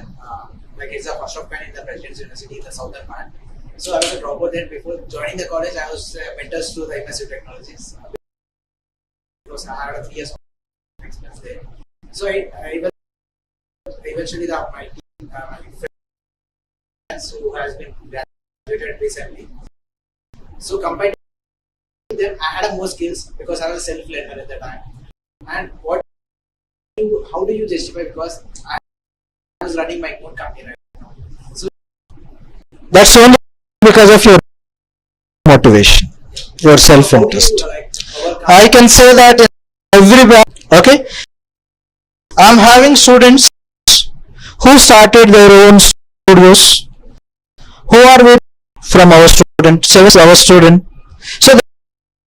we are encouraging our students to start their own studios and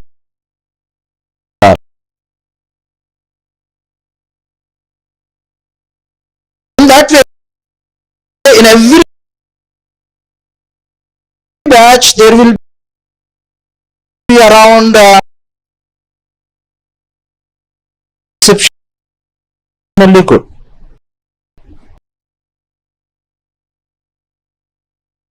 But I can't say that everybody are like that. Like many of them even surely like interested to get into the institution, but I think it's just too expensive. Like cost of 1 lakh or 2 lakhs. I think they just refer the YouTube videos. How can you even have like advice, because they're gonna be interested, guys, has to be give somewhat of support from your end for the institution. See, one thing from the institution, what kind of support means we used to encourage them with certain what we can call workshops, guest lectures, that kind of things. Some open workshops, guest lectures, that kind of things are there. And we are having what we can call, we are visiting the colleges, we are conducting the workshops, we are conducting the guest lectures, that kind of thing. But when it comes to the material, that's one big problem that I'm facing, because there is no systematic approach. For example, for one particular subject, if for this batch, if I'm the mentor, I can teach that subject in my own way, in my own style. Mentor, that approach is again different. So even we are facing a lot of difficulty to prepare the material, to prepare the what we can call video lectures, to record them and all. But somehow we are streamlining and we are giving multiple versions of those material. You can prepare your own approach. That's the way of teaching how we are guiding the students. So add to that, in order to have a proper approach to teaching this, in the game development, we does it. You're learning programming. Guess what? You're learning to make your own game engine from scratch. You could make and actually teach things. So let's break it down into individual conditions of satisfaction. Okay, by the end of February, you will probably have one triangle on screen. And the end of March, you will probably have a console. The end of this thing, like, you'll probably have all that. If you're building your own game engine, do you want to build your own system that is from scratch? Like, do you want to use OpenGL to have my conditions at college to go ahead? The problem with online learning is you do not tutorial, or I'm going to go at Cisco's tutorial, which is great, because you'll go broad, but you won't go deep. Have like-minded people together. That is something that nothing online courses will do. Best moments in my life is when I did my masters in the US, and it's like every single person is a weirdo like you, and in a more harmonious set of people in an actual college, giving up on it.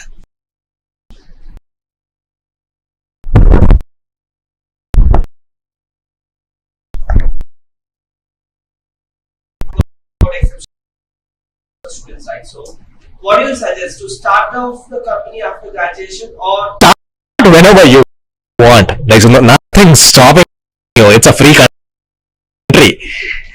I would recommend failing first. The only way you can fail first is have some experience in failing first.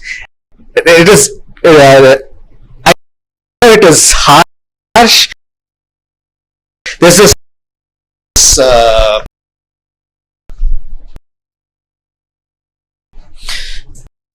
how do I put it?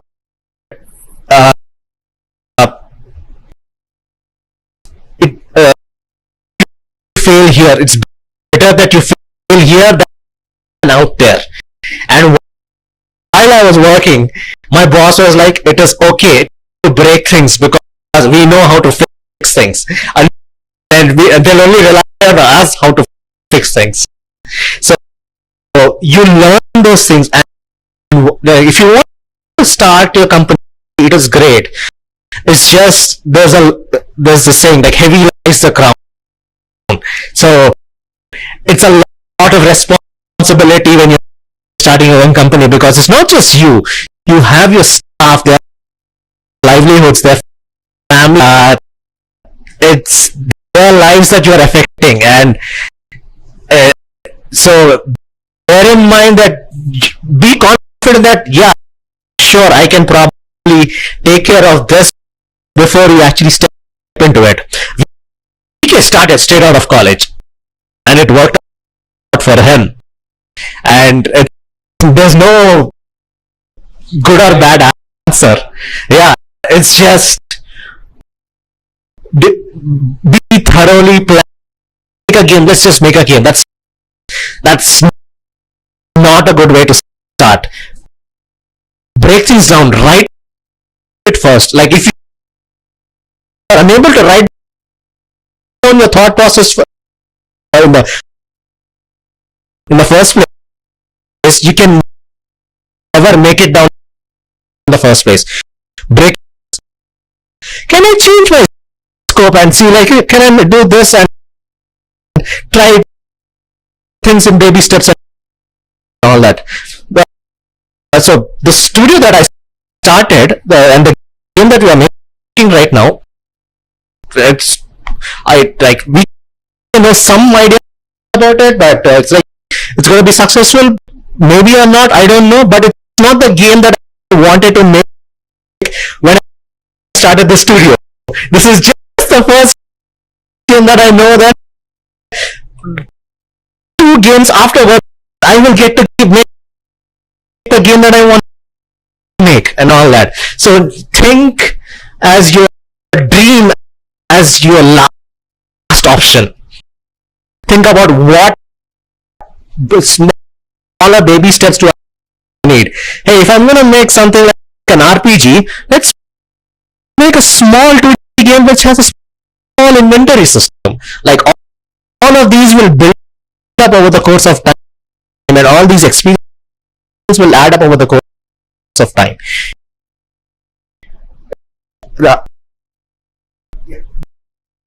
You can share. Yep.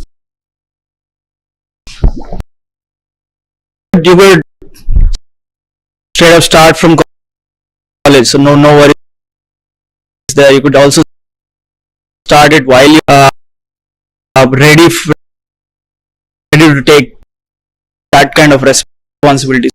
So that is what is going to, make or break it, because there will be times, and most definitely there will be times when you'll have to wrap up and there's no way out, and if you have the mental capacity to move on, right, make the right decision, sacrifice few fishes to save the ocean, stuff like that. If you have that kind of mindset, you could start your company or startup, whatnot, at any point of time. But there's a saying, a very general one: if you fail to plan, you plan to fail. Definitely have the runway for at least a year, because if you're doing product, kind of have a team together. If you're a solo dev, then there is no point in even having a startup, right? Just make your game. If it works out, then start out having, I know that multiple successful games, and yet they are not a studio. They're just indie people, indie studios, indie people who are not registered anywhere, sole proprietorship and whatnot. So out of college, if that is not something that is a skill set to you, then probably you're going to fail. So make sure, so point number 1, if you are ready for that kind of responsibility, if you are ready to deal with not making a game for 6 months and just dealing with people, stuff like that, because founders do have to do that a lot.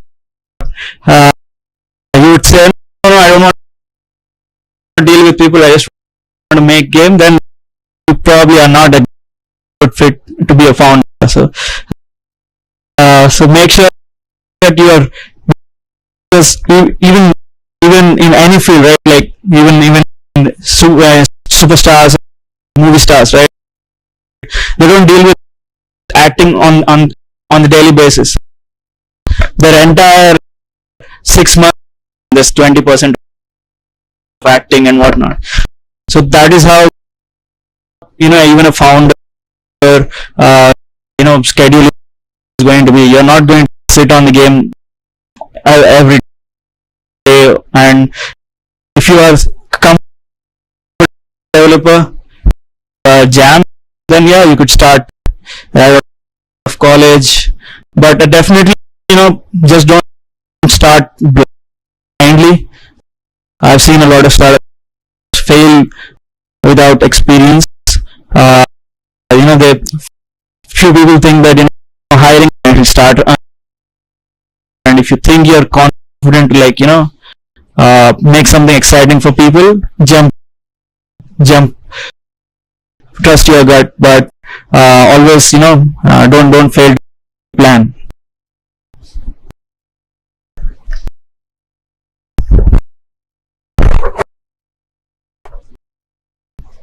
Started their studios while pursuing the course in the second year, third year. They have gone through the entire process of failures.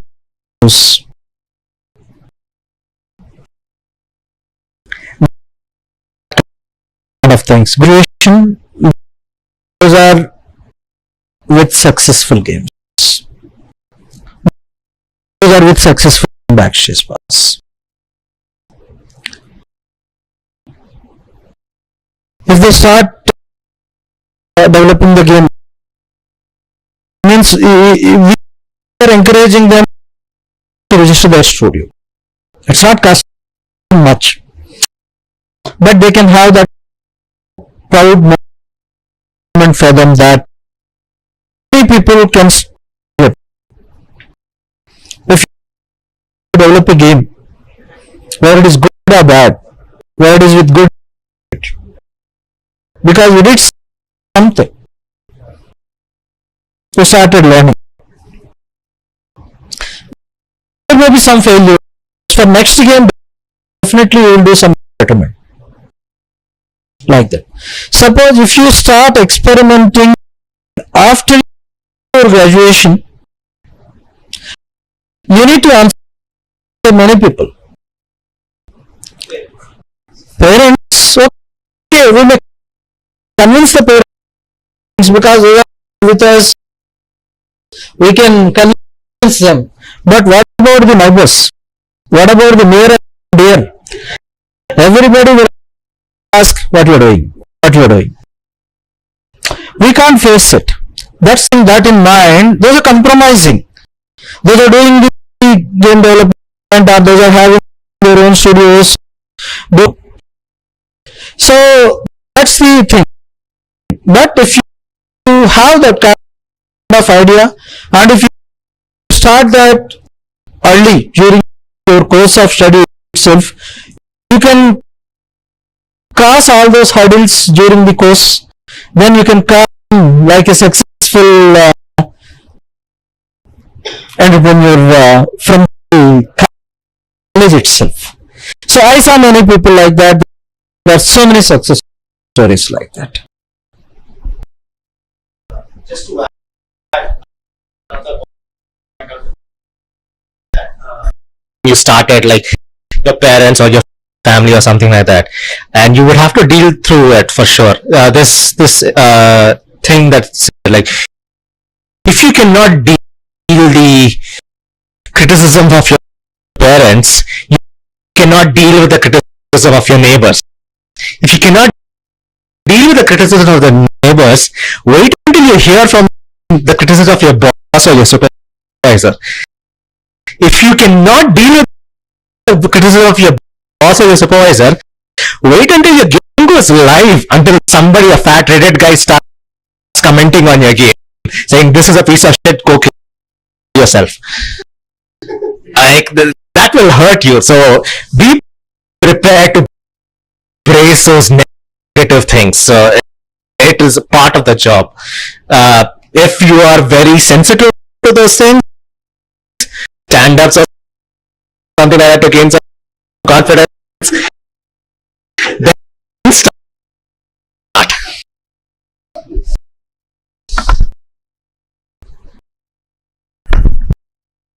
I would like to add, see, entrepreneurship, it's like everyone wants to be an entrepreneur, and it's very good fashion nowadays actually, but there should be a lot of thought process behind, what you want to start, whether it has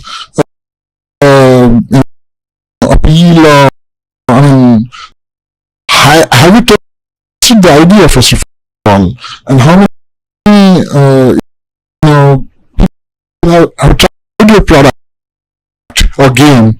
So it all depends on what is the idea. If it is a product market fit, have you tested it before?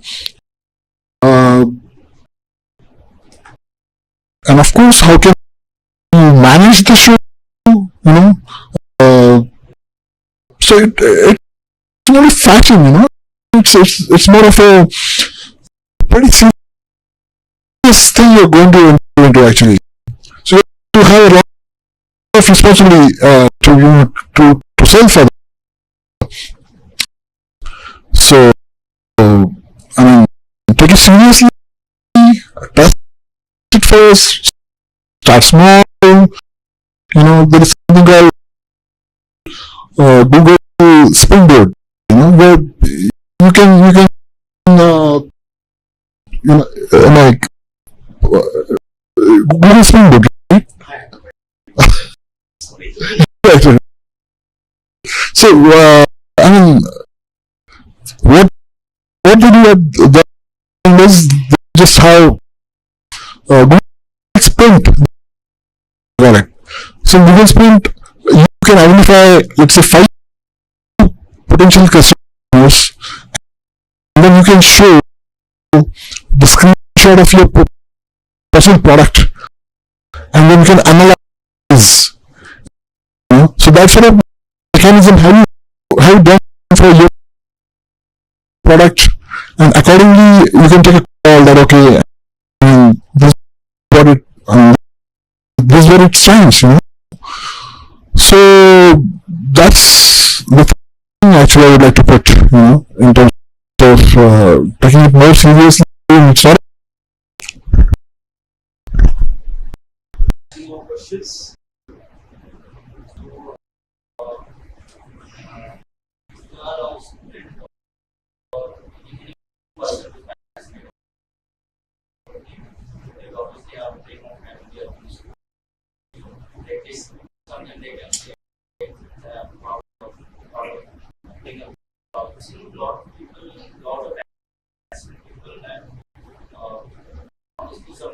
Some very skilled people.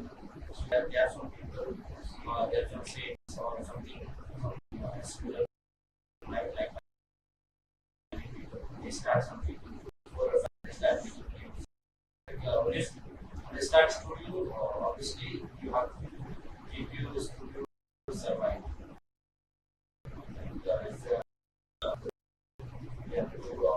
People they have a dream of making their own game, making their own like big studio company. So when between your dream and your survivability, so there are lots of scenarios, or either shut down or that is scenario. So what's your perspective on your which I would say more so what way you think group of people stay safe or do something? One line answer: fail fast, fail differently. Yeah,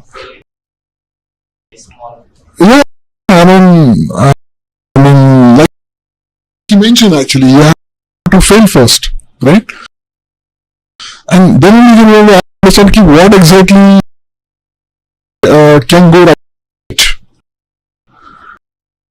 So you fail multiple times with multiple agendas, with multiple aspects, then you will understand that what can be the right, There is your question. I can only talk about case studies on my end, on his end. This is exactly what I want to make, but initially he had to take up like service-based projects to keep the company afloat and work on the same game. My case is a bit different. My studio is a part-time studio. Like everybody works 3 hours a day. That's not more than that. I work a full-time job and I use that to fund my studio. You can use something else to fund your studio, like whatever works in your business model. Maybe you have a wife who is filthy rich. Who knows?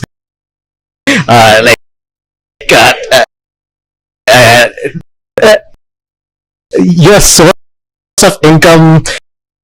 If you're starting your studio, it is your job to find a source of income, regardless of whatever the means is. I mean, don't just the idea is like find what board with a particular vision in mind. Hey, we want to make the next GTA. Alright, what are we making? Next Flappy Bird. Why? Because this puts food on the table. They'll probably sustain it for a month or two, but you'll lose them if you keep continuing doing that and not work on the thing that you promise. So, do it. I think the best way I can tell is come aboard and figure it out. Let's share our stories.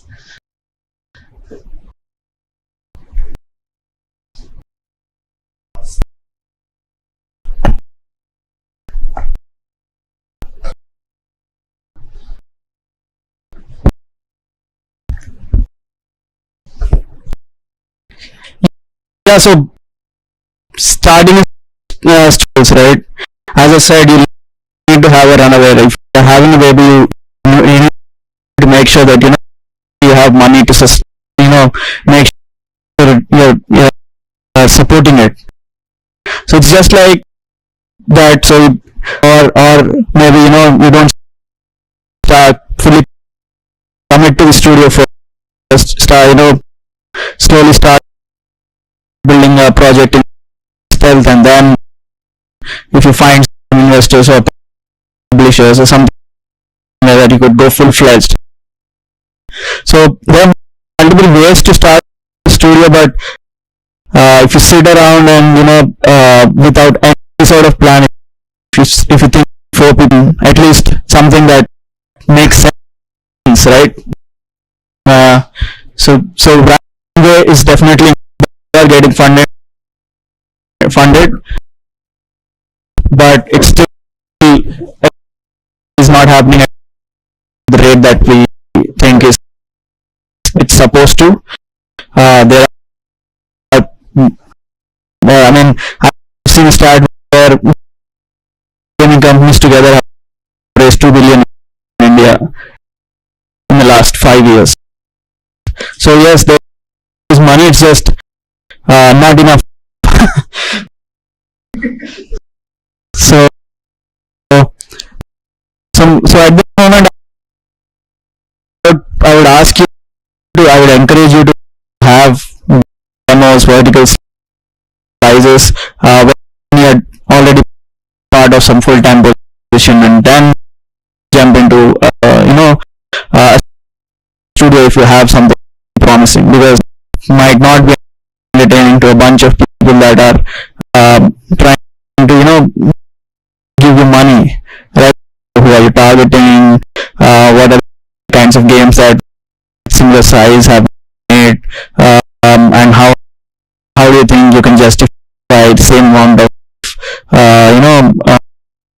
sales? Trying to emphasize is that if you are doing something risky, there needs to be a plan B. It could be a service, it could be your full-time position, or it could be your IT job. You're jumping into this, something like that. You need to have a backup. Without a backup, you're just setting yourself up to a foggy way. You don't know what's going to happen, and you're also leading your team along with you into that pit. So have a roadmap, have 1 year runway at least to begin with, and then you can start about just think about them as games. They will in turn take care of you and build the studio. So, yeah. I have my last question. Can you list 5 last failures we have done in the last 2-3 years? Top of them, it change your career. Then students can see that it should be at 25 point in their life, or going to that, or not going to that. That could be one case. If you can share.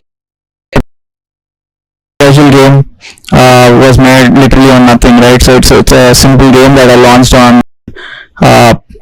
You can see it, and after 8 months, it somehow got featured on Chinese App Store, and I got about 70,000 downloads. But after that, it just again goes out of curation, and then the downloads drop. So this is before me starting the studio. Gamers have played it and whatnot, but at the end of the day, there are thousands of games that are launching many people. If the audience don't know about your game, then there's no point in committing yourself strategy. Find a publisher and let them figure out the marketing strategy. If you are doing an in-house marketing strategy, find the money for marketing, because I'm telling you 70% of your video game budget is going to go for marketing if you're going to do it on your own. So I think that I would necessarily not call it an exact failure, but it did learn that marketing, obviously you need to have a good game, but if there is no marketing, then your game is nothing.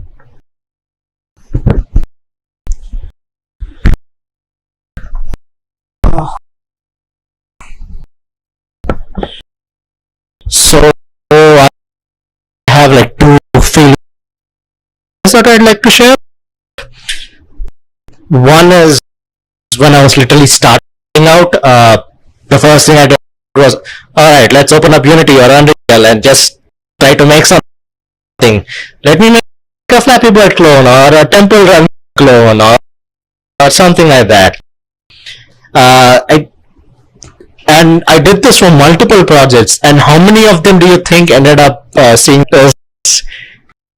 Write down your ideas first. Like don't jump straight into the engine.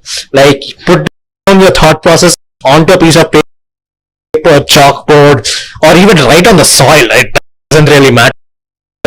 Or just talk to somebody. Hey, this is exactly what I want. When I press this button, this is exactly what will happen, and this is exactly what the things will go on and all that. If you have that thing figured out, the probability of you seeing through your game will increase exponentially. That is one advice I would give, like to folks, like this is stuff that I on hard drive which haven't seen the light of the end of the day, but the same principle applies.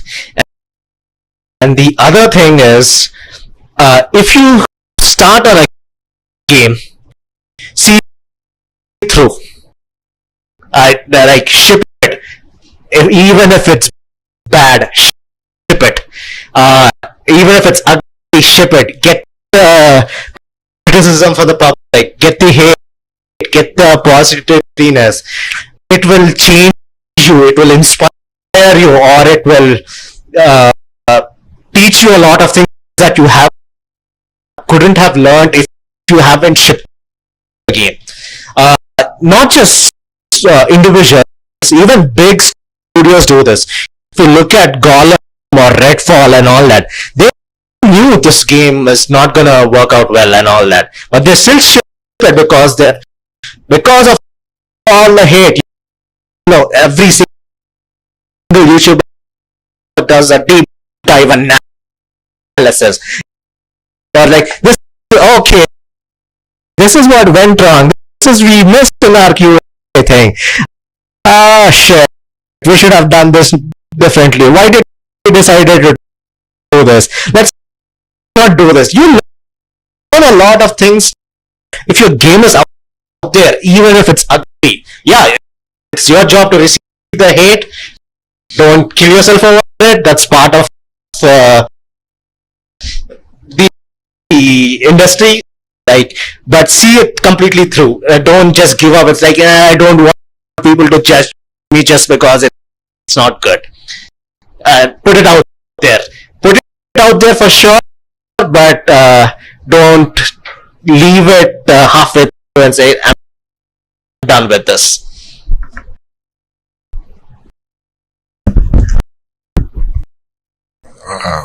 We have developed some 25 games earlier, before Tanaji actually, and they failed miserably. You know, few of them they did partial. I mean, they are saying partial success. So you know, I understood one thing out of that. He only having a good idea is not sufficient actually. Of course, you need to figure out a good or the best idea possible for end customer or end game. This is a marketing world, and you're just dropping the ocean. So you need to figure out that how I'm going to market the product, right? If it is a product market fit or not.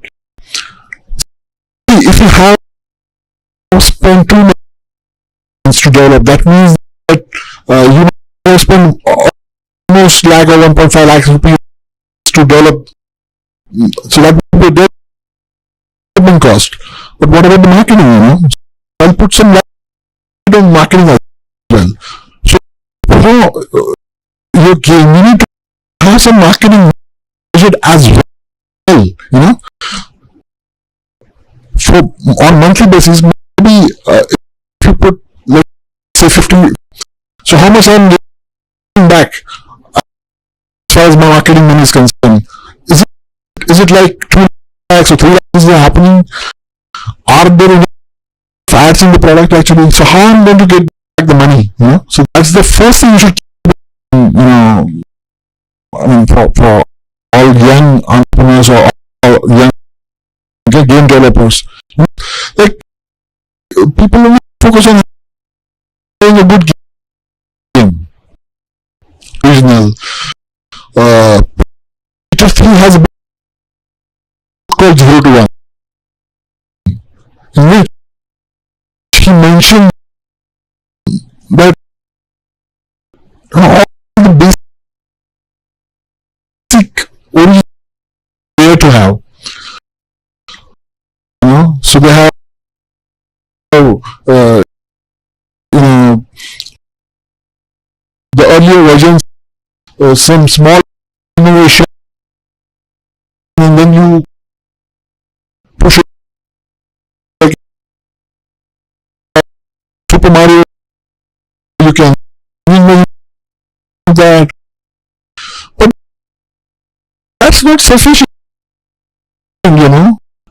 To create a product that actually happen, and if you don't,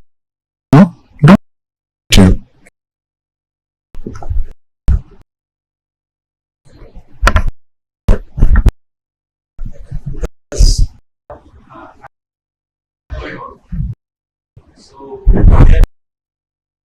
successful games comes from the Japanese, Japanese gaming industry. Yakuza, Pac-Man, Super Mario. From the history of from the starting gaming, where is a born from till date. Most of the successful games came from the Japanese culture. So, how is that culture different from the Western culture? It's a complicated.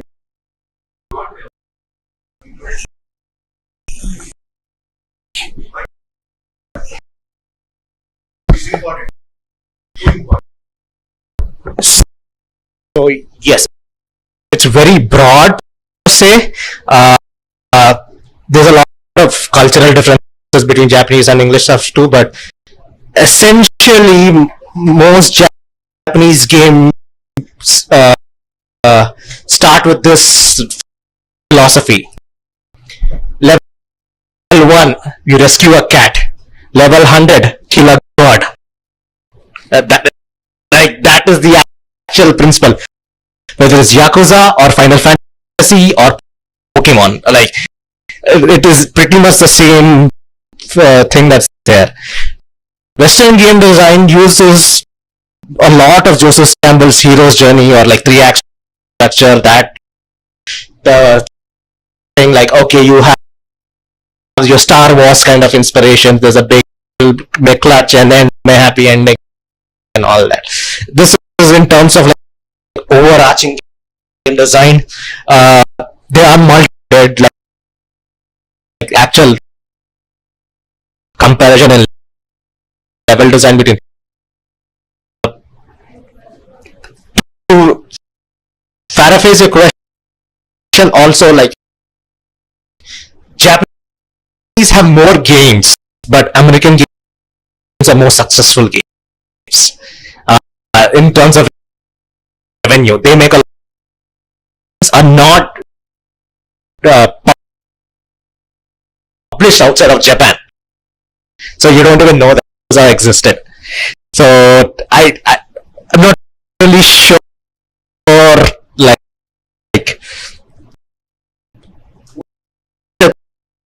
criteria for successfulness. It's a completely different industry driven by its own culture, but it also the actual also in to explain such a broad question. I'm sorry.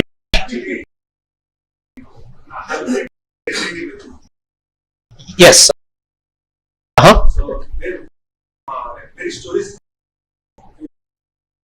for the games for the very Yes.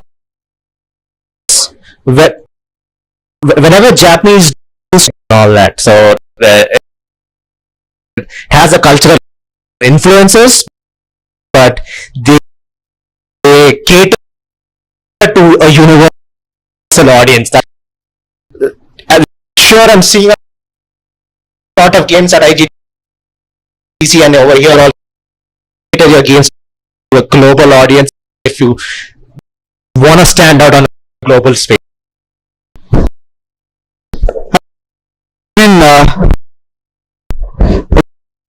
The base argument that Japanese games are the best has been there forever. So the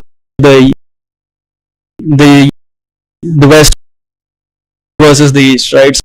So it has been there forever, and I wouldn't say one is successful over the other, but I understand where you're coming from, where Japanese developers are the most hardworking, I would say. So much content in it, even after 100 hours, you have something to play in these games, and that is that this economy where about heavy gameplay in as arcade, and they started arcade when there was no industry to begin with, and even today so they if I'm not wrong.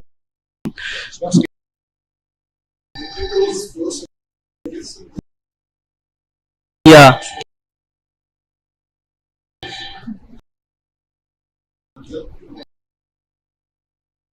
Then Microsoft jumped in. Yeah. So we still have two consoles that are driving their economy in Japan itself, right? So definitely, like they have built a culture of making games. At the same time, their anime culture, then the manga culture has kind of made them well known for art in general, right?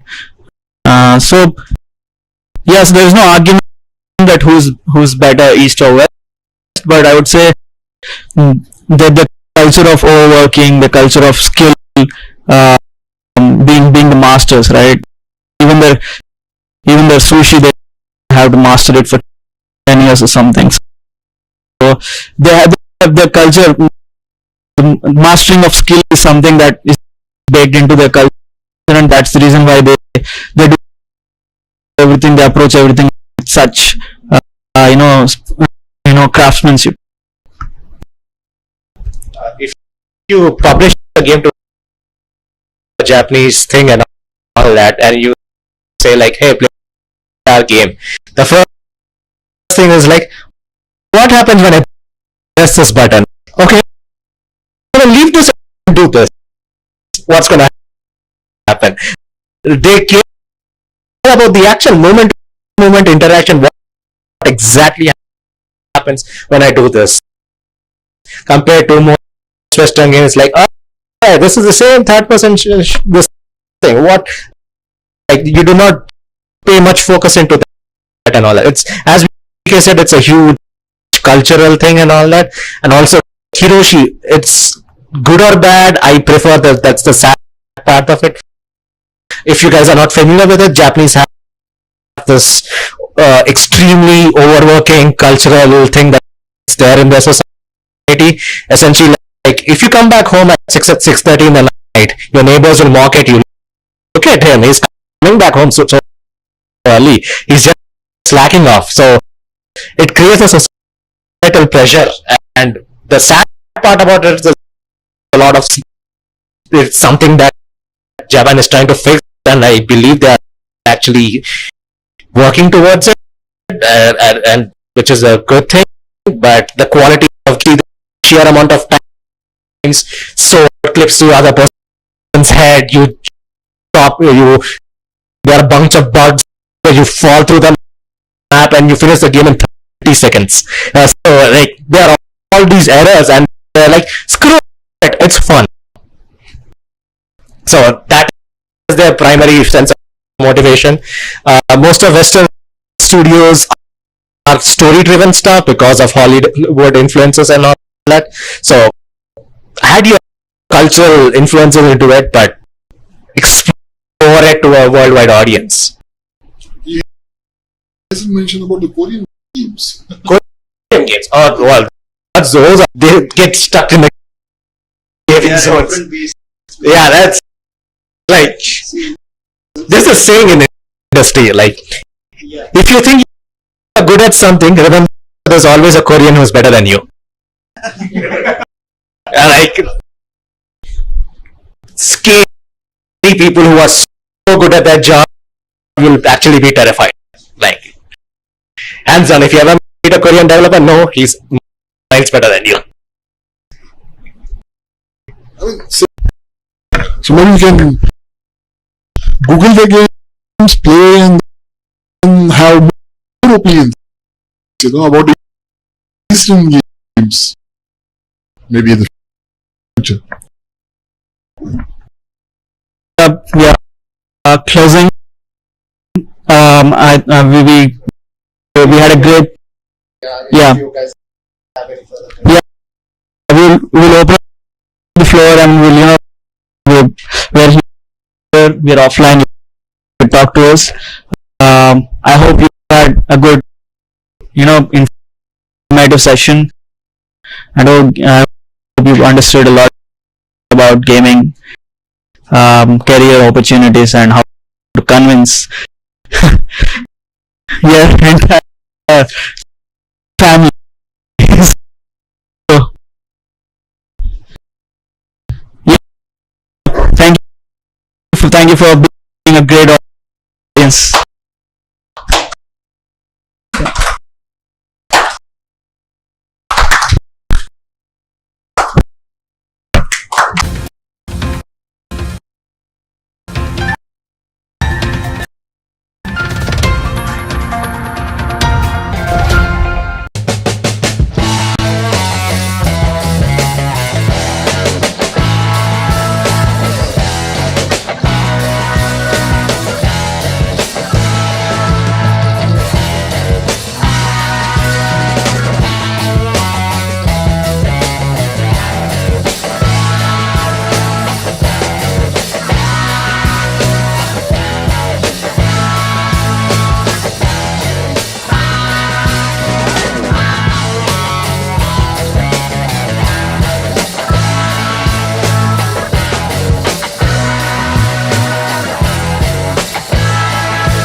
Thanks for the invite for this lovely event, especially the gaming weekend, because it's one of a kind. Haven't heard something like this, and so I got to meet some of the amazing gaming startups and movers and shakers here.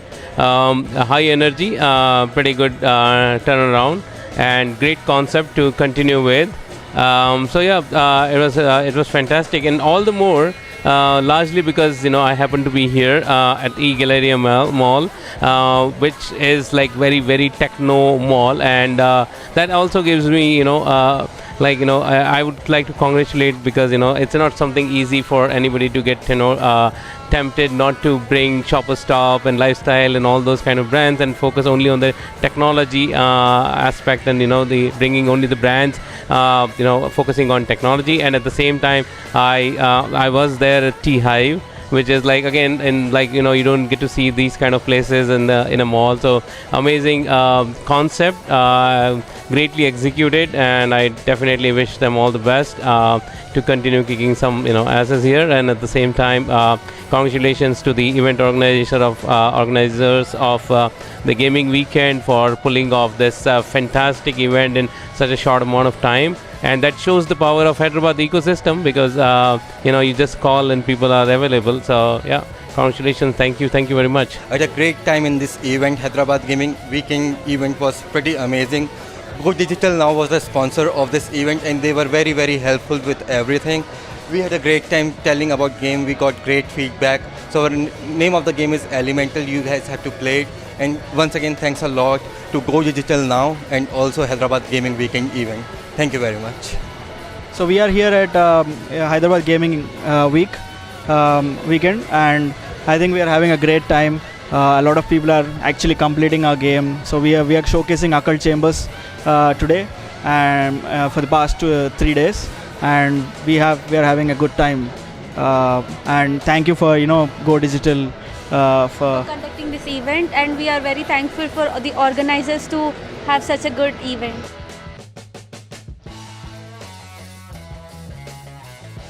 We're organizing the Hyderabad Gaming Weekend, and this is the first edition of the gaming weekend, and we have like amazing startups in the area of gaming here. It's a 3-day event filled with a lot of fun, entertainment and learning. This event consists of exhibition of games. It also has interesting panel discussions in the area of gaming, metaverse, AR, VR, and also an interesting series of pitches by startups to raise funding. So Go Digital Now is very proud to conceptualize and create a platform for gaming startups in the ecosystem, and this is the first edition of the Gaming Weekend, and Go Digital Now is a venture studio that helps startups from their 0 to 1 journey, and we are pretty much upbeat on the industry of gaming, and hence conceptualized the Hyderabad Gaming Weekend. And the idea is to create a platform for all the startups in the area of gaming in their journey, of course, and not just only in fundraising, but give them the mentoring, the services and required stuff for the startups to kind of become successful in their journey. So once again, I think welcome all to the weekend. This is a free event where people can come join, and learn from various gaming startups if you are a gaming enthusiast, and more importantly have fun. So thank you so much. Hello, I'm Praveen from Disobey. We are coming up with a new streetwear and sneaker brand through a game. So players need to play this game to win exclusive collectible items. And we really thank for Go Digital Now and eGalleria for giving us this opportunity to present over here. From last 2 days we got amazing traffic, and a lot of people visited our counter and downloaded our app and gave amazing feedback. This wouldn't have been possible if we ever did online. With this physical approach, we actually could record the expressions and the feedback, real-time feedback of the players. That really is a great feedback that we will take forward and improve our game. Thank you for the opportunity again. I am a part of Hyderabad Gaming Weekend from the day one. I like the concept how they are supporting gaming startups and coming here and showcasing their old games. So I love that concept. So I supported it a lot. So I wish everyone, I wish that everything like this event happens regularly, every month, every week. I'll be happy to join anyone is doing like this. And second, this it is well executed event where everyone is like having a smooth good thing. There's no too much crowd, but there is not too less as well. It's a perfect balance. And I like to give a thank to Kashyap who organized it, Go Digital Now, and eGalleria Mall to give the space. And I want to wish thank you to my friend Sai Teja. He helped me to connect with these people, and thank you so much.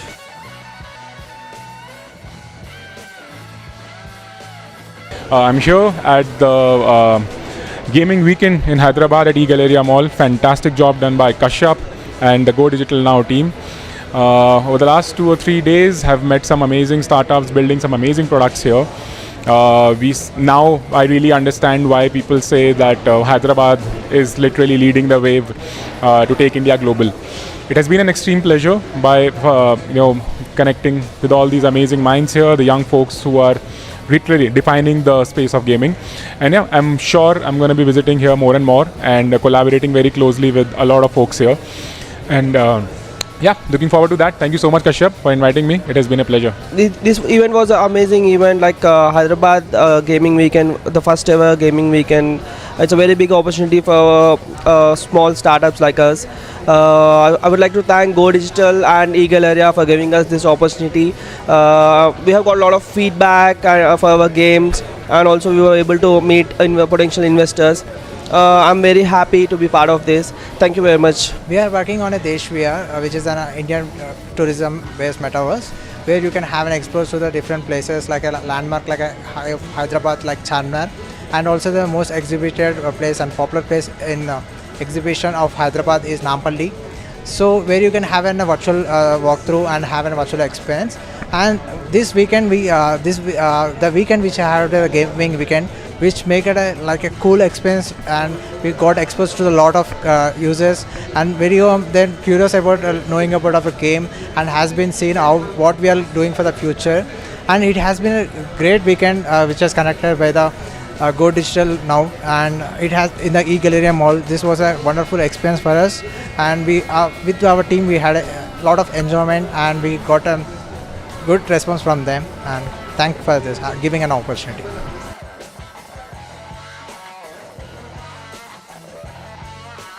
Backstage Pass Institute of Gaming and Technology is a India #1 gaming college.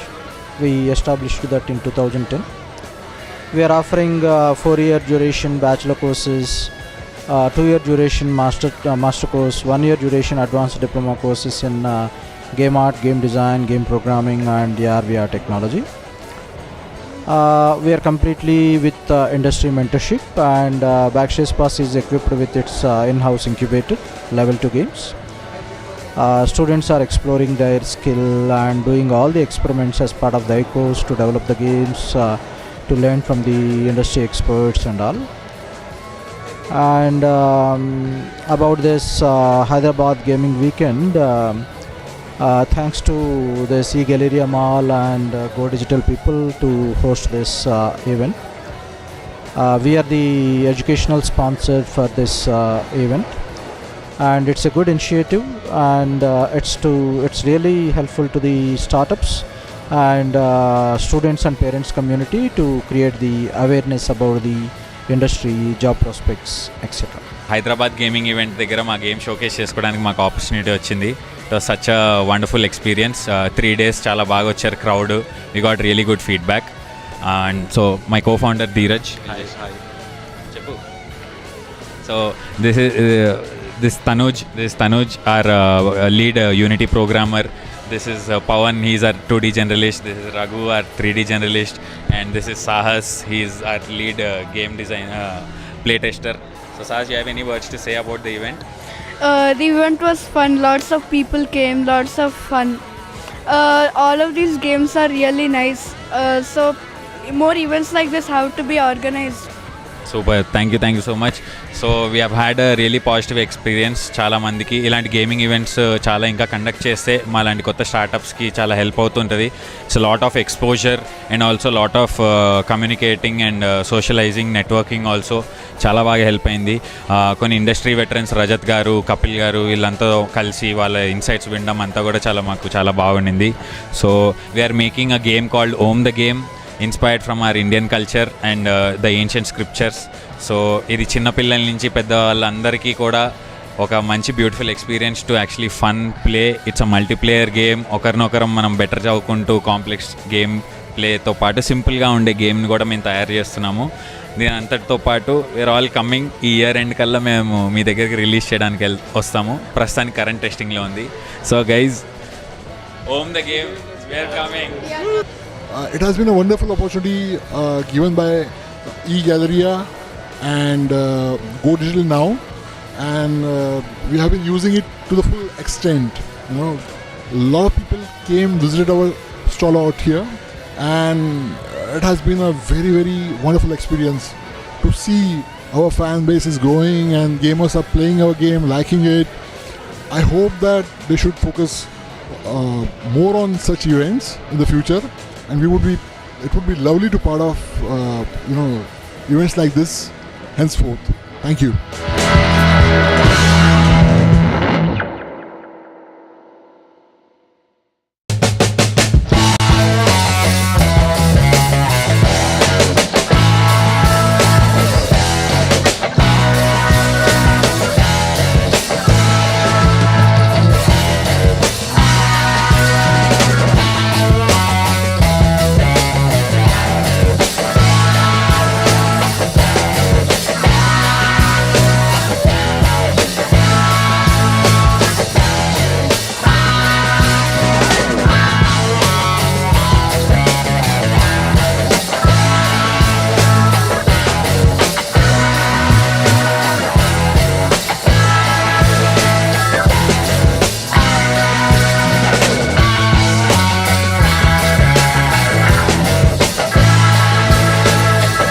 We are experts of Unreal Engine. Okay, so we develop a lot of projects in Unreal. So we also do some clientele works.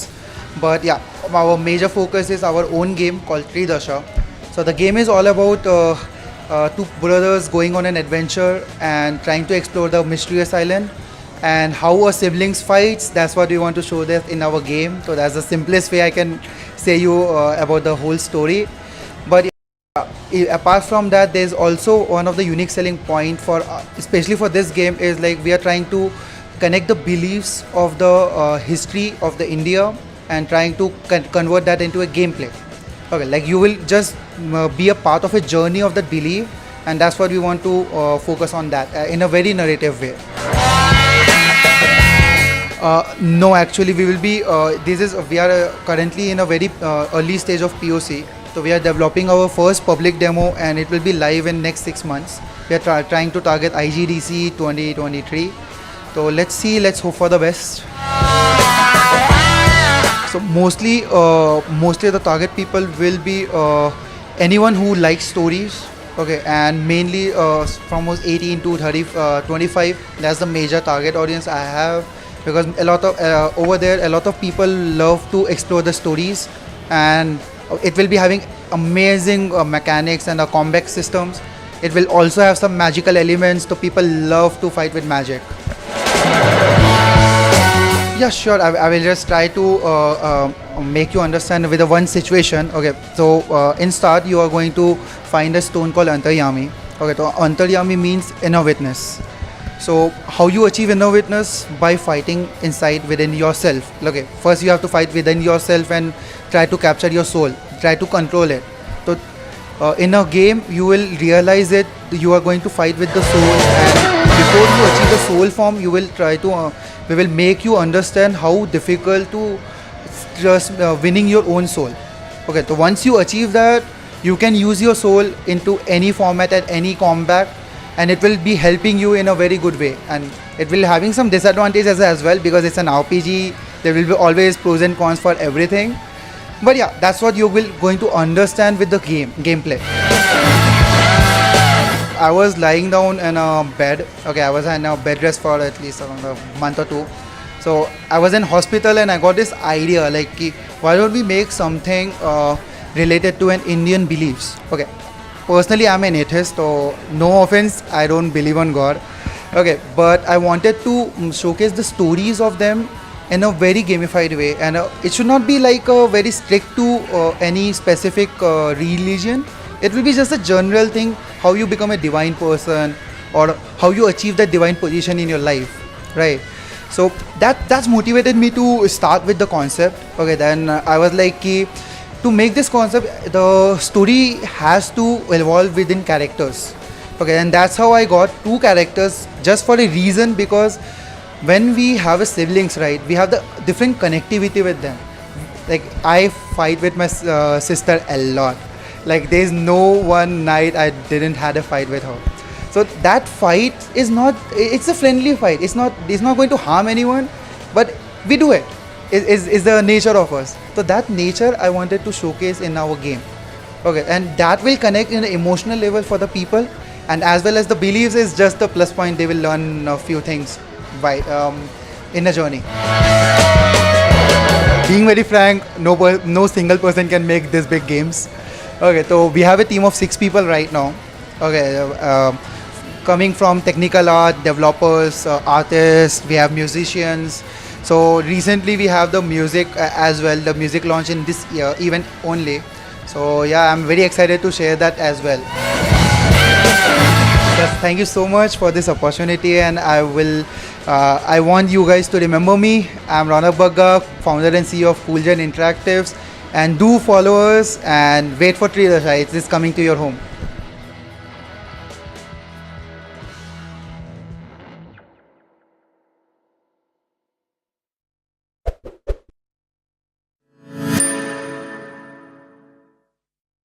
The Hyderabad Gaming Weekend 2023 was an exciting gaming event that brought together gaming enthusiasts, startups, and industry professionals, providing a platform to showcase the latest advancements in gaming and foster collaboration within the gaming community.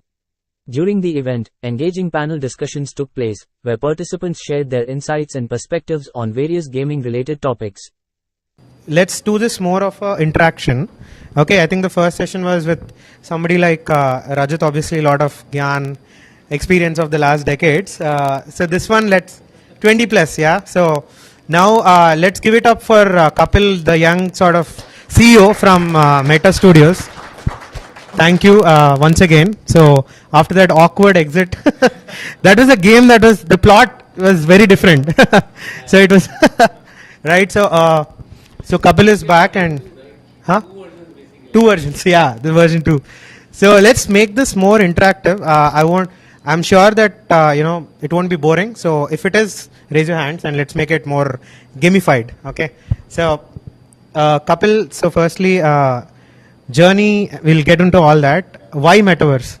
let's kind of ask Meta Studios, because आपके नाम में metaverse है, मतलब Meta Studios है. So in the context of metaverse, I think Rajat's previous thing was a detailed sort of history of metaverse and all that.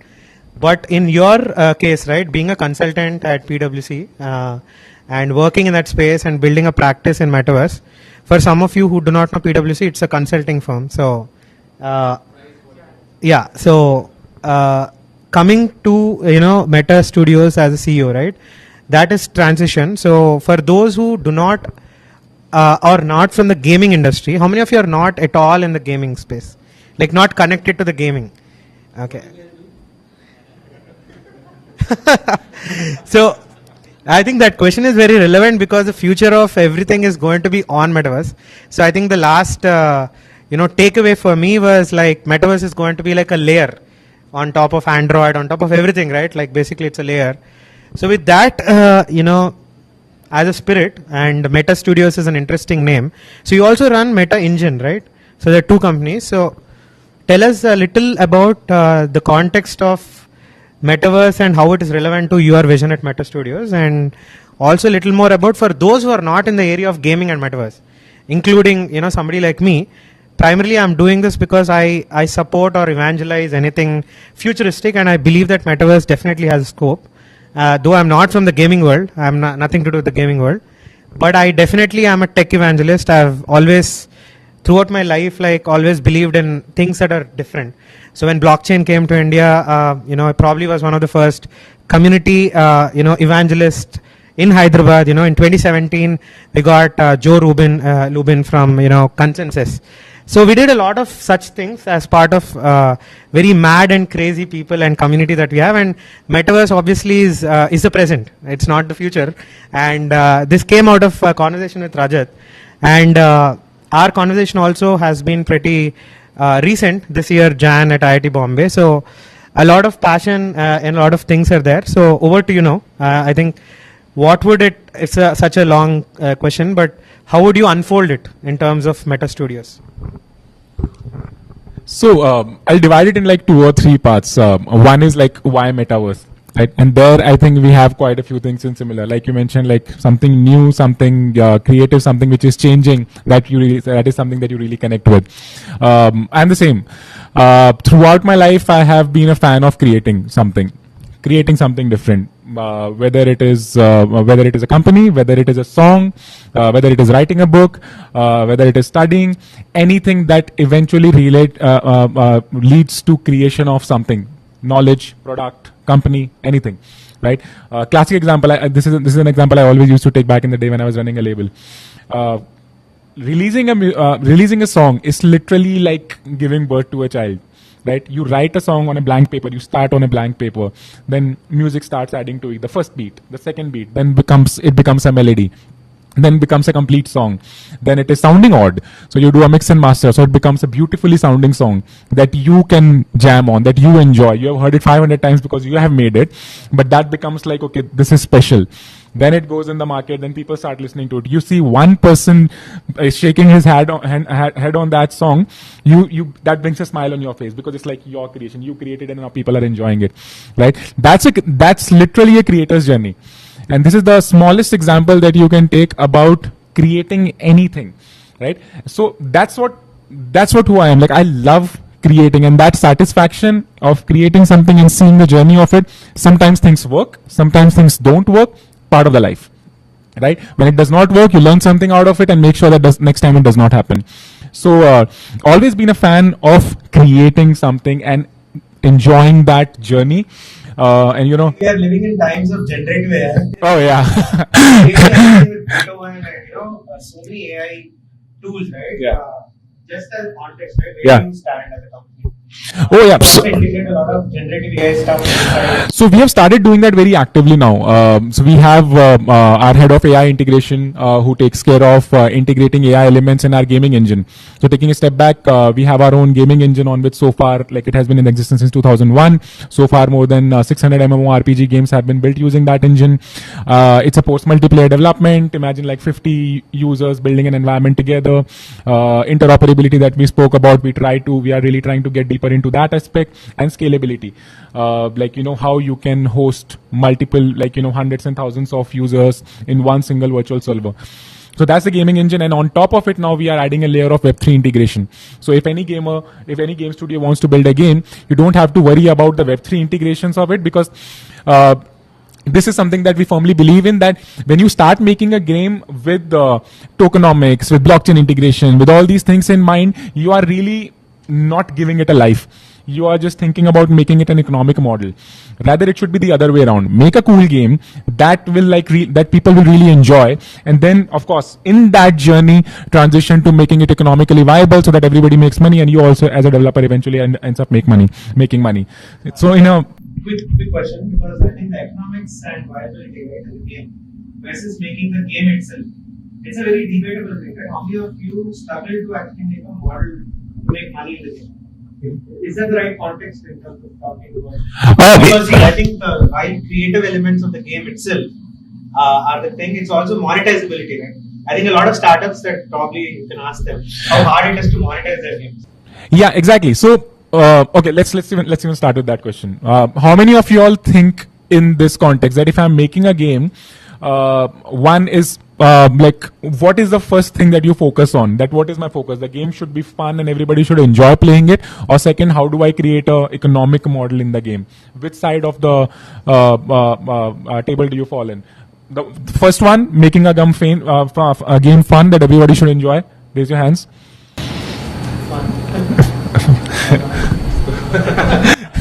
And the second one, that it should be economic model so that more and more people come, they make money, everybody makes money.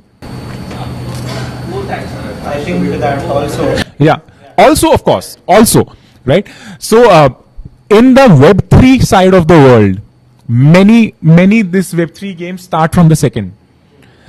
Many. And that's why.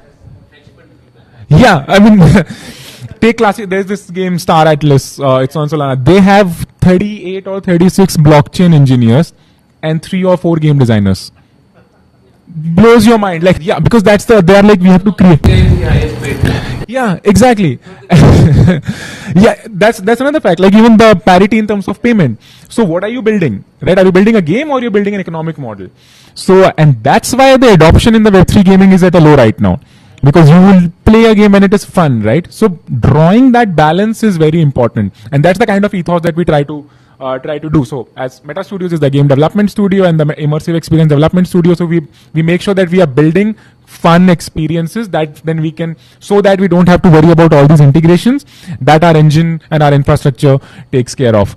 So that's where we kind of come into picture. But I'm not sure if, because all of us raised 2 hands, that's why you guys did that. But I'm so glad to see that here, at least in this room, people are really focused on making fun games. Because that's what drives fun, right? That's what games are supposed to be. And most importantly, if the game is fun, if the game is engaging, it will end up making a lot of money. There can be 10,000 things that you can do to make sure that it makes money. Now, again, critical question is, before you make money, paid puja chahiye. Like, you have to make some survival, right? A lot of startups, right? Let's talk about the early stage of 0 to 1, right? And it's nice to see that you have a model of services and product. Yeah. Now, many of the companies, maybe many of the startups, you should ask them, what are they doing to survive? So, also crafting a revenue model in the early stages without kind of disturbing the ethos, disturbing the creativity and the game. How do you balance that? Right? That is a critical question. Yeah. Now, what do you think could be done, because you have an interesting model? So, and that is precisely why we have these 2 focuses. When you are building a technology, when you are building an infrastructure, it takes time, right? When you are building a game, for example, game building takes time. Making cool game takes time. So how do you kind of divide everything that you are doing in your company in steps? And with each step, that should be like a milestone. So what we do, that is why we divided the business in 2 parts. The engine thing, the infrastructure piece, that's going to take like 8 months, 9 months, 10 months to kind of come in its form. When it comes, it's going to be scalable. It's going to capture the market, but hopefully, but till then, how do you survive? Either you end up raising a lot of money from investors, that takes care of the bills, or you create a revenue generating model on the side. So If you are on that side of the table where you're able to raise money from the investors, fine, you're well taken care of, so you don't have to worry. You keep building what you're building.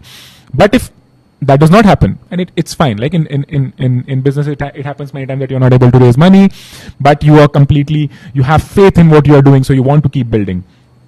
That's when dividing each and everything. So you don't just step for the end goal, you divide everything in steps. You divide everything in milestones and take a call on यहाँ पे कैसे पैसे कमा सकते हैं.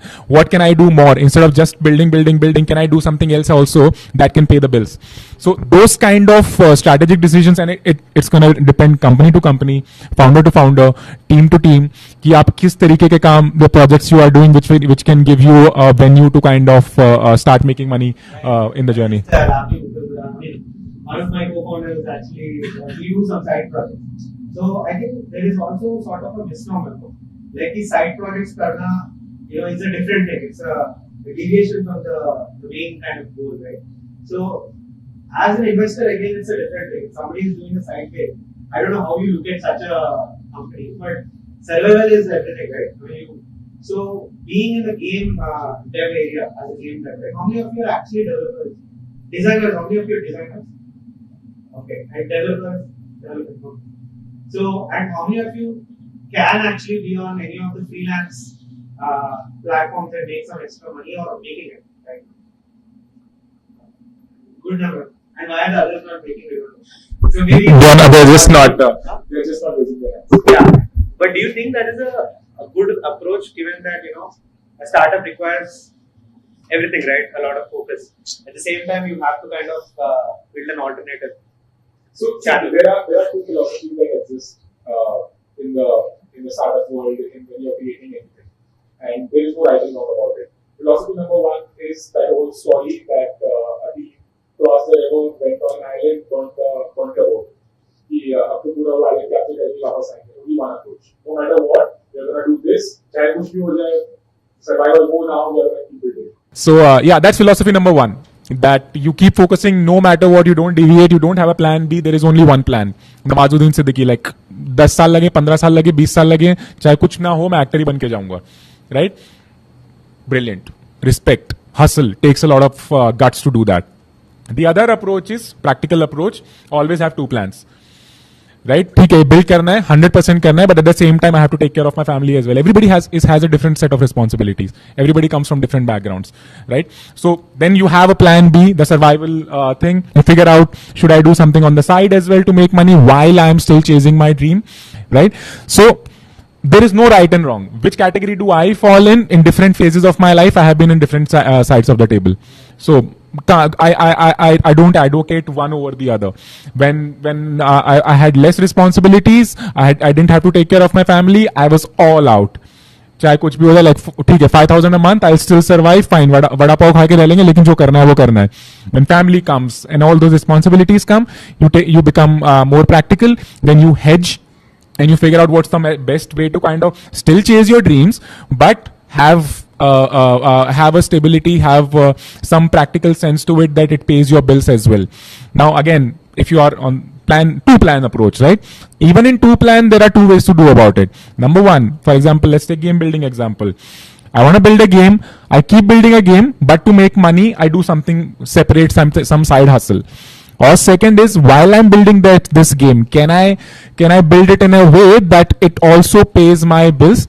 Maybe the development and the completion will be longer. Instead of 6 months, it may take 1 year, but I'll continue to do the same thing, but while making some sort of money. So all these things there is no right and wrong in this. Everybody will have a different philosophy, but everybody is in a different stage in your life. So my advice would be like, be really practical, take those calls, like which situation are you in and what is it that will allow you to be like move forward with the most sensible plot in mind. Rightly said. So in the context of metaverse, given that people have to make a buck as well and do that, right? So what would you think are the top 3 or 4 or 5 opportunity areas in metaverse that people can kind of? So one is of course a long-term thing. Now somebody like a Brahman Studios, for example, okay, they build like a big game, and it takes time. It's not like some digital app ki humne kuch V2 model bana diya na. So unlike any other startup area, It's gaming kind of thing, according to my kind of observation, is a long-term game.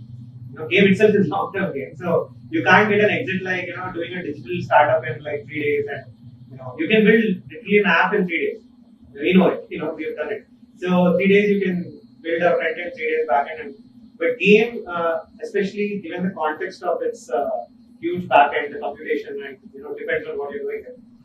So there are two segments, right? One is casual games, and you've got to be either lucky or you should have like a very clever plot and do kick-ass marketing and all the clickbaits and all. Or you build a very traditional, huge game and a lot of messaging, a lot of building education on the characters, a lot of building is there. Now, in the context of what you said, right? NFTs plus blockchain.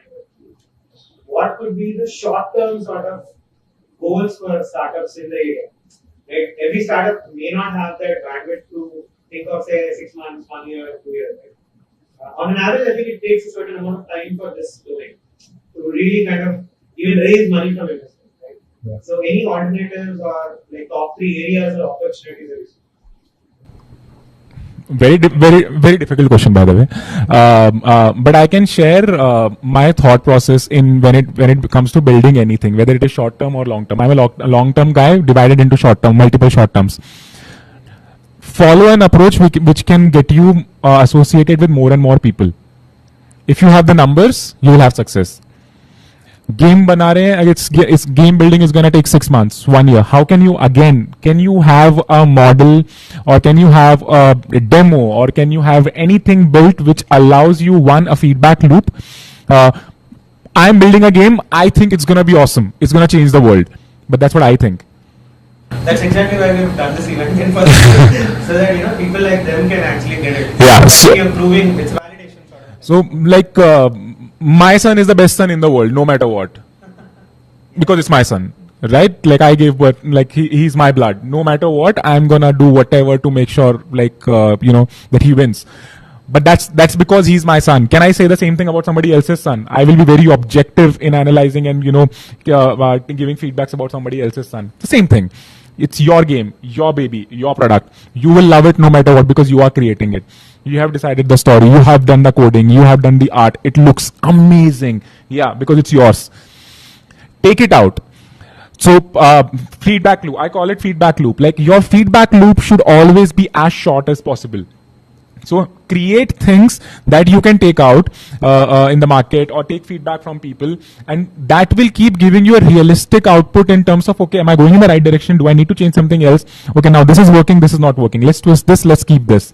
And using those models, because that allows you gain numbers. And if you have numbers, money comes. Chase the numbers. The money will come. And now in Web3, there is a reason it is known as creators economy, right? There can be like 100 models. I can't like really categorize 1, 2, or 3, because depending on the product, depending on the project, there's gonna be like different models that will work. But if you have the numbers, money comes. Dropping NFT collection. If you have a strong community, for example, people are raising millions because they have been able to create a community of people, right? So run behind numbers that can associate with you with more people. And most importantly, I can't emphasize on it so much, keep your feedback loop as short as possible. Don't go in the room and come out after 6 months building something. Hey, I built the best game in the world. No, the world has changed. World is changing every month. Create something and be live, be present, go out and talk to as many people as you can. Give demos to as many people as you can. Ronak told me he created the demo of his game in 10 days. I loved it. Very good. I'm not played your game, but I'm sure it's going to be amazing. I'm waiting forward. Yeah. But that's a good approach, right? Even in our company, we do it. Like we are talking to one of India's, and I think globally biggest publishers, and we are looking at building a game together with them. But the approach that I'm following there is, I don't know, are they going to sign a deal with me or not? It's till the papers are signed, till the money hits your account, the deal is still floating. So till then, how can you be practical? Can I, because it's the world's biggest publisher, should I put all my company resources, all my employees to do those things? No, I'm doing 10 projects at a time right now.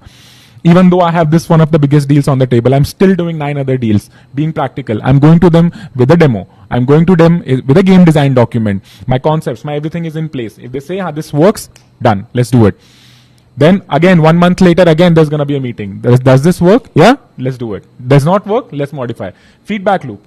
As a company which is funded, still I follow this approach because I'm a big believer of keeping your feedback loop in everything that you do as short as possible. That keeps you closer to the ground. Excellent. I think that feedback loop is a very good insight. So in terms of let's say gaming, right, as an industry, I think we spoke that just a while ago that it's the best time perhaps there's a positive investor sentiment, and despite the fact that most of the games may not have a monetizable plan, I think if you ask like what is your plan to monetize, they'll be like हमने तो game बनाया है, अभी इसको कैसे बेचना है हमें नहीं पता. So and a lot of them probably might struggle to get the numbers of it. I mean, they might need some mentoring or some sort of thing, but in the context of this, right, when you see gaming, it's much bigger industry than music and film industry, as Rajat always says, and you also in fact made the statement last time. So gaming being this big, metaverse becoming more and more popular and being the present, right? What are the industry use cases and applications that you think beyond just the game? Some of them, for example, making a tourism metaverse, for example. He has a game too, and it is actually more like a Google ka tour guide. So it's like it's more like a hybrid between a game and a real life application. Absolutely. A lot of such interventions. So in most of the cases, you might find that. Right? So any top areas that you think metaverse can kind of be a monetizable thing? Why? Actually, the original idea is a game. Right? For example, it might be a game, but you might see a metaverse spin in that. Given the current sentiment of it. Oh no, absolutely. That's a brilliant point. To start with, everything that happens virtually is a game. Small, big, minor, gigantic. Everything that you're seeing and experiencing online is a game of one or the other sort. That's number one. Let's first of all address that. Second, the modifications to it that allows you to reach different sectors, different markets, which is the term which is coming out, gamification, right? That is where we are seeing a lot of boom, lot of interest coming in now. What is gamification? Theoretically speaking, or rather, like if the definition, if I have to put, inserting gaming elements in non-game environments that gamifies it. Right now, for example, we are having this chat right now. This is a one-to-one chat. Now, if this becomes like a more, fun-driven exercise, that's like we have gamified an interview. Right? There are like, instead of just me talking to you, I do some or the other activity. That's like a fun-driven. I've gamified the environment. Very, very big example. Actually, it was a bad example. But this, for the traditional companies, now it's becoming a big go-go. Now, take an example of any traditional company like Samsung, for example, right? How have been they reaching out to their consumers so far? They come out with a product, they create a beautiful advertisement around it, take like some superstar in it and release it on the TV.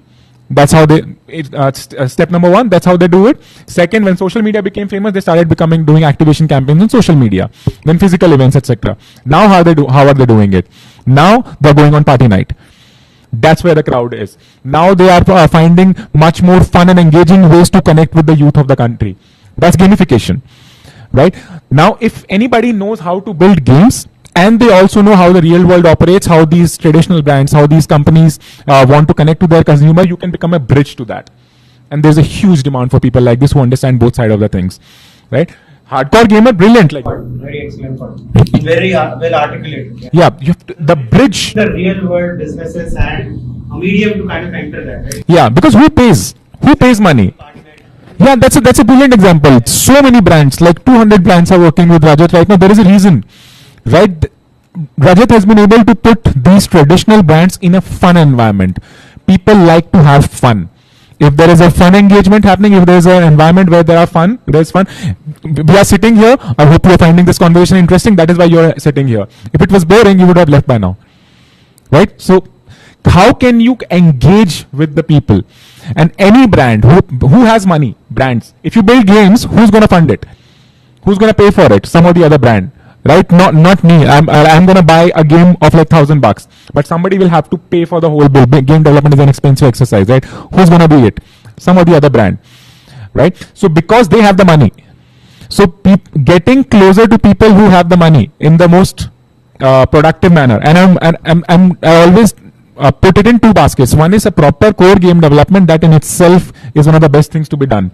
But if you have to connect it with the traditional side of things and using your game development skills, then gamification is the answer, because you become a bridge between the hardcore game development and the brands who want to reach out to their consumers. Again, coming to my point, numbers.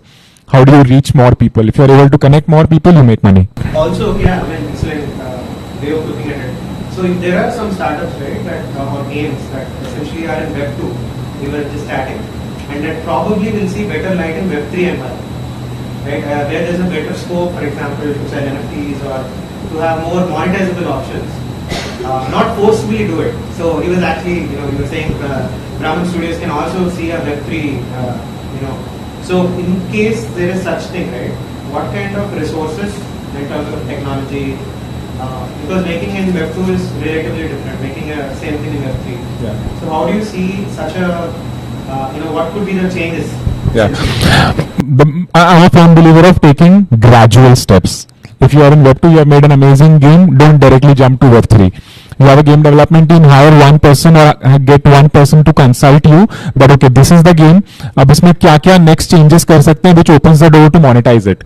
You have like it's a battle game, so you have swords, you have this thing. So now if you have the users, can I sell these swords as NFTs?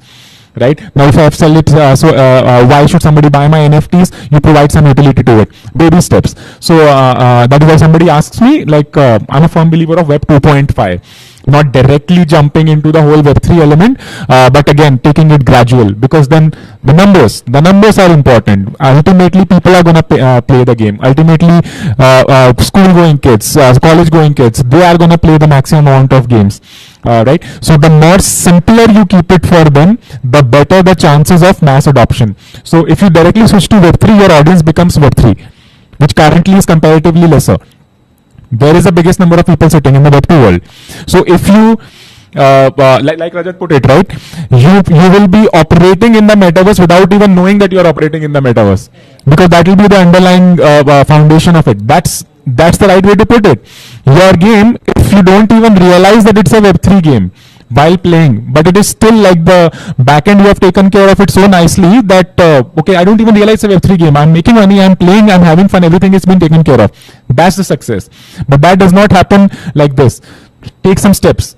Like how gradually you transfer your game and adding more elements to it, building some community around it, building some NFT elements to it, putting whatever parts are required to be put on blockchain. First of all, does it even require to be on blockchain? Just because Web3 is so buzzing does not mean that you have to create something in Web3. No. If already it is so cool, then why do you need Web3? Don't put it on Web3. But some elements, because Web3 provides you with a lot of more flexibility, a lot of more, there's a reason it is known as a creator economy, because it opens doors for many things. So put those pieces there and then see how it is working out, and then take the next step. That's very important. So slowly and steadily, one step at a time, not completely transitioning, because then again the whole debate that we were having, it becomes an economic focus instead of a game focus. Keep it a game, add economic elements to it. And that will take it to the next level. Yeah, I think what we've done for this game expo, right, is so there are some parameters that every game has, like the environment, the gameplay. We made some sort of interesting parameters, and the feedback loop, right, for each of the games. Are there any techniques or ways in which you can get a feedback in a very good way? Oh yeah, amazing. Of course, there is Discord and other communities, but what are some hacks and growth hacks where not just the feedback, but also a very constructive critic, right? Where you can probably get elements like, okay, maybe I should add something like this on top. I think the success primarily depends on how quickly you are making that pivot. Yeah. Right? If it is already good, it is okay. If it's not, then you have to take a call. Yeah, I mean, that's the simplest part actually. You get to know, like, if somebody is sitting and playing your game for more than 15 minutes and they have a big smile on their face, you're doing something right. As simple as that. Even if it is new, nobody has known about it. I am not playing Call of Duty because the entire world is playing Call of Duty. right? Most of the people play Call of Duty because the entire world is playing Call of Duty, and that's when they get introduced to it, and then they fall in love with it, right? Because there's a huge billions of dollars spent on marketing and everything. That's when, but we buy it because it's a big thing coming out. But your game, you built it, you came out of your room, you came out of your development studio, and somebody's playing it for the first time. Nobody knows you, nobody knows your game, but they have a huge smile on their face when they're playing it. They're engaged, they're asking you 10 questions. That means you've done a good job. If they leave your booth in 5 minutes, that means you've done a bad job. Sit with them, grab them, take them for a coffee, do whatever, take feedbacks. What went wrong, and spending time with the right set of people. That's important. I think this is very important. Build something, go out, spend time with people, be in every community, every Discord, every Telegram channel where people discuss games. Keep sharing it with them. And of course, and try to spend as much time in person with people, because ultimately you make games for humans. It's a tech product, it's an online virtual thing, but humans are going to use it. How their emotions, how they respond to your games, that's important. You need to study that. That's very important. That does not happen way too much in virtual world. You have to do that, virtually share it. You can't be everywhere. It's important. But I'm a firm believer of these kind of things. If you have to be as much as you can do in person, because you can study. Ultimately, just keep this in mind. Whatever you are making it for real people. So the people connect, understanding people, what brings smile on their face, what immediately drop the focus, where did you lose them, was the game too difficult, was the game too easy, was it engaging? I was recently in Singapore this whole week for a Web3 gaming conference by Google and Jump. There, the games that had come, they have been building since last 2 years, 3 years, and then they did this whole demo of the games. Every gaming booth, because of course it was Google, they called only the best ones. Every game that you played, people were hooked onto them for half an hour, 1 hour. They were not getting up. They got up because they wanted to move to the next booth. I use the right word, hooked. Right? So how many of you find it extremely hard to make something that's hooked? How many of you feel that you already arrived there? How do you judge that somebody is hooked or not? First of all, that's important. They completed the whole mission, and then, but again, so I will just respectfully add another layer to it. They completed the whole mission, but while they were playing, again, judging these things are very important, because people usually want to be nice. Anybody who will come to your booth, they say, "Hey, I loved it, very good job." Nobody's gonna say, "Hey, shitty game." No, why would they say it? They're meeting you for the first time, right? And if they're giving that time, they will play. But while they are playing, judging, spending time with them, sitting next to them, what do you think, explaining them the game, asking them questions while they are playing, that's very important. Reading each and every minute of how they are spending their time on your game, that's very important.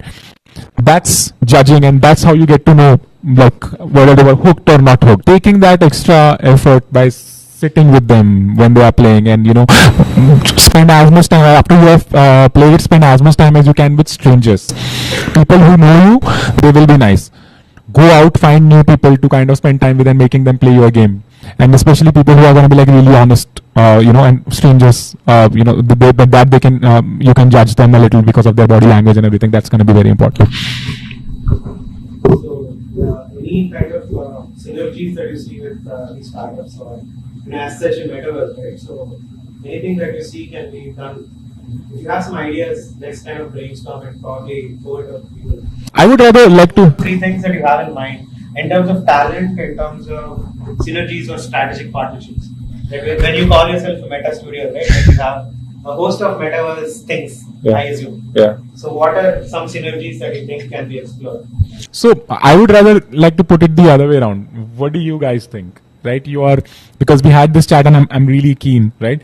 Rather let's trying to make it interesting, right? Starting with you, because you mentioned game studios came. What's your plan to kind of take it to the next step? How do you see that happening?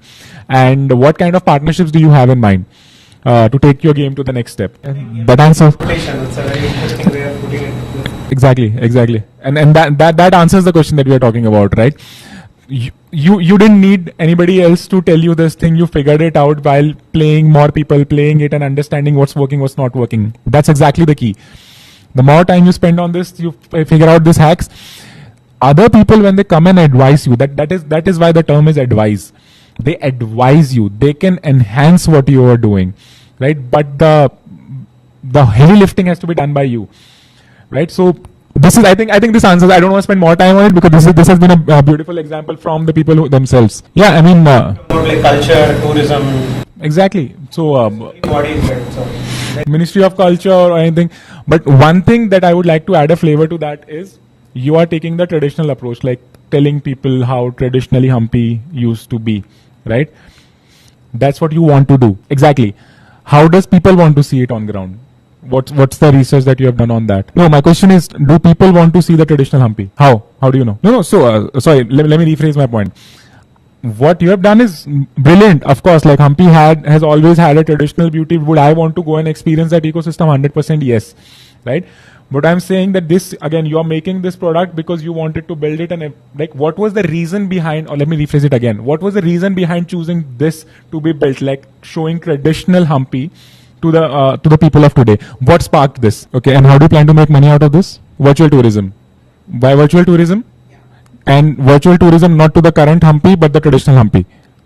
How many people? How many people do you think? How many people visit Hampi every year physically, and how many people do you think will visit it virtually? Architectures. Go ahead, continue. Sorry, please continue. I was just here. Got it. So yeah. So who can give you access to this? Who's going to be most interested in making sure that people visit the traditional Hampi? Yeah, schools, right? But who will be most interested that the traditional Hampi gets highlighted to the people of today? Who will benefit the most out of it if that happens? Students will learn, but who will benefit? Who said government? Yeah, right. So you got the 4 partners that you have to focus on. Yeah. Sorry. the F&B guys and the hotels around Hampi also. Yeah, that if you are able to capture these 4, these are the 4 doors that you have to knock on, and you yourself gave the answer. That is, please, my apologies, I was drilling it because I wanted to get the answer from you itself.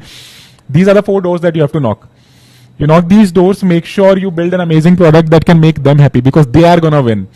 Ultimately, as a product developer, you win if the person who's gonna use the product wins. So you have to step yourself in their shoes, right? So who do you have to make win? Them, these 4, not yourself. I'm not making the traditional Hampi because I want the world to see traditional Hampi. No, nobody, it does not matter what I think. I am making traditional Hampi because these 4 bodies would benefit if traditional Hampi gets highlighted and gets viral. So these are the 4 doors you have to knock with this narrative that you just explained. And if you get them, and because they will then make sure that it becomes like a popular thing, you will get users. And if you have users, the industries will come who will pay all the bills. So this is like the same. That is why I did.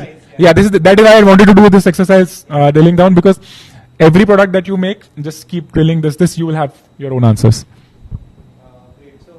You highlighted the role of community. Let's wrap it up by actually saying, maybe kind of pledging on how we can build a better community methods. While I think there are many that Rajat may be part of, but being in Hyderabad or any other city, right, even Bangalore, for example, I think there needs to be a lot of folks, right? Every startup here, they might be part of an incubator at STPI or the Image Tower, but I think still idea validation, accelerating, getting this exercise and drilling well, it will be much faster at a rocket speed if there is a community. And there is a regular sort of, not just talking shit and going on, but I think an actionable sort of a steering things. If, for example, maybe after the 2nd month, there has to be a review on like where they've gone. It could be interesting correcting of jobs. As you rightly said, 2 months later, I think the industry may kind of be in a different place. And your model also, you might find better partners in different domains. Yeah. So Amika Jo assumption and all that, today it might look good. So we have to be so fast, and it's all speed. And so what is any specific sort of commitment as Meta Studio? Oh, Build a metaverse community. As Meta Studios and as couple, 100% committed. Anything. But again, before even I answer that question, I want to take a step back so to kind of make sense to what I'm going to say. Community building, right? What is community? If I can ask you, anybody, just raise your hands. What do you understand by community? Okay. What is the purpose of building a community? The reason I ask this question is majority, and this is how majority of the people perceive communities as one-to-many approach. I built a community for this purpose. Let's say Meta Studios built a community. Why will Meta Studios build a community? So that tomorrow I can benefit from the community I made, and that is why I will invest, and that is going to be in my favor. So that's the purpose of, let's say, Kapil will build a community for Meta Studios because I want to benefit something out of it. But this becomes one to many. This is not the typical community. This is a business marketing. This is real community. Yeah, this is real community. Not one to many, many to many. When any group is created with this ethos, that in this group we will achieve something which benefits everyone. Not if Kapil is creating a community, I will build a story that everybody gets something, but eventually I get the most. That's not a community, that's business. People do it. I'm also part of many of these communities. It exists. It's fine. Everybody goes somewhere. If I'm investing my time, I want to win something out of it. It's fine. But I'm not going to call it a community. I'm going to just call it to be a part of a network to achieve something. If we have to build a community, who are we again? Taking a community is what? Bringing people together. Who are people? How has human civilization survived so far? How has people grown? How have we evolved? By growing together. The world has moved forward because everybody has moved forward. Right? So that's the real community, when if you can create a group, bring a group of people together in a manner that everybody gets something out of it. Everybody benefits. Right? And that's why I particularly personally love Web3. Most of the people that you will meet here, they are more than happy to connect you with anyone. Because if everybody wins, Web3 wins, right? But again, Web3 this has become famous because it was a new industry and everything, right? But at the end of the day, that's human ethos, right? As good people, we get I'm from North, and this is what me and Rajat were talking. We like in Delhi, people are very this thing. You find this thing, let's connect. Come on, you need something, let's connect. It's similar. I don't want a 2% commission because I connected you to Ashok. Ashok is a builder, a publisher. You are building a game. I'll connect. Okay, deal happens. I'll tell Ashok, give me 2%. Sometimes make money, fine. It's okay, but that's not how things work. That's not how a community grow, right? So first of all, the most important is accepting that fundamental, that we are building a community. We are building a group with this purpose that everybody wins. If everybody wins, then everybody wins, right? I don't have a conclusion. I was thinking I'll have a mic drop conclusion to it, but hey, everybody wins, then everybody wins. Then what the hell? Come on. And it won't survive. Trust me. How many communities have we seen building and being fizzling out? Many, because of this very reason. Unless in Web3 games, how does that take connecting it with the whole economic model angle, right? How Web3 games make money?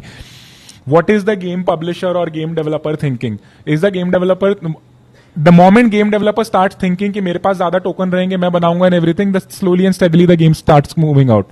But the moment they think I make a strong group of people and keep rewarding them in a manner that they want to keep playing. So I, as a game developer, start thinking for my gamers कि मैं इनको और क्या दूं, right? So that everybody, each one of them also start connecting with each other and everything. Those are the kind of games that succeed. The same ethos. Like you rightly said, I agree with it. The value system, that has to be very correct. And if everybody starts, and this is a thought that I love to patronize because I'm a firm believer of that we should really be happy to support each other. In any manner, in any capacity, हर किसी की capacity, हर किसी की position अलग होती है. But in whichever position you are in, trust me, everybody can support everybody. If that happens, and with that value system, if we create a group, then the success is going to be manifold. More and more people will want to be a part of it. More and more people will win out of it, and everybody will succeed.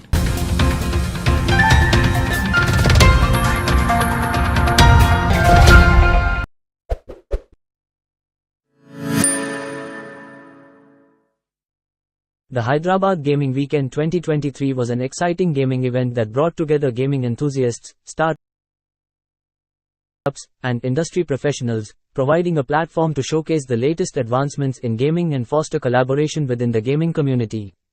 During the event, engaging panel discussions took place, where participants shared their insights and perspectives on various gaming-related topics.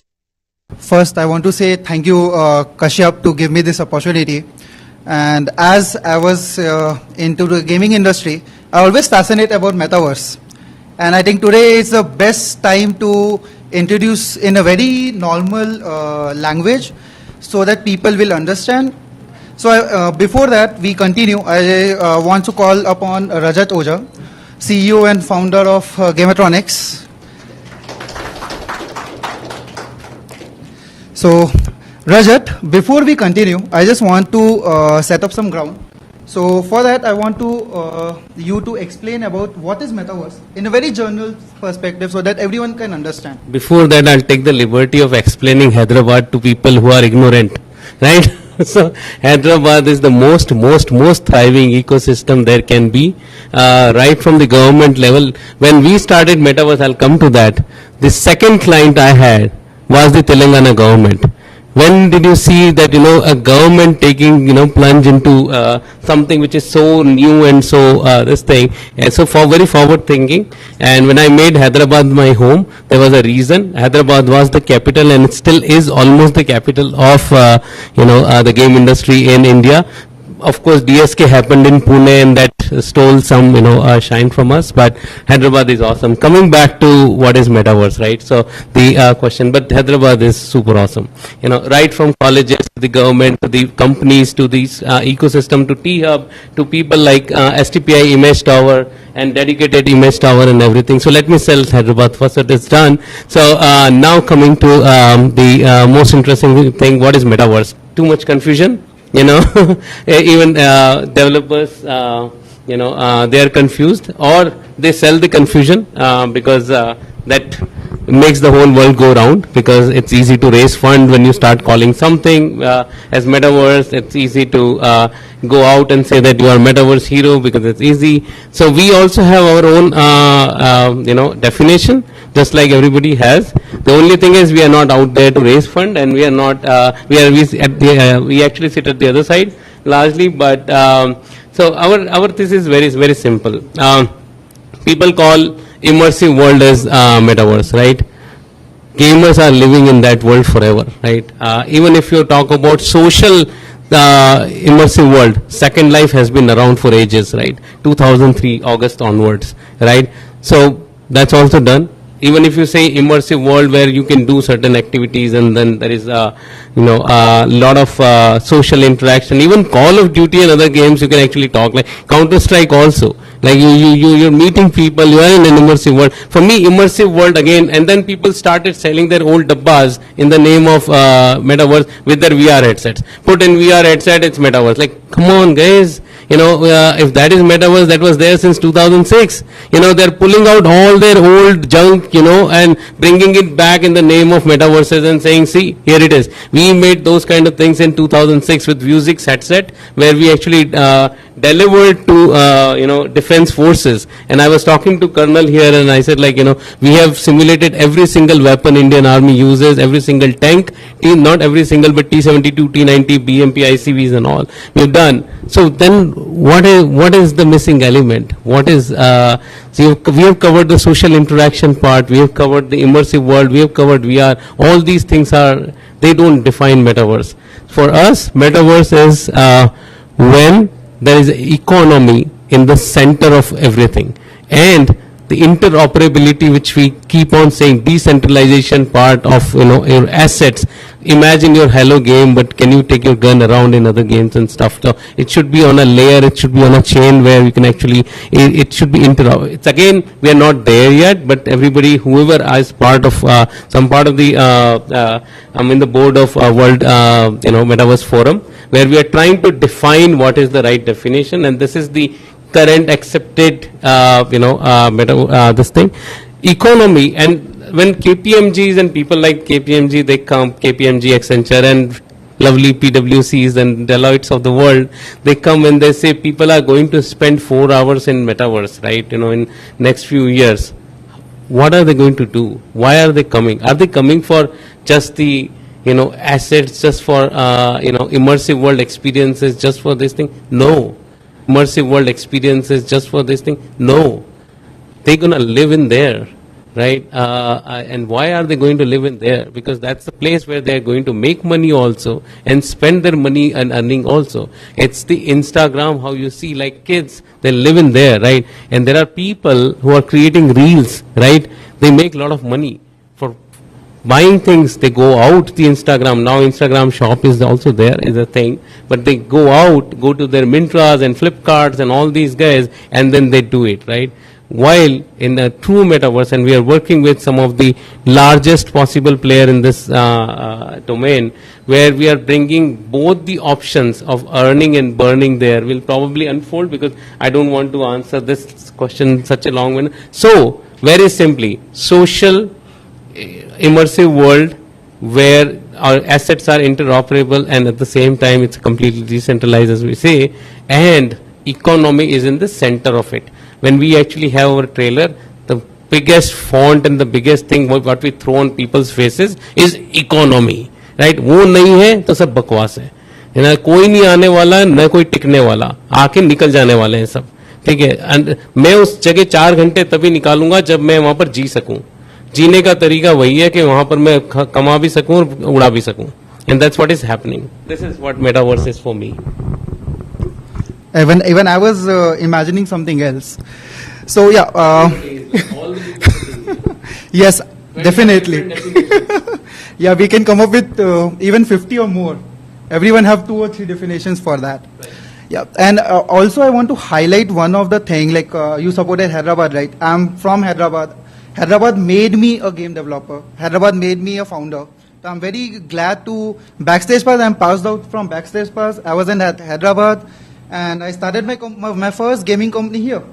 So Hyderabad is a good place and good ecosystem where I can meet people and get mentors. So definitely, guys, Hyderabad is not a bad place to start on.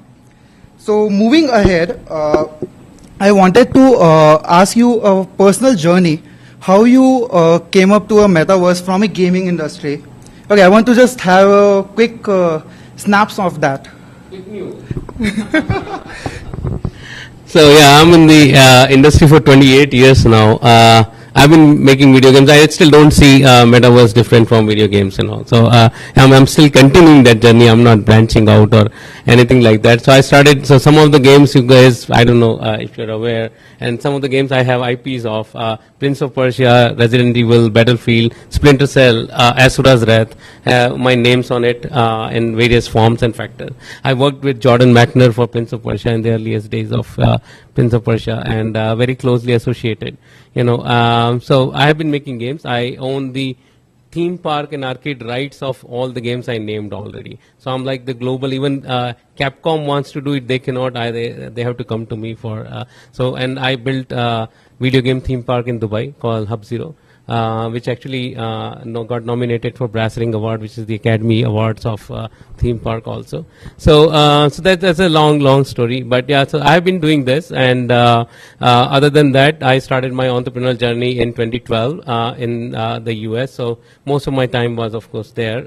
Then only you can work on these kind of titles and stuff. Briefly for a year in Belgium. But yeah, so in 2012, I decided to get into the before that also, like while operating out of there, we built India's first PlayStation 3 games back in those days, called SNS, which reached worldwide top 10 charts also on PlayStation. Surprising, because it was kind of a Lagan movement for us, because the game was completely done here in Hyderabad. People who never made games forget about making console game, and that too on PS3, which used to, that architecture of PS3 suck. A big time. So we did that, and in 2012 I started my company,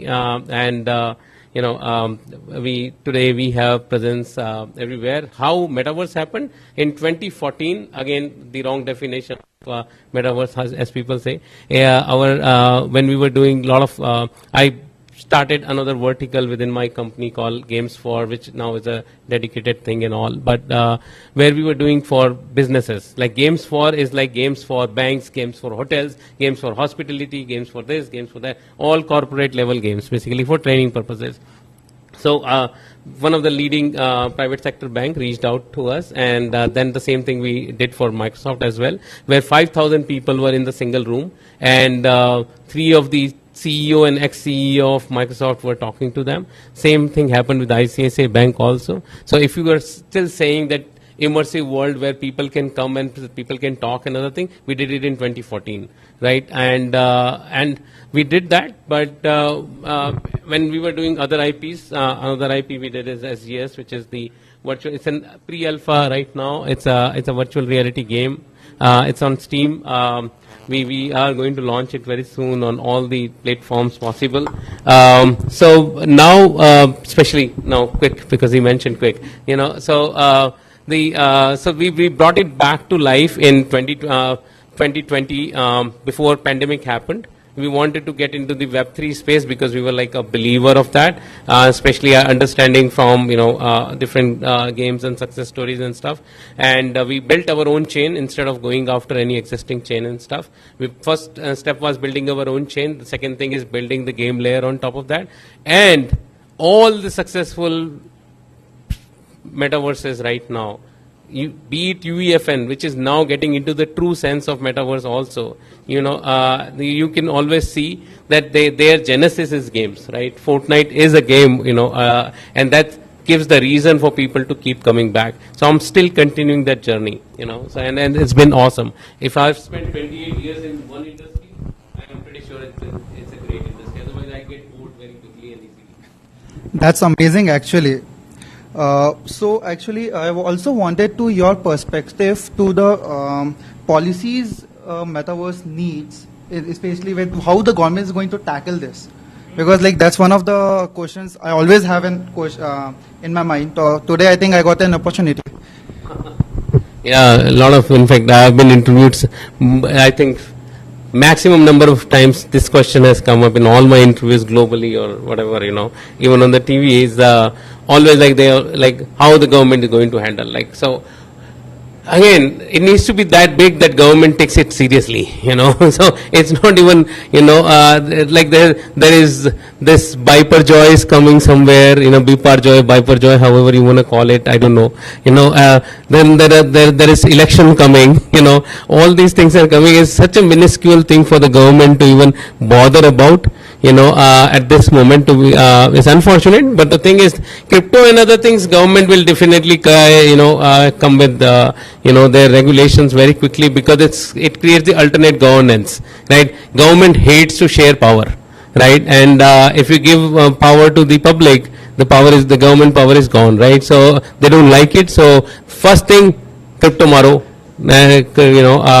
done. Unfortunate thing is most of the people think Web3, blockchain, crypto are the same thing. Crypto is a use case of that thing, so people have a different, again, a lot of confusion is created by developers also. Forget about, in the community. So government is, right now it's taking the only steps government is taking is because Daler Paji Kapil Sharma show पे चले गए और हमारे number जाके बोल दिया उन्होंने कि how much we made money. Next day the government department was sitting in my office asking पैसा कहाँ है, but the thing is that there is just like we spoke about 50 different definitions of something. How do you regulate something which has different definitions? But we are working closely, and especially our Twaga, which is a very active forum we have in Hyderabad, and we are working with different kind of policy makers, just like we have policies for our animation industry and other thing. We are figuring out how we can do that in the blockchain and Web3 space also. In fact, from what I'm seeing is that we are getting tremendous amount of support. I will talk about the regulation, but support wise, when ISRO wanted to do something, they came to us immediately, and like we want to make ISRO cool, right, and especially for kids and all those things, and that has been my pitch. One of the theme park we are making in Bangalore is with ISRO, right, and my problem is always that in India also people wear NASA t-shirts. You ask someone, I want to be astronaut. Oh really? Okay, what's your goal? Oh, NASA. Like, why? ISRO has 85% success rate compared to 63% success rate of NASA, but NASA has done way too many things. So if we are talking about it in terms of percentage, we have a great success rate, technically speaking. So yes, so there has been amazing things. So I think there has been support at one hand. The second side is the NFTs and all those things, because there is a lot of crypto part associated, which I think will take its own sweet amount of time, especially just like online gaming and other things are being regulated. The similar kind of regulations will come. Bigger problem and the number one problem for me is how people actually treat each other there. All the kind of issues like Facebook came up with their capsule system, to protect, harassment kind of a thing and stuff like that. So I think there has to be some onus is on us at this moment to make it a safer place. Government will not come and regulate this anytime soon. Government will definitely regulate things happening on the NFT front and crypto front, but rest of the things onus is on developer to make it a safer, good, happy place so people come and spend time. I'm a metaverse guy, not necessarily a crypto guy, so I will not even go down that path. So metaverse is a safe place, and we need to make it a safe place, and we are providing a safe place for people to come and enjoy. I think I agree you more on the path of where everyone has to take the responsibility to make it safe, because even as a gamer we used to do online gaming and there's a lot of toxic gamers around the world. So yeah, there's nobody can stop that because it's public. People will, if they have the mouth, they will speak. So it's all about it's. We do KYC when we think the content is sensitive. We had a Daru Adda in one of the events and stuff. So we did, we did KYCs for people coming in because even though you're having digital Daru, we didn't want you to have that and we didn't want you to patronize that. When we did Telangana event and ISRO event and all those, every single person had an invite. It was an invite only. So all the checks and other things were done before that itself. And metaverse is much more open than closed events. We are not an event platform. Events happen. People are, even when you go there, you'll see people visiting, talking to each other and all those things. So we are like Chalta Firta Facebook, Chalta Firta Tinder, Chalta Firta LinkedIn, however you want to use it. So again, there'll be a lot of AI use cases. People say, oh, suddenly all the metaverse guys moved to AI. No. We didn't move to AI. We are using AI to complement whatever we are doing. And to enable things where whatever you are talking, can I actually censor if I want to? Whatever you are texting, can I censor that? If you are putting all those kind of things, can I make your KYC digital? Can I make it? Even the creation of the world, we recently released a tool called Brahmand. Right? So in Brahmand, you can just with a text prompt, you can get the 3D world the way you want. And there has been a lot of news about it and stuff, Money Control and or ET Times and all these guys actually covered it. It's still accessible only to people like Atkins and Bangalore Airport and some guys, we haven't openly give it out to everyone, but in October we are handing out to the public. So you want to build your store, you can build the way you want, but there will be a lot of other AI filtering the content which will go there. Perfect. I think this is too much of knowledge. So actually, I wanted to specify a very specific use case of metaverse, like working in collaboration. Okay, like what do you think? What's the future of it, and how is going to expand in its own? That's a very simple, easy, immediate use case of metaverse working in collaboration.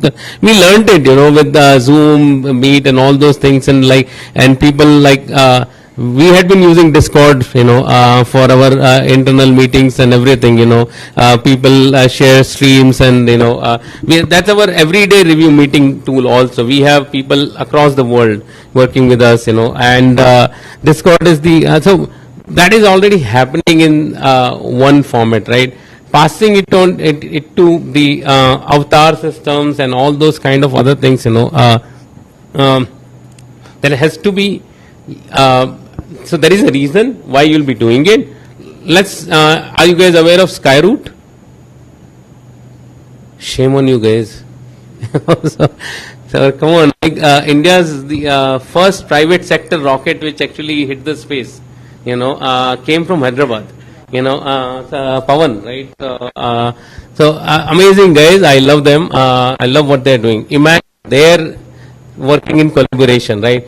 They have 10 scientists sitting in America, 15 scientists sitting in Hyderabad, 5 scientists in Bangalore, 2 scientists in Bombay, and so on and so forth. Now they want to discuss the, the thruster systems or something like that. There is no other better way than immersive world. I'm not getting into the metaverse per se, because I'm going to the Facebook's horizon definition of metaverse right now. You bring the whole system right here, possible with video format or PPT format or format. So working in collaboration in these kind of scenarios is absolutely no brainer. I still don't call it a true metaverse because of my definitions and stuff like that. And soon the world is also kind of differing, more. I have seen your platform just now, pretty brilliant stuff. That is actually fit into my definition, where people are coming, creating, building on their own, running on its own. That is the power of that thing, interoperable chain, where things are moving back and forth without your interference. There is no authority on that, permissionless environment kind of. So these are like complicated words to confuse the people sitting here. But going back to that still fits into my thing. But yes, working in collaboration in all those kind of things. If I want to discuss any master plan, even tactical forces tomorrow, they can bring all the kernels, all the Faujis from different places and stuff, and they can actually do the tactical planning right here itself. There is no better way to do the tactical planning than in in an immersive world, where multiplayer immersive social world basically. So yeah, so it's definitely it's absolutely no brainer. Like you're gonna see more and more use cases. I still don't buy my Mark Zuckerberg's solution, but still, thank you. Yes, definitely. Even I work in Unreal, so even I work in a 3D like collaboration way, and it's amazing. It's one of the best things, and it's useful. It's very useful for even especially for designers. Yeah. So my next question goes to you. What role can cryptocurrency and the blockchain holds in the metaverse? Like what exactly? Blockchain is the backbone, right? So it's running on, that's the soul of a true metaverse, as I'm speaking, and that's why off the chain metaverses are not metaverses for me. Again, I'm biased, and but I'm biased because I took a very calculated decision when it started. I could have gone with the off the chain metaverse also, which is off chain kind of thing, because that time that was easier for me, coming from the Unreal background, coming from game background and all those things. Build an immersive world, add VR and say hello, here is my metaverse, right? It's as simple as that, what Horizon does and all these guys do. So I don't think so blockchain remains, because we are talking about interoperability, we are talking about NFTs and utility based NFTs. We are talking about how we can actually earn money, how we can spend money. Of course that can be switchable to money is always bringing the crypto part, but not necessarily. In our system, we have a Razorpay system and ETH system as well. So it's a bullion. We set it to take fiat currency. It does fiat currency. So crypto, I won't say at this moment, just to be safe and just because it's getting recorded, and I don't want government officials to knock my doors again. Is a choice. But blockchain is the soul. You can't live without that, so. Perfect. So at the end, actually, I wanted to ask you, what was your lessons in this journey, the translating from the gaming industry to a metaverse industry? Okay. Yeah, you definitely. Even I agree, metaverse is nothing but an expansion of a gaming industry. But if you see what challenges you face in the transitions, I get. Yeah. Oh, so very interesting question though. Sorry, that was just a joke. When you're making a game, what defines the game? The rule sets, right? You are playing by the rules of the designer, not by your own rules and stuff, right? It's even though you're playing Far Cry, or you're playing Elden Rings, or you're playing Witcher, where tons of options are there, all the options are provided by one guy somewhere, sitting somewhere, right? He is the core guy, right? So consider this like my house rules, right? Versus the minute you step out, right? It's the things you can do and you do, right, are your choices. There's so many choices you make, so many things you do, and that's why I hate some of the. Have you played Riders Republic? Recently got to know you. Just in case if you want to keep using their bikes and stuff, you need to keep paying them 2,000 rupees every year. Like, why? Like, why should I do that? I bought the game, right? So, like, we all know how, Ubisoft and all these guys have, lost the plot with in-app purchases, even in the console games and stuff and all. But still, the rules are defined by someone. Now I'm talking about a Wild West, right? You come in, you do whatever shit you want to do, right? You want to make money, you decide the rules of making money. Instagram, there's this guy, Trevor, right? Golden Retriever dog. Makes $5 million a year. Right? Banana and 5 million and 5 crore, sir. 5 crore. Sorry. But a year. Dog. Right? So my dog sleeps. So, but the thing is that interesting aspect here is that it's giving you a platform, where people are taking decisions and doing whatever they want to do, right? Similarly, in Metaverse, I had to think from that point of view. What all possibilities I can provide that people feel that they can do pretty much everything, but still be somewhere under my governance. Be the God, be the government, right? Where tax lenge, they cannot commit certain crimes. So I'm doing the policing part right now, a little bit, but people don't realize. Van Heusen recently opened a store in my metaverse. It was their choice what kind of store they wanted to open. It was their choice. It was their choice to bring in the band also for the opening day. Of course, band part was done by us because we have not handed over that tool yet to the people. So we did the showbaji and all those things, but we are in November also. We are also handing it out to like your 4 friends. One guy can go and drum, one other person can hold the guitar. You can create your own band with all the aesthetics and everything. One click particles, one click this, one click this. So it's a wild west. So thinking of all possibilities or kicking out all the possibilities and letting them do whatever they think is possible is the power of metaverse and what the power so that required a lot of understanding and everything, and still I won't say that we have even scratched the surface. We're working with 240 plus brands right now. We have a very decent 180,000 daily active users coming on our plate to the entire thing, yet we are figuring out. It will take 5 years probably, then we'll call ourselves whatever launcher for their devices and stuff.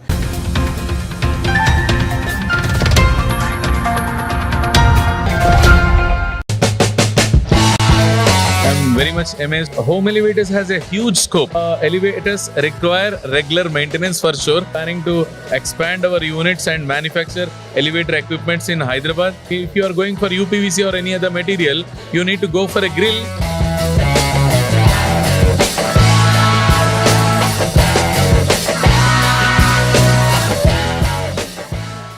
Welcome viewers to My Startup TV. We are at the Industrial Innovation and Technology Expo 2023 organized by FTCCI in Hyderabad. This is the day 2 and we can already feel the buzz. We can hear the buzz here.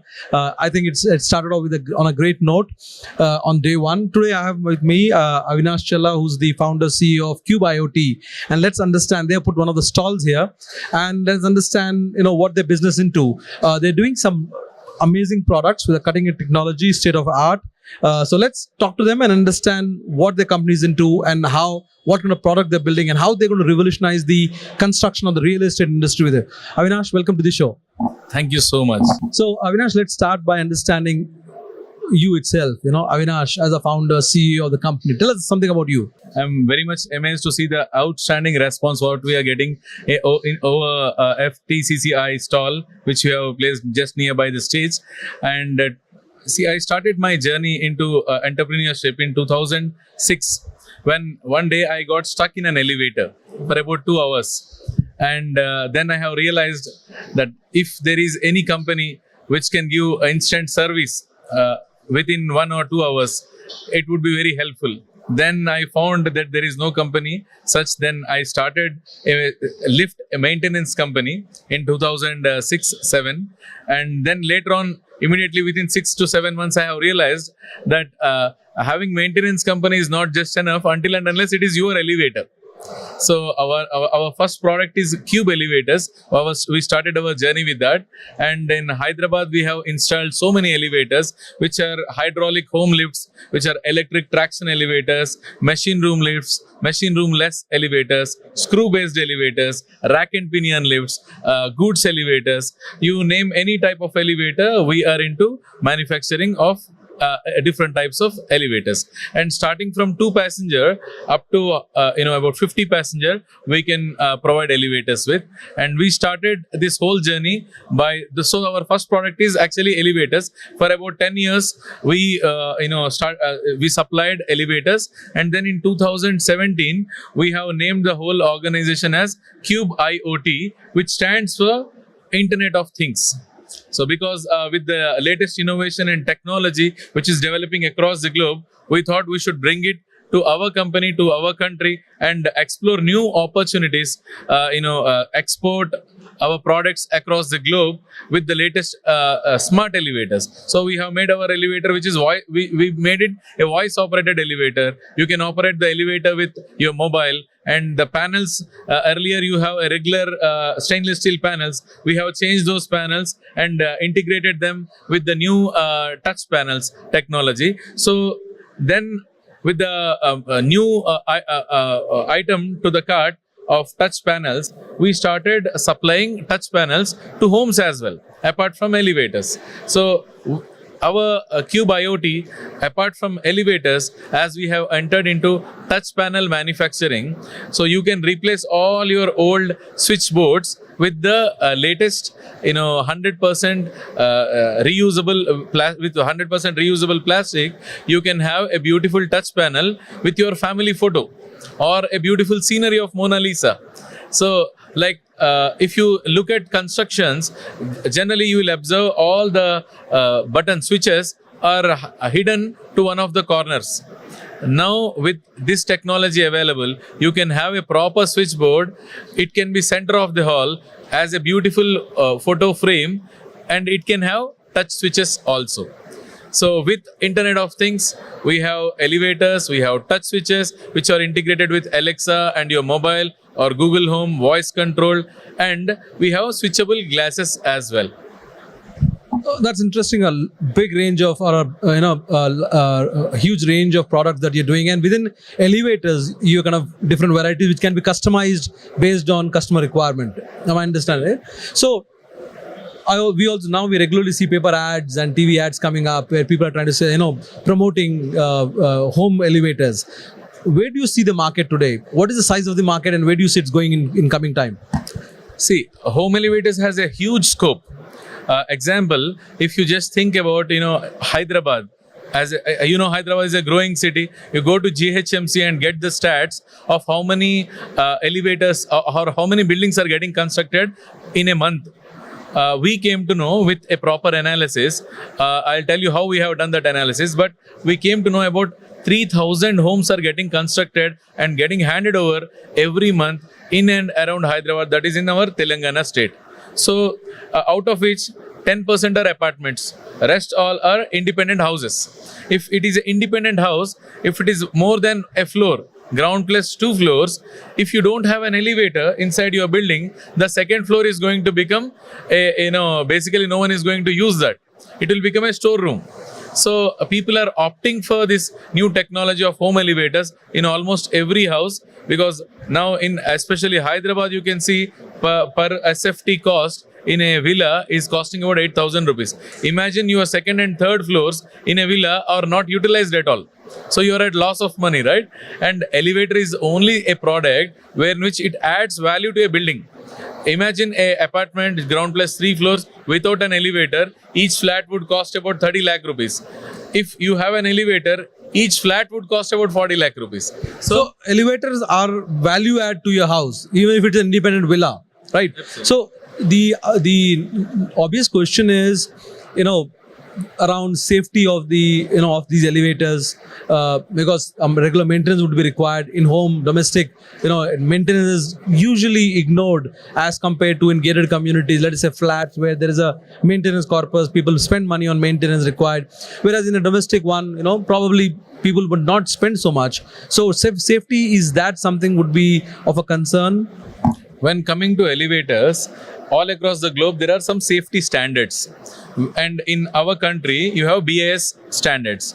So any installation company should follow all these guidelines of elevator standards which are already there. However, in some states, it is mandated. In our state, it is yet to be mandated. So for now, we have safety standards, but there are no rules by the government. What my question was, if you see, maintenance is not on the priority list, when it comes to domestic household, right? If somebody was to ignore that, would that be a safety concern for a domestic or a home lift? Absolutely. See, for elevator, just like a vehicle, elevator is vertical transportation, right? So it should have all the safeties and the maintenance should be done regularly. If anyone ignores safety, then it may cause any kind of accident. So that is the reason government should have some mandate rules on to how a lift should be installed, who should install the lift. Like in all other states like Karnataka and Tamil Nadu, Maharashtra, Delhi, you have certain rules. If someone doesn't follow the rule, there is penalty. Telangana government also it formed a lift act, but it is yet to be implemented. Hopefully, after these elections, we'll get a lift act as well. So, yeah. So elevators require regular maintenance for sure, and you cannot ignore on it. So Indian market is very price conscious market, right? So if somebody wants to know what does it cost to have a 2-man lift or a 4-man lift, how would you give a costing? Is it per square feet? How does it work? Elevators, so sometimes we get calls asking for, sir, do I get elevator for ₹1,00,000? Okay. So no, you will not get an elevator for ₹1,00,000. Elevators as of now are little expensive, especially in Indian market. If you see, most of the parts we are importing. At manufacturing setups needs to come in our country. So as of now, few parts are imported. So especially home lifts are very expensive. The starting range of a home lift starts from about ₹6,00,000 with a manual door elevator. If it is a hydraulic lift which has no pit requirement and no headroom requirement, it costs about ₹6,00,000. And generally, if the size is small, the lift cost is more.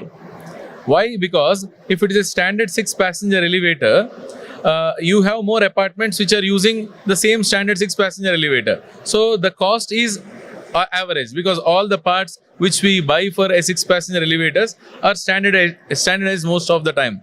Whereas in a 2-passenger elevator, because there is a lot of customization which needs to be done, the cost is, as of now, it is on higher side. But hopefully in coming years, India will have better manufacturing facilities, and we are also planning to expand our units and manufacture elevator equipments in Hyderabad, so making the cost on lower end. That was my next question actually, that you as a innovation company, would Cube IT get into manufacturing of some of the parts that you're importing? You already answered that. So what I would like to know is, if you are planning to get into that, what is the size of the market for that particular part, if you could talk about? See, basically, it's a very simple calculation. Like in India, there are more than 12,000 lift installation companies. Johnson, Schindler, Tyson, Mitsubishi, Kohn are our competitors who are multinational companies. We have also supplied lifts to UAE and Mauritius. Whole world is looking at Indian market because there is rapid growth in construction industry over here, and the market size is so huge. Like each elevator would cost about, on an average, 5 lakh rupees, and if you just multiply 5 lakhs with about 3,000 elevators just in Telangana and Andhra, just multiply with 20 states at least. So the market is about 3,000 crores market is there for elevators per month. So the business is so huge. But once if we have regulations like how you have in other countries, then the entire industry will be streamlined. As of now, the industry is unorganized. We are also waiting for for one rule across the country, so that an elevator company in Hyderabad can, as of now, can't install lifts in Bangalore, because again you should take license in Bangalore. But imagine you have a single rule across the country, so we'll have better opportunities throughout the country. But And you get a better marketplace. yes, but as of now, once we become a manufacturer, currently we are OEM, we manufacture few parts, rest parts, as I have mentioned, we are importing from other states and other countries. So manufacturers has a better opportunity, because supply of goods anyone can do. But installation of lift is regulated and there is a license system in it. Now coming to the other product that Cube IoT do, I know you are into specialized doors, into windows. So if you could talk about architectural lighting, if you could talk about that as well. See, now you understood that we are manufacturing elevator cabins, right? When we can manufacture an elevator cabin with a CNC machine, with the same machine we can also manufacture a door and a window. So basically, we are currently using Tata steel with galvanized iron and manufacturing beautiful wooden finished steel doors. And also we have manufacturing windows with composite panel. To talk about advantages of wooden finished steel door first, in our country most of us like that wooden finish, right? Over here also you can see wooden finished tables here and all. So when people like wooden finish, but each door, if you need to manufacture, you need to cut down 2 trees. So a whole planet is conscious about how it is with global warming, how it is going to affect our planet and all. So to save the planet also, there should be some new regulations, and more importantly, advantages for a customer who buys a steel door compared with a wooden door is, wooden door it changes size with the weather conditions. If it is a rainy season, this is a rainy season we have entered, right? You can also see in your home that some doors will keep getting stuck. But whereas in steel door, it is always the same door what you will have. And imagine that you have a wooden door and you use it for about 20 years. Okay, then you will scrap it out. You will not get anything, right? Whereas in case of a steel door, even if you scrap it after some time, Tata says that their steel will not get rust for about 50 years at least. But even if you just think about it, after 20 years, if you need to change these doors with the new doors, even if you scrap it, the steel rate will always go high and you will get back whatever investment you have done. So we are giving customer, Tata has their own product called Tata Pravesh. Now we are doing Cube steel doors and windows, and we are associated with a manufacturer called Axis, who has a manufacturing setup in Hyderabad itself. So our Cube steel doors have the speciality of the customization.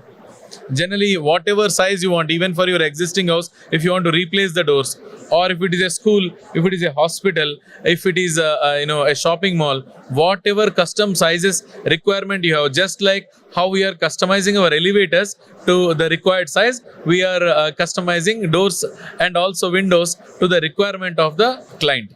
And generally we take about 30 days to deliver our steel doors and windows, whereas for elevators we take about 90 days to install the elevator. Coming to our windows come with composite material. Like the window frame is made out of galvanized iron, and it has inbuilt grill. If you are going for UPVC or any other material, you need to go for a grill on top of the window, which may look very ugly, because you need to get it fabricated from outside and you need to get it fixed on top of the window. Whereas when you look at our window, it has inbuilt grill facility, and the grill is also made out of galvanized iron. So you have a galvanized iron grill, galvanized iron door frame, and openable windows and sliding windows which are made out of aluminium.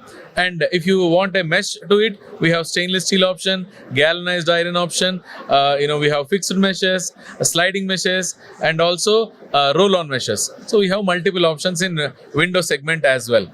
That's impressive range of products. Also, one advantage is with your iron doors and windows, wherever there are a problem of termite, this can, you save that. So, now coming to the event itself, how's been the experience at Expo? What are your thoughts? See, I got amazing connects over here. This event is outstanding. Mr. Varun, who is joint director here, he has helped us a lot. Mr. Kiran, who has actually introduced us to FTCCI, was so cordial. So it is happening in a very good way. See, I came to meet you also here.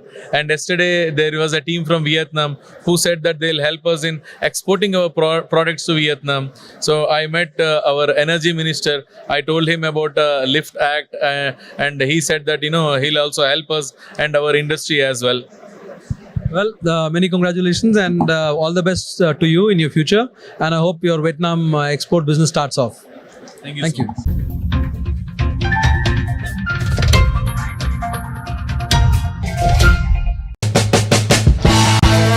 Okay, wow, it's just the first day and we still have 2 days to go. So the latest technology and innovation that's happening. The FTCC and management thought that we should also have a full-fledged startup and incubation committee.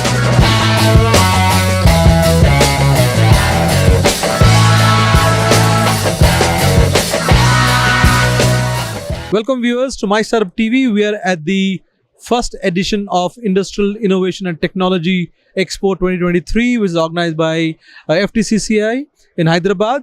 And going by what we've seen so far, we witnessed it's been one of the well organized events.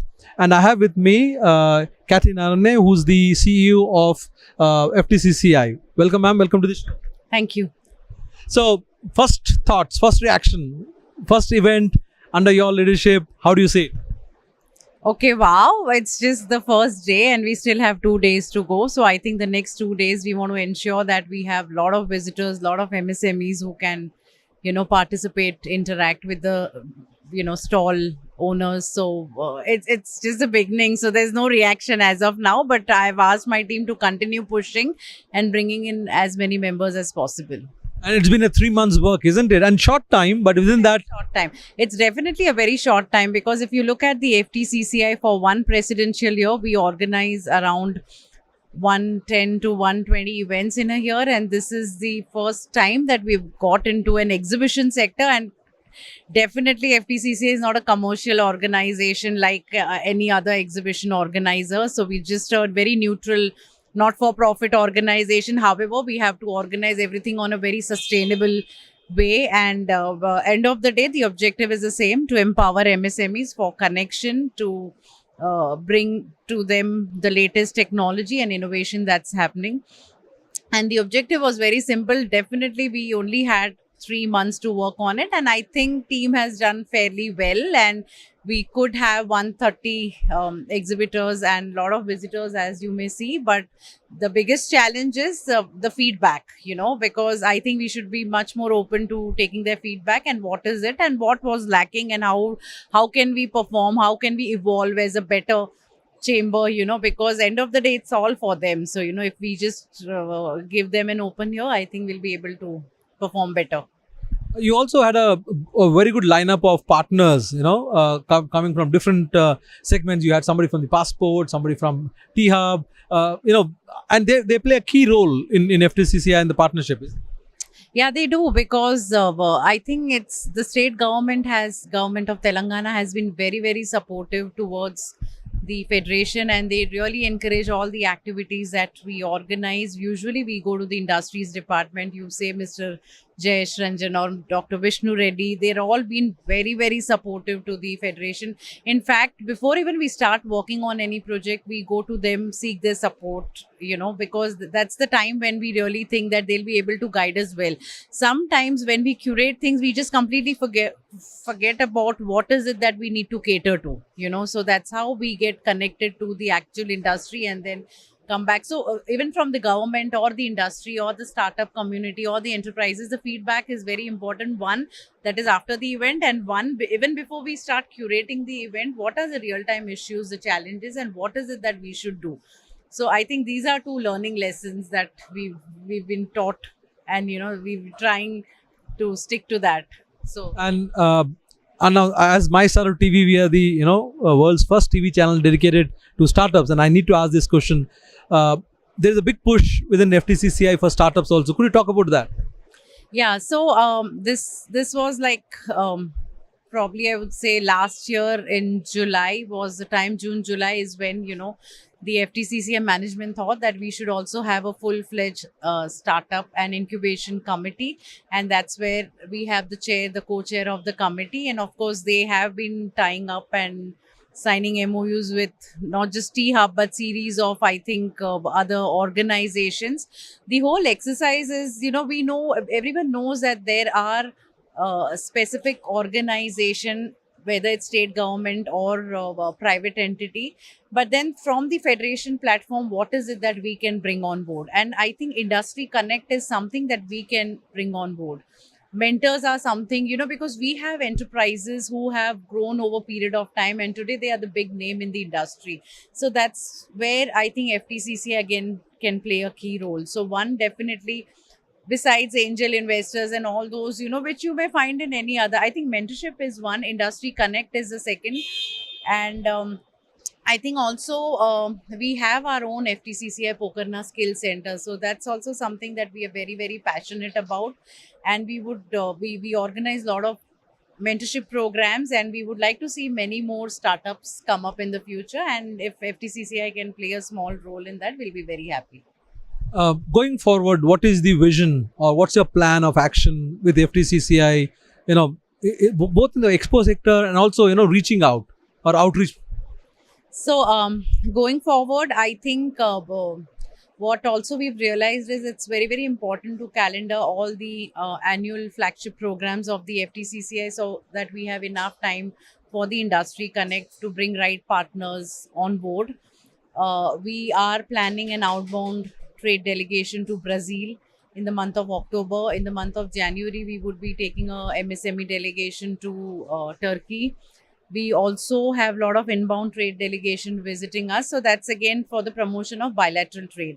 In terms of skilling, we have a lot of skill programs planned throughout the year, and soft skills, export-import management. In fact, I'm very happy to share that yesterday we got an approval from the Ministry of Commerce and Industry for conducting 5 export-import training programs in districts of Telangana. So that's what I think our president or the whole management is very keen that we extend our services to district level. So that's second. We also have our FTCCI Excellence Award that's being planned. And that's an annual award which is being given to 23 different categories. And in fact, I'm again happy to share that this year for the first time we we always had 22 categories, and this time we thought we will also initiate or establish the 23rd category. And SBI came forward because they've just come out with the SBI Startup Bank, and they came forward to institute this. So again, we have 23 different categories. So that's the next plan. And we, in terms of this exhibition, I think we would make it as our annual exhibition. So we would wait till we get the feedback from our members and then plan. But it would definitely be on technology innovation for MSME. So whether it would be again sector specific or general for the MSMEs, we'll decide on that. Well, all the very best for your forthcoming events and for the awards ceremony especially. Thank you very much.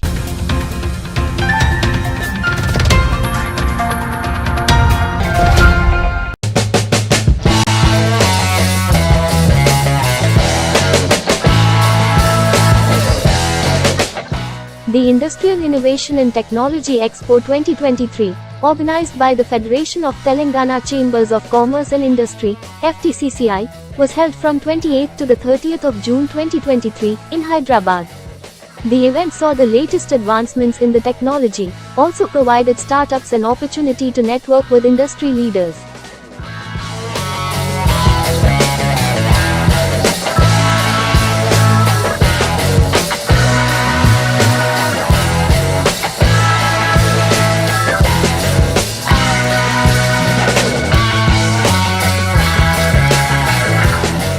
Welcome to the FTCCI Industrial Innovation Technology Expo 2023.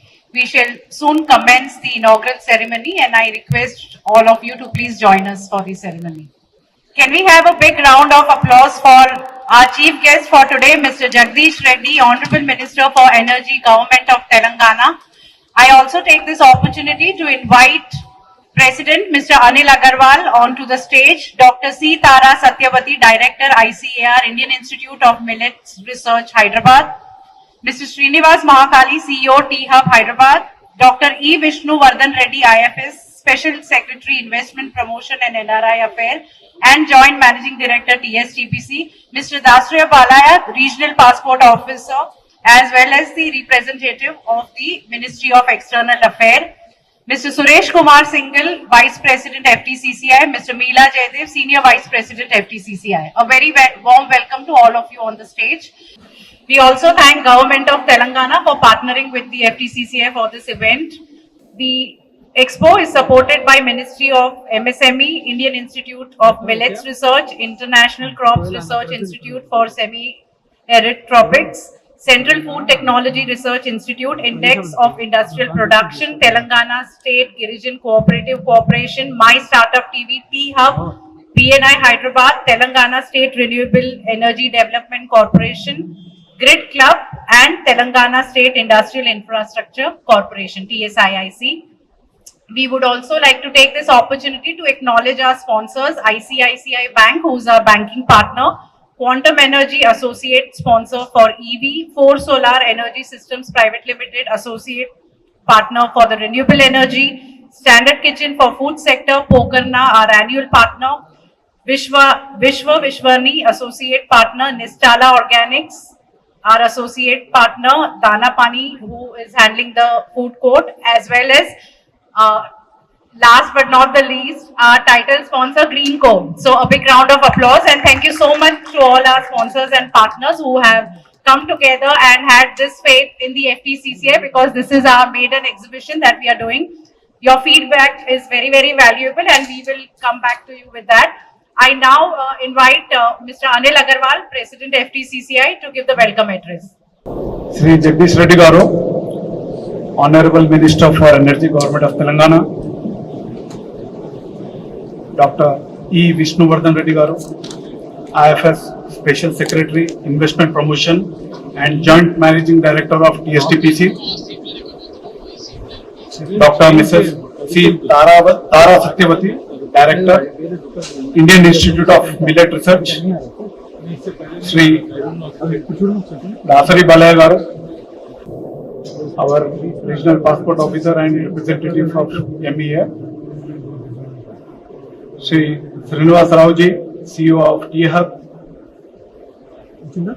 and all the other dignitaries on and off the dais, print and press media, ladies and gentlemen. It's very good afternoon and hearty welcome to FTCCI iTex Expo 2023. On behalf of FTCCI, I extend my warmest greetings and gratitude to each one of you for sparing your valuable time to join us for this expo. We are also happy to inform you that this is our maiden and first edition. More to come. Expo of FTCCI, in which we are covering innovation and technology, and it is being supported by Government of Telangana and Ministry of MSME, Government of India. Expos are generally created, and this expo is mostly created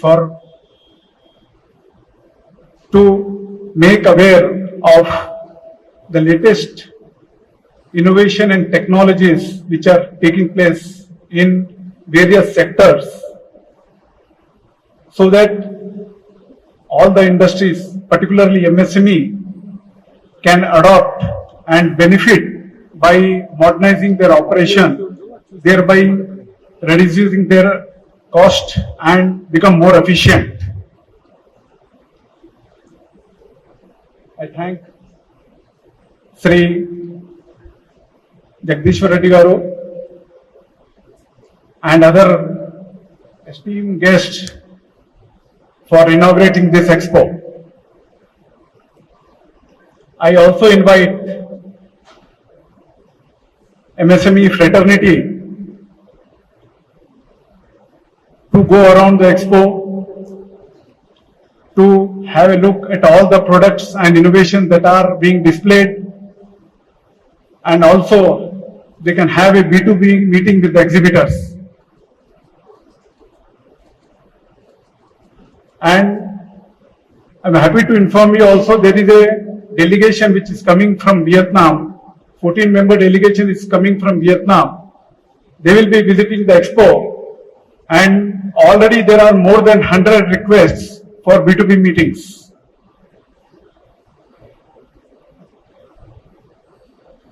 I thank all the sponsors and supporting organization for their cooperation and encouraging us for the success of this expo.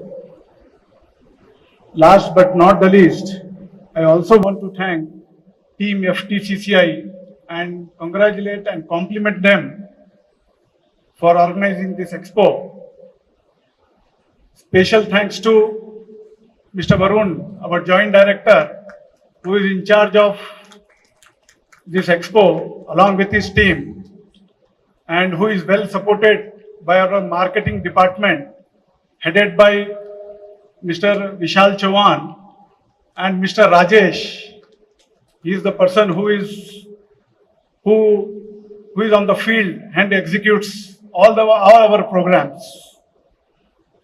They have worked hard, and it is their dedication and hard work has resulted in this.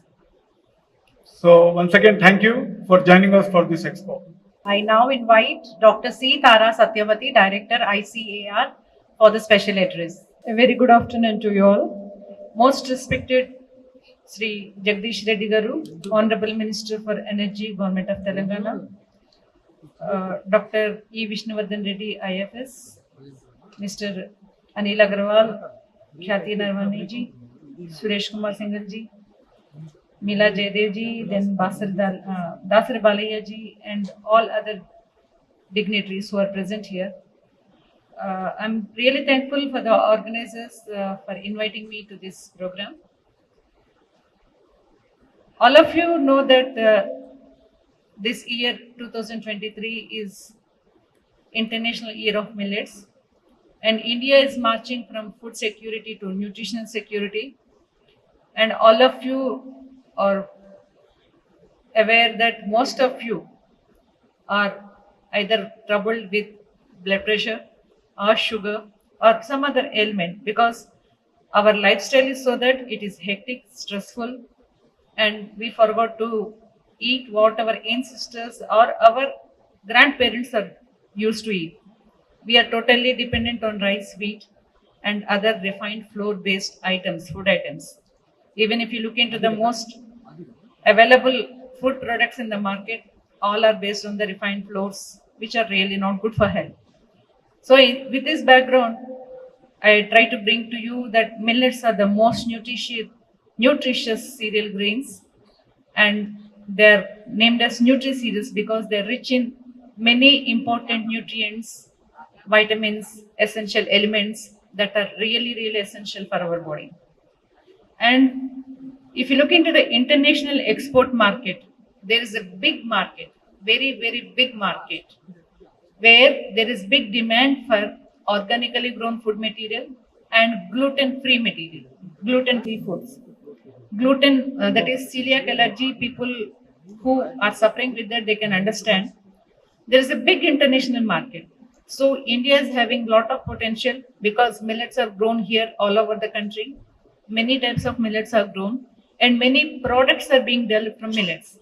We at Indian Institute of Millets Research, where I'm serving as the director, we have our own Nutri Hub, a Section 8 company where we do hand-holding of entrepreneurs, startups, and there are many products being developed and trainings are given to the people who are interested in coming up with their own employment or entrepreneurs or startups.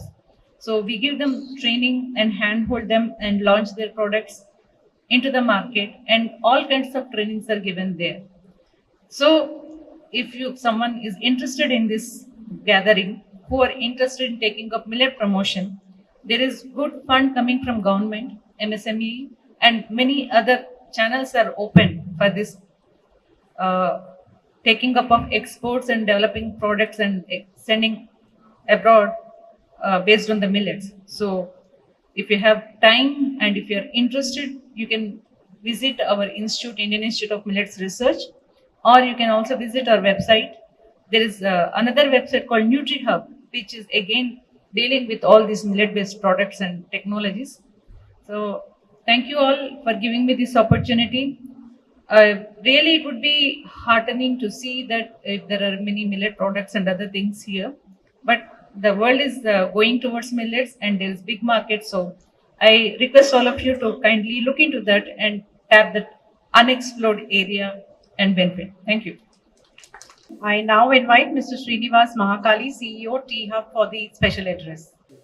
Honorable Minister, sir, Adil Agarwal ji, Vishnu Reddy Garu, Sri Balay Garu, Jati Garu, Jaydev Garu, Satyavati Garu, dignitaries on and off the dais.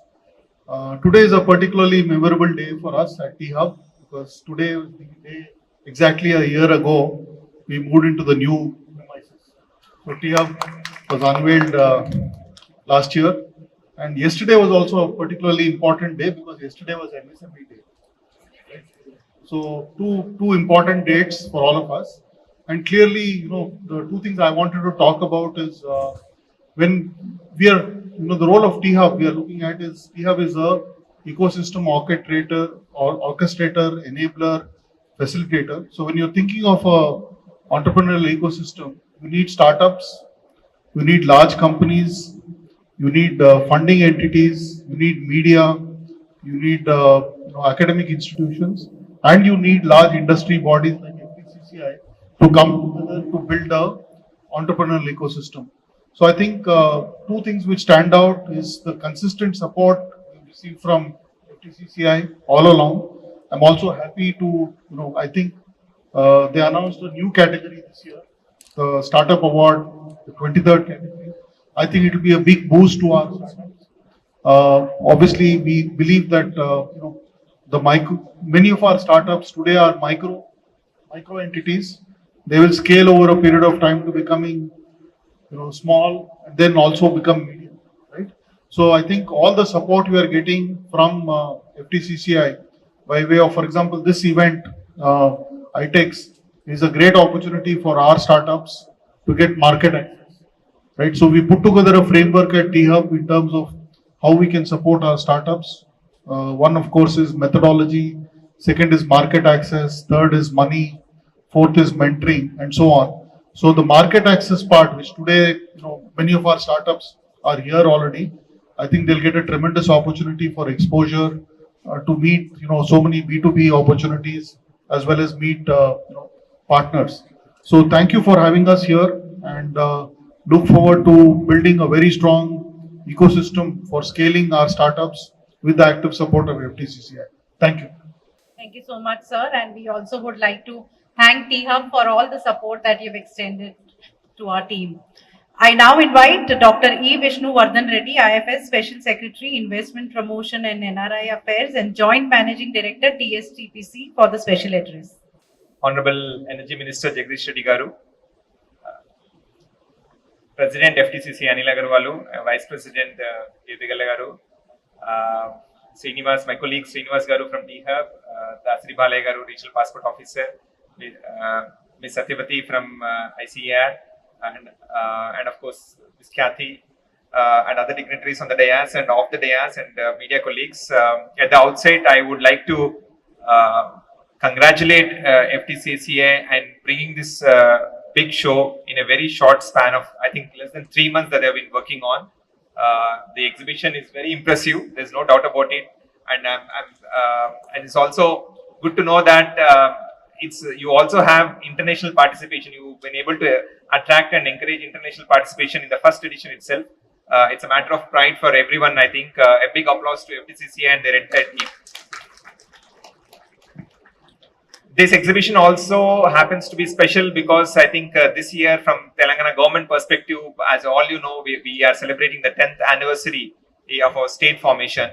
And I think this is another area of pride which we should all, acknowledge, because the kind of achievements that government of Telangana has spearheaded is unprecedented in independent India history. It has been across all sectors. It's been holistic. It has been inclusive.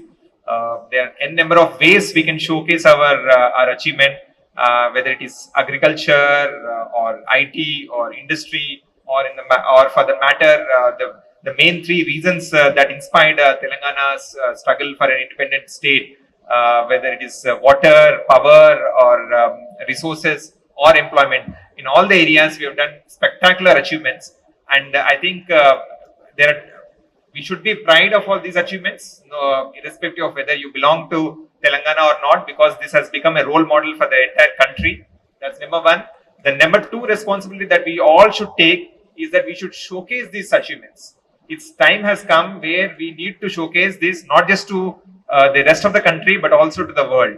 Because today you look at the areas that we have shown tremendous progress. I mean, basic thing like water. We are the only state where we have been able to achieve 100% piped water distribution to all households in the country. This is something no other state in independent India has achieved. So from say water to energy, we have big, and to industry and IT. I think in all areas, it is time that we take pride of our achievements and showcase them. And in that particular context, I think the industry and IT stakeholders who have come together and have supported the government in its various endeavors has been tremendous. And of course, industry association like FTCCA have been taking the lead from the beginning. Without their support and without bringing all the stakeholders together, we would have not been in this position. So I'm very glad that you have conceptualized this and also executed in a record short span of time. Today's topic happens to be innovation, and this is another area where again government of Telangana has done some amazing things. Mr. Srinivas, represents one of the biggest achievements that government has done in the innovation ecosystem, creating a world-class infrastructure and also process flows through an institutional framework that spreads from T-Hub to T-Works to V-Hub to RICH to TSIC. So the entire area of innovation from startups and entrepreneurship to social innovation to rural innovation, I think all the areas have been covered, and that shows the kind of forward-looking perspective that government of Telangana has exhibited in terms of promoting job creators rather than job seekers. I think while we have established ourselves as the innovation hub of the country, I think we have to ensure that in the next steps that we take, this innovation percolates across all strata of the society, and the actual benefits in terms of social impact are achieved in the coming years. Having said that about innovation, I should also leave with a final thought that innovation is not necessarily related to technology processes or IT processes. I think one area which our Honorable Minister K.T. Ramarao sir repeatedly says is the 3I mantra, which inspires the government of Telangana, is innovation, infrastructure, and inclusive growth. I think when he says about innovation, it's not just about technology or industry innovation. It's also about how governance is also innovates. The classic example here, and where I represent the industries department, is the kind of transformational policy that we have taken in terms of supporting the industry through the policy called TS iPass, which is one of the best and well demonstrated single window system in the country, which assures the right, which bestows the right on the industry to start its operations from day one without any permissions that are required from the government. I think so. Innovation is essential not just for industry but all spheres of socio-economic activity, and that is an imperative for the next generation also, because unless we inculcate that innovative thinking in our day-to-day work, whether it is education or whether it is employment or whether it is industry or IT. I think we cannot reach the ultimate goal of making Telangana and making India as a knowledge economy. I think to reach that ultimate target, I think innovation becomes the crux for everyone. And today's exposition, which showcase innovation across multiple sectors, we've seen many stalls. Minister Garu was very patient to go through all the stalls. So you could see the innovation from packaging to food processing to logistics to electronics everywhere. I mean, we've seen that, but I think more and more innovation should happen. While startups and next generation entrepreneurship will help us achieve that, even the traditional industries should also spend more energies and more efforts in incorporating R&D and trying to compete not with their counterparts in India, but try to compete with counterparts from abroad, so that slowly but steadily we become integral to global supply chains and we achieve the ultimate objective of making Telangana an industrialized economy, a knowledge economy, and achieve, as our Chief Minister says, Bangaru Telangana. So thank you once again for the opportunity, and wish you all success to organizers and to all the participants who are attending this expo. Thank you. Thank you so much, sir, for your inspiring words and also the reassurance and for the support of Government of Telangana towards the FTCCI. I now invite Mr. Dasraya Balaya, IFS Regional Passport Officer and also the representative of Ministry of External Affairs, Government of India. Good morning all, and good morning sir, the guests on the dais and the guests in the audience. It is a great day in the history of Telangana, the first ever industrial exhibition on the part of the FTCCI being conducted here. And we all know we are all celebrating the 10 glorious years of Telangana formation, and Telangana as a state achieved so many great things, and we as a passport office Telangana, we are also making so many inventions so that we can meet the requirement of the Telangana people. And whenever any industrialist, especially from this MSME sector or any small scale industry people comes to us, we all cooperating with them and giving the best possible efforts. So to match the progress of Telangana state, we from the MBA side are scaling up our operations, and we are trying to match the development and aspirations of Telangana people here. So in this process, Saturdays we started working so that the ever increasing demand post this Corona break, we have been extending our operations on Saturdays, and in the RPO Secunderabad also we opened one a special counter for the daily dealing with the people. So to match with the aspirations of Telangana, we are also making our best possible efforts. And on this maiden industrial exhibition, I congratulate FTCCI and I thank all the people here. Thank you. Thank you so much, sir, for your kind words and also the support towards the FTCCI. Now, ladies and gentlemen, please put your hands together for the keynote address by Mr. Jagdish Reddy, Honorable Minister for Energy, Government of Telangana. FTCCI ప్రారంభించిన ఈ exhibition inaugural సెషన్కి అధ్యక్షత వహిస్తున్న president Anil Agarwal గారు, vice president Jayadev గారు, ఇతర గెస్టులు శ్రీనివాస్ మాంకాలి గారు, సత్యవతి గారు, సురేష్ గారు, విష్ణువర్ధన్ రెడ్డి గారు, బాలయ్య గారు, ప్రోగ్రాం మొత్తం కూడా కండక్ట్ చేస్తూ ఉన్న ఖ్యాతి గారు, కార్యక్రమంలో పాల్గొన్న అందరికీ నా నమస్కారాలు.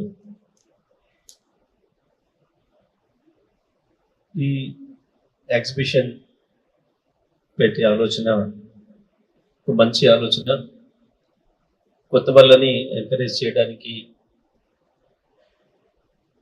కొత్తగా ఎంటర్‌ప్రెన్యూర్‌షిప్ అలవాటు చేయడానికి ఇది ఎంతో ఉపయోగపడుతుంది, అందులో సందేహం లేదు. ఈ కార్యక్రమాన్ని నిర్వహించిన FTCCIకి నేను అభినందనలు తెలియజేస్తూ, వాస్తవానికి తెలంగాణ రాష్ట్రం వచ్చిన తర్వాత వస్తున్న అభివృద్ధి,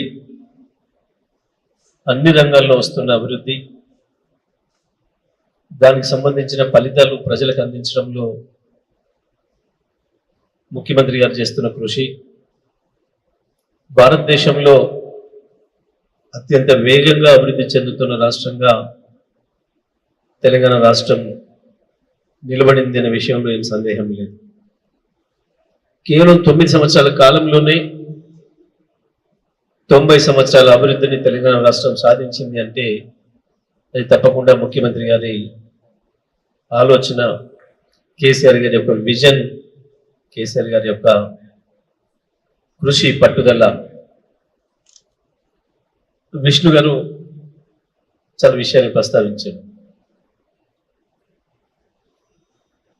అదేవిధంగా మిత్రులు కూడా చాలా విషయాలు ప్రస్తావించారు. ప్రత్యేకించి ఇండస్ట్రీస్ సంబంధించి భారతదేశంలో ఎక్కడ కూడా ఎవరి ఊహకందంత వేగంగా తెలంగాణలో, హైదరాబాద్లో ఇవాళ ఇండస్ట్రీ విస్తరిస్తుంది అంటే దానికి ప్రధానమైన కారణం మన Telangana industry and IT minister KTR గారు.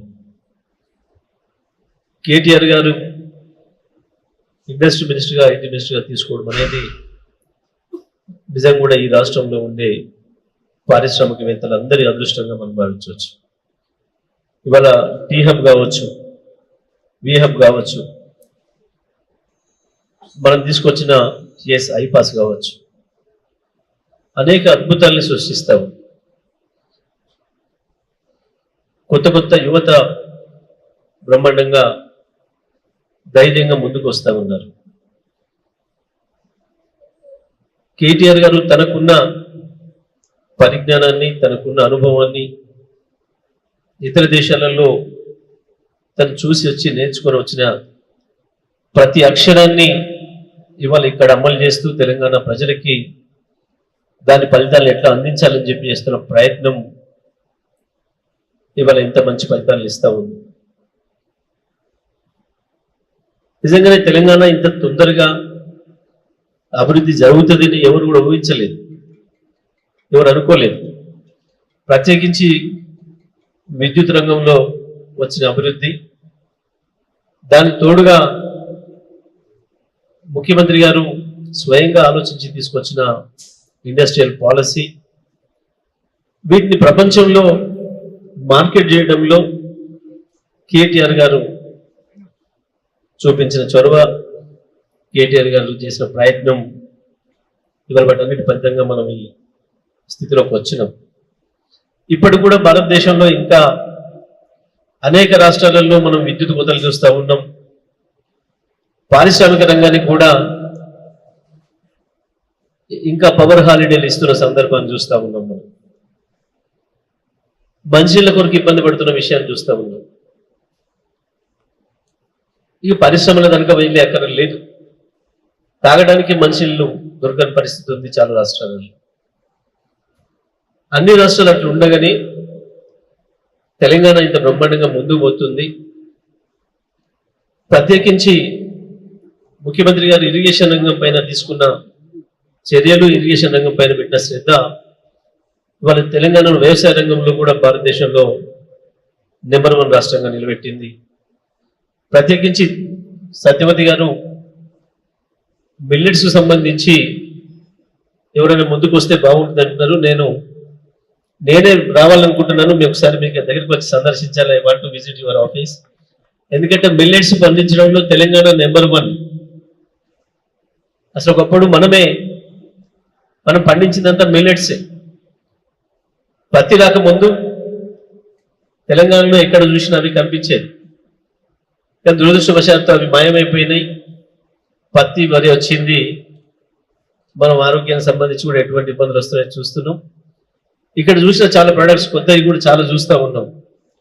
ప్రత్యేకంగా ఆహారం తీసుకునేది ఆరోగ్యం కొరకు, కానీ మనం తీసుకుంటున్న చాలా రకాల ఆహారం ఆరోగ్యాన్ని చెడగొడతా ఉంది. మళ్ళీ ఆరోగ్యాన్ని బాగు చేసుకోవడం కొరకు మందులతో పాటు మళ్ళీ ఆహారాన్ని వెతుక్కుంటున్నాం. సో మరి తప్పకుండా మిల్లెట్స్ను పండించడానికి ఉత్పత్తి చేయడానికి తెలంగాణలో ఎక్కువ అవకాశం ఉంది కాబట్టి తప్పకుండా ఆ అవకాశం తీసుకొని అయితే ప్రత్యేకంగా నేను ఎఫ్టీసీసీఐకి నాకు ఒక విజ్ఞప్తి, ఇది కేవలం ఇటువంటి ఎగ్జిబిషన్స్ హైదరాబాద్లో కాకుండా జిల్లా కేంద్రాలలో కూడా పెడితే బాగుంటుంది. డిస్ట్రిక్ట్స్ వెళ్ళాలి మనం అక్కడ, ఎందుకంటే తెలంగాణలో ఇవాళ మనీ జనరేట్ అవుతుంది, అందులో సందేహం లేదు. గ్రామీణ ప్రాంతాల్లో కూడా ఇవాళ ఏ గ్రామానికి వెళ్ళినా మీరు ఏ బ్యాంక్ అకౌంట్ ఓపెన్ చేసినా తప్పకుండా లక్ష పైనే ఇవాళ డిపాజిట్స్ ఉన్నాయి. ఒకప్పుడు అప్పు కొరకు ఎదురు చూసే తెలంగాణ రైతాంగం ఇవాళ ఇంకొకరికి అప్పిచ్చే దశకు వచ్చాను. గ్రామాలలో మనీ జనరేట్ అవుతుంది, కానీ దురదృష్టవశాత్తు మాకు తెలంగాణలో ఎంటర్‌ప్రెన్యూర్‌షిప్ తక్కువ. మేము వచ్చిన డబ్బును అయితే భూమి కొనడానికి ప్రయత్నం చేస్తాం, లేదా ఇల్లు కట్టడానికి ప్రయత్నం చేస్తాం, లేదా ఇంకొక రకంగా ఖర్చు పెట్టడానికి ప్రయత్నం చేస్తాం. కానీ దీని నుంచి ఇంకా మనీ ప్రొడక్ట్ చేయొచ్చని, మనం కూడా ఒక పరిశ్రమ పెట్టొచ్చని, అది ఎక్కడ ప్రారంభం చేయాలని ఆలోచన కొంచెం తక్కువ వెనుకబడి ఉంటుంది తెలంగాణ ప్రాంతంలో. కానీ వాళ్ళు తప్పకుండా మనం టీ హబ్ ద్వారా కావచ్చు, ఇవాళ మనం పర్టికులర్గా మీరు ఎంఎస్ఎంఈ నుంచి ఏదైతే తీసుకుంటున్నారో ఈ కార్యక్రమం, ఇటువంటి కార్యక్రమం తప్పకుండా జిల్లా స్థాయికి తీసుకురావాలి. ఇవాళ ఇక్కడైతే కేసీఆర్ గారు, కేటీఆర్ గారు ఎంతైతే రాత్రి పగలు శ్రమ చేసి కొత్త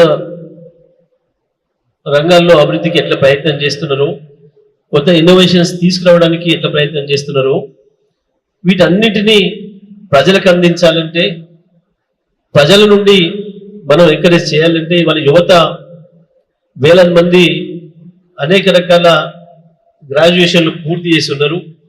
అది కేవలం వాళ్ళు ఏదో ఉద్యోగం వైపే చూసే అవసరం లేకుండా తప్పకుండా అనేక రకాల అవకాశాలు ఉన్నాయనే విషయాన్ని వాళ్ళ ముందుకు తీసుకుపోయి వాళ్ళని ఈ రంగంలోకి ఎంఎస్ఎంఈలోకి తీసుకురాగలిగితే రెండు రకాల ఉపయోగం ఉంటుంది. ఒకవైపు గ్రామాలలో వస్తున్న ఆర్థిక ప్రగతి ఏదైతే ఉందో, చేపలు ఇవాళ వరి వ్యవసాయ ఉత్పత్తులు, చేపలు, మాంసం ఉత్పత్తి, పాల ఉత్పత్తి అన్ని కూడా పోటీపడి అభివృద్ధిలోకి వస్తున్నాయి. వీటన్నింటినీ కూడా వాల్యూ యాడెడ్ ప్రాజెక్ట్స్ మార్చడానికి, మనకి ఇంకా ఇతర ఇంపోర్ట్స్ కు సంబంధించిన అన్ని అవకాశాలను మెరుగుపరచుకోవడానికి మన తెలంగాణలో అనేక అవకాశాలు వస్తున్నాయి. కాబట్టి వాటిని గ్రామీణ ప్రాంతాలకు కూడా విస్తరించడానికి, గ్రామీణ ప్రాంతాల్లో ఉండే యువతకి ఆ అవకాశాలను కల్పించడానికి తప్పకుండా ఎఫ్టీసీసీఐ ప్రయత్నం చేయాలని చెప్పి నేను కోరుకుంటూ, మరి ఈరోజు ఇక్కడికి నన్ను పిలిచి ఎగ్జిబిషన్ ప్రారంభం చేయడానికి నాకు అవకాశం ఇచ్చిన ఎఫ్టీసీసీఐ కార్యవర్గ సభ్యులందరూ కూడా మనస్ఫూర్తిగా ధన్యవాదాలు తెలియజేస్తూ సెలవు. జై తెలంగాణ, జై Bharat. Already we have reached districts and towns of Telangana. We have organized few programs on women entrepreneurship, exim programs, export-import management programs. So definitely we'll take your suggestion to reach to other cities, and regarding the expo also, mini expo we can organize in these tier 2, tier 3 cities of Telangana. Thank you, sir. Thank you. Thank you so much, sir. A big round of applause for our chief guest for such an inspiring work, and of course Federation will take forward all the points that you have given it to us, sir. I now invite Mr. Suresh Kumar Singhal, Vice President of FTCCI, to present a memento to our chief guest.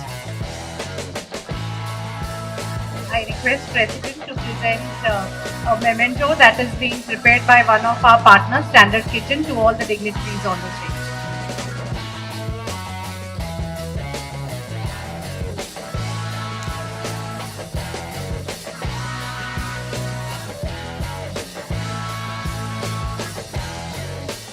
Thank you. I invite Senior Vice President to propose a vote of thanks. Very good afternoon to all.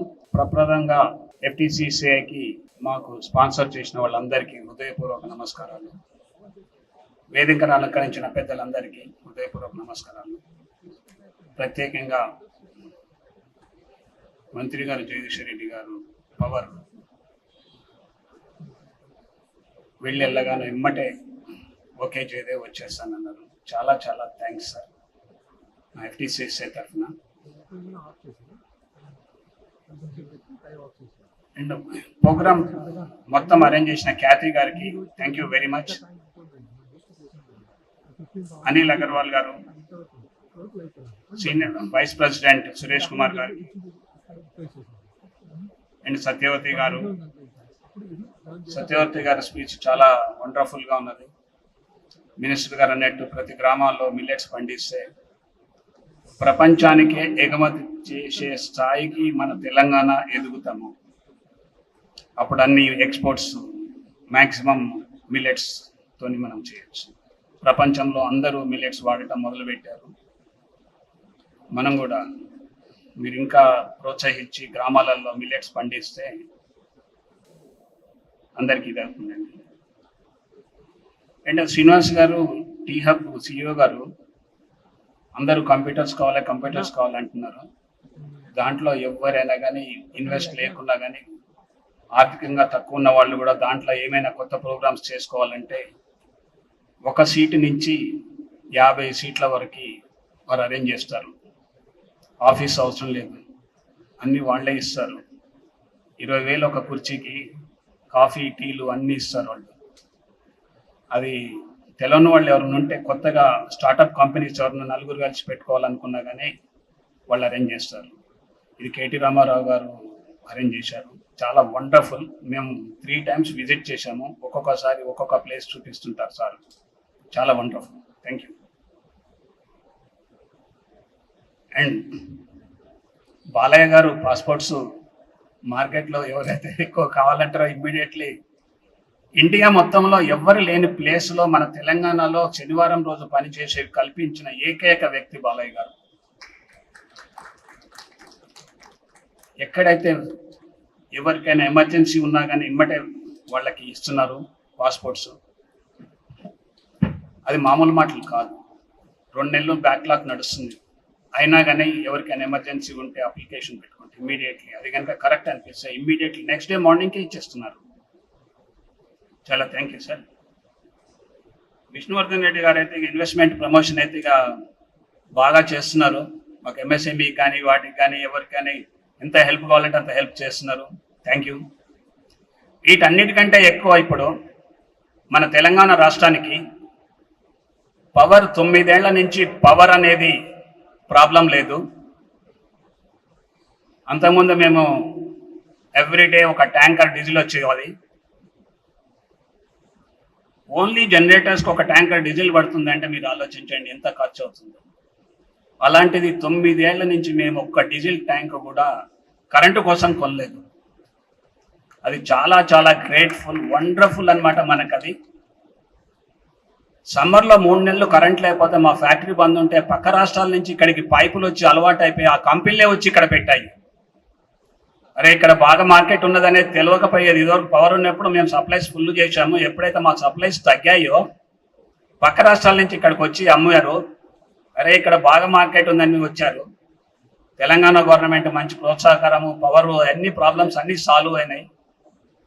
Jagadishwar Reddy గారు చేసిన కృషి ఎవరికి ప్రతి ఇంటికి current అనేది ఇప్పుడు లేకుండా problem లేకుండా అయిపోయింది. జనరేటర్ వాళ్ళు ప్లస్ UPS బ్యాటరీస్ అమ్ముకునే వాళ్ళు సార్ని ఏదో ఒకటి అంటుంటారు, మీరు వచ్చిన తర్వాత మా బిజినెస్ పోయింది సార్ అని. అలాంటి సిచ్యువేషన్ నుంచి బయటికి తీసుకొచ్చిన జగదీశ్వర్ రెడ్డి గారికి నా హృదయపూర్వక ధన్యవాదాలు sir. I thank you very much total staff of FTCCI. Since 3 months they are doing excellent job for this. Wonderful. This is the just born baby for this exhibition. Born baby అలా ఎలా ఉంటుందంటే నడవలేదు, అటు ఇటు తిరగలేదు, అయినా కానీ ఈ పొజిషన్కి ఖ్యాతి గారు తీసుకొచ్చారంటే చాలా థ్యాంక్స్ అండి. Next year we will try again how to walk. We will show what we are. And thank you very much for all organizing this, all the stall holders. Excellent, you will have the good business and everything. Thank you very much.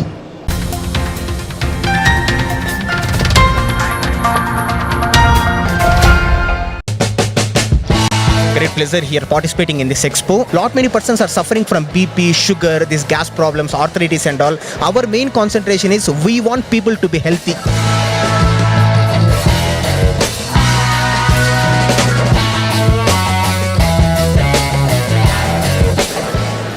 Welcome viewers to My Startup TV.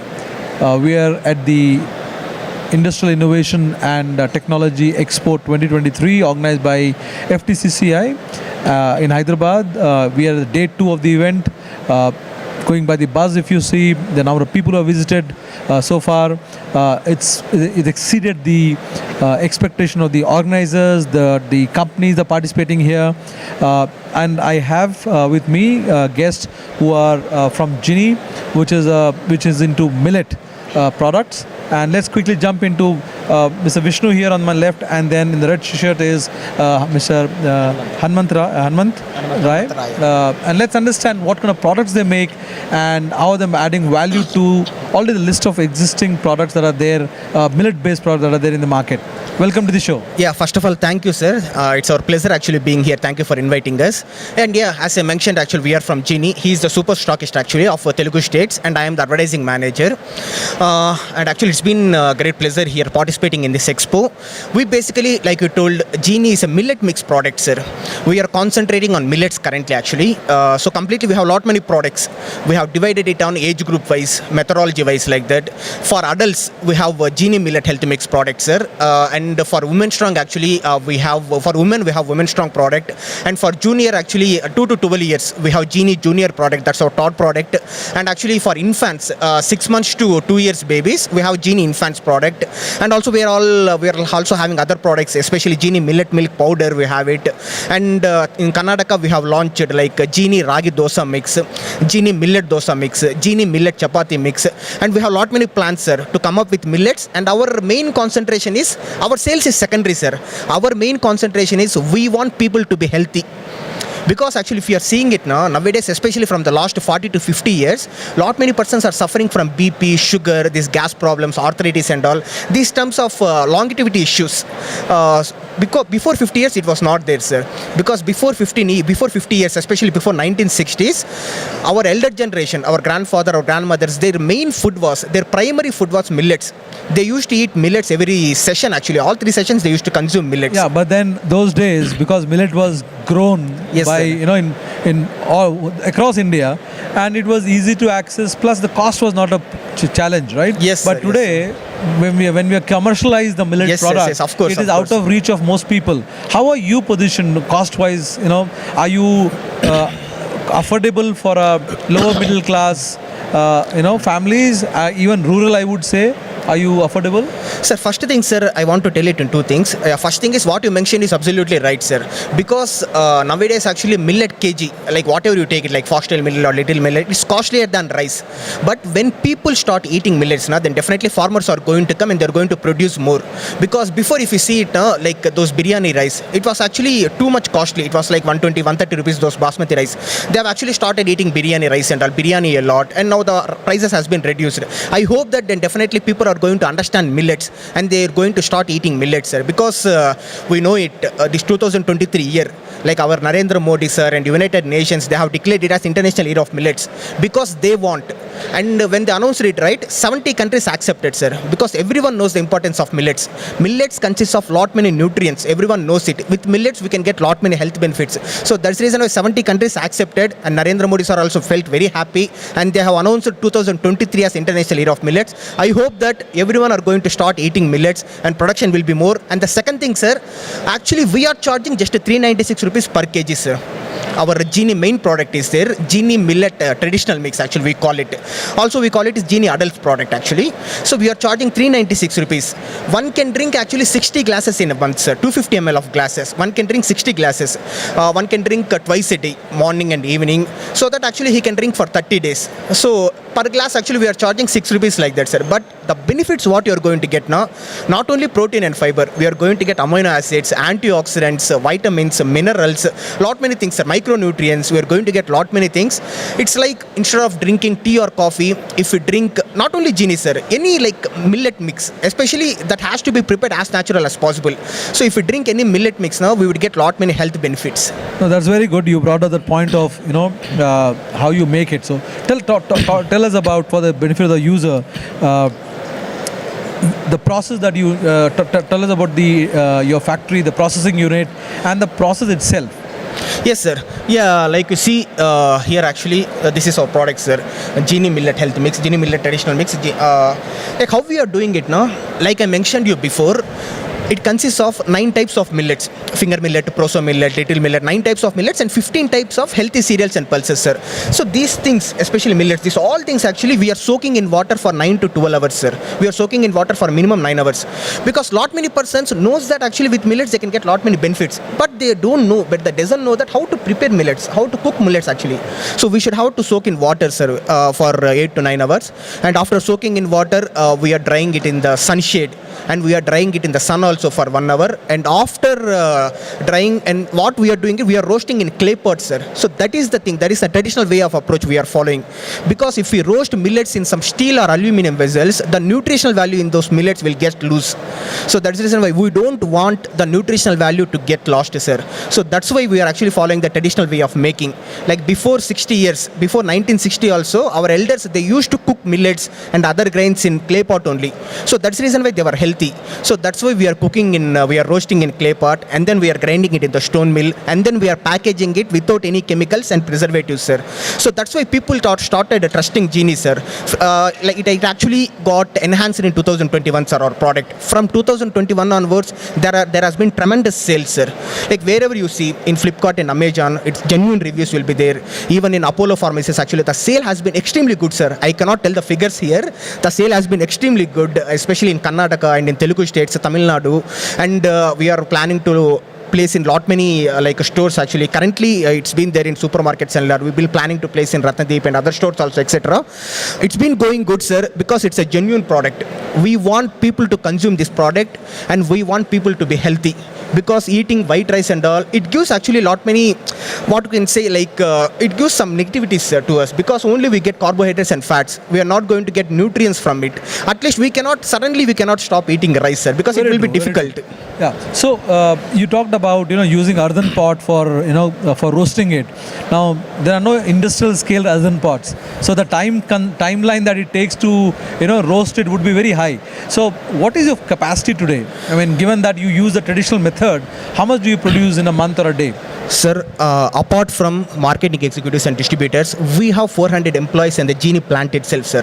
In those 400 employees, actually 150 persons will be there for roasting the millets, roasting the grains in clay pot. 150 women are there, sir. We are encouraging women empowerment also. So are you also training them, because that requires a separate we have trained them, sir. Knowledge of it. Yes, sir. Basically, they are from village only. So we stay in Yerragunta actually. We make all these things in Yerragunta. So that's in Sira Taluk and that's in Tumkur district, sir. Our plant is there.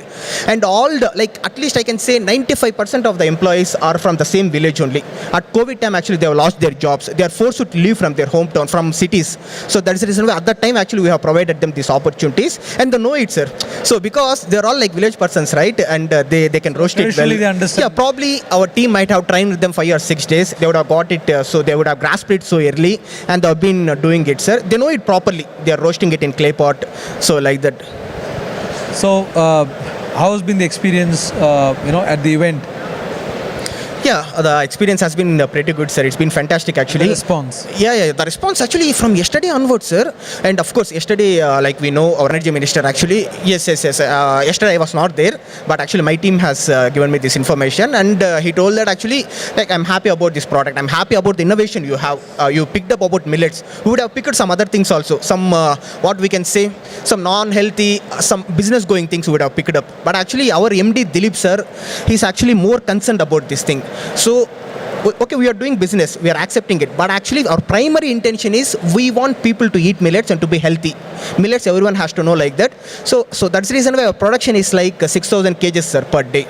It's been there like that. Yeah. Thank you very much. Yeah, thank you for your time, sir. Thank you, sir. Thank you.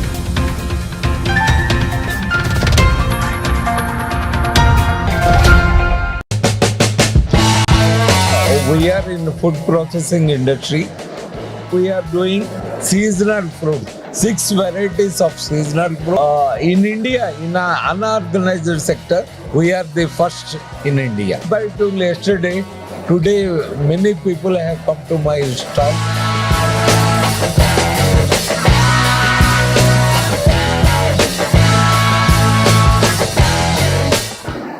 Welcome viewers to My Startup TV. We are at the Industrial Innovation and Technology Expo 2023 organized by FTCCI in Hyderabad. We are the day 2 of the event. Going by the buzz, if you see, there is a lot of excitement, a lot of B2B meetings happening, and a lot of return value for money for the exhibitors and people who are visiting here. I have